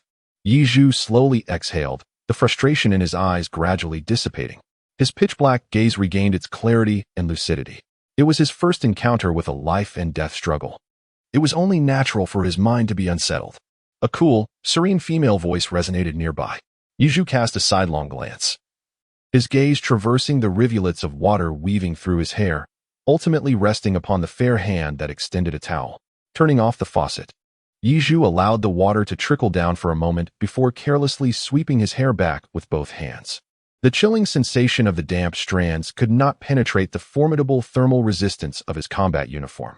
Yi Chu allowed her hair to dry naturally, not reaching for the towel offered by the other party. Those slender hands, however, were insistently extended before Yi Chu. "No need, senior. I will be fighting soon anyway. I can simply tie my hair up later." Yizhu gazed at the once distant and frosty beauty, the senior he had encountered briefly at the school gates. He refrained from hastily accepting her kindness. However, Lu Sihui maintained her usual serene expression, yet took a step forward, positioning herself before Yizhu. Without affording him the opportunity to decline, she boldly employed the towel in her hand to dry his damp hair. Yizhu halted the other party's hand midway, only to find Lu Sihui's expression imbued with utmost seriousness. His outstretched palm paused in place, then gently retreated, allowing her to tend to his damp hair. Throughout this exchange, Yizhu's gaze remained fixated upon Lu Sihui's visage. Her somewhat intrusive gesture evoked an unfamiliar sensation within him, a feeling of genuine concern, a sense of being cared for. He could not fathom why this aloof and exquisite goddess of the senior year would extend such attentiveness towards him. Yet, this sentiment was not unwelcome, and Yizhu chose not to resist any further, acknowledging that he would soon need to engage in battle. What hair significantly impacted his combat readiness. Perhaps it was the intensity of his gaze that made her somewhat uneasy. Her striking yet frigid features softened as she slightly furrowed her brows and felt compelled to explain herself. After her clarification, she noticed that Yizhu's eyes remained unwaveringly fixed on her, prompting her to add, "I have been through this." Yizhu suddenly broke into laughter, as if amused by some unexpected occurrence. Lu Sihui's gentle hand, which had been drying Yizhu's hair, gradually came to a halt. "Thank you for your help, senior." To his surprise, Yizhu found himself relishing the attentive care Lu Sihui was providing. There were 2 steps beside the sink, and Yizhu took advantage of this to sit on the second stone step, making it more convenient for Lu Sihui to tend to his hair. After Yizhu took a seat, his demeanor was reminiscent of Lu Sihui's poised elegance. This seemingly insistent approach, however, evoked a subtle smile that flickered across Lu Sihui's otherwise icy countenance. The 2 exchanged silent glances, remaining quietly absorbed in the moment, each waiting in serene anticipation. It was not until the last droplet of water ceased to fall from Yizhu's hair that the stillness was broken. Indeed, the senior was not one for words. Perhaps she sought to draw me in, yet her inability to articulate her intentions rendered her actions direct, albeit prone to misinterpretation. In the fading light, Yizhu Guangzhong stood not far away, accompanied by 3 others. Wu Tianfeng gazed quietly in this direction, his eyes glimmering with a hint of anticipation. The young musician, for reasons unknown, was scratching his head in frustration, his face contorted with indignation. The axe-wielding figure stood resolutely before the others, persistently expounding on something. Lu Sihui, upon hearing this, abruptly halted her hand in the midst of wiping, her expression growing somewhat rigid, tinged with a delicate blush that rendered her surprisingly endearing. "Will you join us?" Lu Sihui inquired stiffly. "So you truly have come to invite me. But do you genuinely believe I can successfully challenge Fu Qin and secure that singular opportunity for the extraordinary training reserved for the senior year?" Yizhu smiled as he spoke. Just now, he observed Lu Sihui's expression, which conveyed concern, but more so, it was an awkward gesture of goodwill. Yizhu was perplexed as to why Wu Tianfeng and his companions would send an uncommunicative ice-cold beauty to extend an invitation to him. Perhaps they believed that Lu Sihui's allure was potent enough to captivate any man. His earlier musings had merely been conjecture. Yet it turned out that Wu Tianfeng's group had indeed employed such a method of invitation. It must be said that this tactic proved to be quite effective. Yizhu harbored no ill feelings towards Wu Tianfeng and his companions. In fact, due to Lu Sihui's overt gestures of goodwill, he found himself somewhat inclined towards Wu Tianfeng's group. He could acquiesce to Lu Sihui, yet one point piqued his curiosity. What instilled such unwavering confidence? Engaging in battle with him would reveal the truth. Lu Sihui retracted her hand, her expression returning to tranquility. "Thank you, senior, for assisting me with my hair. If this matter were to reach the ears of other boys, I fear I would be branded as the public enemy of the entire school."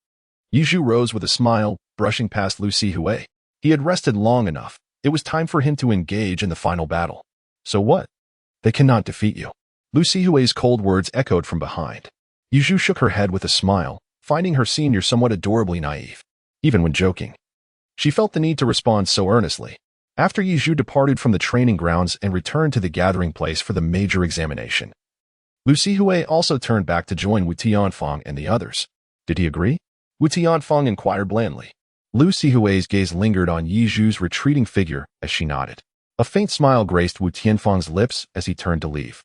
"Xiao Hui, I merely asked you to deliver a towel to him and casually extend an invitation. Why did you go so far as to dry his hair? I haven't even enjoyed that privilege from you," he exclaimed. "That fellow doesn't deserve it." Lunan had never felt so unsettled. It was as if countless daggers were piercing his heart, making him feel that his very blood was about to erupt. He looked at Lu Sihui in bewilderment. Axing stood by, playing the role of the good-natured mediator, urging Lunan to calm down. Do you even deserve it? Unexpectedly, Lu Sihui raised her gaze, coldly regarding Lunan. In an instant, the previously agitated Lunan became composed, captivated by the glimmer of mirth in Lu Sihui's eyes, which starkly contrasted with her demeanor towards Yizhu. This frigid, emotionless stare extinguished any warmth in his heart. Lu Sihui chose to disregard Lunan further and turned to leave. Lunan fell into a prolonged silence. Axing observed the two, feeling quite conflicted, yet deep within. A question gnawed at him. Could it be that the esteemed Miss Lu truly harbored feelings for that Yizhu? As Yizhu returned to the arena, the battles of the senior year were dwindling. Only two platforms remained active. On one side, two senior students, whom Yizhu had scarcely regarded, were engaged in a struggle, ostensibly vying for the coveted third position. On the other side stood Fu Qin, who had just effortlessly vanquished his opponent. Is there anyone else willing to challenge? Zhang Ziqing inquired gravely, primarily addressing Yizhu, who had just arrived. I wish to challenge Fu Qin. Chapter 73. The Deadly Scarlet Threads, the Thunderous Mastery. As expected, Yizhu stood firm against Qing Jianglong in this battle, a victory that all senior students had anticipated. However, when Yizhu uttered his challenge once more, the seniors regarded him with admiration, some even gazing up at him in reverence. The elder students in front instinctively parted to create a passage for Yizhu to the stage where Fu Qin awaited. Zhang Ziqing, with a glimmer of amusement in his eyes, nodded in acknowledgement, signaling Yizhu to ascend the platform. Yizhu was not one to hesitate. He promptly approached Fu Qin's platform. It appeared that the junior was indeed extraordinarily formidable. Qing Jianglong's final strike was such that even I would have to retreat in trepidation. Had it struck true, I would most likely have met my defeat. I am nowhere near your caliber. Fu Qin maintained his gentle smile, speaking with utmost courtesy. It is difficult for those unfamiliar with him to harbor any ill feelings towards him. Does the senior intend to concede? Yi Chu chuckled softly and inquired. What a pity it would be. One must engage in a contest with the junior, experiencing firsthand the formidable prowess of the latter before conceding. Fu Qin maintained his unwavering smile as he replied. With that, their verbal sparring came to a close. Zhang Ziqing stood at the edge of the platform, awaiting the readiness of both participants. Once Yi Chu resumed his stance for the Six Harmonies fist, Fu Qin intertwined his fingers, forming delicate red threads. Zhang Ziqing promptly issued the command, and the battle erupted in an instant. Yizhu had previously observed Fu Qin's combat techniques, utilizing the enigmatic crimson threads to inflict successive wounds upon his adversaries. With a physical agility that defied the ordinary, he gradually depleted the stamina of his opponents. As for the ominous black coffin, it remained perpetually behind Fu Qin, as if he had never employed it in battle. Yizhu intended to take the initiative by waiting for his opponent to reveal a flaw before striking with thunderous ferocity. It appeared that the junior intended to wait for him to make the first move. The junior's inexperience in combat was painfully evident. This lesson would serve to instill a lasting memory in him, Fu Qin remarked with a smile, his words dripping with a sense of lament for the ignorance of novices in martial arts. As his voice faded, the crimson threads, linked by his 10 fingers through true energy, slithered through the void like slender red serpents, launching themselves toward Yizhu with remarkable speed. Yizhu had mostly deciphered the structure of the crimson threads. He was uncertain whether the sharp metallic filaments within could breach his defenses. Yet he was not inclined to take such risks lightly. However, as he prepared to evade, he was suddenly struck by the realization that the multitude of crimson threads, moving far faster than he anticipated, had encroached upon him within a mere meter, unfurling around him like blooming flowers of the other shore, swiftly sealing off his escape routes. In an instant, he found himself trapped in a 360-degree encirclement, devoid of any angles of retreat. Yi Chu furrowed his brows. The vital energy, which had long been accumulating within him, surged rapidly through his body. Tendrils of flame flickered atop his fist. With no retreat left, Yi Chu unleashed a fiery punch and an explosive strike. From the very beginning, it was a fierce and lethal attack. The threat posed by Yi Chu to Fu Qin was indeed far greater than that to Qing Jianglong. The blazing punch, propelled forward, incinerated the crimson threads that approached him head-on. Yizhu was poised to break free from the encirclement. However, amidst the swiftly dissipating flames, faint glimmers of fireflies began to emerge.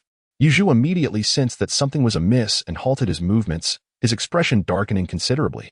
The flickering fireflies broke through the flames, having nearly consumed the outer red threads, leaving only the sharp metallic core, dark as night, piercing towards him. It is important to note that Yuju's fiery punch was not an attempt to melt the specially crafted threads with mere flames. Rather, he intended to unleash a surge of energy, enveloped in fire, to disrupt the opponent's threads. However, the outcome fell short of expectations. Yuju had to passively defend himself. If he stood still, he would allow the metal wire, no thicker than a millimeter, to pierce the surface of his skin.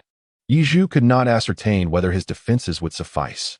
The direst outcome would entail the threads piercing through his body, injuring his vital organs, and potentially endangering his very life. It was a moment of crisis. Within Yuju's body resonated the sounds of dragons roaring and tigers howling. He transformed his fist into a palm, positioning it firmly at his waist with the palm facing upwards.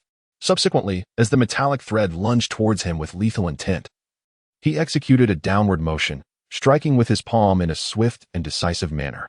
This spectacle left the high school seniors, well aware of Fu Chen's prowess, unable to bear witness. Deep down, they believed that despite Yuju's formidable defense, he would inevitably be pierced and rendered as full of holes as a honeycomb when confronted with the needle-like, highly penetrating metallic thread. However, the outcome diverged significantly from their expectations. At the moment Yuju waved his palm, it was as if thunder had burst forth within the arena. A tremendous resonance reverberated, stirring the very souls of all present. Subsequently, everyone bore witness to a scene that left them utterly astonished. Yuju's strike effortlessly shattered more than a dozen of Fu Chen's remarkably resilient wire strands. The ensuing gust from his descending palm even reduced the entire arena beneath him to a state of utter disarray. The platform where Qing Jianglong stood had merely succumbed to the violent clash of their powers, resulting in countless shattered stones.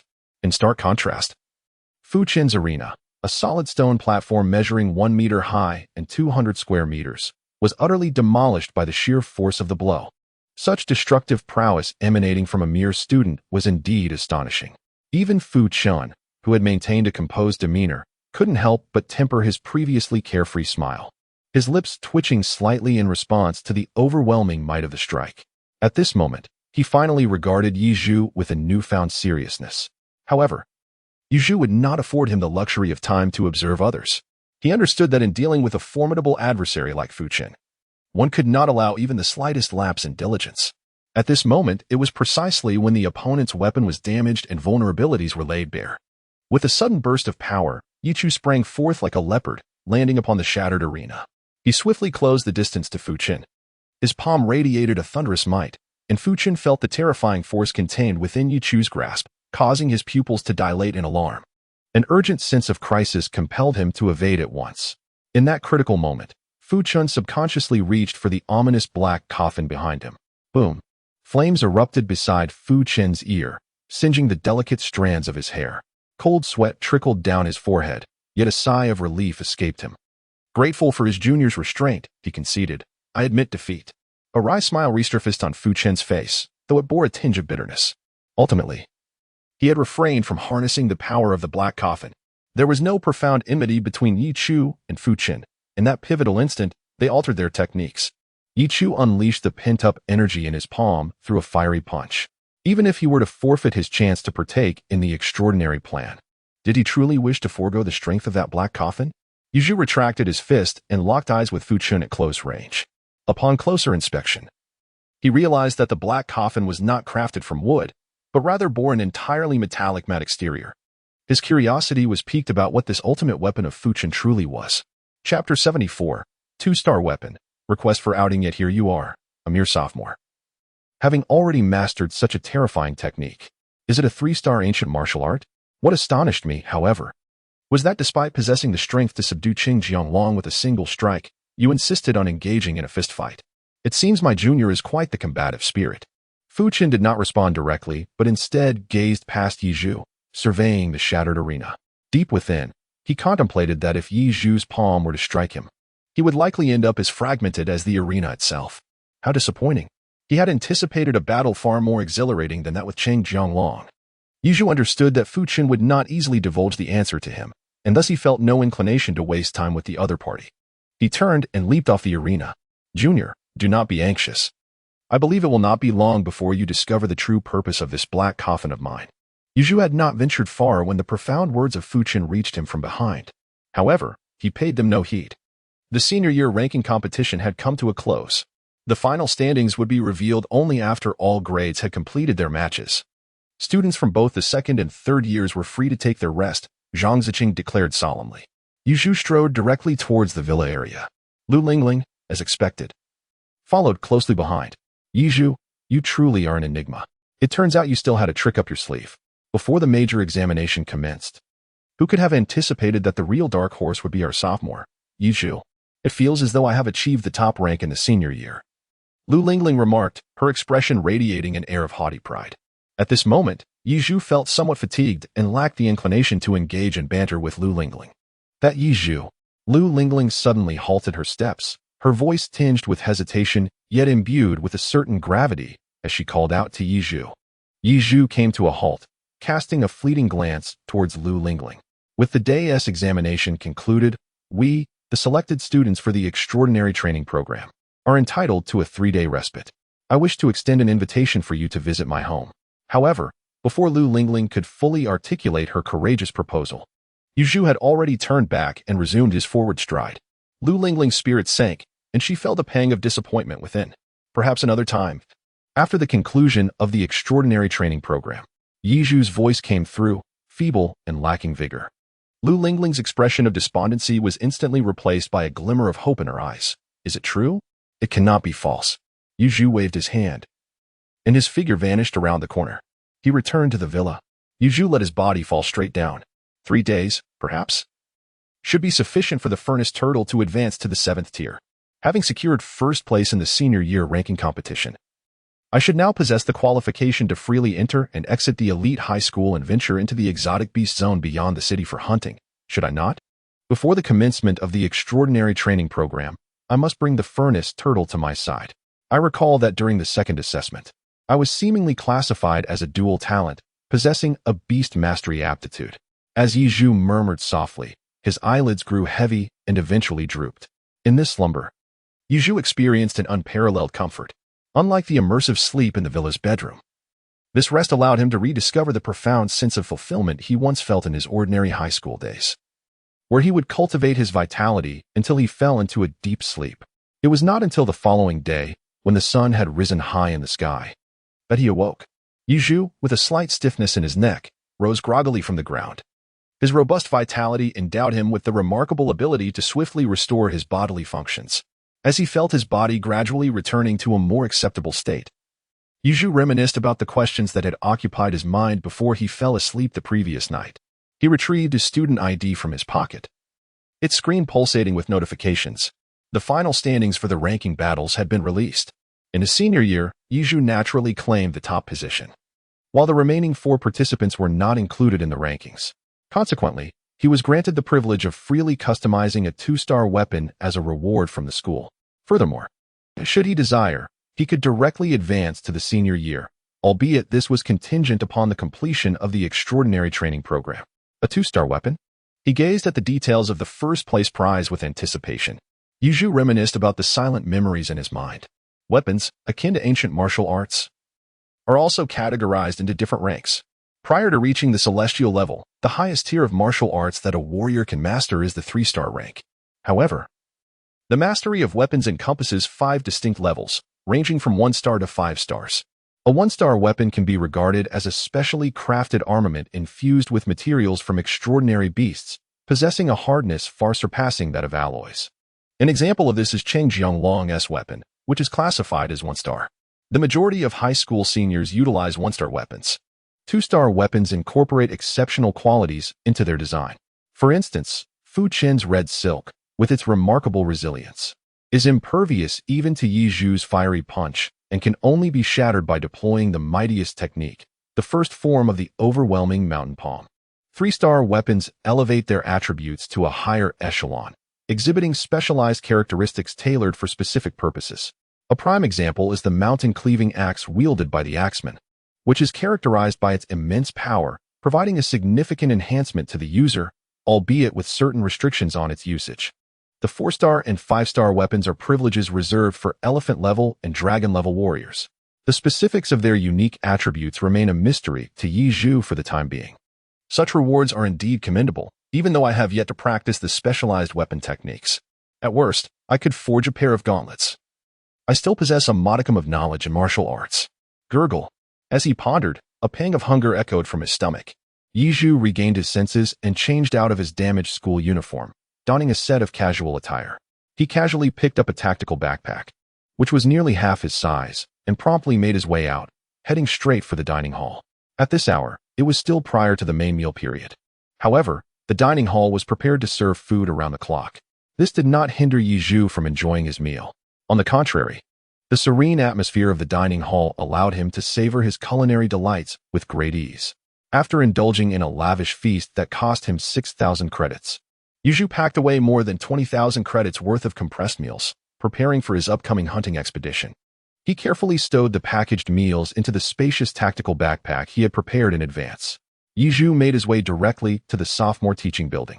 Teacher Li Jiangguo happened to be free at that moment, calmly sipping on a nourishing herbal tea in his office. Yi Zhu knocked on the door and entered, articulating his desire to venture out for a 3-day hunting expedition. After much contemplation, Li Jiangguo ultimately acquiesced to Yi Zhu's request. After all, he was already ranked 5th among the elite, possessing the capability to operate in the periphery of the beast zone. However, before Yi Zhu set off, Li Jiangguo earnestly cautioned him against recklessly trespassing into higher-tier beast zones, particularly when confronted with beasts of 5th rank or above. Fleeing was advisable. After all, humans within the beast zone were akin to being in enemy territory, and encountering 5th-rank beasts or higher could easily result in being besieged by lower-tier beasts under the dominion of those formidable entities. The ordeal faced by Wu Tianfang and his companions during their confrontation with the ferocious bear 3 months prior served as a poignant reminder. Chapter 75. Invitation to form a team. Protective Chi. By the way, Teacher Li, regarding the rewards for the ranking competition. As he prepared to depart, Yi Zhu suddenly recalled the matter of the competition rewards and inquired with curiosity. Ah, you shall receive a custom-made 2-star weapon. The customization process is rather intricate, but the actual crafting is quite swift. You may certainly embark on your hunting expedition and, upon your return, have the customization completed en route to the extraordinary training camp. By the time you arrive at the camp, your weapon should be ready, and it will be delivered directly into your hands, so you need not worry about that. Li Jiangguo explained, anticipating Yi Zhu's question. Is that so? Yi Zhu nodded, and after greeting Teacher Li, he departed from the school alone. Hardly had Yi Zhu left when 4 unexpected guests arrived at his villa. Knock, knock, knock. Lu Sihui rapped on Yi Zhu's villa door for 5 minutes. Yet no one responded from within. Could he be out? Lu Sihui furrowed her brow and murmured, I believe that lad has had a change of heart. Lunan remarked nonchalantly from the side. Let us go. It's getting late, Wu Tianfang declared, turning to leave without further hesitation. Lu Sihui gazed thoughtfully at Yi Zhu's door, contemplating something, her hand slowly lowering from the entrance. She too turned and followed Wu Tianfang's footsteps, with Lunan trailing closely behind. I sense Yi Zhu is not one to go back on his word. Surely, there must be some underlying reason, she mused. Initially, the leader had intended for Yi Zhu to integrate with the team before the extraordinary training commenced, and perhaps even capture a beast to enhance their combat prowess. What a pity. The axe general shook his head in disappointment. Their purpose for visiting was to have Yi Zhu join them for a period of hunting prior to the extraordinary training, to refine their combat styles and foster camaraderie. After all, it was rumored that the extraordinary training demanded a certain level of teamwork. Moreover, Wu Tianfang held Yi Zhu in considerable regard. He had previously inquired about Yi Zhu's information in the administrative department and was aware that Yi Zhu possessed dual talents, one of which was a beast-manipulating power. He intended to seize this opportunity to accompany Yi Zhu in subduing a compatible exotic beast in the wilderness. Yet, it seemed their goodwill had been in vain. Though Wu Tianfang maintained his usual aloof demeanor as he departed, the axe general could sense a palpable dissatisfaction regarding Yi Zhu's absence. Resigned, he shook his head and hastened to catch up with the group. In truth, this situation was not due to a lack of prior notice from Wu Tianfang and the others, nor was it Yi Zhu's intention to stand them up. It was merely a coincidence. Upon his return, Yi Zhu promptly succumbed to slumber for nearly 20 hours. During this time, his student ID had received messages from Wu Tianfang and others, relayed through the administrative department. However, when Yi Zhu finally awoke, he only perused the most crucial school announcement, neglecting to delve further. Had he chosen to explore the subsequent messages, even if he harbored no desire to collaborate with Wu Tianfang and his group, he would have undoubtedly provided them with a response. Unaware of this, Yi Zhu is now aboard the Jiangdong light rail. Having arrived at the western city gate of Jiangdong, he presents the pass entrusted to him by teacher Li Jiangguo to the guard stationed there for inspection. Yi Zhu was immediately granted passage. For the first time, he personally ventured into the area inhabited by exotic beasts, immersing himself in the wild atmosphere that permeated this primordial jungle. Yi Zhu's lips curled into a subtle smile. At last, he could engage in a proper battle. First, he set a modest goal, to achieve the 100-beast slaughter before reaching the forged tortoise.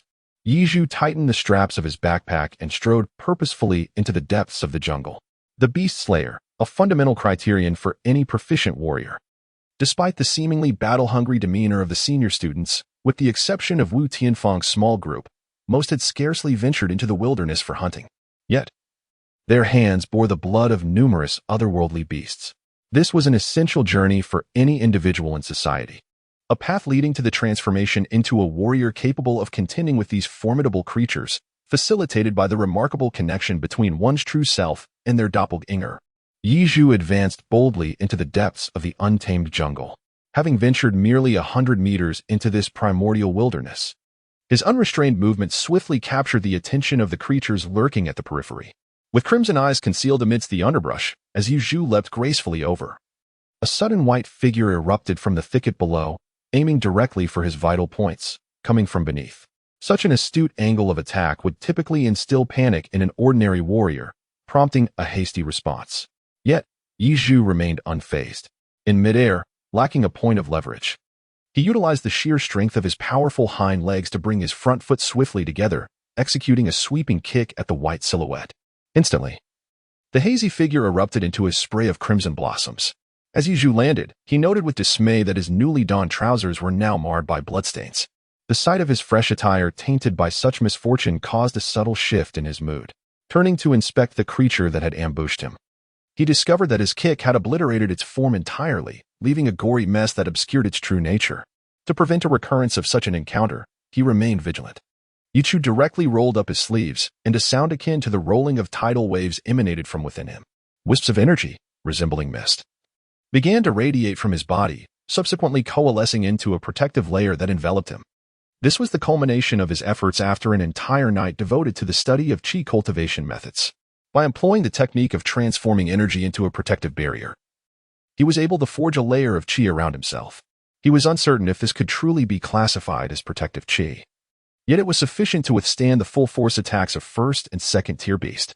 During the high school ranking battle, when Qing Jianglong delivered that final blow to his head, it was this very technique that enabled him to avoid severe damage to his brain. As for why he did not frequently employ it in combat, Yi Zhu had discerned from the expression on Teacher Milan's face upon witnessing the grand energy-transformed Buddha behind him that his unique method of qi manipulation was somewhat unsettling. In an effort to avoid unnecessary complications, he had been striving to restrain the display of his true power. However, in this jungle, where only beasts roamed, the situation was markedly different. He yearned to engage in battle without restraint, to ascertain the true limits of his strength. Roar! A fierce growl erupted from behind him. In Yi Zhu's eyes, a sharp glint surged forth as he swiftly turned, delivering a powerful side kick. To his astonishment, it was a 2-meter-tall red-spotted tiger that confronted him. His kick met the creature's gaping maw with formidable force, and the sound of shattering bones echoed through the air. Subsequently, the enormous blood-spotted tiger, its teeth shattered and skull caved in, crumpled like a tattered sack, hurtling backward with tremendous force. It collided violently with a towering ancient tree, lifeless in its wake. Had Qing Jianglong witnessed this scene, he would undoubtedly have refrained from underestimating Yi Zhu before the battle. Approaching the confrontation with the same fervor and commitment he would show towards Fuqian, unleashing his full strength from the very outset. Chapter 76, The Steel-Spined Porcupine. A crisis approaches. Yi Zhu has spent 3 months in seclusion at a prestigious high school, diligently practicing ancient martial arts. Not only has he mastered the introductory techniques of 4 forms of 3-star ancient martial arts, but he has also gleaned a profound truth from his training. While humans may lack the formidable physical advantages of beasts, the ancient martial arts practiced by humanity can bridge the gap in strength between the two. This is akin to the legendary Wu Tianfang and his companions, who faced a ferocious bear whose vitality surpassed that of several men combined. At first glance, the two seemed incomparable. However, Wu Tianfeng, through his mastery of ancient martial arts and his innate talent for combat, nearly beheaded the beast. Now, with his knowledge of the four forms of three-star ancient martial arts and the crimson blood battle technique, along with a reserve of vitality exceeding nearly 10 times his own, Yu Zhu feels a profound confidence in confronting the ferocious bear, akin to how he faced Qing Jianglong, ready to conquer with his bare fists. At this moment, he truly requires a clear understanding of his own strength. After a brief period of rest, Yu Zhu embarked on a new journey, his pace swifter than ever. Akin to a tiger or leopard darting through the jungle, the wind howling around him in an unstoppable surge, he delved deep into the outermost fringes of the beast-infested zone, where the number of ferocious creatures intent on hunting him increased exponentially. Second-tier gray wolves attempted to pursue him, while third-tier gibbons leaped from ancient trees, and colossal pythons lurked within the treetops. Even in a civilized society, these would be deemed fearsome beasts, continuously launching assaults against him. In contrast, Yi Zhu pressed forward with unwavering determination, meeting the relentless onslaught of the creatures with the most straightforward and brutal of responses: fists, palm strikes, and even casual kicks. In his wake, the corpses of the beasts fell one after another. Some were cleaved in two, others beheaded, and many reduced to mere remnants. Beasts of tiers 1 to 3 lacked even the qualification to warrant his attention. Advancing from the eastern gate of Jiang all the way into the depths, he traversed the outermost beast zone, which spanned a formidable 9 kilometers. Remarkably, he breached into a higher-tier zone in under 15 minutes. This area, where the furnace tortoise had resided for 3 months, was classified as a mid-level beast zone, inhabited by creatures of tier 4 to 6. Perhaps due to a higher concentration of spiritual energy or the vitality of the life forms dwelling here, the darkness of this region was considerably denser. As Yu Zhu sprinted at full throttle, the moment his foot touched this territory, whoosh, whoosh, whoosh, numerous piercing sounds sliced through the air. The speed of the oncoming projectiles resembled that of arrows unleashed from a bow, colliding with him in a fierce confrontation as he surged forward. Yi Zhu's pupils contracted sharply.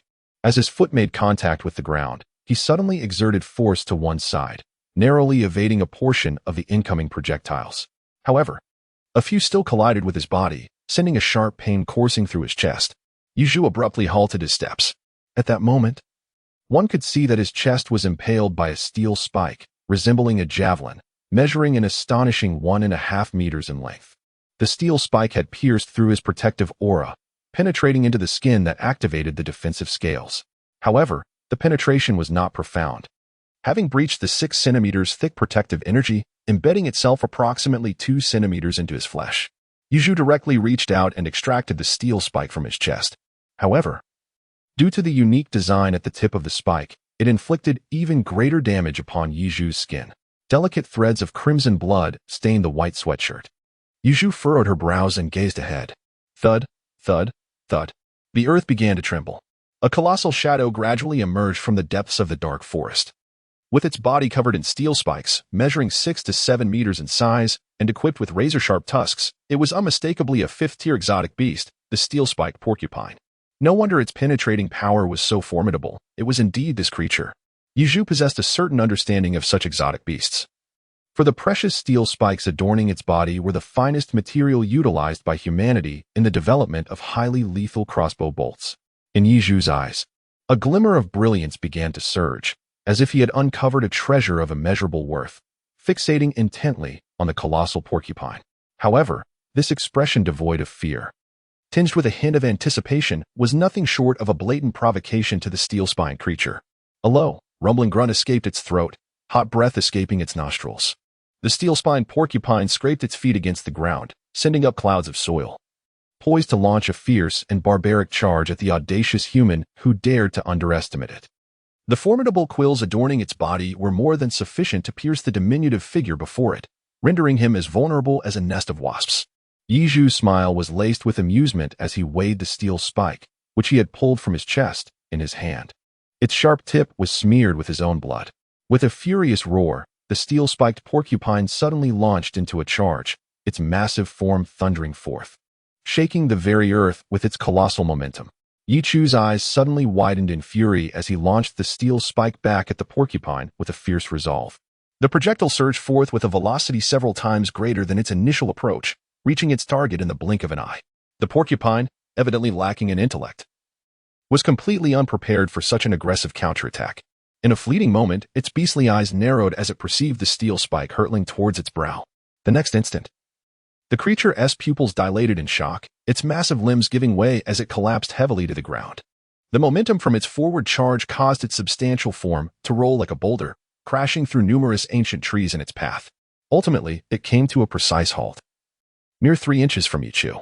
Yuzhu remained utterly unmoved, as if he had meticulously anticipated the outcome. He effortlessly dispatched the 5th-tier beast, yet felt no sense of accomplishment. However, the spines of the steel-spiked porcupine were indeed valuable treasures.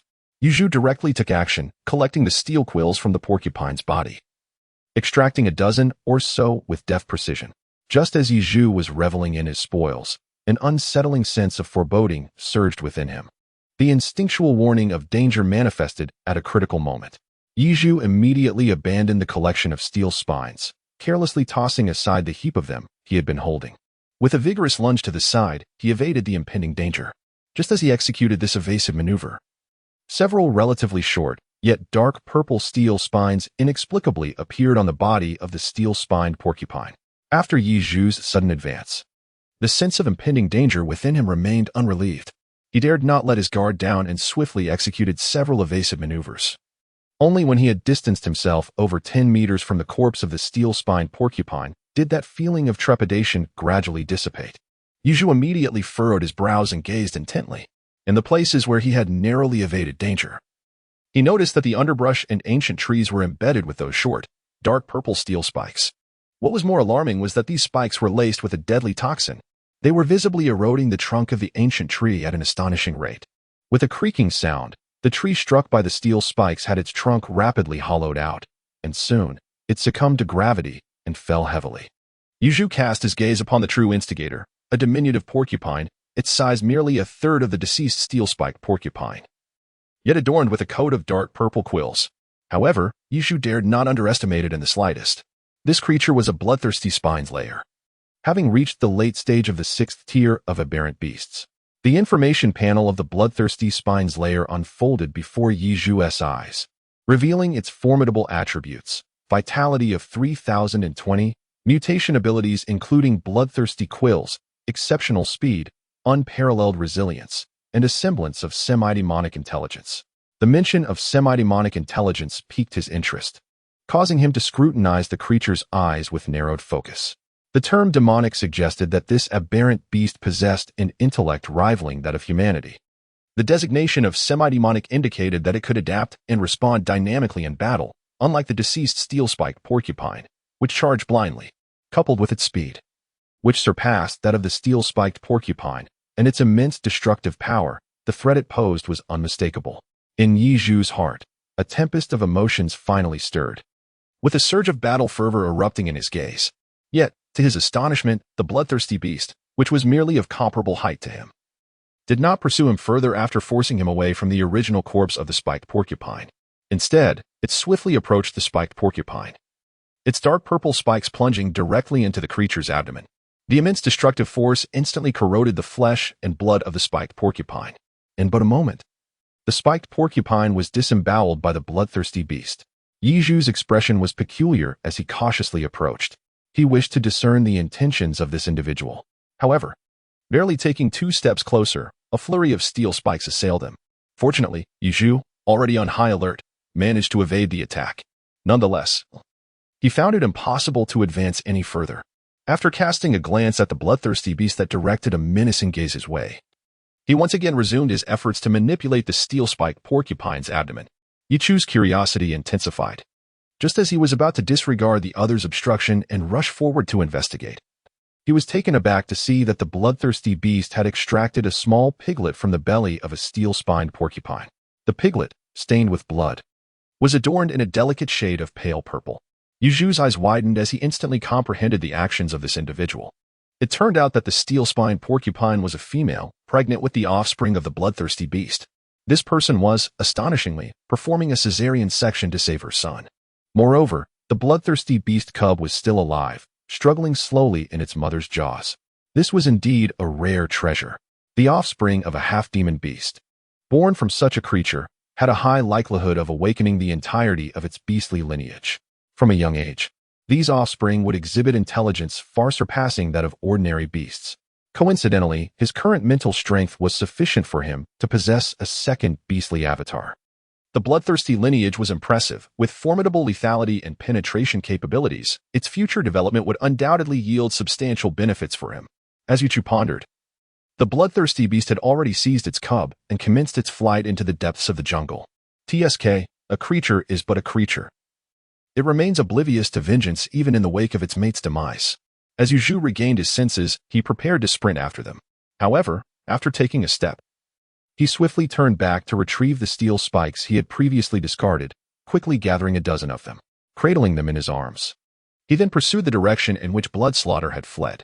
Yet, the extraordinary speed granted by the opponent's mutated abilities allowed the nearly 2-meter-tall figure to move with the swiftness of a gale, deftly navigating through the increasingly dense thickets of ancient trees. Yuju pursued relentlessly for quite some time before finally catching a glimpse of his adversary amidst a labyrinth of stone formations. Yet, he arrived just a moment too late. The bloodthirsty beast plunged into a shadowy cavern within this rugged stone forest, vanishing from sight. As Yuju approached, he discovered that the interior was shrouded in darkness, leading downwards and resonating with echoes. It seemed likely that it concealed an underground grotto. Yuju hesitated, contemplating whether to venture inside. Uncertainty loomed over what might exist within the cave, and it was evident that to enter recklessly would be unwise. Yet, the tantalizing prospect of acquiring a beast-level doppelganger stirred a restless desire within him. Just as he grappled with his indecision, a cacophony of commotion erupted within the cavern, accompanied by a chorus of piercing shrieks. Upon hearing such a commotion, Yuju instinctively thought of bats. He swiftly retreated, making his way deep into the dense forest. Soon, an array of creatures erupted from the cave. As Yuju had surmised, they were indeed blood bats, each the size of a calf, with sharp fangs and ghastly visages. Each blood bat possessed a formidable level, equivalent to the 3rd or 4th tier of extraordinary beasts. A vast swarm, numbering 30 or 40, surged forth from the cave, beginning to roam the skies above. The entire stone forest, shrouded in darkness, exuded a considerable visual intimidation. Yuju gazed upon the multitude of blood bats, as if they were safeguarding something of great significance.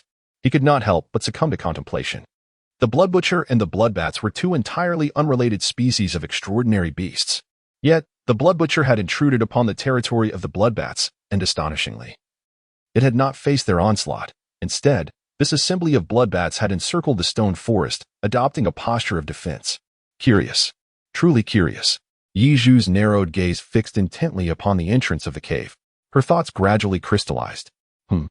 The only conceivable possibility that allows two distinct species of exotic beasts to coexist harmoniously is if both are subjugated by a higher-order exotic beast. It must be within that subterranean cavern. Yuju gradually widened his eyes as a bold conjecture emerged in his mind. Beasts of the 7th or even 8th rank? No. The bloodthirsty mane is a half-demon beast. Its intellect is not insignificant. To compel such a creature to willingly submit, the opponent must at least be another half-demon beast. A demon beast.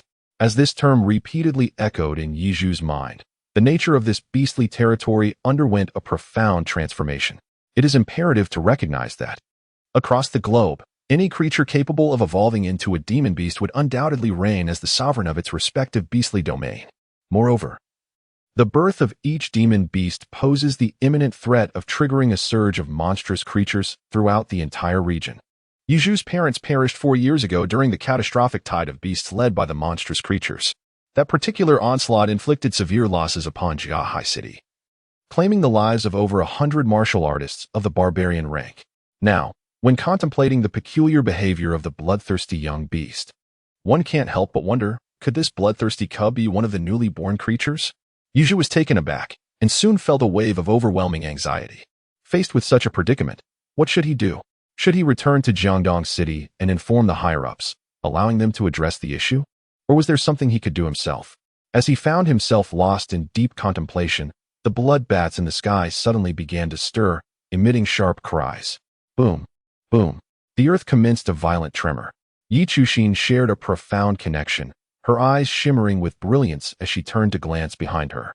A colossal figure, towering over 20 meters, loomed like a small mountain, trampling down ancient trees one after another as it advanced towards her.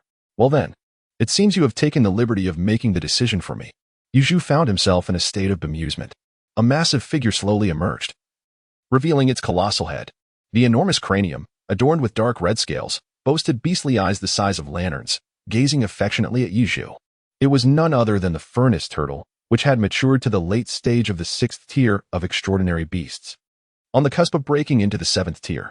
In Chapter 78, Fiery Eruptions, the Might of the Xuanwu, 3 months had passed since their last encounter. Not only had Yizhu acquired extraordinary power, but the furnace turtle had undergone a remarkable transformation as well. The once unruly creature, measuring over 4 meters in length, had now grown to the size of a small mountain, exuding an aura reminiscent of the legendary beast Xuanwu. With every step it took, the ground trembled beneath its weight. Such a behemoth was truly unmatched in this intermediate extraordinary beast zone. Yizhu was equally astonished by the transformation of the furnace turtle. Over the course of 3 months, he had seldom infused his consciousness into the creature, merely relying on a faint connection to sense its condition. As long as the furnace turtle did not exhibit any particularly dangerous signs, he had refrained from actively investigating its current development. Moreover, the substantial life force that the furnace turtle provided him daily required a significant amount of his mental energy for concealment and storage. Now, upon reflection, considering both the apparent and the hidden aspects, he had amassed nearly 300 units of immense life force. Thus, the furnace turtle must be, before Yizhu. A brand new panel of information regarding the furnace turtle materialized. Beast Avatar, Furnace Turtle, Melted Mountain Form, Major Completion Stage. Note, due to the influence of its mythic level talent, the furnace turtle has consumed a 6th tier frenzied bear, a 6th tier mountain elk, a 6th tier ancient mountain monkey, a 6th tier azure phoenix, a 5th tier iron melting pangolin, and a 5th tier being. Its genetic structure has been optimized, giving rise to a combined form of power and defense known as the melted mountain form. Life level, beast tier 4, low tier bloodline. Note, in conjunction with other mutated beasts, there is a 70% probability of producing offspring in the melted mountain furnace turtle lineage. Vitality, 18, 902, 000. Mutation abilities, erupting flames, mystic shell defense, super reflection, active, earth tremor, active, colossal strength, resilience, danger warning innate skill, ethereal scent, innate skill. Enhanced movement speed. Note, the furnace turtle in its melted mountain form exhibits significant expansion, resulting in a remarkable enhancement of both power and defense. Yizhu swiftly perused the information interface of the furnace turtle. Yizhu comprehended the reason behind the rapid expansion of the furnace turtle during its transition from the 5th to the 6th rank. Despite its vitality not yet surpassing that of the formidable mountain elk, its size had already grown to twice that of its counterpart. This phenomenon was entirely attributable to the mythic level beast's innate ability to produce avatars, which enabled the furnace turtle to significantly refine the genes of any beast it consumed. Within this region inhabited by exotic beasts, any creature capable of evolving to the 6th rank typically measured between 6 to 10 meters in length. The furnace turtle had devoured 4 6th rank beasts, including the frenzied bear and the mountain elk, thoroughly optimizing its genetic makeup with their colossal genes. This transformation bestowed upon it the remarkable mountain fusion form. One must admit, the furnace turtle in its mountain fusion form imparted to Yizhu a profound sense of stability and reassurance, akin to a solid and dependable bastion. As for the newly acquired anomalous abilities of the furnace turtle, Yizhu himself was acutely aware of his progress. The moment he could adeptly unleash the fierce fire fist, he realized that the furnace tortoise had increasingly honed its mastery over flames. Now, the furnace tortoise could belch forth roaring flames from its massive maw. Should the creature's command of fire ascend several more levels, it might very well acquire the ability to unleash a breath of fire, potentially yielding a lethality far exceeding that of its current capabilities. When the furnace tortoise eventually matures to the level of a celestial beast, it may, akin to the eastern Xiao nine-tailed fox clan, wield a terrifying power derived from the elements of heaven and earth. As for the 2 newly acquired abilities that the furnace tortoise can actively deploy, they can only be imparted to Yizhu at a characteristic level of 20.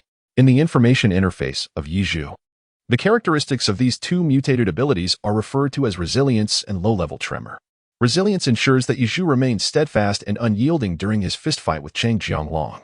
The low-level tremor manifests as seemingly trivial. However, with each strike, it generates a high-frequency yet relatively feeble oscillation of true energy. The damage inflicted is moderate, yet it effectively disrupts the flow of energy within the enemy's body through the continuous assault. Buzzing. Just as Yi Zhu gazed at the enormous form of the molten turtle, he momentarily fell into contemplation. Ultra-high-frequency sound waves began to penetrate his eardrum. Yi Zhu's mind began to feel somewhat hazy. A terrifying and deafening roar erupted before him, reverberating through the entire forested mountains, scattering countless birds and beasts, and simultaneously jolting Yi Zhu back to full awareness. The furnace tortoise employed this straightforward yet forceful method to rouse Yi Zhu, whose thoughts had been clouded by the ultrasonic waves emitted by the bloodbats.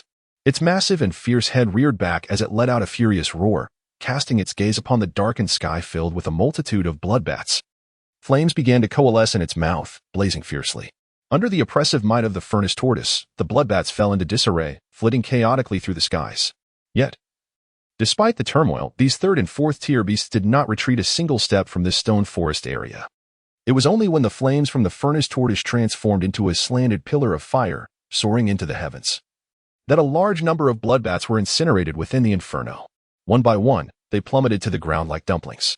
In the blink of an eye, the once vast swarm of bloodbats dwindled to just a handful, lingering in the air in a state of panic and helplessness. Yi Zhu contentedly patted the massive foot of the furnace turtle, which immediately calmed down. Its fierce, beastly eyes turned serene as they gazed upon its master. Having witnessed the formidable strength of the furnace turtle, Yi Zhu felt a newfound confidence dispelling the turmoil that had previously clouded his mind. He had now reached a resolution regarding the matters within the cave. Yi Zhu raised his gaze to meet that of the furnace turtle. With the essence of their main body and clone sharing consciousness, a mere exchange of glances sufficed for the furnace turtle to comprehend Yi Zhu's inner deliberations. It promptly nodded its massive head, signaling its understanding. Let us take a chance. A bicycle may transform into a motorcycle. Let us proceed. Yi Zhu began to organize his equipment, placing the massive backpack beside the furnace turtle. He then reached back and suddenly tugged at the sleeves of his sweatshirt, tearing off the two long sleeves to begin binding the 10 or so steel spikes to his back. Once he completed this task, Yi Zhu immediately dashed toward the cave leading underground. The furnace turtle remained in place, its massive form sinking down. With its limbs retracted, it resembled a small mountain lying across the jungle. Yi Zhu cautiously stepped into the inky darkness of the cave, one hand ignited with a flickering flame, serving as his only source of illumination. Beneath the dim glow, Yi Zhu discerned the path ahead. It was a corridor, slanting at a sharp 40-degree angle, leading deep into the obsidian depths. The passageway measured approximately 4 to 5 meters in diameter, indicating that any creature capable of entering this cavern could not exceed 5 meters in size. If indeed a magical beast resided within, it suggested that the entity was still in its maturation phase, likely no more than a second or third-tier beast. Exercising caution, Yi Zhu contemplated that as long as he could lure the creature out of its lair, he could stand shoulder to shoulder with the molten turtle. Ready for a formidable confrontation, Yi Zhu meticulously contemplated within his heart. Chapter 79, The Unexpected, The Dissolution of Consciousness. The primary distinction between demonic beasts and extraordinary creatures lies in their intellect. Demonic beasts not only possess intelligence comparable to that of humans, but are also adept at wielding weapons and exploiting the advantages of their terrain in combat. Consequently, they are far more challenging to confront than ordinary extraordinary creatures or the barbaric beasts that have evolved formidable specialized abilities. Yi Zhu had already resolved to unleash his stored energy with full force during this perilous moment, determined to surge back to the surface. However, as he ventured deeper into the subterranean depths, surpassing a distance of 3 kilometers, a sense of uncertainty began to envelop him. Glancing back, he noticed that the light from the cave's entrance had long since vanished, leaving him feeling as if he were ensnared within an enclosed labyrinth. This sensation heightened his alertness to its utmost limit, simultaneously stirring an unprecedented sense of unease within him. He observed his surroundings with keen eyes and listened intently to every sound. The pace of Yi Zhu's advance gradually diminished until, suddenly, a beam of light emerged ahead, casting an eerie, cerulean glow. Yi Zhu's body was taut, always poised for an all-out battle. He gradually advanced, feeling his way forward as the light grew increasingly bright and profound. His vision sharpened as he drew closer to the mouth of the cave, and his pupils began to slowly converge and constrict. The ethereal glow emanated from a ghostly blue flame that flickered into existence at the entrance of the cave. Yizhu was familiar with this phenomenon, known as will-o'-the-wisps. It is, in fact, a natural occurrence, fundamentally a manifestation of phosphorescence. This phenomenon arises from the decomposition of corpses, undergoing a series of chemical reactions that produce a substance known as phosphine. Its ignition point is exceedingly low, capable of spontaneously igniting upon contact with air. However, Yizhu was not taken aback by the presence of phosphorescence in this location. Rather, he was astonished by the vast underground cavern, illuminated with breathtaking clarity by the countless flickering will-o'-the-wisps outside the entrance. It revealed a colossal subterranean realm. Yizhu extinguished the crimson flame in his hand and cautiously peered into the depths of the cave. The cavern loomed large, resembling a vast, otherworldly realm. Above, countless bloodbaths hung upside down, while below, myriad beasts, typically found only upon the surface, methodically transported various items. Among them was a bloodthirsty beast, traversing the space with unimpeded ease, heading straight for the very heart of the cavern. At the center of this abyss lay a towering stone platform, its origins uncertain, whether crafted by the beasts or formed by nature itself. Upon this lofty pedestal rested a colossal nest, at the center of which lay a magnificent blue beast egg, radiating a shimmering, ethereal glow. The beasts engaged in their labor were diligently ferrying items to this nest. Yizhu's gaze was initially fixed upon the half-demon beast known as the bloodthirsty mane, observing as it adeptly leapt into the nest while clutching its young. He watched as it gently placed the offspring down and nudged it with its nose, seemingly encouraging the little one to approach the enigmatic egg. However, the creature itself hesitated to draw too close. Was it attempting to incite its child to pilfer the peculiar egg? This strange scene led Yizhu to entertain such speculation. Yet, in the next instant, his conjecture was abruptly shattered. The young bloodthirsty mane was forcefully nudged away by the adult, propelling it directly towards the egg. Astonishingly, before the fragile body could touch the ground, it disintegrated midair into a desiccated husk, before crashing into the nest, as if weathered by time, ultimately vanishing entirely. Yizhu suddenly widened his eyes, utterly astonished by the unexpected turn of events. A young creature, which could potentially metamorphose into a demonic beast, had been sacrificed to that peculiar egg? What on earth is this entity? How could it possess such terrifying life-draining capabilities? In this moment, Yizhu realized that his previous assumptions had been overly simplistic. The root of all this strangeness stemmed from that enigmatic egg. Yet, this egg was merely one of the origins. It could not possibly be the true catalyst behind these extraordinary beasts' actions. There must be a hidden mastermind yet to reveal itself. The situation had exceeded Yizhu's expectations by far, leaving him at a loss for how to proceed. Gazing at the bizarre egg, after a brief silence, a different light suddenly flickered in his eyes. The Xian Tian Wu, hatching, a beast egg birthed by the celestial bird of the nine heavens. At its juvenile stage is already classified as a demonic beast, imbued with formidable psychic power capable of exerting intense mental corrosion and control over lower-tier creatures. Upon reaching maturity, it stands a chance to evolve into a heavenly beast, acquiring specialized abilities unique to its kind. This was akin to Yizhu perceiving the information panel of an extraordinary creature before him. However, as the beast egg had yet to fully hatch, specific details remained undisclosed. Yet, this brief introduction caused Yizhu's heart to race. Amidst his astonishment, a flicker of confusion arose within him. He was at least a kilometer away from that mysterious egg, under normal circumstances. His ability to discern the information of extraordinary beasts should not have functioned at such a distance. This instance had indeed remarkably surpassed the limits of his investigative range. "Save me. That green python wants to consume my transformed form."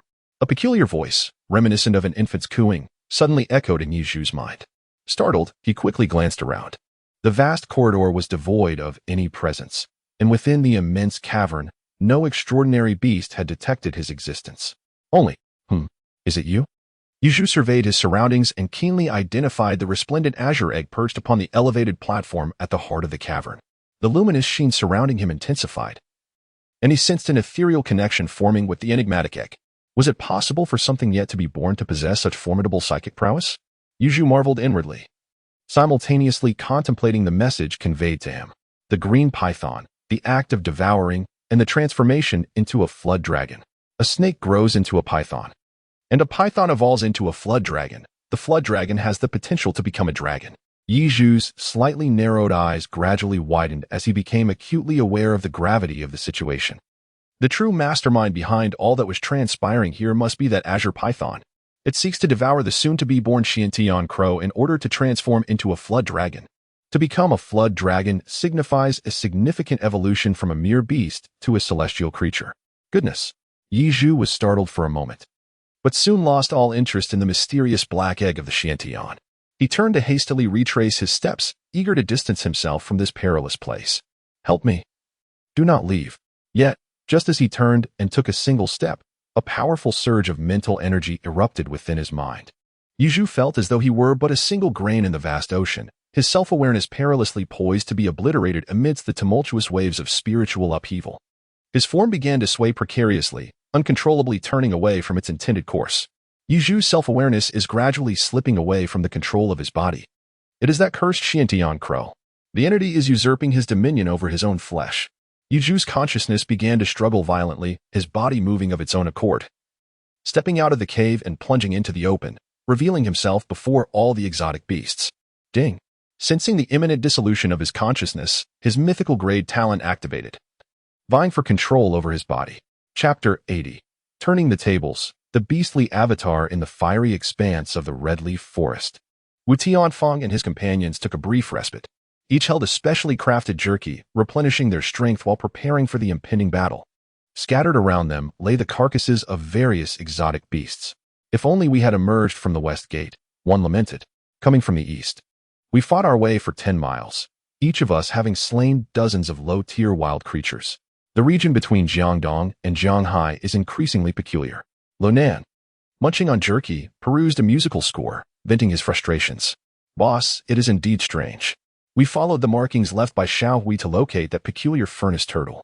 Yet, the exotic beast area beyond the East City Gate is alarmingly desolate, with scarcely any beasts in sight, and those present are merely of the first and second tiers, with third-tier ones being a rarity.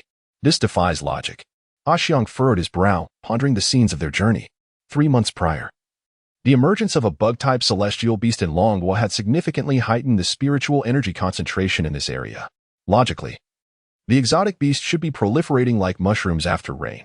If not drastically altered, at the very least, they should be quite active. Yet, they had ventured over 10 miles. Just a 5 or 6 minute distance from the intermediate exotic beast zone, only to encounter a sparse number of low-tier beasts along the way. Such a situation was indeed anomalous. Wu Tianfeng remained silent, casting a glance at Lu Sihui beside him, who appeared equally lost in thought. After a considerable time, he remarked, I've heard that some cultists recently besieged in Bangcheng seem to have fled to the vicinity of Jiangdong City. We must remain vigilant. His seemingly unrelated statement caused the eyes of his companions to widen in unison.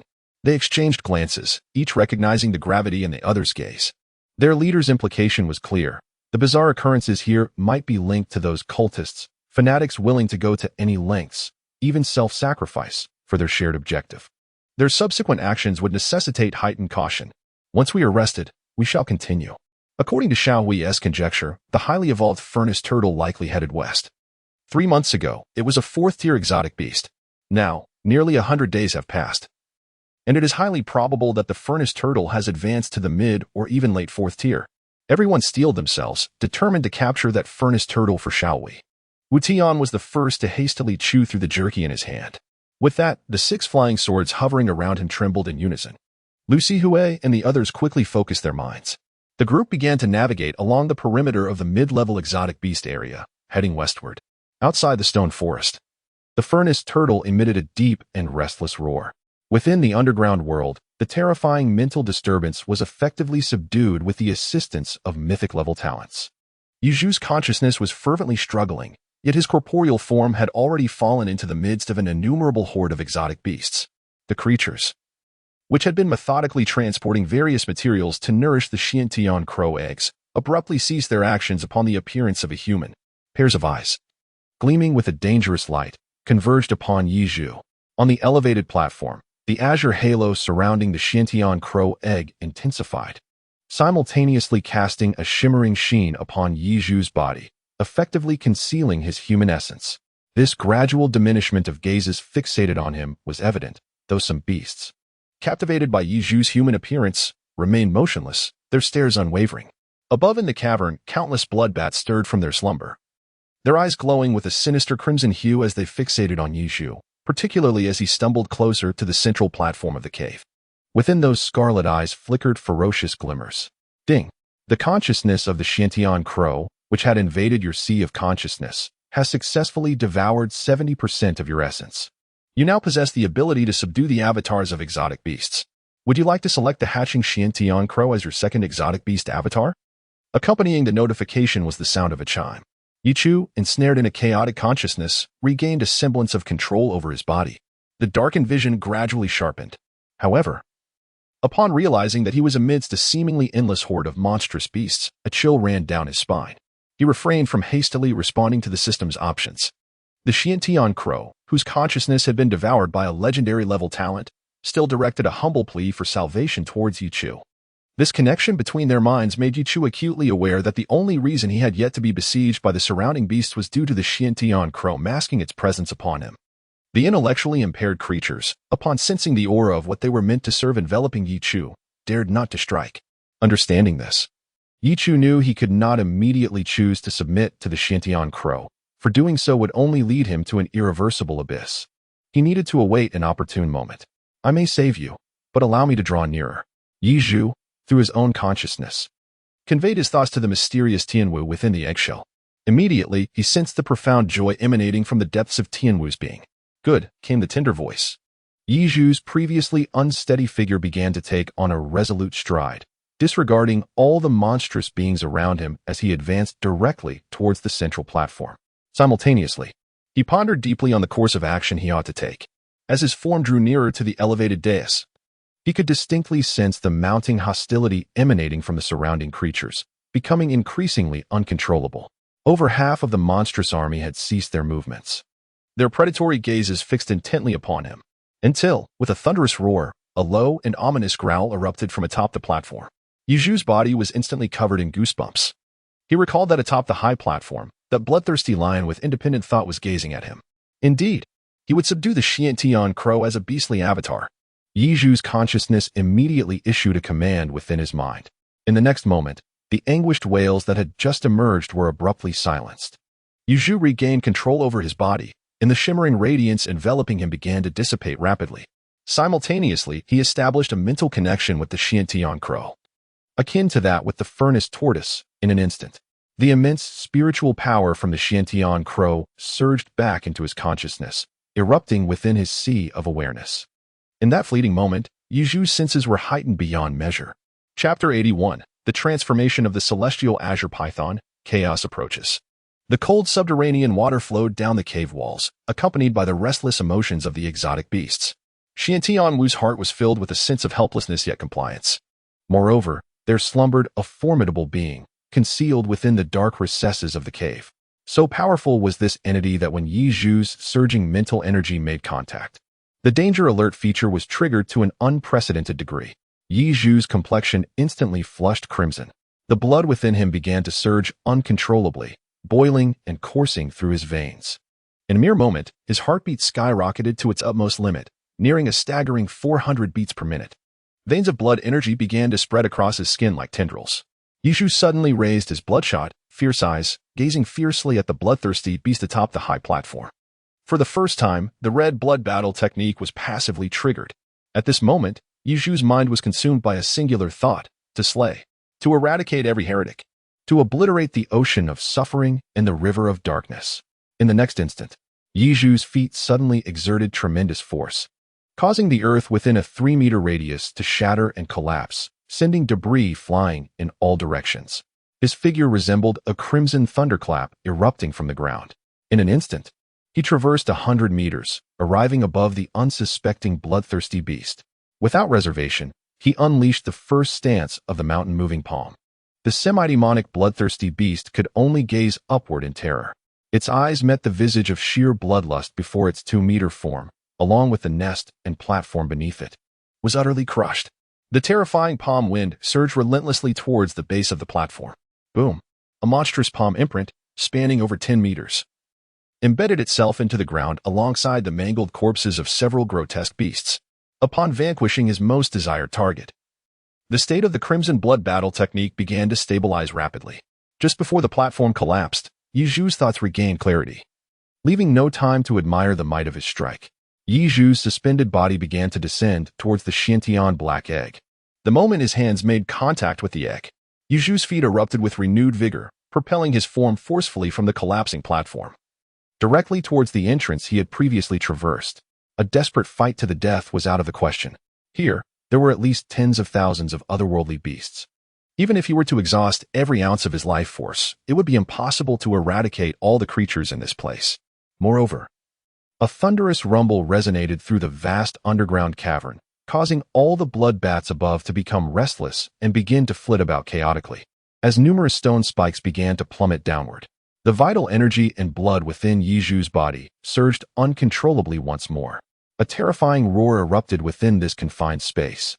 As the sound erupted, Yi Zhu hastily summoned his vital energy to block his ears. He paid no heed to the magnificent spectacle unfolding behind him, focusing solely on his frantic flight, not daring to look back. Along his path, creatures attempting to impede his progress met their demise at the hands of his swift strikes. As he dispatched numerous beasts with a series of resounding slaps. Behind him, a colossal green-scaled python with a crimson underbelly, its head alone exceeding 10 meters in size, roared menacingly as it emerged from its lair, charging towards Yi Zhu, who was desperately cradling a bird's egg. The serpent's body, seemingly endless, swiftly extended 100 meters in mere moments, crushing any unfortunate creatures in its path beneath its immense bulk. Yi Zhu, even without the need for sight, could rely on the immense spiritual power bestowed upon him by the Xiantian crow to perceive the alarming scene behind him. The strength in his legs intensified once more, summoning every ounce of energy he could muster. Ultimately, as the emerald python approached within a mere 100 meters of him, Yi Zhu suddenly leapt, plunging headfirst into the cave from whence he came. Upon entering the pitch-black cavern, he finally felt a semblance of safety. Yet, he dared not halt his pace and continued to sprint towards the ground. A thunderous sound echoed from the cave's entrance, causing the earth to tremble violently, followed by the furious roar of the azure python, which, accompanied by a mighty gust of wind, compelled Yi Zhu to run even faster. Yi Zhu glanced back at the cave entrance. There, a colossal green python, its head measuring 10 meters, was unable to slither into the passage where he stood. Its deep, vengeful eyes were fixated intently on the fleeing Yi Zhu. Yi Zhu felt an icy, bone-chilling murderous intent emanating from the other's gaze. Indeed, it resembled a green python on the verge of transforming into a celestial beast. In that fleeting moment of close observation, Yi Zhu glimpsed the other's information interface. It revealed a green python that had already reached the pinnacle of the demon beast realm. Should it succeed in devouring the soon-to-hatch Xiantian crow, there was a genuine possibility that it would take its final step towards becoming a demon beast, transforming from a python into a true dragon, thus becoming another celestial beast. At that point, both Jianghai and Jiangdong cities would undoubtedly face the dire threat of annihilation. Is the emergence of these celestial beasts becoming rather excessive? Yi Zhu raced forward, his heart heavy with an unsettling anxiety that lingered. Nearly 3 months prior, a monstrous creature from the insect tribe had emerged on the battlefield in the northern region of Long Kingdom. Now, between the cities of Jiangdong and Jiahai in the southwestern part of Long Kingdom, the birth of another celestial-grade serpent was nearly upon them. Yi Zhu has only been in this world for a little over 3 months, yet it feels as though humanity is gradually approaching its demise. Suddenly, amidst his contemplation, a cacophony of piercing cries erupted from behind him. Yi Zhu's thoughts abruptly shifted, his gums clenched tightly. The strength beneath his feet surged continuously. Amidst the commotion behind him, not only were there the incessant flapping of blood bats accompanied by their shrill cries, but also the roars of various otherworldly beasts. The mere thought of the vast cavern, harboring countless passages leading to the realm of these strange creatures, sent a shiver down his spine. Yi Zhu's expression grew increasingly grim, if nothing unexpected occurred. Although he had managed to prevent the emergence of a celestial beast, he had inadvertently triggered a surge of monstrous creatures. The region of exotic beasts was on the verge of chaos. On the surface of the beast-infested area, the furnace turtle sensed its core was ensnared in peril, prompting it to anxiously thrash its colossal body. The very ground of the stone forest trembled under the weight of its immense form, resembling the tremors of an earthquake. Wu Tianfeng and his companions, drawn by the vibrations, soon discovered the source of the disturbance. As they beheld the quaking earth from a distance, their hearts quaked in unison. Even Wu Tianfeng, with his keen gaze, couldn't help but narrow his sharp eyes. The 6 flying swords behind him quivered softly, seemingly overwhelmed by the formidable presence of the furnace turtle. How could such a massive creature, capable of causing such seismic upheaval, appear in a mid-tier beast zone?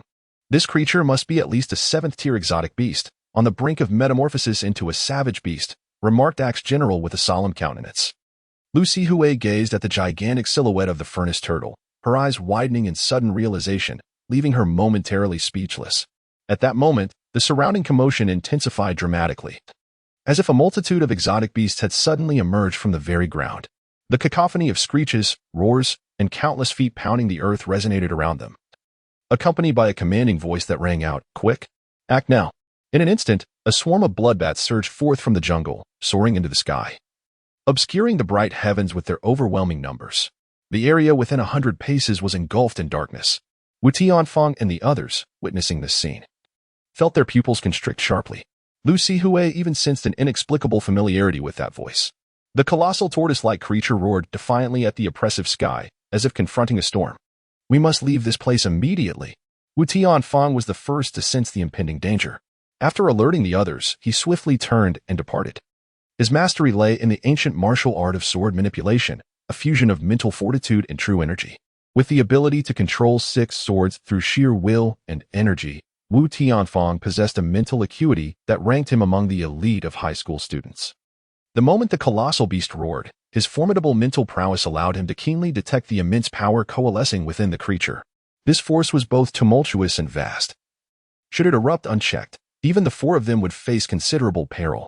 Wu Tianfang's abrupt decision to retreat was a behavior that Lu Sihue and the others had long since come to accept. His position as their team leader stemmed not only from his extraordinary strength but also from his decisive nature when confronting monstrous threats. It could be said that if Wu Tianfang deemed a battle winnable, their odds of victory exceeded 70%. Conversely, his choice to withdraw indicated that the situation had escalated to a point where even he could not guarantee success.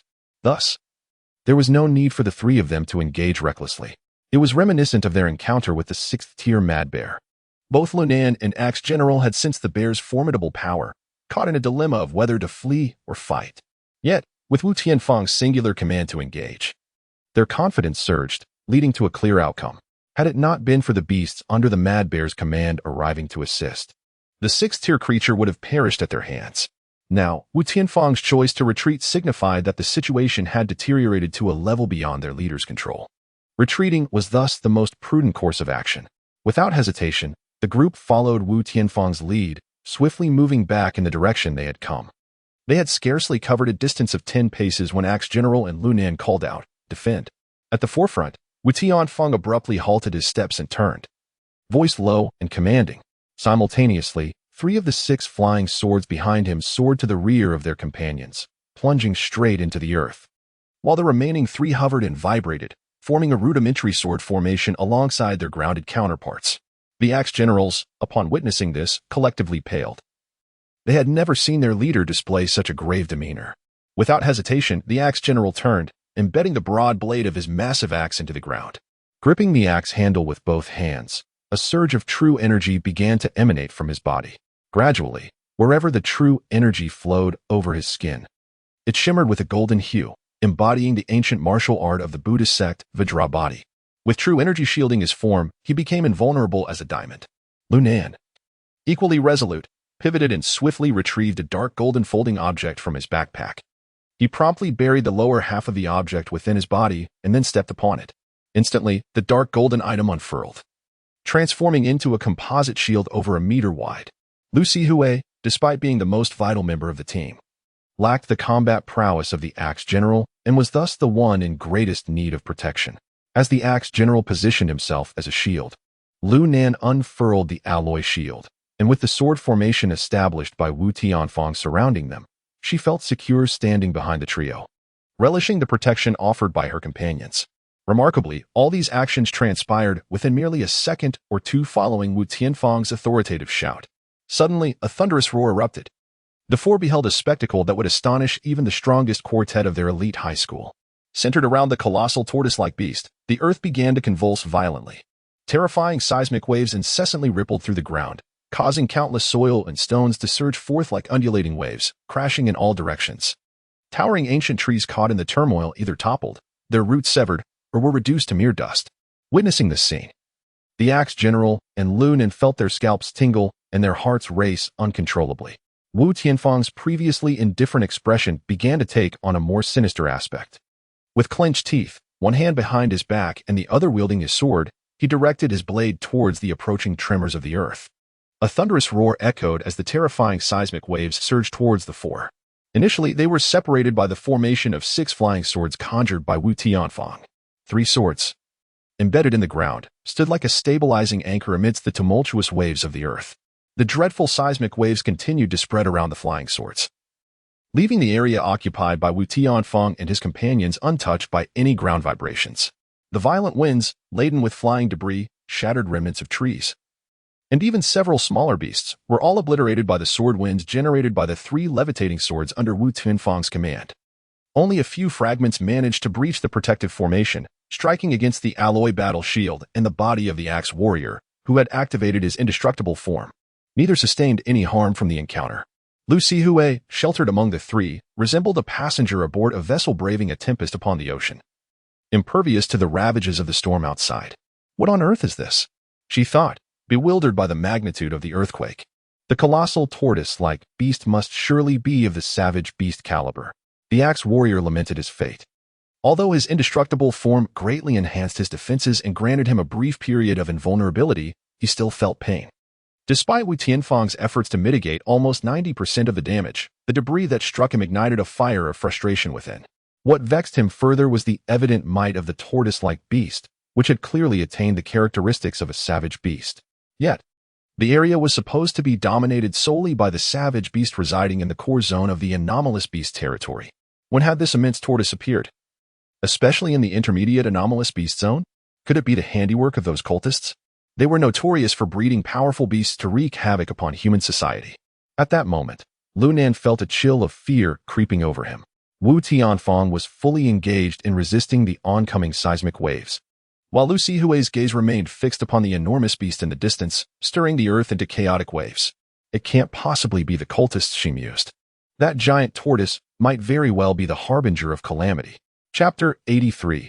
Unforeseen Catastrophe, Heavenly Punishment, and Bloodshed. Lu Sihue yearned to share with everyone her profound realization upon her initial encounter with the colossal beast. The aura it emanated and the intricate details of its physique evoked memories of the furnace turtle she had witnessed 3 months prior. Although the notion of a creature growing from approximately 3.5 meters to over 20 meters within such a brief span appeared to be preposterous, her prowess as a beast master endowed her with an unparalleled ability to discern the transformations of every extraordinary creature she observed. This gigantic beast was undeniably the 3rd-tier furnace turtle she had encountered before. However, just as she was on the verge of revealing the truth to the crowd, a thunderous roar erupted. The earth trembled with an intensity far greater than before, as if some unimaginable power hidden beneath the surface was suddenly unleashed upon the world. Even the 6 flying swords wielded by Wu Tianfang could not quell this surge. The 3 swords embedded in the ground, along with the erupting earth, were sent soaring. The alloy shield was effortlessly tossed aside, as were Wu Tianfang and his companions, all swept away by this unexpected and overwhelming shockwave. The defensive formation of the 4 was utterly shattered. Axe General and Lu Nen fared somewhat better, as they relied on their own strength to withstand the tremors. In the instant they were propelled into the air, they adeptly adjusted their positions, managing to avoid being thrown too far from their original spot. Yet, Wu Tianfang and Lu Sihue's circumstances were markedly different. The defensive sword array he had constructed with his own vital energy and mental force was disrupted. Not only was the flow of energy within him severely affected, but even his mental faculties fell into a brief stupor. Wu Tianfang's body was akin to a willow leaf adrift in a torrent, swept away to a distant location by the powerful impact. Lu Sihue initially had the opportunity to stabilize her form by grasping onto the trees behind her as she was hurled through the air. However, her instinct to save Wu Tianfang led her to be caught in the upheaval, sending them both far away. The terrifying turbulence lasted merely seconds, yet once it subsided, the pallor on Axe General and Lu Nen's faces deepened. The true source of this seismic disturbance revealed itself amidst the quaking earth, massive, bluish scales glimmering with a metallic sheen, a head measuring over 10 meters in size, and atop this head, for azure horns, which should not have existed. A roar erupted. The tremendous roar today seemed to resonate endlessly. The colossal green python, just emerging from the depths of the earth, let out a thunderous cry. akin to a soul reborn into the light, releasing years of pinned-up gloom and rage. Xiang and Lenin stood frozen, utterly astonished. Although they were among the elite students of Jiangdong High School, renowned for their prowess in slaying third- and fourth-tier beasts, the sight of this python, whose head alone measured over 10 meters, left them paralyzed. The enormity of its body was unfathomable. In that moment, any thought of combat vanished. All they could contemplate was how to escape without attracting the attention of this monstrous creature. What had gone awry today? Had they neglected to consult the almanac before setting out to encounter such a beast? Lenin, who usually exuded strength and composure in front of Lu Sihui, now felt his legs weaken, caught in a dilemma. Xiang remained silent, his fierce gaze fixated on the python, lost in contemplation, his expression fluctuating between fear and determination. He cast a glance at the giant tortoise that had initially caused the ground to tremble, hoping to discern if the two colossal beasts were allies. To his astonishment, he saw the tortoise, measuring over 20 meters, fleeing in the opposite direction, clearly in a state of panic. Run. Xiang's lips twitched as he immediately turned to flee without hesitation. Lenin gritted his teeth, stomped his feet in frustration, and followed suit. Logically, one would assume that a larger creature would attract the python's attention. The enormous furnace tortoise should have been the target if the two were adversaries. Yet, the python seemed to have its own agenda, merely casting a fleeting glance at the fleeing tortoise before redirecting its focus towards Xiang and Lenin. Recognizing them as the culprits who had stolen the Xiantian turtle egg, the python lunged violently in their direction, instilling a deep terror in both Xiang and Lenin. Lenin, overwhelmed with fear, instinctively shouted in his local dialect, his form accelerating past Xiang in a frantic bid for survival. In stark contrast, the furnace tortoise, under Yizhu's command, continued its flight towards the outskirts of the beast zone without looking back. Yizhu concealed himself within the shell of the furnace turtle, simultaneously hiding the egg of the Xiantian crow deep within the shell to ensure that the essence of the crow was completely masked by the aura of the furnace turtle. However, having narrowly escaped a calamity, Yizhu's expression was far from pleasant. He occasionally peeked out, casting glances towards the direction where the group of 3 or 4 individuals was fleeing. How could they possibly be here? From the moment Yizhu burst forth from the ground, his formidable spiritual power, capable of encompassing hundreds of meters, had already detected Wu Tianfang and his companions. Yet, it was the pursuing azure python from below that preoccupied his thoughts. In his frantic attempts to evade the python's relentless chase, he had neglected to warn Wu Tianfang and the others, inadvertently subjecting them to unforeseen peril. At this moment, Yizhu's heart was in turmoil. He held a certain affection for Wu Tianfang's group, particularly for Lu Sihui, whose innocent demeanor had repeatedly drawn him in. To bring disaster upon them felt profoundly unjust. If he remained inactive, Wu Tianfang might remain oblivious, but the others, Lu Nan, the axe general, and even Lu Sihui would undoubtedly fall victim to the python's pursuit. The thought of their potential demise due to his inaction weighed heavily on his mind. Yuzhu's eyes instantly transformed into a resolute and determined gaze. He continued to run, striving to eliminate those aberrant beasts emerging from the ground, hastening his ascent to the 7th tier of these creatures. After all, you are my greatest reliance at present. Yizhu let out a gentle sigh, lightly patting the neck of the furnace turtle. He then swiftly climbed out of the turtle's shell, rolling once on the ground before effortlessly rising to his feet. The furnace turtle turned its head, casting a worried glance at Yizhu. Yizhu waved his hand with a smile and immediately turned around, facing the azure python that was hastily pursuing into the distance. The situation for Axe and his companions was dire. How could 2 mere 3rd-tier warriors escape the relentless chase of a python on the verge of transforming into a celestial beast? Just as Axe resolved to sacrifice himself for Lunan's chance at survival, a thunderous shout reverberated through the forest, heaven's punishment. Suddenly, 6 flying swords, interconnected in their energy, morphed into a Tinjiang celestial sword, plummeting from the heavens towards the azure python. It was the eldest. Lunan was overwhelmed with joy and tears. Kill. You beast, perish. Just as Wu Tianfang's voice echoed, both Lunan and Axe heard another thunderous roar from behind them. They turned to see a streak of blood-red light arcing through the sky, rushing towards them with the same ferocity. Chapter 84. Danger Alert, the stabilizing pillar in Zhanghai City. At the Danger Warning Center, a crimson alarm flickered incessantly throughout the facility. The atmosphere in the Grand Hall was fraught with anxiety. Countless uniformed staff hurriedly traversed various departments, their faces a tapestry of fear and urgency. Suddenly, a tall figure burst into the chaotic hall. It was as if everyone had found their anchor, and the tumultuous atmosphere began to calm. Has Mayor Chen arrived? He Dongxing, dressed in a crisp white suit, had come directly to the danger warning center the moment he received the news. Upon entering, he gravely inquired of the nearby staff, who looked at him with hopeful eyes.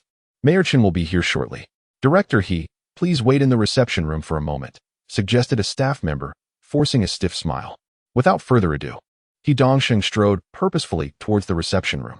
Barely a minute or two had passed since He Dongxing's arrival at the danger warning center when a specially modified armored pickup truck pulled up at the entrance.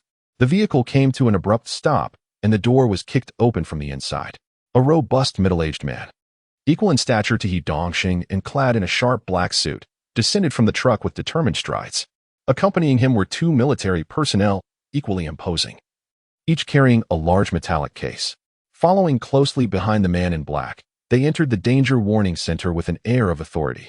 The arrival of the man in black completely quelled the previously charged atmosphere within the center. A staff member attempted to approach the middle-aged man to report immediately. Has Director He arrived? The middle-aged man, with a stern and upright demeanor, raised his hand to interrupt the reporting officer who had stepped forward. In a deep voice, he inquired, "You just arrived, yet you have already been waiting in the reception room?" The officer promptly replied, "Yes, sir. Follow me." The middle-aged man commanded as he led three individuals directly into the reception area. "Old Chun, what on earth has transpired? This is a level 4 alert. Has the beast tide erupted again outside Jiahai City?" Upon entering, He Dongxing, who had been seated with a furrowed brow, immediately stood and questioned. "Dongxing, no need to rush. Please take a seat first," the man in the black suit responded. His expression equally grave, yet exuding a calmness akin to a mountain standing firm in the face of an impending storm. He swiftly approached He Dongxing, gesturing for him to sit down and speak. Seeing this, despite his inner turmoil, He Dongxing could only suppress his anxiety and return to his seat. The only individual permitted to address the director of the Education Bureau, He Dongxing, as Dongxing was none other than Mayor Chen Jianxin, who held such privilege. Clearly, this middle-aged man was the mayor of Jiahai City and, like He Dongxing, an extraordinary martial artist. Together, they represented the steadfast pillars of Jiahai City. The urgency that had summoned both of these stalwarts was undoubtedly a matter of great significance affecting the safety of the entire city. National security can now be discussed, Chen Jianxin stated as the two took their seats, allowing the officer who had followed them to begin his report. Yes, it is as follows. 10 minutes ago, the satellite detection from the Danger Warning Center relayed an urgent message. A large-scale riot of anomalous beasts has suddenly erupted in the E410 area, with a high probability of a beast tide forming that could impact both Jianghai and Jiangdong cities. Should this beast tide materialize, its repercussions would undoubtedly be far more severe than the one experienced 4 years ago. The officer succinctly conveyed the urgency of the current situation. What is the cause of this beast tide? Has a creature in the core area successfully evolved to the level of a demon beast? Chen Jiangwo furrowed his brows and inquired. Each outbreak of beast tide is invariably orchestrated by one or several demonic beasts, those entities capable of evolving into demonic beasts. When triggering a beast tide, do so not without purpose. They do so to achieve a specific objective, having incited the tide deliberately. For years prior, the beast tide was instigated by a creature, the Nine Heavens Xian bird, from another beast region, which, after being severely wounded by human warriors, fled to the E410 beast region outside Jiahai City. Seeking revenge against humanity, the injured Xian bird incited the beasts of the E410 region to revolt, launching a beast tide towards Jiahai and Jiangdong. This cataclysmic event caused Jiahai City's overall combat capability to plummet from a Tier 3 city to a Tier 4 city. This lingering trauma has haunted both Chen Jianxin and He Dongxing. Now, merely 4 years later, why are we witnessing signs of another beast uprising in the E410 region, which should still be recuperating? Through specialized instruments, we detected that prior to the uprising in the E410 region, a brief and intense seismic disturbance occurred, affecting 70% of the beasts. The officer, upon hearing this, presented a prepared tablet to Chen Jianxin. The screen displayed a map of the beast region, pinpointing the location of the seismic event, where the green python had recently appeared. What perplexes us is that the 30% of the area that did not experience beast revolt is precisely the core zone, previously inhabited by the solitary barbaric beast under our supervision. As the officer conveyed this, his expression grew increasingly grave. He Dongxing, upon hearing could no longer remain composed. Are you suggesting that it is not the barbaric beast from the E410 region that has evolved into a demonic beast, but rather a new demonic beast has emerged in the E410 region, just as it was 4 years ago? At this moment, Qin Jianxin's expression turned exceedingly serious. After a brief moment of contemplation, he slammed the tablet onto the table. Dongxing, we cannot allow the tragedy of Jianhai City to repeat itself. This time, I am prepared. Slowly rising, Qin Jianxin was promptly followed by He Dongxing. The two military personnel who had been trailing Qin Jianxin stepped forward to place a massive alloy box before them. As the box slowly opened, pneumatic devices released a significant amount of gas, revealing its contents. Inside, there lay a technologically advanced assembly knife, accompanied by the latest generation of Dragon Kingdom's Longhu battle armor. Beneath a pair of technological bone spike gauntlets, for energy drive units were neatly arranged. Upon seeing the bone spike gauntlets, He Dongxing's eyes sparkled with excitement as he turned to Qin Jianxin, exclaiming, "Let us exert ourselves and venture into the beast region to assess the situation." Qin Jianxin chuckled as he patted He Dongxing on the shoulder. He Dongxing responded with a broad grin, offering Qin Jianxin a salute of impeccable precision. Chapter 85. A Desperate Gamble. Fighting to the bitter end, the celestial sword trembled like a dragon's roar, its crimson blades slicing through the void. Wu Tianfang's 6 swords converged into the heavenly execution, clashing with Yi Chu's blood-red rainbow unleashed through the fervent execution of the crimson blood technique. The two forces surged forward, enveloping the air in a terrifying, tumultuous might, aimed directly at the Azure Serpent, poised to strike at Lunan and the Axe General. The Azure Serpent, sensing the imminent threat between the two, swiftly closed its gaping maw, its massive form agilely curving across the ground. The heavenly execution narrowly missed the serpent, crashing into the earth 3 paces ahead of Lunan and the Axe General. The sheer force of the sword shattered the ground, sending plumes of earth skyward. "Move quickly," Wu Tianfang's voice echoed from the depths of the dense forest.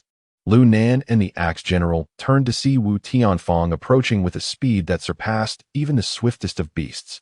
"Boss, we're coming to help," the Axe General bellowed, his grip tightening on the massive axe as he struck Lunan's chest with his other hand. "What are you waiting for? Buff us up." Jolted from his shock, Lunan nodded in response, reaching for the Suona in his backpack. "Get away." Wu Tianfang's icy words pierced through the air as he rushed past the two. Lunan's hand, poised to retrieve the Suona, froze in place. The Axe General, who had just been invigorated by their leader's presence, immediately hoisted his axe and continued to flee. If the boss commanded retreat, he would be the first to run. Lunan gritted his teeth, abandoning the idea of providing support, and fled alongside the Axe General. Wu Tianfang arrived at the spot where the 6 swords had struck, raising his gaze towards the approaching crimson light. It was a figure, a person obscured by a dense aura of blood and energy, rendering their features indistinct. The intense bloodlust emanating from this individual reminded him of his high school homeroom teacher during the comprehensive examination, yet it was markedly more potent. Just a glimpse instilled within him an overwhelming sense of dread, as if facing an insurmountable foe. "Is an elder here to assist us?" Wu Tianfang pondered, furrowing his brow. But soon he shifted his focus back to the Azure Serpent. His deadly strike, the heavenly execution, had failed to hit its mark, and the might of his sword had already diminished. The 6 flying swords returned to hover behind him. His task now was to stall for time, granting Lunan, the Axe General, and Xiaohui the chance to escape. Buzz. The essence of the sword gleamed with clarity, akin to a dragon roaring across the vast sea. In the blink of an eye, the crimson luminescence surged forth, and Wu Tianfang barely managed to keep pace with the blood-colored streak racing down from the heavens. Together, they charged towards the vital 3 inches in the head of the Azure Python. Striking at the vulnerable point is but common wisdom. Annihilate all heresy, and obliterate the torment of the abyss. Yet, as he endeavored to synchronize with the elders shrouded in blood energy, Wu Tianfang discerned a frenzied whisper within the sanguine haze. He furrowed his brow, casting a wary glance at the bloodlight. Upon closer and fleeting observation, he could only perceive the maddened crimson eyes enveloped in the blood energy. It seemed as if this individual had lost all reason, igniting a sense of unease within Wu Tianfang. However, he realized that without uniting with this being, his solitary strength could not hope to thwart the Azure Python's advance. Resolute, he unleashed his sword technique, Floating Weed Sword. With a powerful shout, 6 flying swords erupted from behind him like tiny dragons, hurtling towards the python's head in an attempt to halt its momentum. Yet, the blood-colored figure surged forth once again. outpacing him with a swiftness that surpassed even his blades. This revelation left Wu Tianfang astounded. He could only watch as the bloodlight, moving with an impossible velocity, reached the python's head and leapt high into the air, resembling a blood spear aimed directly at its crown. Boom! The speed was so tremendous that the azure python could not evade. The force was so potent that the python's head was driven deep into the earth, along with its massive body, coiling and collapsing in layers. Wu Tianfang and his flying swords came to an abrupt halt, their faces etched with astonishment. Roar! Once a mere creature, the azure python has ascended to the status of a formidable beast. Its specialized traits, honed through rigorous trials, have rendered its serpentine body impervious to harm.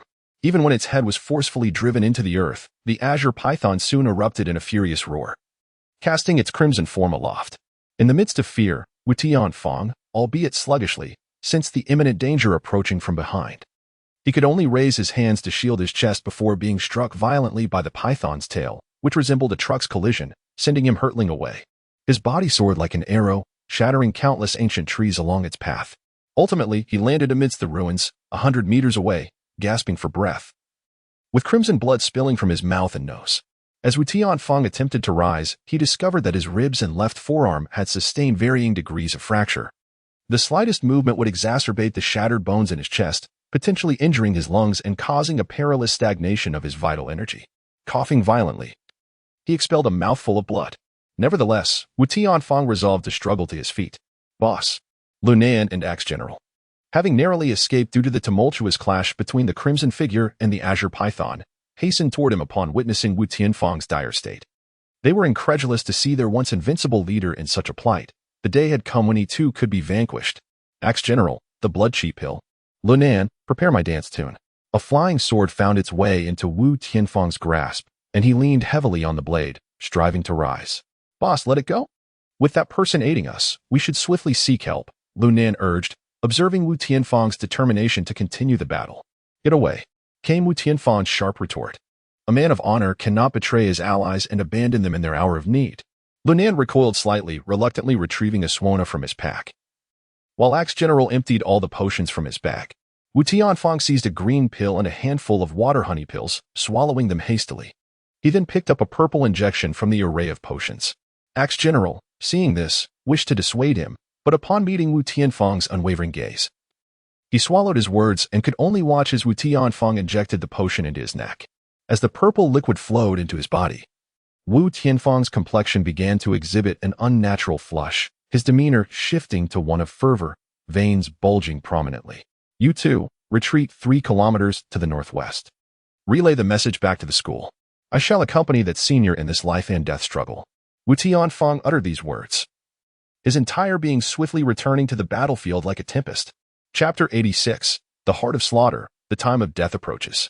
Yizhu's consciousness has become utterly hazy. The world within his line of sight is engulfed in a crimson haze as he gazes upon the azure python, its immense maw gaping wide, exuding a dense black mist. The creature's colossal head appears as though it has been stained by the flesh and bones of its victims, reminiscent of a malevolent fiend.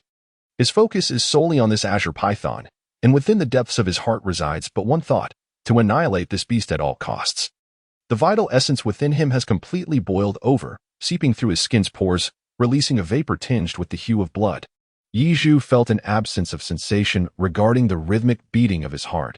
He was oblivious to any pangs of pain coursing through his body, and even the act of breathing eluded his awareness. The drums of war resounded, echoing the furious roars of humanity as they laid waste to the heretics. Yizhu smiled. Indeed, blood is meant to ignite. A fist is the most formidable weapon to crush all heresies. To live is to safeguard everything one wishes to protect and to eliminate all that one desires to destroy. Kill, kill. The howl of Yizhu has undergone a profound transformation, resonating with a timbre that seems beyond human capability. It resembles the cacophony of countless malevolent spirits clawing their way from the underworld, a chorus of anguished roars. The crimson blood battle technique has, unbeknownst to him, reached an almost unparalleled efficacy in Yizhu's confrontation with foes of beastly caliber. His offensive maneuvers have lost any semblance of structure. Although Yizhu has only mastered the introductory level of the dragon elephant technique, he is yet to truly penetrate its first tier. This is due to the myriad of esoteric principles entwined within the practice. It is less a martial art that harmonizes both internal and external cultivation, and more a complex amalgamation of profound philosophies and insights. Without comprehending these intricate tenets, Yizhu cannot fully ascend to the first tier of the dragon elephant technique. This has been a conundrum he has grappled with for the past 3 months. However, in this moment, consumed by an instinct for slaughter and combat, the shackles of the first tier of the dragon elephant technique are being shattered by Yizhu's fists, each strike resonating with raw power. His feet strike the ground with such force that the earth within a 3-zhang radius fractures instantaneously. Confronted by the furious azure python, intent on devouring him whole, Yizhu stands resolute. Yizhu laughed maniacally as he unleashed a powerful punch. This strike possessed the audacity to pierce the heavens, with flames soaring like columns, directly assaulting the gaping maw of the azure python. The impact resonated with a thunderous roar. The formidable azure python, nearly perfected in its form, boasted not only astonishing external defenses, but also an inner resilience that could withstand the strikes of a formidable warrior. With a deafening growl, the azure python disregarded the searing flames and the force of the punch, clamping its jaws around Yizhu.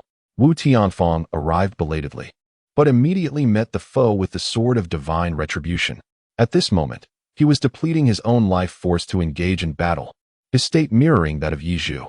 The 6 swords converged once more, aiming for the python's vulnerable spot with a fierce slash. Sensing danger, the azure python attempted to shift its body, yet a surge of powerful force erupted from within its maw, sending its serpent head reeling backward. Yizhu forcibly pried open the python's gaping mouth with his inner strength. The first stance of the mountain-moving palm struck continuously within the python's oral cavity, pummeling its upper jaw relentlessly. The sword of divine retribution accurately lodged itself in the python's vulnerable area, yet against the might of a 6th-tier raging bear. Wu Tianfang's lethality remained formidable. However, when faced with the beastly azure python, it paled in comparison.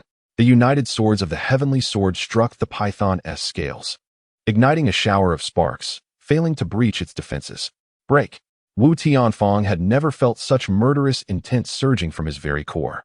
Channeling all his vital energy and the last remnants of his mental strength, he endeavored to pierce through the python's scales, yet it proved futile. The disparity was not merely one of power, but a chasm of life itself. To confront a beast of this caliber, Wu Tianfang needed at least the prowess of a dragon-level warrior.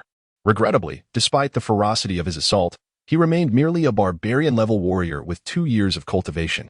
As Wu Tianfang's energy waned and his mental fortitude frayed to the breaking point, the moment came when his consciousness snapped like a taut string.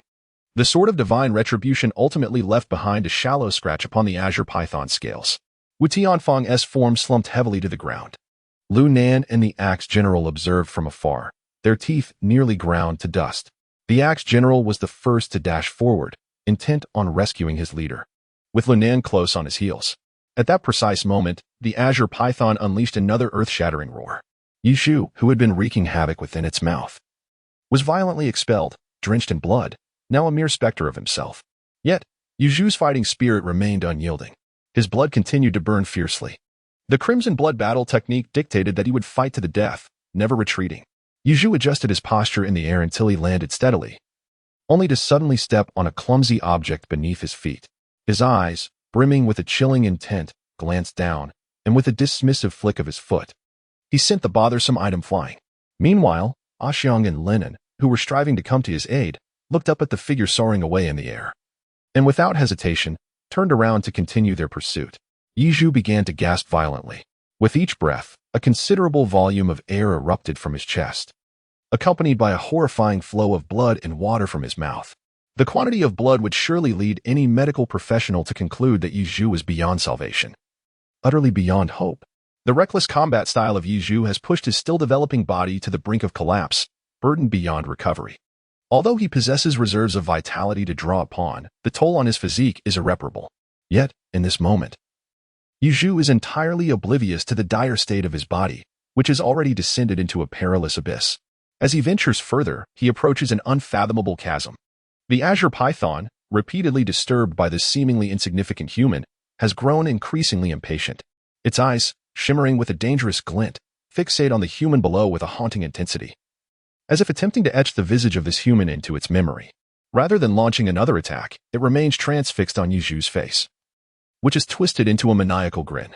Yizhu inhaled deeply, his palms resonating with a thunderous sound. The energy within him surged like boiling water, tumultuous and relentless. He unleashed a palm strike, yet the azure python remained unmoved. The mountain-splitting palm struck against its emerald scales, causing them to pucker and cave in. However, that was the extent of its effect. After memorizing Yizhu's visage, the azure python's gaze unveiled a hint of disdain. It promptly opened its cavernous maw once more. But this time, a cerulean flame flickered ominously within, even from a distance of over 10 meters. The terrifying heat and vigorous energy emanating from the fire scattered Yizhu's vital essence significantly. The ominous premonition within Yizhu reached an apex at this very moment. In rare clarity, he found a fleeting second of lucidity amidst the crimson battle frenzy. Yet, in that brief interlude, he glimpsed his own demise death. Chapter 87. The Onset of the Beast Tide. A narrow escape. The brilliant blue flames had evolved into a breath-like form, manifesting as a forceful expulsion that enveloped Yizhu, who had momentarily regained a sliver of reason in the face of mortality. The azure fire surged towards the earth, effortlessly piercing the surface soil and delving more than 10 fathoms beneath the ground. Such formidable power rendered Yizhu, a mere mortal, utterly vulnerable. Even a dragon-level warrior, whose physique had been honed to withstand artillery shells, would find no sanctuary from this demonic fire. A terrifying heatwave radiated outward in all directions, transforming the lush greenery within a 30-yard radius into a barren wasteland in an instant. When the flames from the azure python's maw finally dissipated, the earth was left marked by an unfathomable pit, forged from the inferno it had unleashed. The figure of Yizhu has vanished from the world. At last, the eyesore of insignificant ants has been eradicated, and the azure python unleashed another thunderous roar into the vast sky. The entire E410 beast zone erupted into chaos. Countless exotic beasts began to move en masse, as if possessed. Yet, their primary objective was no longer to assault the human cities flanking the beast zone. Instead, they commenced a search for something within the expansive confines of the beast zone. Within this realm, it is not solely Yi Chu and Wu Tianfeng who reside. There are also wandering cultivators from the Jiangdong and Jiahai regions, family factions, and official forces, all of whom enter and exit this beast zone daily. The sudden emergence of the beast tide has evidently dealt a catastrophic blow to the humans still present in the beast zone. 1,000 meters away from the azure python, behind a massive rock, Lu Sihui sat cross-legged upon the ground, her eyes tightly shut, occasionally knitting her brows as if sensing something. Suddenly, the earth before her stirred. The ground first sank, then collapsed with a thunderous crash, forming an opening that could barely accommodate a single individual. Lu Sihui immediately opened her eyes, gazing at the newly appeared pit with a glimmer of hope in her gaze. From the pitch-black entrance, a claw adorned with sharp and elongated nails emerged, followed by another. Finally, a head encased in armored scales appeared, its small, round eyes swiftly surveying the surroundings. Upon finding no danger, this pangolin, measuring over 1 meter in length, climbed to the surface and affectionately approached Lu Sihui.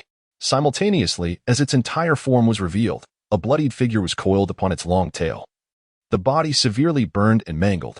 Upon seeing the bloodied figure, Lu Sihui's eyes widened in shock, her face reflecting a trace of fear. She hurriedly moved closer to assess the injuries. This isn't Tianfeng. This is...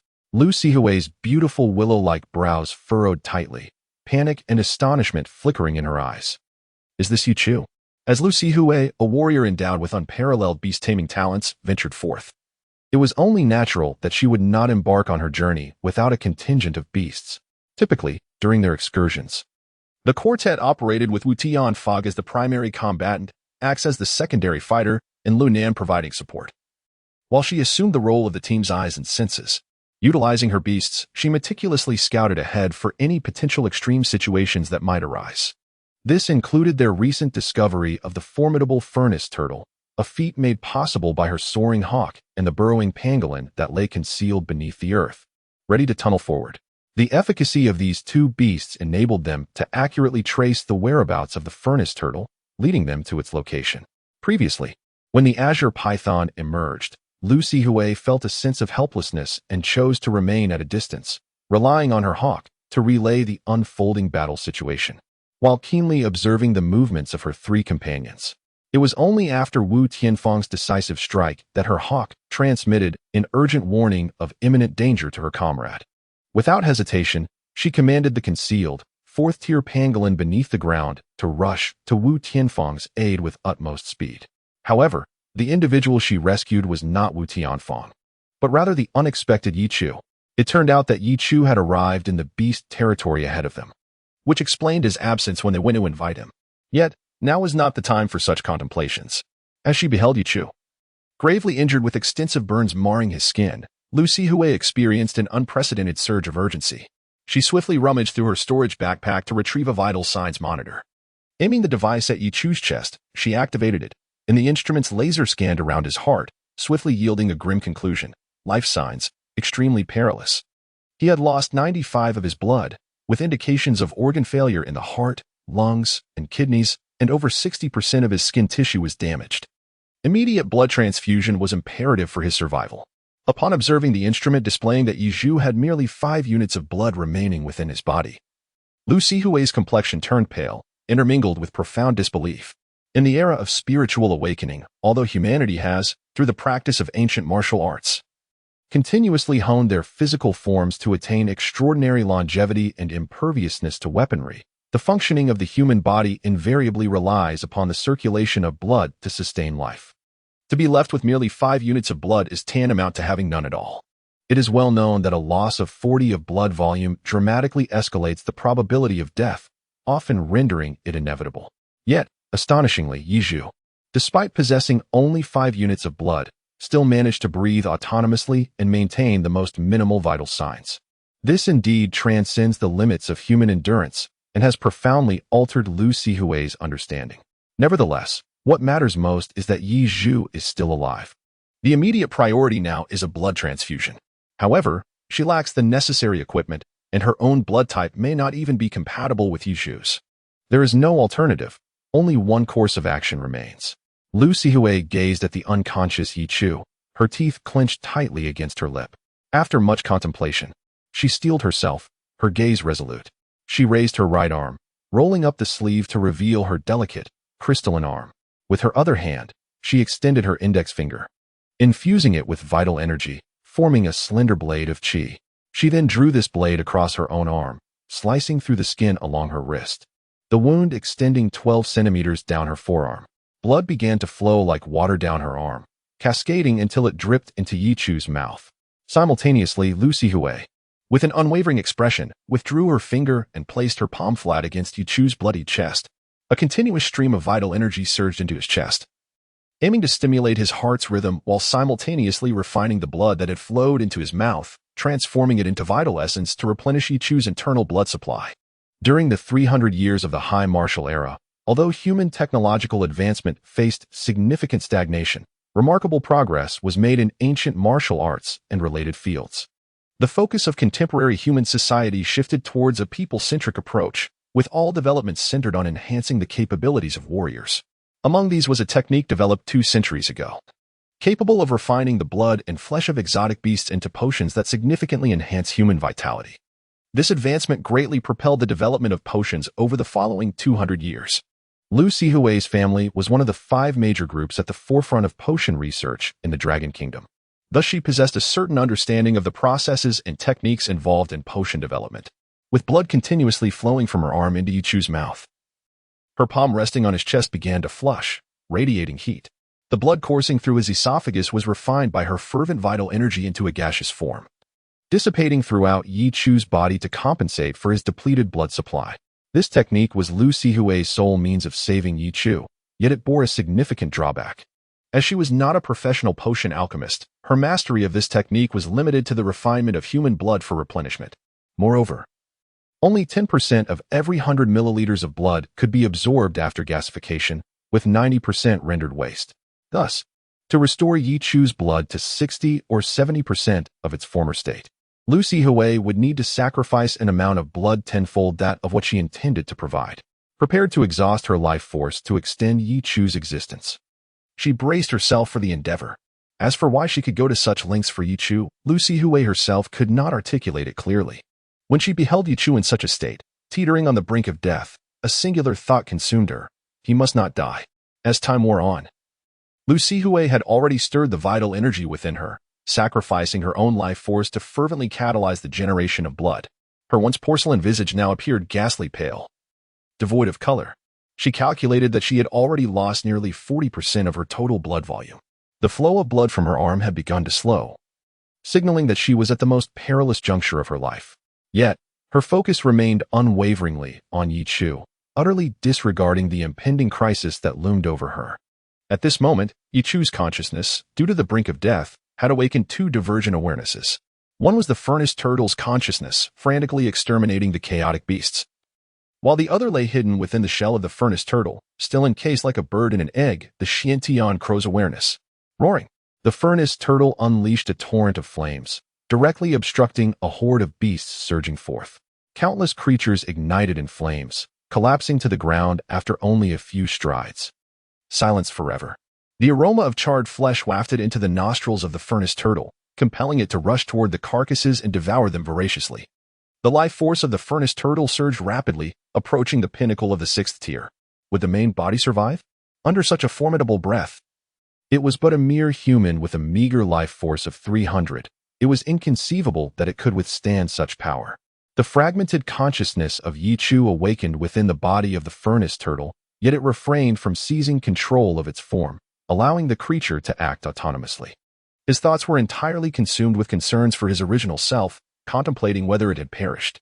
If that were the case, could this divided consciousness be regarded as his true essence?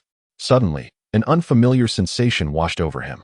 The consciousness of the furnace turtle abruptly sensed something, falling into a state of silence. In the next moment, radiant blue light erupted around the shell of the mysterious Tianwu egg. With powerful waves of mental energy surging forth like a tide, cascading in all directions over a span of 100 miles. This remarkable ability was a unique mutated power of the Tianwu. The consciousness of Yi Chu, now awakened within the body of the Tianwu, felt an immense relief. Amidst the ebb and flow of the mental energy, he had discerned the location of his original self. The surging mental energy acted like sonar, allowing him to perceive the state of his original body and the experiences it was undergoing with clarity. Had Lu Sihui rescued his original self? What was Lu Sihui doing? Was this a special means of rescue? Fortunately, the original self had not perished. As long as it remained alive, that was enough. The reserves of life force within the original body were still abundant, and the furnace turtle was rapidly enhancing its vitality. Given a day, it should awaken. The Zuanianga struggles within its shell, adjusting its nearly hatched form to a more comfortable position. Yet, as Yi Chu recalls the harrowing moment when its original self nearly succumbed to the breath of the azure python, it is filled with both trepidation and resignation. Had it not been for that fleeting moment of clarity amidst the brink of death, the original self might not have found itself in such a dire predicament.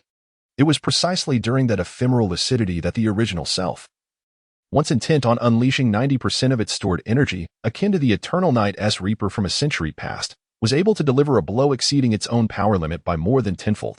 While this strike may not have guaranteed the immediate defeat of the formidable azure python, it would have certainly inflicted significant injury upon the overconfident beast, thereby diminishing its state of crimson blood warfare and affording the original self a chance to escape unscathed.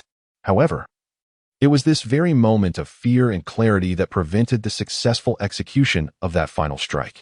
Although this situation bears both advantages and disadvantages, the favorable aspect lies in the fact that the original self, having narrowly evaded death thanks to Lu Sihui, did not deplete its life force in one fell swoop, allowing for a swift recovery of its mobility. The downside, however, is that failing to injure the azure python in that critical moment led the creature to believe that the Zuanianga's egg had been relocated far away after it presumed the original self to be vanquished. This misconception has incited a tidal wave of beasts in the area. Given the current state of the original self, coupled with Lu Sihui's expenditure of her own life force to aid it, the likelihood of survival becomes exceedingly grim should they encounter a large-scale beast tide.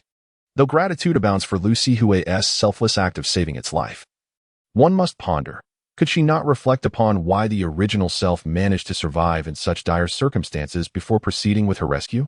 The fragmented consciousness of Yi Chu emitted a lament of helplessness. Tortoise, go seek the original body. Otherwise, Yi Zhu's fragmented consciousness was poised to issue commands to the furnace turtle within the depths of the Xiantian Wu, when suddenly, his formidable mental prowess detected the approach of a green python, which had stealthily made its way toward them. The recent surge of mental energy must have alerted this beast. Turtle, run. Chapter 89, The General's Scheme, Defying Fate's Restoration. The main body found itself in peril, desperately rescued by Lu Sihui. The two beast avatars, intending to provide support, were preoccupied with their own dilemmas as the fully matured green python pursued them, forcing their retreat toward the core area of the beasts. Time flowed steadily, and darkness enveloped the surroundings. The relentless thundering of beasts trampling the ground echoed continuously. Yet, Lu Sihui's consciousness was on the brink of oblivion. The severe depletion of her vitality rendered her utterly exhausted. Her beautiful eyes resembled those of one on the verge of slumber, struggling to remain open. The arm raised before Yizhu's mouth wavered precariously. In this moment, Lu Sihui could no longer perceive that Yizhu's internal blood had restored to nearly 70%. The grievously wounded skin around her had begun to regenerate, becoming fairer and more resilient. It was only when Lu Sihui reached her absolute limit that she collapsed to one side. Thus, the two of them lay there, blending into the night. Their feeble breaths inadvertently allowed them to evade the relentless pursuit of the beast in this tumultuous wave, until the dawn began to break. Yizhu's rigid body trembled slightly. At this moment, his severely injured skin revealed no trace of any wounds. Yichu slowly opened his eyes, his dark pupils reflecting the dim horizon. He felt as if his body, worn out from exhaustion, was in agony with every slight movement. The pain coursed through his bones externally, while internally, his organs ached. This was the consequence of the crimson blood battle technique. With a heavy exhale, he struggled to turn his head and beheld Lu Sihui lying before him. That delicate arm, which ought to resemble a masterpiece of human artistry, had, because of him, become a flawed creation. A long gash, no longer bleeding, stained half of her arm with crimson. Yizhu felt an inexplicable pang of sorrow. He endured the agony coursing through his body and placed one hand gently on the wrist of Lu Sihui's arm, merely a couple of inches away from the gaping wound. As he sensed the pulse of Lu Sihui in her current state, he pondered, who truly stands on the brink of death? Your sacrifices move me deeply, yet you yourself are perilously close to death. Yizhu's heart was a tumultuous sea of emotions, gazing upon this seemingly cold exterior, yet possessing a profoundly innocent heart. The senior's pallid visage stirred a pang of empathy within him. If only Lu Sihui had left herself some leeway while rescuing Yizhu, perhaps by not exhausting her life force to the brink of fainting, she might have avoided such a perilous predicament.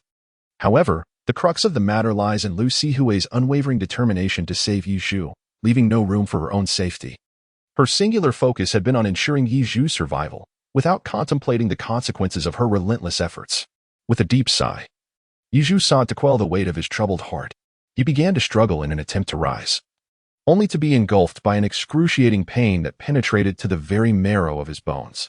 Yichu gritted his teeth, cold sweat trickling down the back of his forehead. After struggling for a considerable time, he finally managed to rise unsteadily, his gaze falling upon the scattered items beside Lu Sihui. He first located an injection labeled with the words Vitality Recovery and administered it directly into Lu Sihui's arm. Subsequently, he found an orally consumable vitality pill and placed it in her mouth. After gently adding a bit of water, Yichu tenderly massaged Lu Sihui's pristine neck, akin to that of a swan, ensuring the medication was properly ingested. Having completed these actions, Lu Sihui's complexion visibly improved. Yizhu finally felt at ease. He then collapsed directly onto the ground. Fortunately, Lu Sihui had brought him to a sufficiently concealed location where he could hide. During this period, Yizhu diligently relied on his accumulated life force to recuperate from his injuries. Fortunately, he had mastered the secret technique of concealing his essence. Otherwise, such grievous wounds would have proven fatal for an ordinary warrior. While he autonomously mended his wounds, Yizhu's mind remained active, contemplating strategies for the challenges ahead. The beast zone was currently besieged by a surge of monstrous creatures, and a fully matured azure python was rampaging within, fervently searching for the Xiantian black eggs. Clearly, hiding here was the wisest course of action for the time being. Moreover, given the significant upheaval in the beast zone, both Jiangdong and Jiahai would undoubtedly respond. However, it remained uncertain whether they would dispatch personnel to venture into the beast zone for rescue, and whether he could endure until their arrival. Additionally, he pondered the fate of the furnace turtle. With this thought, Yizhu allocated a portion of his consciousness to track the movements of the furnace turtle. Given its massive size, it was unrealistic to expect the turtle to evade the azure python through concealment. Currently, it was being relentlessly pursued throughout the beast zone. Fortunately, the furnace turtle possessed formidable strength and stamina. Running at full speed for 7 days and nights was well within its capabilities. However, there was a lingering fear of being ensnared by the cunning azure python along the way. A solution must be devised. Yichu felt a throbbing ache in his head as the sky gradually brightened. The surrounding commotion had subsided momentarily. Lu Sihui finally regained consciousness, however. Her body remained exceedingly frail. The first thing she did upon waking was to check on Yichu, to ascertain whether he was still alive. Yet, upon seeing Yichu lying there, his body, once marred and bloodied, now appeared to be restored to its former state. She could hardly believe her eyes and rubbed them in disbelief. "Yichu, are you awake?" Lu Sihui inquired weakly. "Ah, yes. I have been awake for quite some time. Thank you, senior sister, for your selfless act of saving me. I previously harbored misunderstandings toward you." Yizhu responded with a light laugh. Lu Sihui finally felt a sense of relief washing over her. The two remained silent for a long while. "Senior? Why did you go to such lengths to save me? Your arm has already passed the optimal recovery window. It will surely scar. Do you not regret it?" Yizhu's inquiry plunged Lu Sihui into a prolonged silence once more. After a considerable pause, she finally spoke. "I do not regret it. At the very least, you are alive." Lu Sihui refrained from explaining the desperate lengths she went to in order to save Yizhu, instead addressing only the latter part of his question. "Senior, I owe you my life. I shall repay this debt in the future." Yizhu smiled wryly. He did not choose to ignore Lu Sihui's assistance, which was merely a stroke of good fortune. Rather, it was precisely because of her willingness to risk everything to save her. Yichu remarked that owing the other person a life was by no means an exaggeration. Indeed, Lu Sihui's voice resonated, yet Yichu could not discern her expression at that moment. However, having regained a considerable portion of his mental strength, he could indeed sense the faint blush gracing Lu Sihui's cheeks. "Are you able to move on your own?" Lu Sihui inquired. "Perhaps in half a day's time. I should be nearly recovered by then," Yizhu replied, followed by a brief silence. "You can't possibly be the latest bioweapon developed by humanity, can you? Your resilience and the speed at which you recover from injuries have transcended human limits." Lu Sihui posed a question that left Yizhu both amused and contemplative. Chapter 90, Extraordinary Telekinesis, Unmatched Lethality. Yizhu had never given much thought to his remarkable regenerative abilities. However, the questions posed by Lu Sihui prompted him to reflect on whether such extraordinary healing prowess might lead to unforeseen complications. The extraordinary vitality bestowed by the molten turtle, along with its ability to store life force, enabled him to recover swiftly even when on the brink of death. As Lu Sihui had jestingly remarked, it sounded like mere banter, yet it was a plausible scenario that he could be mistaken for something other than human. "Senior, how is your health faring?" he inquired, wishing to divert the conversation from his own regenerative capabilities. "I'm managing, though I've lost some vitality and require time to recuperate. However, I was taken aback to discover that this area, teeming with exotic beasts, harbors hidden monstrosities beneath the earth," she replied wearily, her words laced with concern for their companions. "What do you think we should do next? Will Tianfeng and the others manage to escape this perilous region unscathed?" Upon hearing this, Yizhu's eyes brightened. The azure python had emerged to the surface in pursuit of the Xiantian black egg, indicating that it would not return underground for the time being. Perhaps. Yizhu quietly came to a decision within himself. Half a day passed, during which the two exchanged scarcely a word.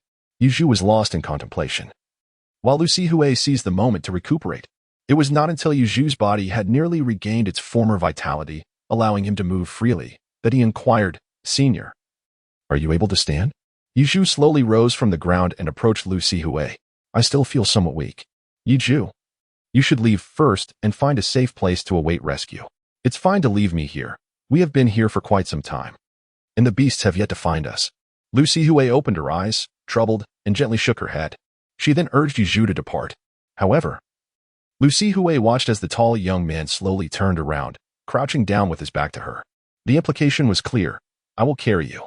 Lu Sihui's delicate, cold features flushed instantly, resembling a ripe apple, a blend of shyness and charm. "Let us go, senior sister. I could never abandon you." Yizhu's voice resonated, both resolute and gentle. Lu Sihui lowered her eyelids, a faint smile gracing her lips as she placed her hands upon Yizhu's shoulders. Yichu, seizing the moment, effortlessly lifted Lu Sihui's smooth and fair thighs with both hands, hoisting the ice queen of the elite high school onto his back. The gentle sensation, coursing through Yichu's upper body, conveyed a warmth through his palms. Any young man in such a situation would inevitably feel a flutter of emotions. Yizhu was no exception. However, he swiftly adjusted his mindset and, accompanied by Lu Sihui, leapt out from beneath the shadow cast by the colossal boulder. The moment he emerged, the previously tranquil forest was immediately thrown into a state of turmoil once more. Yizhu gazed intently at the verdant expanse of the jungle, narrowing his eyes in contemplation. The prospect of stealthily infiltrating the original cave seemed increasingly implausible. Yizhu's words piqued Lu Sihui's interest. She lifted her gaze, and within her large, beautiful eyes, her dark pupils gradually constricted. Surrounding them, the ancient trees were densely populated with bloodbats, hanging from the inverted branches. Pairs of crimson eyes were now fixated entirely on the two of them, causing Lu Sihui's hair to stand on end. The countless bloodbats, numbering at least in the thousands, were a terrifying sight. Let me go, Yizhu. My versatile beast can help you stall for a while. You should escape first, and I will follow closely behind. In Lu Sihui's eyes, the current situation appeared to be a certain death trap. She would rather deceive Yizhu into releasing her to save herself than face demise together. Senior sister, you truly would not deceive me. Just stay quietly on my back. They cannot harm you.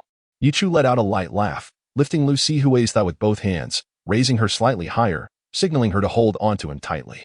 Yizhu refrained from showing off. Lu Sihui bit her lip, struggling to free herself. Suddenly, a bloodbat buzzed menacingly, flapping its wings as it charged towards the two of them. Yizhu's gaze sharpened instantaneously. In the next moment, with a sudden burst, the bloodbat, still a considerable distance from Yizhu, appeared to be torn asunder by invisible hands. Blood rained down upon the earth. Lu Sihui ceased her struggles, standing transfixed as she bore witness to the scene. Yizhu, Lu Sihui seemed to sense something, her expression one of disbelief. Just a second before the bloodbat's inexplicable demise, she distinctly felt a surge of power emanating from Yizhu. That surge of energy was familiar to her, as she often sensed it from Wu Tianfang. It was a psychic wave, a pure psychic wave, devoid of any true energy, with sheer mental strength. He was able to slay a third-tier beast like the bloodbat. At this moment, Yizhu's sensory experience was remarkably unique. What lay before his eyes starkly contrasted with his mental perception, yet the insights gleaned from his mental faculties far surpassed those visible to the naked eye. For instance, the bloodbat emitted high-frequency sound waves that were imperceptible to mere vision. Even the keenest ear would struggle to detect the direction from which the sound waves originated. However, under the aegis of his mental perception, the scenario transformed entirely. He could distinctly sense the sound waves produced by the bloodbats, akin to ripples on the water's surface, cascading towards him in layers. Moreover, he could anticipate the next move of his adversaries based on the movements of the bloodbats' bodies. The potency of mental prowess was not solely manifested in its perceptual capabilities. At this moment, surrounding Yizhu, in realms invisible to the naked eye, were three manifestations of himself, walking alongside his corporeal form. Among them was the bloodbat, bisected in mid-air, a result of his concentrated mental force, an embodiment of his will. Such was the extraordinary effect of mental power. Once it reached a certain magnitude, it was not merely the creation of psychic duplicates. Yizhu's gaze was piercing, as his psychic clones dissipated into ethereal blades, coalescing around him. The number swelled to nearly 30. Hiss. The army of bloodbats commenced their assault. Thud. One after another. They fell helplessly to the ground, their blood blossoming into exquisite fireworks within the void. The splattering blood began to rain down upon the jungle. Yet not a single drop fell upon Yizhu and Lu Sihui. Yizhu commenced his stroll amidst the torrential rain of blood, bearing Lu Sihui upon his back, resolutely advancing towards the cave that once resided in the Shilin district. Countless bloodbats surged forth like moths drawn to a flame, relentlessly attacking. Lu Sihui was utterly astonished by the spectacle before her. Her body ceased its struggle, instead choosing to remain obediently upon the broad back that exuded an overwhelming sense of security. Chapter 91. Thunderfire Palm. The cautionary sparrow behind entity, Yizhu innate talent, beast avatar, unique mythical, cultivation level, 6th stage warrior of the savage grade attributes, obsidian armor skin, high-level resilience, low-level tremor, mid-level strength enhancement, mid-level speed enhancement, high-level fire affinity, high-level defense, danger perception, spiritualized olfaction techniques, 5 animal play superior, visualization chi refinement superior, dragon elephant technique 3 stars, mountain moving palm 3 stars, 6 harmonies fist 3 stars, secret art concealed essence 3 stars, special combat state, crimson blood battle art inactive, psychic manipulation technique in progress, vitality 4, 667, 170 week period, mental power 4. 2682 Yi Zhu gazed at his information panel, slowly placing Lu Sihui inside the cave. "Senior, wait for me," he said, before making his way back outside. Lu Sihui reached out, intending to grasp Yi Zhu's arm to say something, but halfway through, she hesitated, opening her mouth, only to fall silent in the end. One cannot help but admire the Xiantian Crow, a being born as a creature of the demonic level. The mere act of nurturing me granted an astonishing 20 points of spiritual power, surpassing my current vitality by more than threefold. As he walked outward, Yi Zhu couldn't help but marvel. Truly, demonic beasts have transcended 2 levels beyond the most basic categories of extraordinary creatures. The yet-to-hatch Xiantian Crow already possesses spiritual power exceeding 3,000. If one were to compare it to human warriors, it would certainly rank among the pinnacle of the tiger-level mentalists. The enhancement to his own abilities is nothing short of a tenfold increase. Meanwhile, the juvenile Xiantian Crow's spiritual power already rivals that of an elephant-level mentalist. In retrospect, this narrow escape from death appears to have been worthwhile. With this thought in mind, Yi Zhu promptly issued a directive to the furnace turtle, instructing it to coordinate with the Xiantian Crow to swiftly evade the encirclement of the azure python. Once they had shaken off their pursuer, the priority would be to conceal the Xiantian Crow's egg within an underground cavern, with plans to reunite later. Whether to engage in battle or retreat would depend on the circumstances at that time. And now, Yi Zhu emerged anew from the pitch-black cavern. The land, ravaged beyond recognition, which had once been inhabited solely by bloodbats, now witnessed an influx of numerous beasts converging from all directions. 3rd-tier tigers and leopards, 4th-tier mountain gibbons, 5th-tier camels, and 6th-tier ferocious lions surged forth in a formidable tide, exuding an overwhelming momentum as if intent on laying waste to cities and strongholds. Yi Zhu stands alone for battle. He is determined to protect this cave until no beast dares to tread here again. Let me see. With the enhancement of formidable mental strength, to what extent I can truly achieve. Yi Zhu took a deep breath, gradually lifting one hand. Within his palm danced vibrant crimson flames, accompanied by the resounding roar of thunder, empowered by an extraordinary mental force. Both the majestic energy of the dragon-elephant technique and the formidable potency of the fiery essence, as well as the effective range of the first form of the mountain-moving palm, experienced a remarkable amplification. Confronting the ferocious onslaught of the monstrous army, he stood resolute. Yi Zhu's gaze blazed like a torch as he forcefully struck down with his palm. The thunderous roar emanating from his palm instantly detonated across the distant sky. In the wake of the thunder's explosion, fierce flames erupted, coalescing into a colossal hand of fire spanning Tinjiang, which descended heavily upon the earth. Boom! The ground trembled violently, unleashing a torrent of dust and gale that surged outward in all directions. The terrifying hand of fire collided with the horde of otherworldly beasts.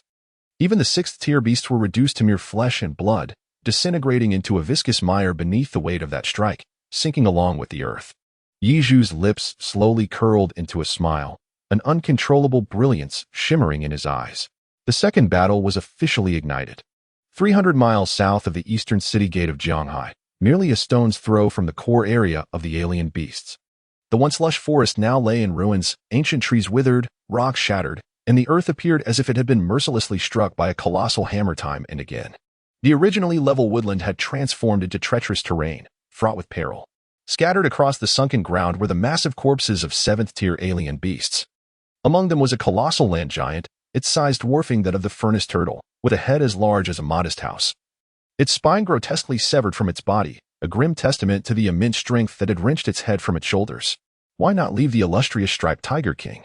This latest surge of alien beasts was not instigated by him. There was no need for a direct kill.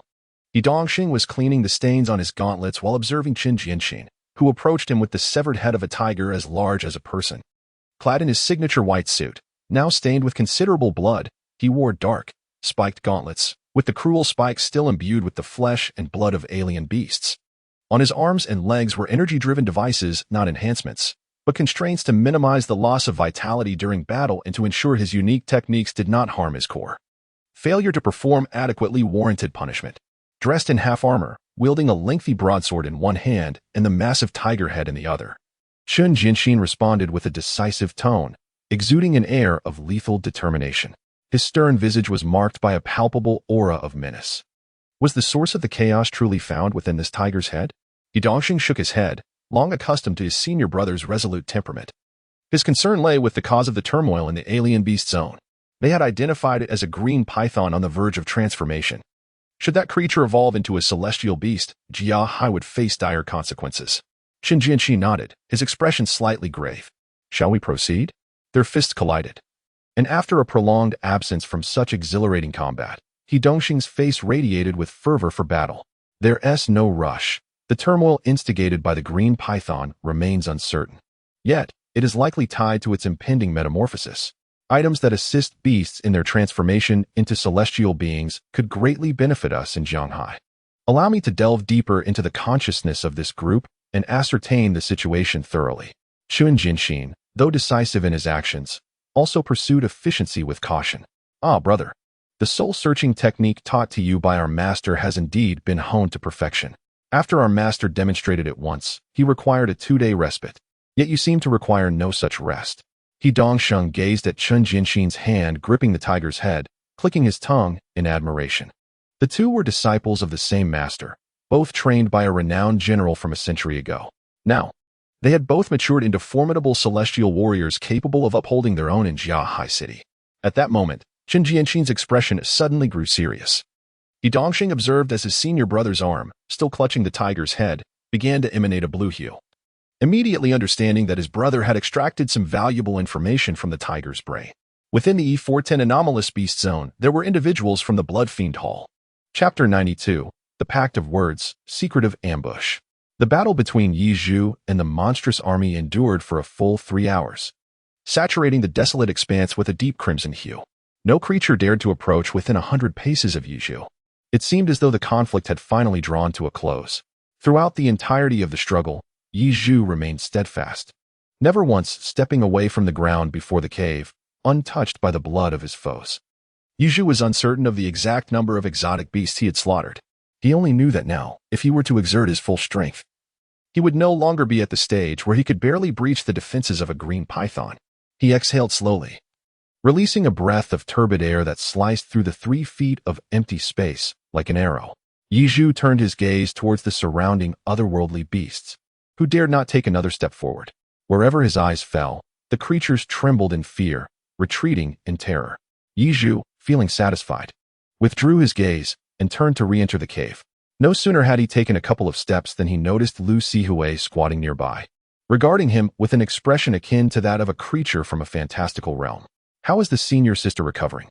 Yichu transformed from a previously menacing demeanor to one of warm gentility, a smile gracing his features. Lu Sihui found herself at a loss for words. In her understanding, individuals like Wu Tianfang, with such formidable talent and a propensity for ruthlessness, were exceptionally rare. To slay 3rd or 4th-tier exotic beasts with the ease of dispatching poultry at merely 18 years of age marked him as one of the most exceptional prodigies among the younger generation within the realm of Longhua. However, witnessing Yi Chu's seemingly otherworldly prowess had utterly reshaped her worldview. Even if thousands of exotic beasts were to converge upon him, Yi Chu could effortlessly annihilate them with a mere flick of his wrist, all while remaining utterly still. Such a feat was beyond the realm of possibility for Wu Tianfang. Prior to the comprehensive examination organized by the school, the 4 of them had spent an entire day to vanquish over 900 exotic beasts confined within cages. Yet, Yi Chu's strength clearly surpassed their combined might by a considerable margin. At this moment, Yi Zhu's figure was reflected in her large, beautiful eyes, evoking a sense of reverence akin to gazing upon a towering mountain. Senior, could you help me keep a secret? Yi Zhu approached Lu Sihui, kneeling down a meter away from her, leaning against the wall to regulate his breathing. Have you always been this formidable? Lu Sihui furrowed her brow, gazing into Yu Zhu's delicate yet resolute face. She recalled the moment they first met. Had Yu Zhu possessed such strength from the very beginning? Their initial encounter might have unfolded quite differently. Senior, please remain here. I will seek help. This place is safe for the time being. Yu Zhu turned his gaze back towards the cave's entrance. Outside, an eerie silence enveloped the surroundings, and the blood spilled upon the earth permeated the air with a nauseating stench that had lingered for at least 3 days. He then glanced at Lu Sihui, whose eyes, radiating a gentle smile, were imbued with utmost seriousness. You must wait for my return. Lu Sihui looked into Yu Zhu's eyes, which shone like the bright moon, deep and clear as the night sky. Their eyes met for a fleeting second, after which she instinctively averted her gaze, a blush creeping onto her cheeks. A soft murmur escaped her lips, barely audible, yet it was nonetheless a response to Yi Zhu. Yizhu lightly smiled, rising once more, poised to depart directly. Wait. Lu Sihui suddenly called out to Yizhu, simultaneously removing a golden necklace from her collar. Suspended from the necklace was a technology cube, no larger than a fingernail, emanating delicate strands of purple light. This is our family's talisman. It shall safeguard your well-being. Remember to return it to me. On Lu Sihui's cold, exquisite visage, there blossomed a smile reminiscent of winter's snow melting under the sun, a sight that left Yizhu utterly captivated. An unprecedented radiance illuminated his heart. He gently accepted the necklace she offered, and in that moment, it felt as though they had silently forged a pact. He would return to escort her, and she would await his safe return. After Yizhu departed, the smile on Lu Sihui's face gradually faded. One hand gently caressed the other arm, which bore a scabbed wound. The scar, which significantly marred her beauty, unexpectedly evoked a tinge of tenderness in Lu Sihui's eyes, lingering for an extended moment. Yizhu, endowed with the enhancement of mental telekinesis, experiences a comprehensive elevation. In certain respects, mental telekinesis resembles an omnipotent force. The limitations of the human body are significantly transcended by the prowess of mental telekinesis. Under the enhancement of his mental prowess, Yizhu's form traversed the forest with an astonishing speed that would leave even the most formidable warriors in awe. If his earlier swiftness could be likened to that of a tiger or leopard, he now moved like a specter, leaving behind only a fleeting shadow in the woods. At this moment, his gaze was resolute, and his spirit surged with fervor. His profound eyes, seemingly able to perceive all, appeared to have already glimpsed a scene miles away, a fierce struggle between a tortoise and a snake. The furnace tortoise and the azure python were locked in combat, and the situation was dire. The furnace tortoise was perilously close to reaching the 7th tier of beasthood, yet this final step proved to be exceptionally arduous. The emergence of the azure python had drastically reduced the number of beasts willing to engage in this titanic clash. Moreover, the furnace tortoise still harbored the mysterious Xiantian black egg within its shell. Unable to unleash its full potential, it was forced to adopt a strategy of retreat while fighting. The colossal form of the azure python had entirely encircled the furnace tortoise. At the moment when the massive bodies converged, the furnace tortoise found itself akin to a fish in a barrel, awaiting its fate. Fortunately, the Xiantian black, now a part of Yizhu's beastly avatar, provided internal support, disrupting the azure python's focus and preventing it from delivering a fatal strike. The speed of Yizhu surged continuously. In the end, with a single, forceful step, he unleashed the formidable power of the dragon elephant, his entire being suffused with vitality, propelled by an overwhelming mental force. This allowed him to cover 200 meters in one stride, crashing through ancient trees that could not be avoided, obliterating them upon impact. At the opposite end of the exotic beast district, 2 celestial-level warriors from Jia High City, having received precise intelligence, raced at full speed towards the location of the green python. All of this was observed by a shadowy group of obscure individuals. Clad in deep brown trench coats, these mysterious figures bore a viscous, scarlet liquid on their backs, which constantly morphed in shape and pattern.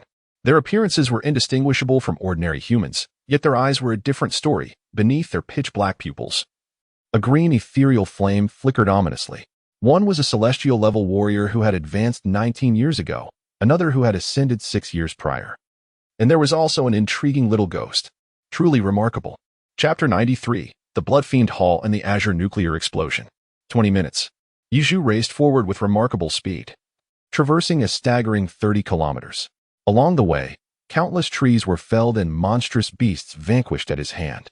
It was only moments ago that he experienced a brief stagnation of his mental fortitude after maintaining an intense focus for 20 minutes, which compelled him to slow his pace. He began to regulate his breath and restore his mental energy while making his way towards the not-so-distant destination. The furnace turtle was in a state of dire peril, leaving him no time to rest. At that moment, an unsettling sensation of being watched suddenly enveloped Yizhu's heart. Yizhu suddenly halted his steps, surveying the surroundings. There was no one in sight, only a few frightened beasts, paralyzed by terror, curled up on the ground, lacking even the courage to cast a glance in his direction. Yet, the sensation of being observed lingered in his heart, refusing to dissipate. Was it merely an illusion? Yizhu furrowed his brow, feeling a peculiar sensation, unable to discern its elusive source. With over 600 units of mental energy, his perceptive range exceeded 200 meters. At least within this distance, he sensed no threatening presence. Shaking his head, Yizhu had no time to ponder further and continued to sprint forward. An intriguing little spirit, Indeed, even my mental probe could be detected. One could surmise that his mental prowess also reached 600 or 700. Concealed among the gnarled branches of ancient trees was a mysterious figure clad in a brown trench coat. An elderly man, stooped and adorned with a matching soft felt hat, bore a face lined with wrinkled, weathered skin that revealed a glimmer of amusement. The two celestial-level warriors must be Chun Jianxin, the mayor of Zhanghai City, and He Dongsheng, the director of the Education Bureau. Everything unfolds as we anticipated. What is the situation with that little spirit? Beside the old man, another tall figure in a trench coat inquired in a deep voice. A treasure, a prodigy, perhaps he could also become the future leader of our blood slaughter hall. The emaciated elder emitted a chilling smile, his words drawing the attention of the surrounding dozen or so trench-coated figures. Could he possibly be more formidable than Wu Tianfeng? The tall man narrowed his eyes slightly, speaking coldly. Indeed, far too powerful. Our blood slaughter hall's 11th generation young master, at the age of 16 or 17, could only achieve the feat of annihilating hundreds of low-tier ferocious beasts single-handedly. Yet this treasure not only possesses the mental strength to detect my focus, but with mere barbaric-level strength, he rampages through the beast zone as if it were an uninhabited realm. Even 6th-tier beasts appear as fragile as paper before him. If placed in the same scenarios faced by the young master in his youth, he would undoubtedly surpass the young master's kill count. A persistent gleam of delight lingered in the elder's eyes. His words elicited expressions of astonishment from the assembly of mysterious figures. To earn such high praise from you, we shall observe this young man closely in the ensuing actions.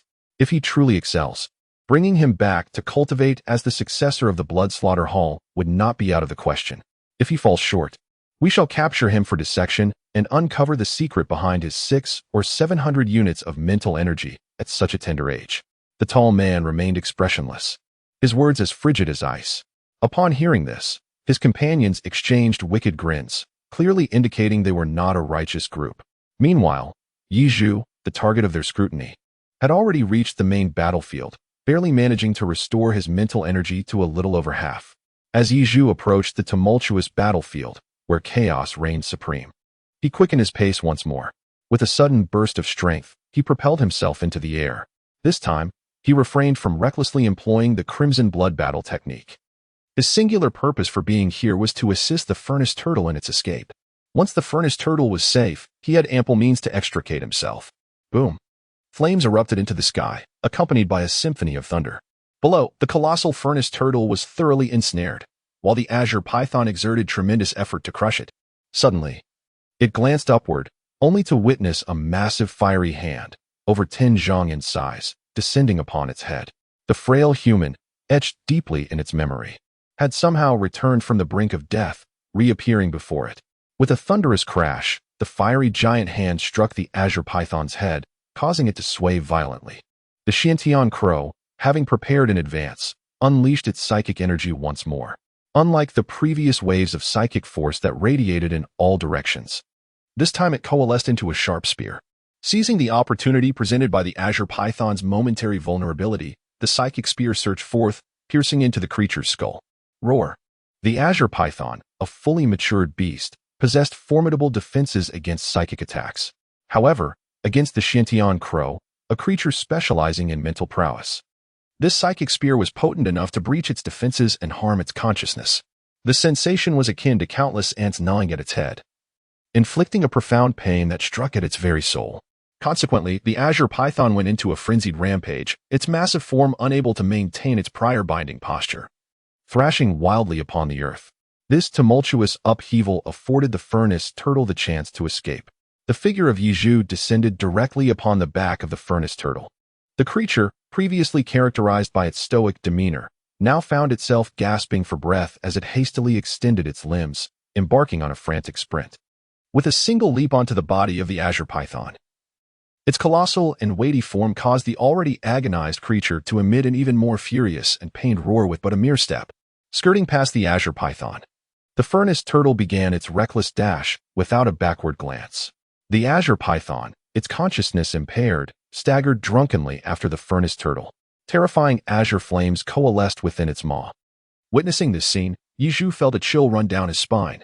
Clenching his teeth, he summoned his mental energy with all his might, causing the blood and qi within him to boil and his true energy to flow with increased velocity. he unleashed a formidable mountain-toppling palm upon the python's head.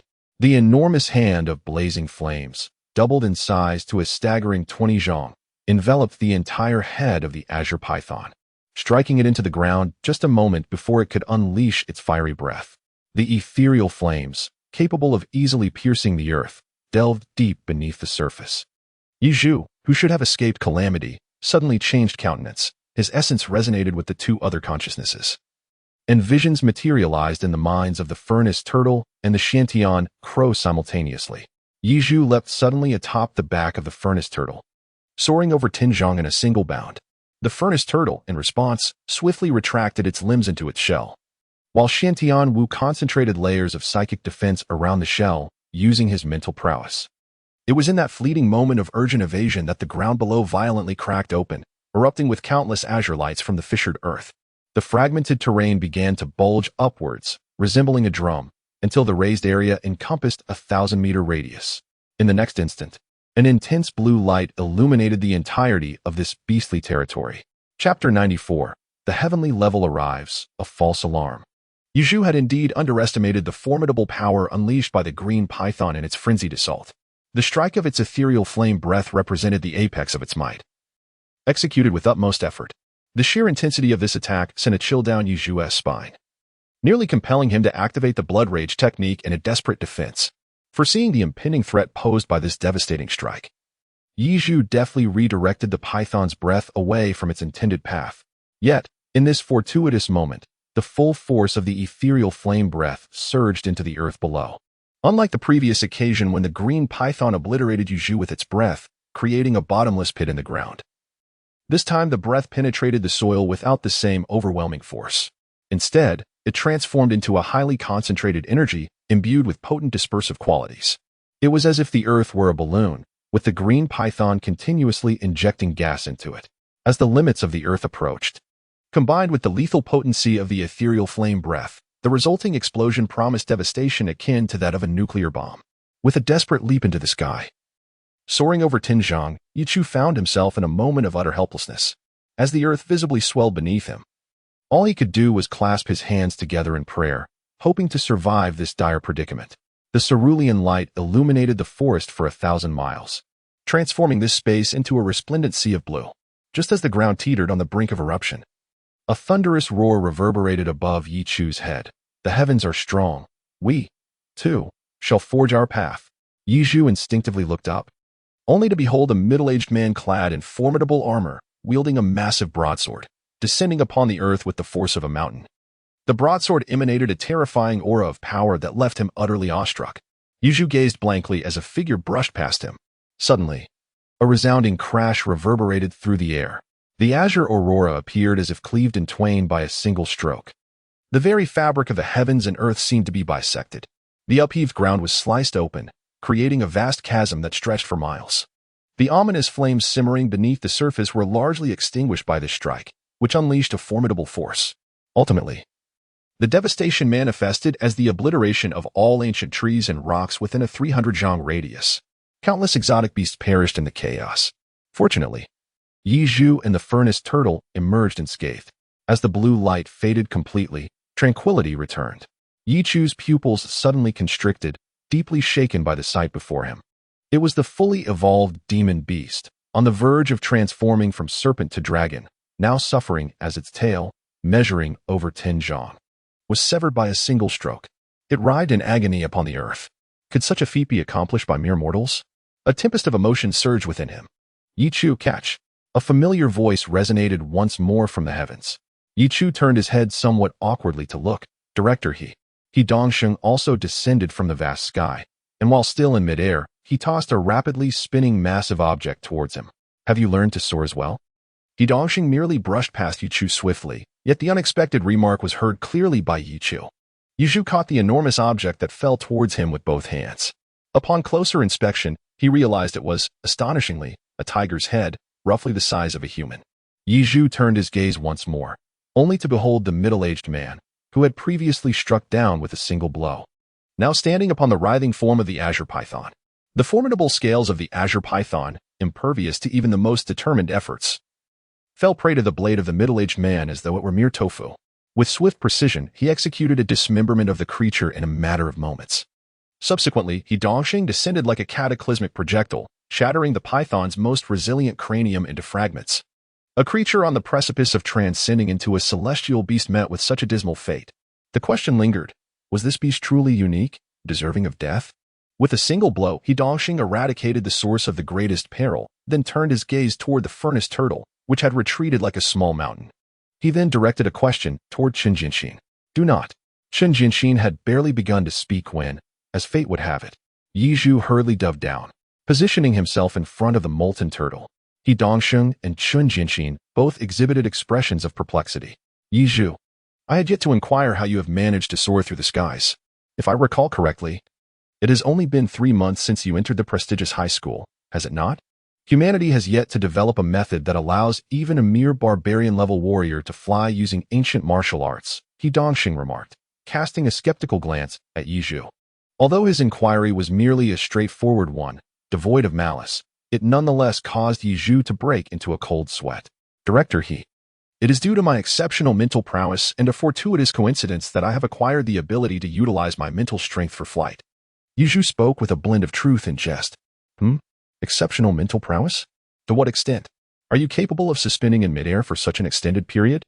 He Dongxing's gaze began to flicker with intriguing brilliance. 680.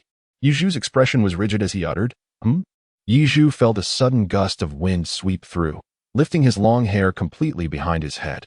The warning signals of danger had yet to be triggered. A pair of large hands had already settled upon his shoulders. You are not jesting. He Dongxing had arrived before Yi Zhu with an almost instantaneous speed. His eyes ablaze with intensity. Truly, Yi Zhu has yet to arrive. Remember to respond. Isn't it obvious through a simple search? As a result, the middle-aged man, who had remained a mere observer since sustaining a few wounds, spoke up at this moment. Simultaneously, with his unarmed hand, he slowly raised it. An eerie, azure aura began to flow above his palm. As Yi Zhu's spiritual awareness detected the ethereal blue aura, an alarm of impending danger surged within him. This sensation was far more terrifying than the threat he had felt when confronting the azure python. Yi Zhu involuntarily recoiled, only to find himself firmly grasped by He Dongxing's powerful hand, rendered immobile. Old Chun, cease scaring the child, He Dongxing remarked. This is Yi Zhu, the remarkable young man I mentioned to you, the one who astounded everyone during the second assessment. Subsequently, I sent him to a prestigious high school in Jiangdong. I never anticipated encountering him here. He Dongxing turned to introduce Yi Zhu to Chen Jianxin. Chen Jianxin's previously menacing face underwent a complete transformation, revealing a grin reminiscent of a mischievous prankster reveling in his success. The ominous aura dissipated from his presence as he said, Young Yi, I am Chen Jianxin, the mayor of Jianhai City. He continued, furthermore, Director, he is no longer merely a director, owing to his discovery of your talent. He has now ascended to the position of the head of our education bureau.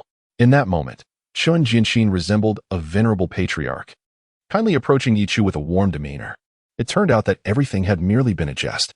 Yi Zhu awkwardly forced a smile, but in the next moment, the three individuals simultaneously turned their gazes towards different directions. Have I disturbed you for too long?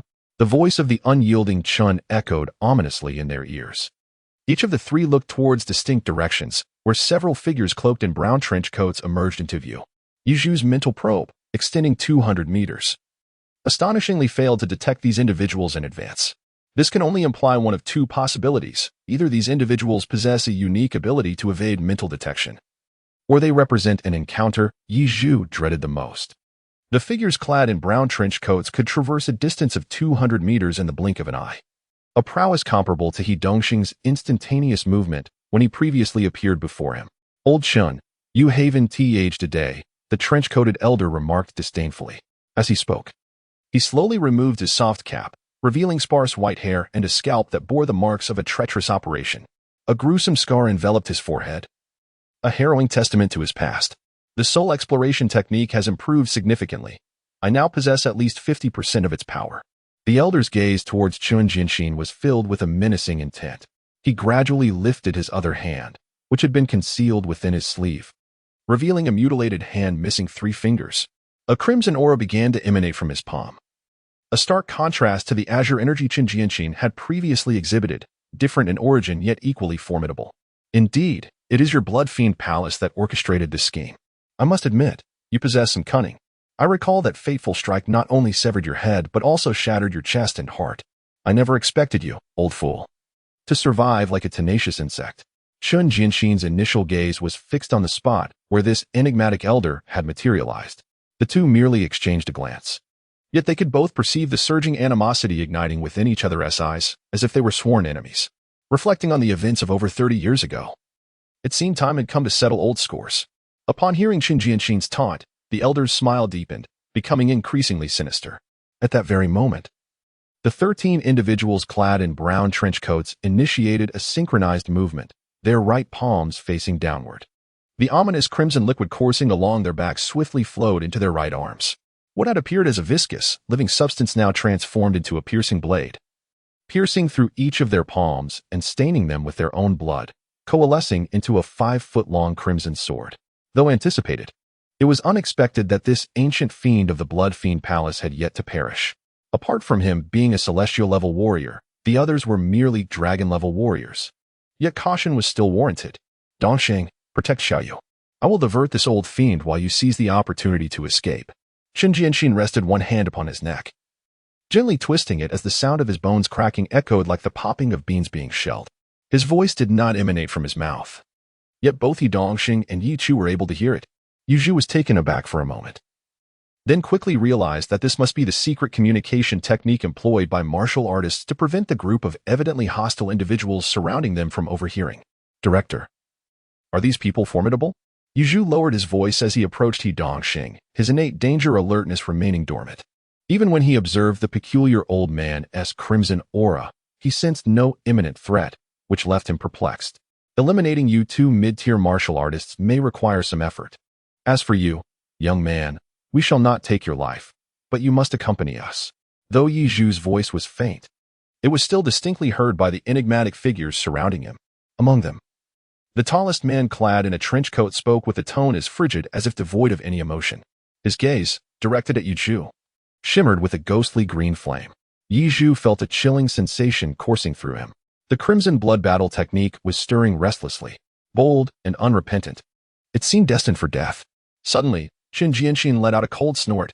Without a word of warning, he swung his mighty blade, aiming it at the towering man who had spoken so arrogantly.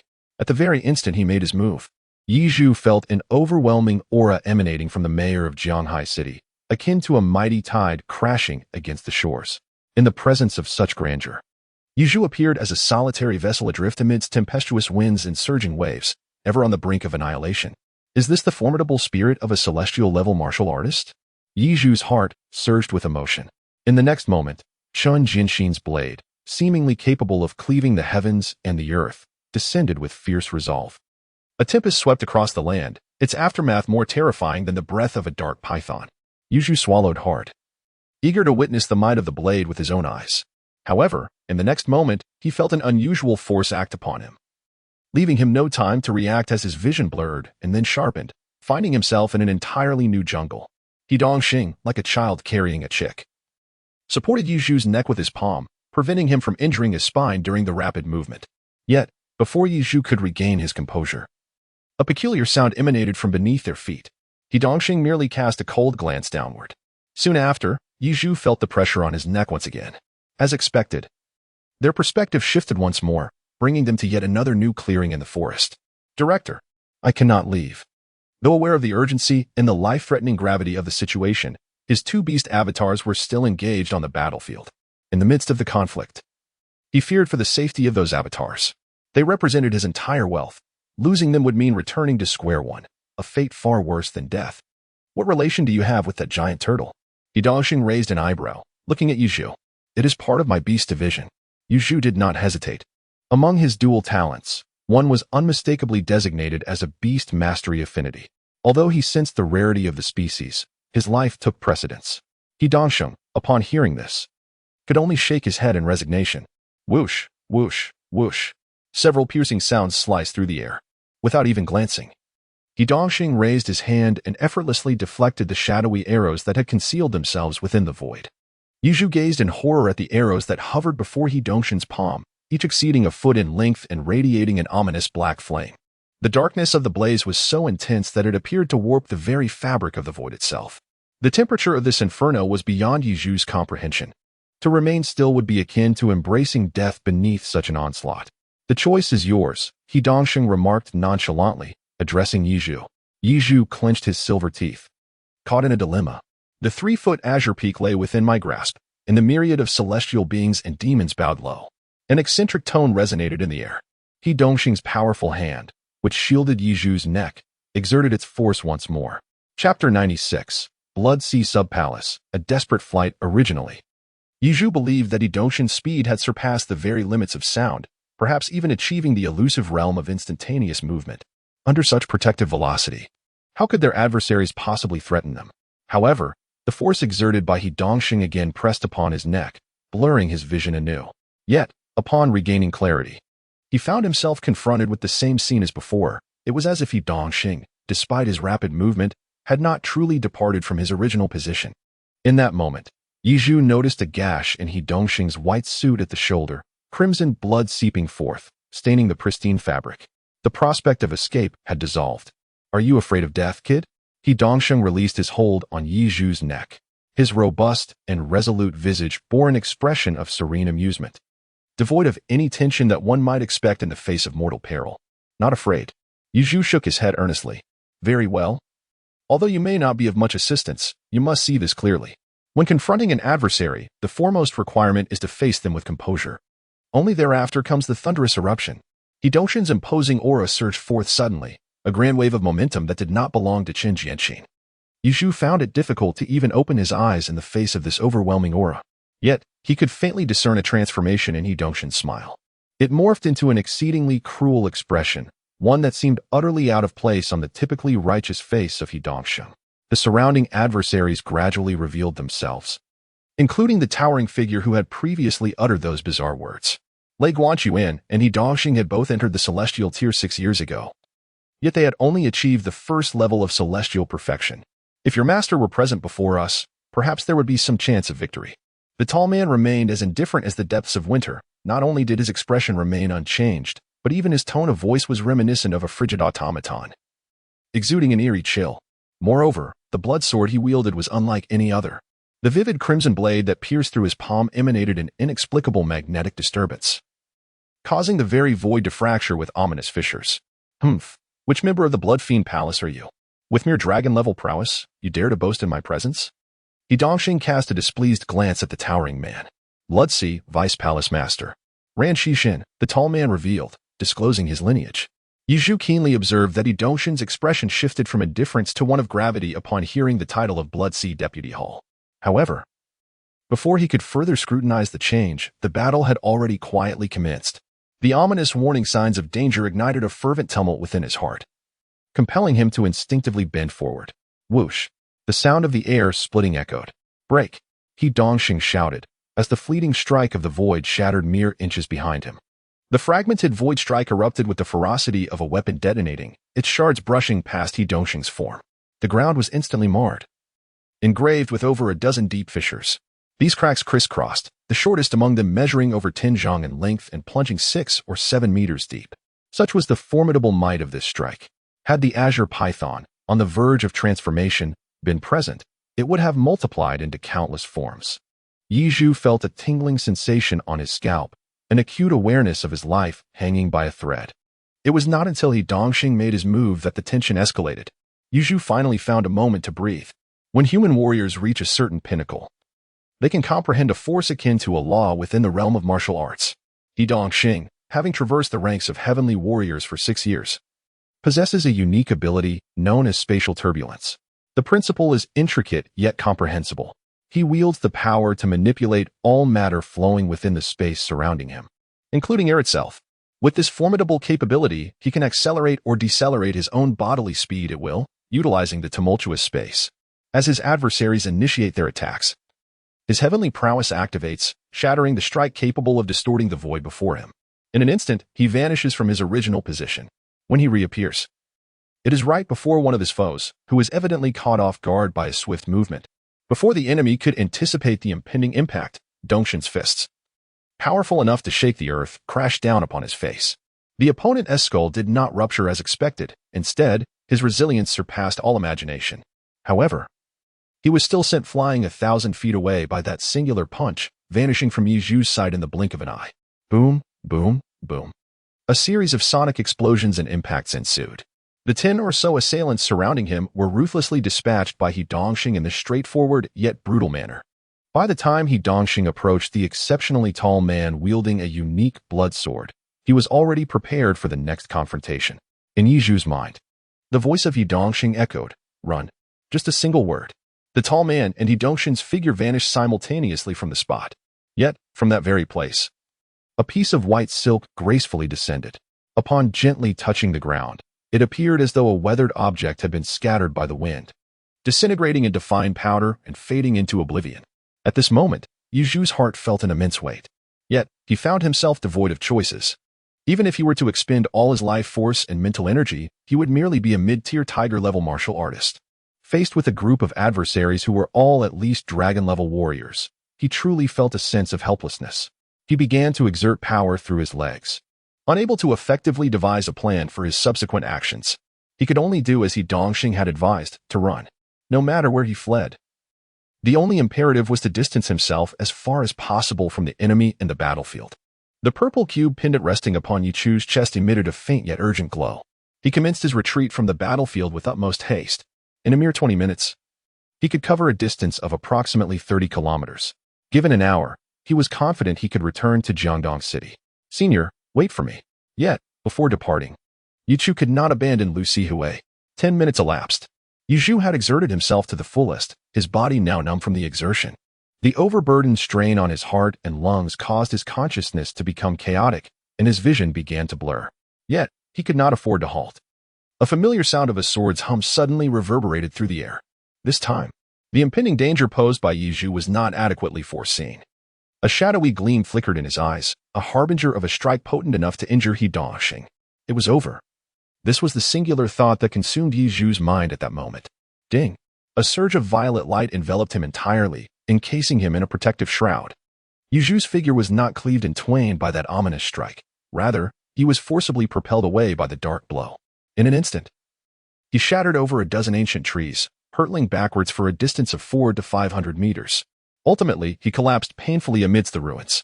Yet, despite enduring such tremendous impact, he emerged unscathed, feeling not even a hint of pain. Yi Zhu's heart was suddenly enlightened as he reached for the pendant hanging around his neck. Before him lay the life-saving talisman cube that Lu Sihui had previously given him, now radiating a brilliant luminescence. Chapter 97. The Emergence of the Great One, Precious Disciple. The family talisman entrusted to Yi Zhu by Lu Sihui was indeed a genuine life-saving charm. In a critical moment, the energy stored within the talisman cube could fully withstand a strike from a peak dragon-level warrior. It was precisely due to the protection of this purple cube that Yi Zhu had managed to escape without losing a limb during a deadly onslaught. Yet, how effective could it be just once? The disparity in strength between him and his opponent was undeniably vast. Yi Zhu struggled to rise, casting his gaze upon the imposing figure of the man who should have been restrained by He Dongxing. In the man's grasp was a unique blood sword, its crimson blade glistening with fresh, vivid blood. Yi Zhu dared not dwell on his thoughts, his gaze fixed intently upon his opponent. Despite feeling utterly powerless, he would not surrender easily. To his astonishment, there was a protective talisman involved. "Little ghost, you are a scion of a family from the Dragon Kingdom. State your family name, and I shall consider how to deal with you." The tall man employed an exceedingly peculiar technique, stepping forward in a manner that rendered his form flickering in and out of visibility at the original spot. In an instant, he had traversed a distance of 100 meters. In merely 2 or 3 strides, he stood towering before Yi Zhu, the blood-red longsword in his hand slowly raised. Pressing against Yi Zhu's neck, Yi Zhu could feel the searing heat emanating from the bloodsword. Yi Zhu's heart raced, and her thoughts whirled chaotically. Yet she could conceive no means of escape. Born into a humble family, she found no recourse but to resort to deception in pursuit of a chance for liberation. Yi Zhu spoke candidly. "Oh, a humble background. When did the cold-born of the Dragon Kingdom give rise to such an extraordinary lad as yourself?" The tall man's voice remained monotonous, his expression rigid and indifferent. Yet, Yi Zhu discerned a hint of jest in his words. The man who referred to himself as the Vice-Home Master of Blood Sea, Ran Shizhen, retracted the blood sword from his grasp. The solid blade transformed into liquid, retracing its path and adhering to the back of his coat, where it had pierced his palm. Remarkably, The wound in his hand healed at an observable rate, returning to its pristine state. This spectacle intensified the pressure within Yi Zhu, for even the ability to recover was beyond his comparison. There was simply no opportunity. Ran Shizhen slowly crouched down, his indifferent gaze scrutinizing Yi Zhu from close range. His mental prowess was approximately 600 or 700, and his vitality was formidable as well. You have also learned to conceal your essence? He remarked, noting the abundant life force and true energy concealed within Yi Zhu's dantian and mind. Who is your master? Ran Shizhen inquired. Yi Zhu furrowed her brow slightly, surprised that her secrets could be discerned so easily with just a casual glance from the other party. It is the old man. Before Yi Zhu could respond, an abrupt voice suddenly pierced the air. The tone was aged, yet it stirred ripples within the indifferent gaze of the tall man. An unruly mane of grizzled hair casually draped over his head, while his slightly emaciated form hunched slightly, with hands clasped behind his back. This peculiar elder, with only one eye functioning normally, materialized from the nearby thicket. He bore no semblance of majesty or presence, donning a simple hemp garment that rendered him reminiscent of a farmer meandering through the woods.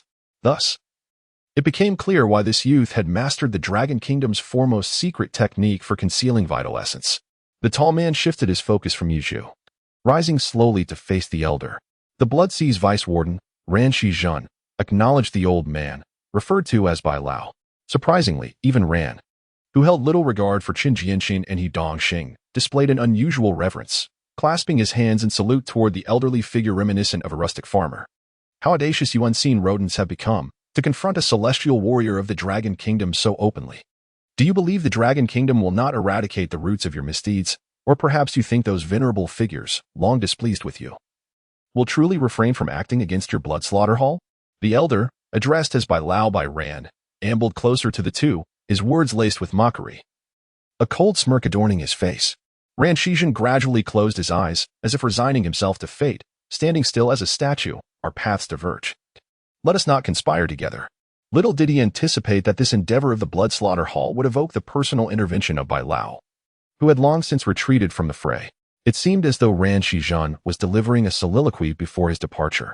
Before he could finish his thoughts, his entire being erupted into a cloud of sanguine mist. It was a true blood mist.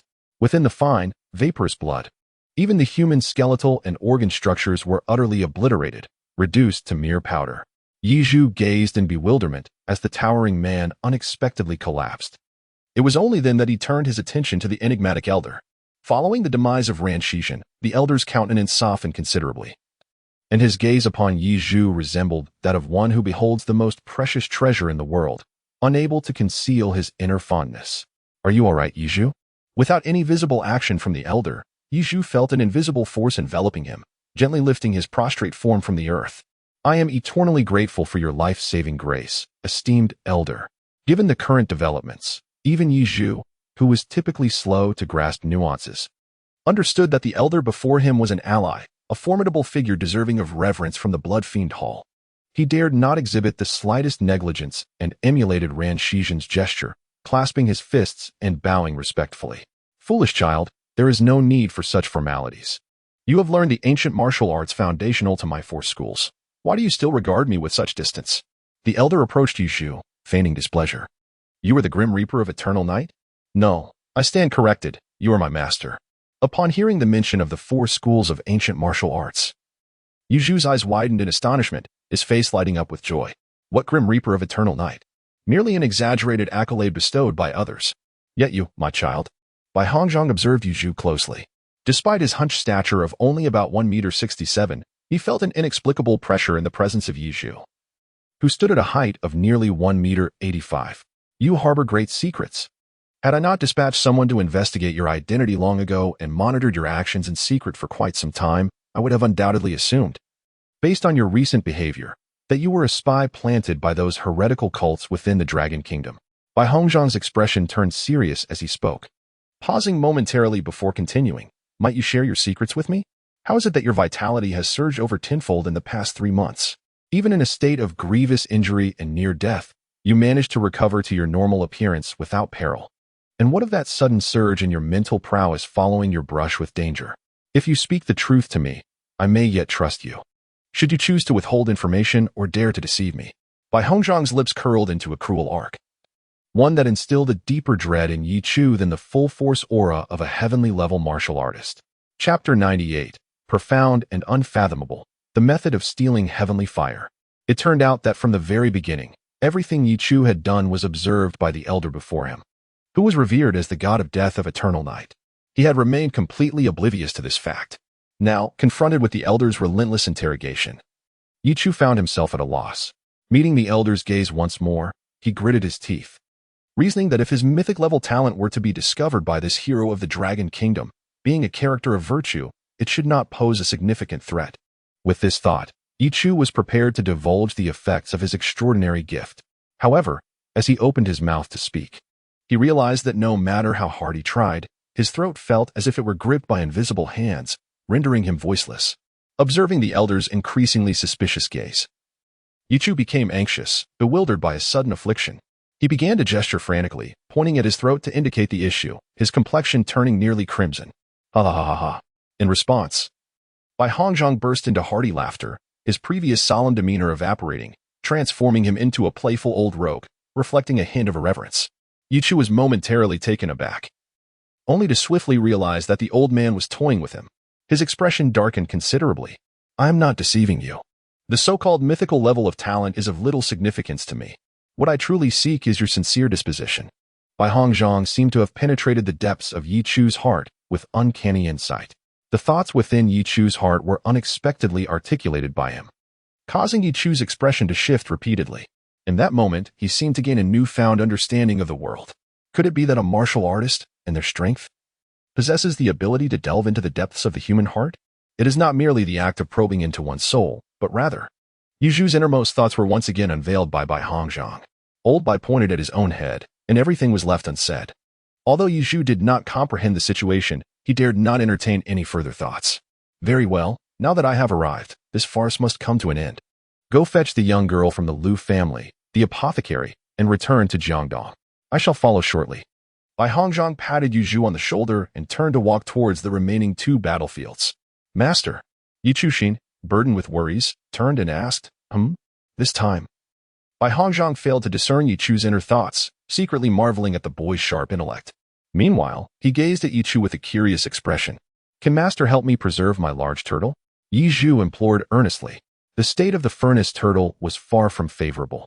Merely the residual shockwave from the clash between Chun Jianxin and that peculiar elder had left several scars upon the turtle's seemingly indestructible shell. This was under the circumstance that neither of the two had specifically targeted the furnace turtle during their confrontation. Should either of them deem the turtle a nuisance and unleash a casual attack, the 6th tier would likely meet its demise. However, since it was the wish of his treasured disciple, the master would naturally strive to fulfill it. Return now, Bai Hongzhang said with a smile, gesturing lightly with his hand. With a grace akin to that of a wild goose, he lightly touched the ground and soared into the air, vanishing into the depths of the forest in the blink of an eye. Bai Hongzhang's arrival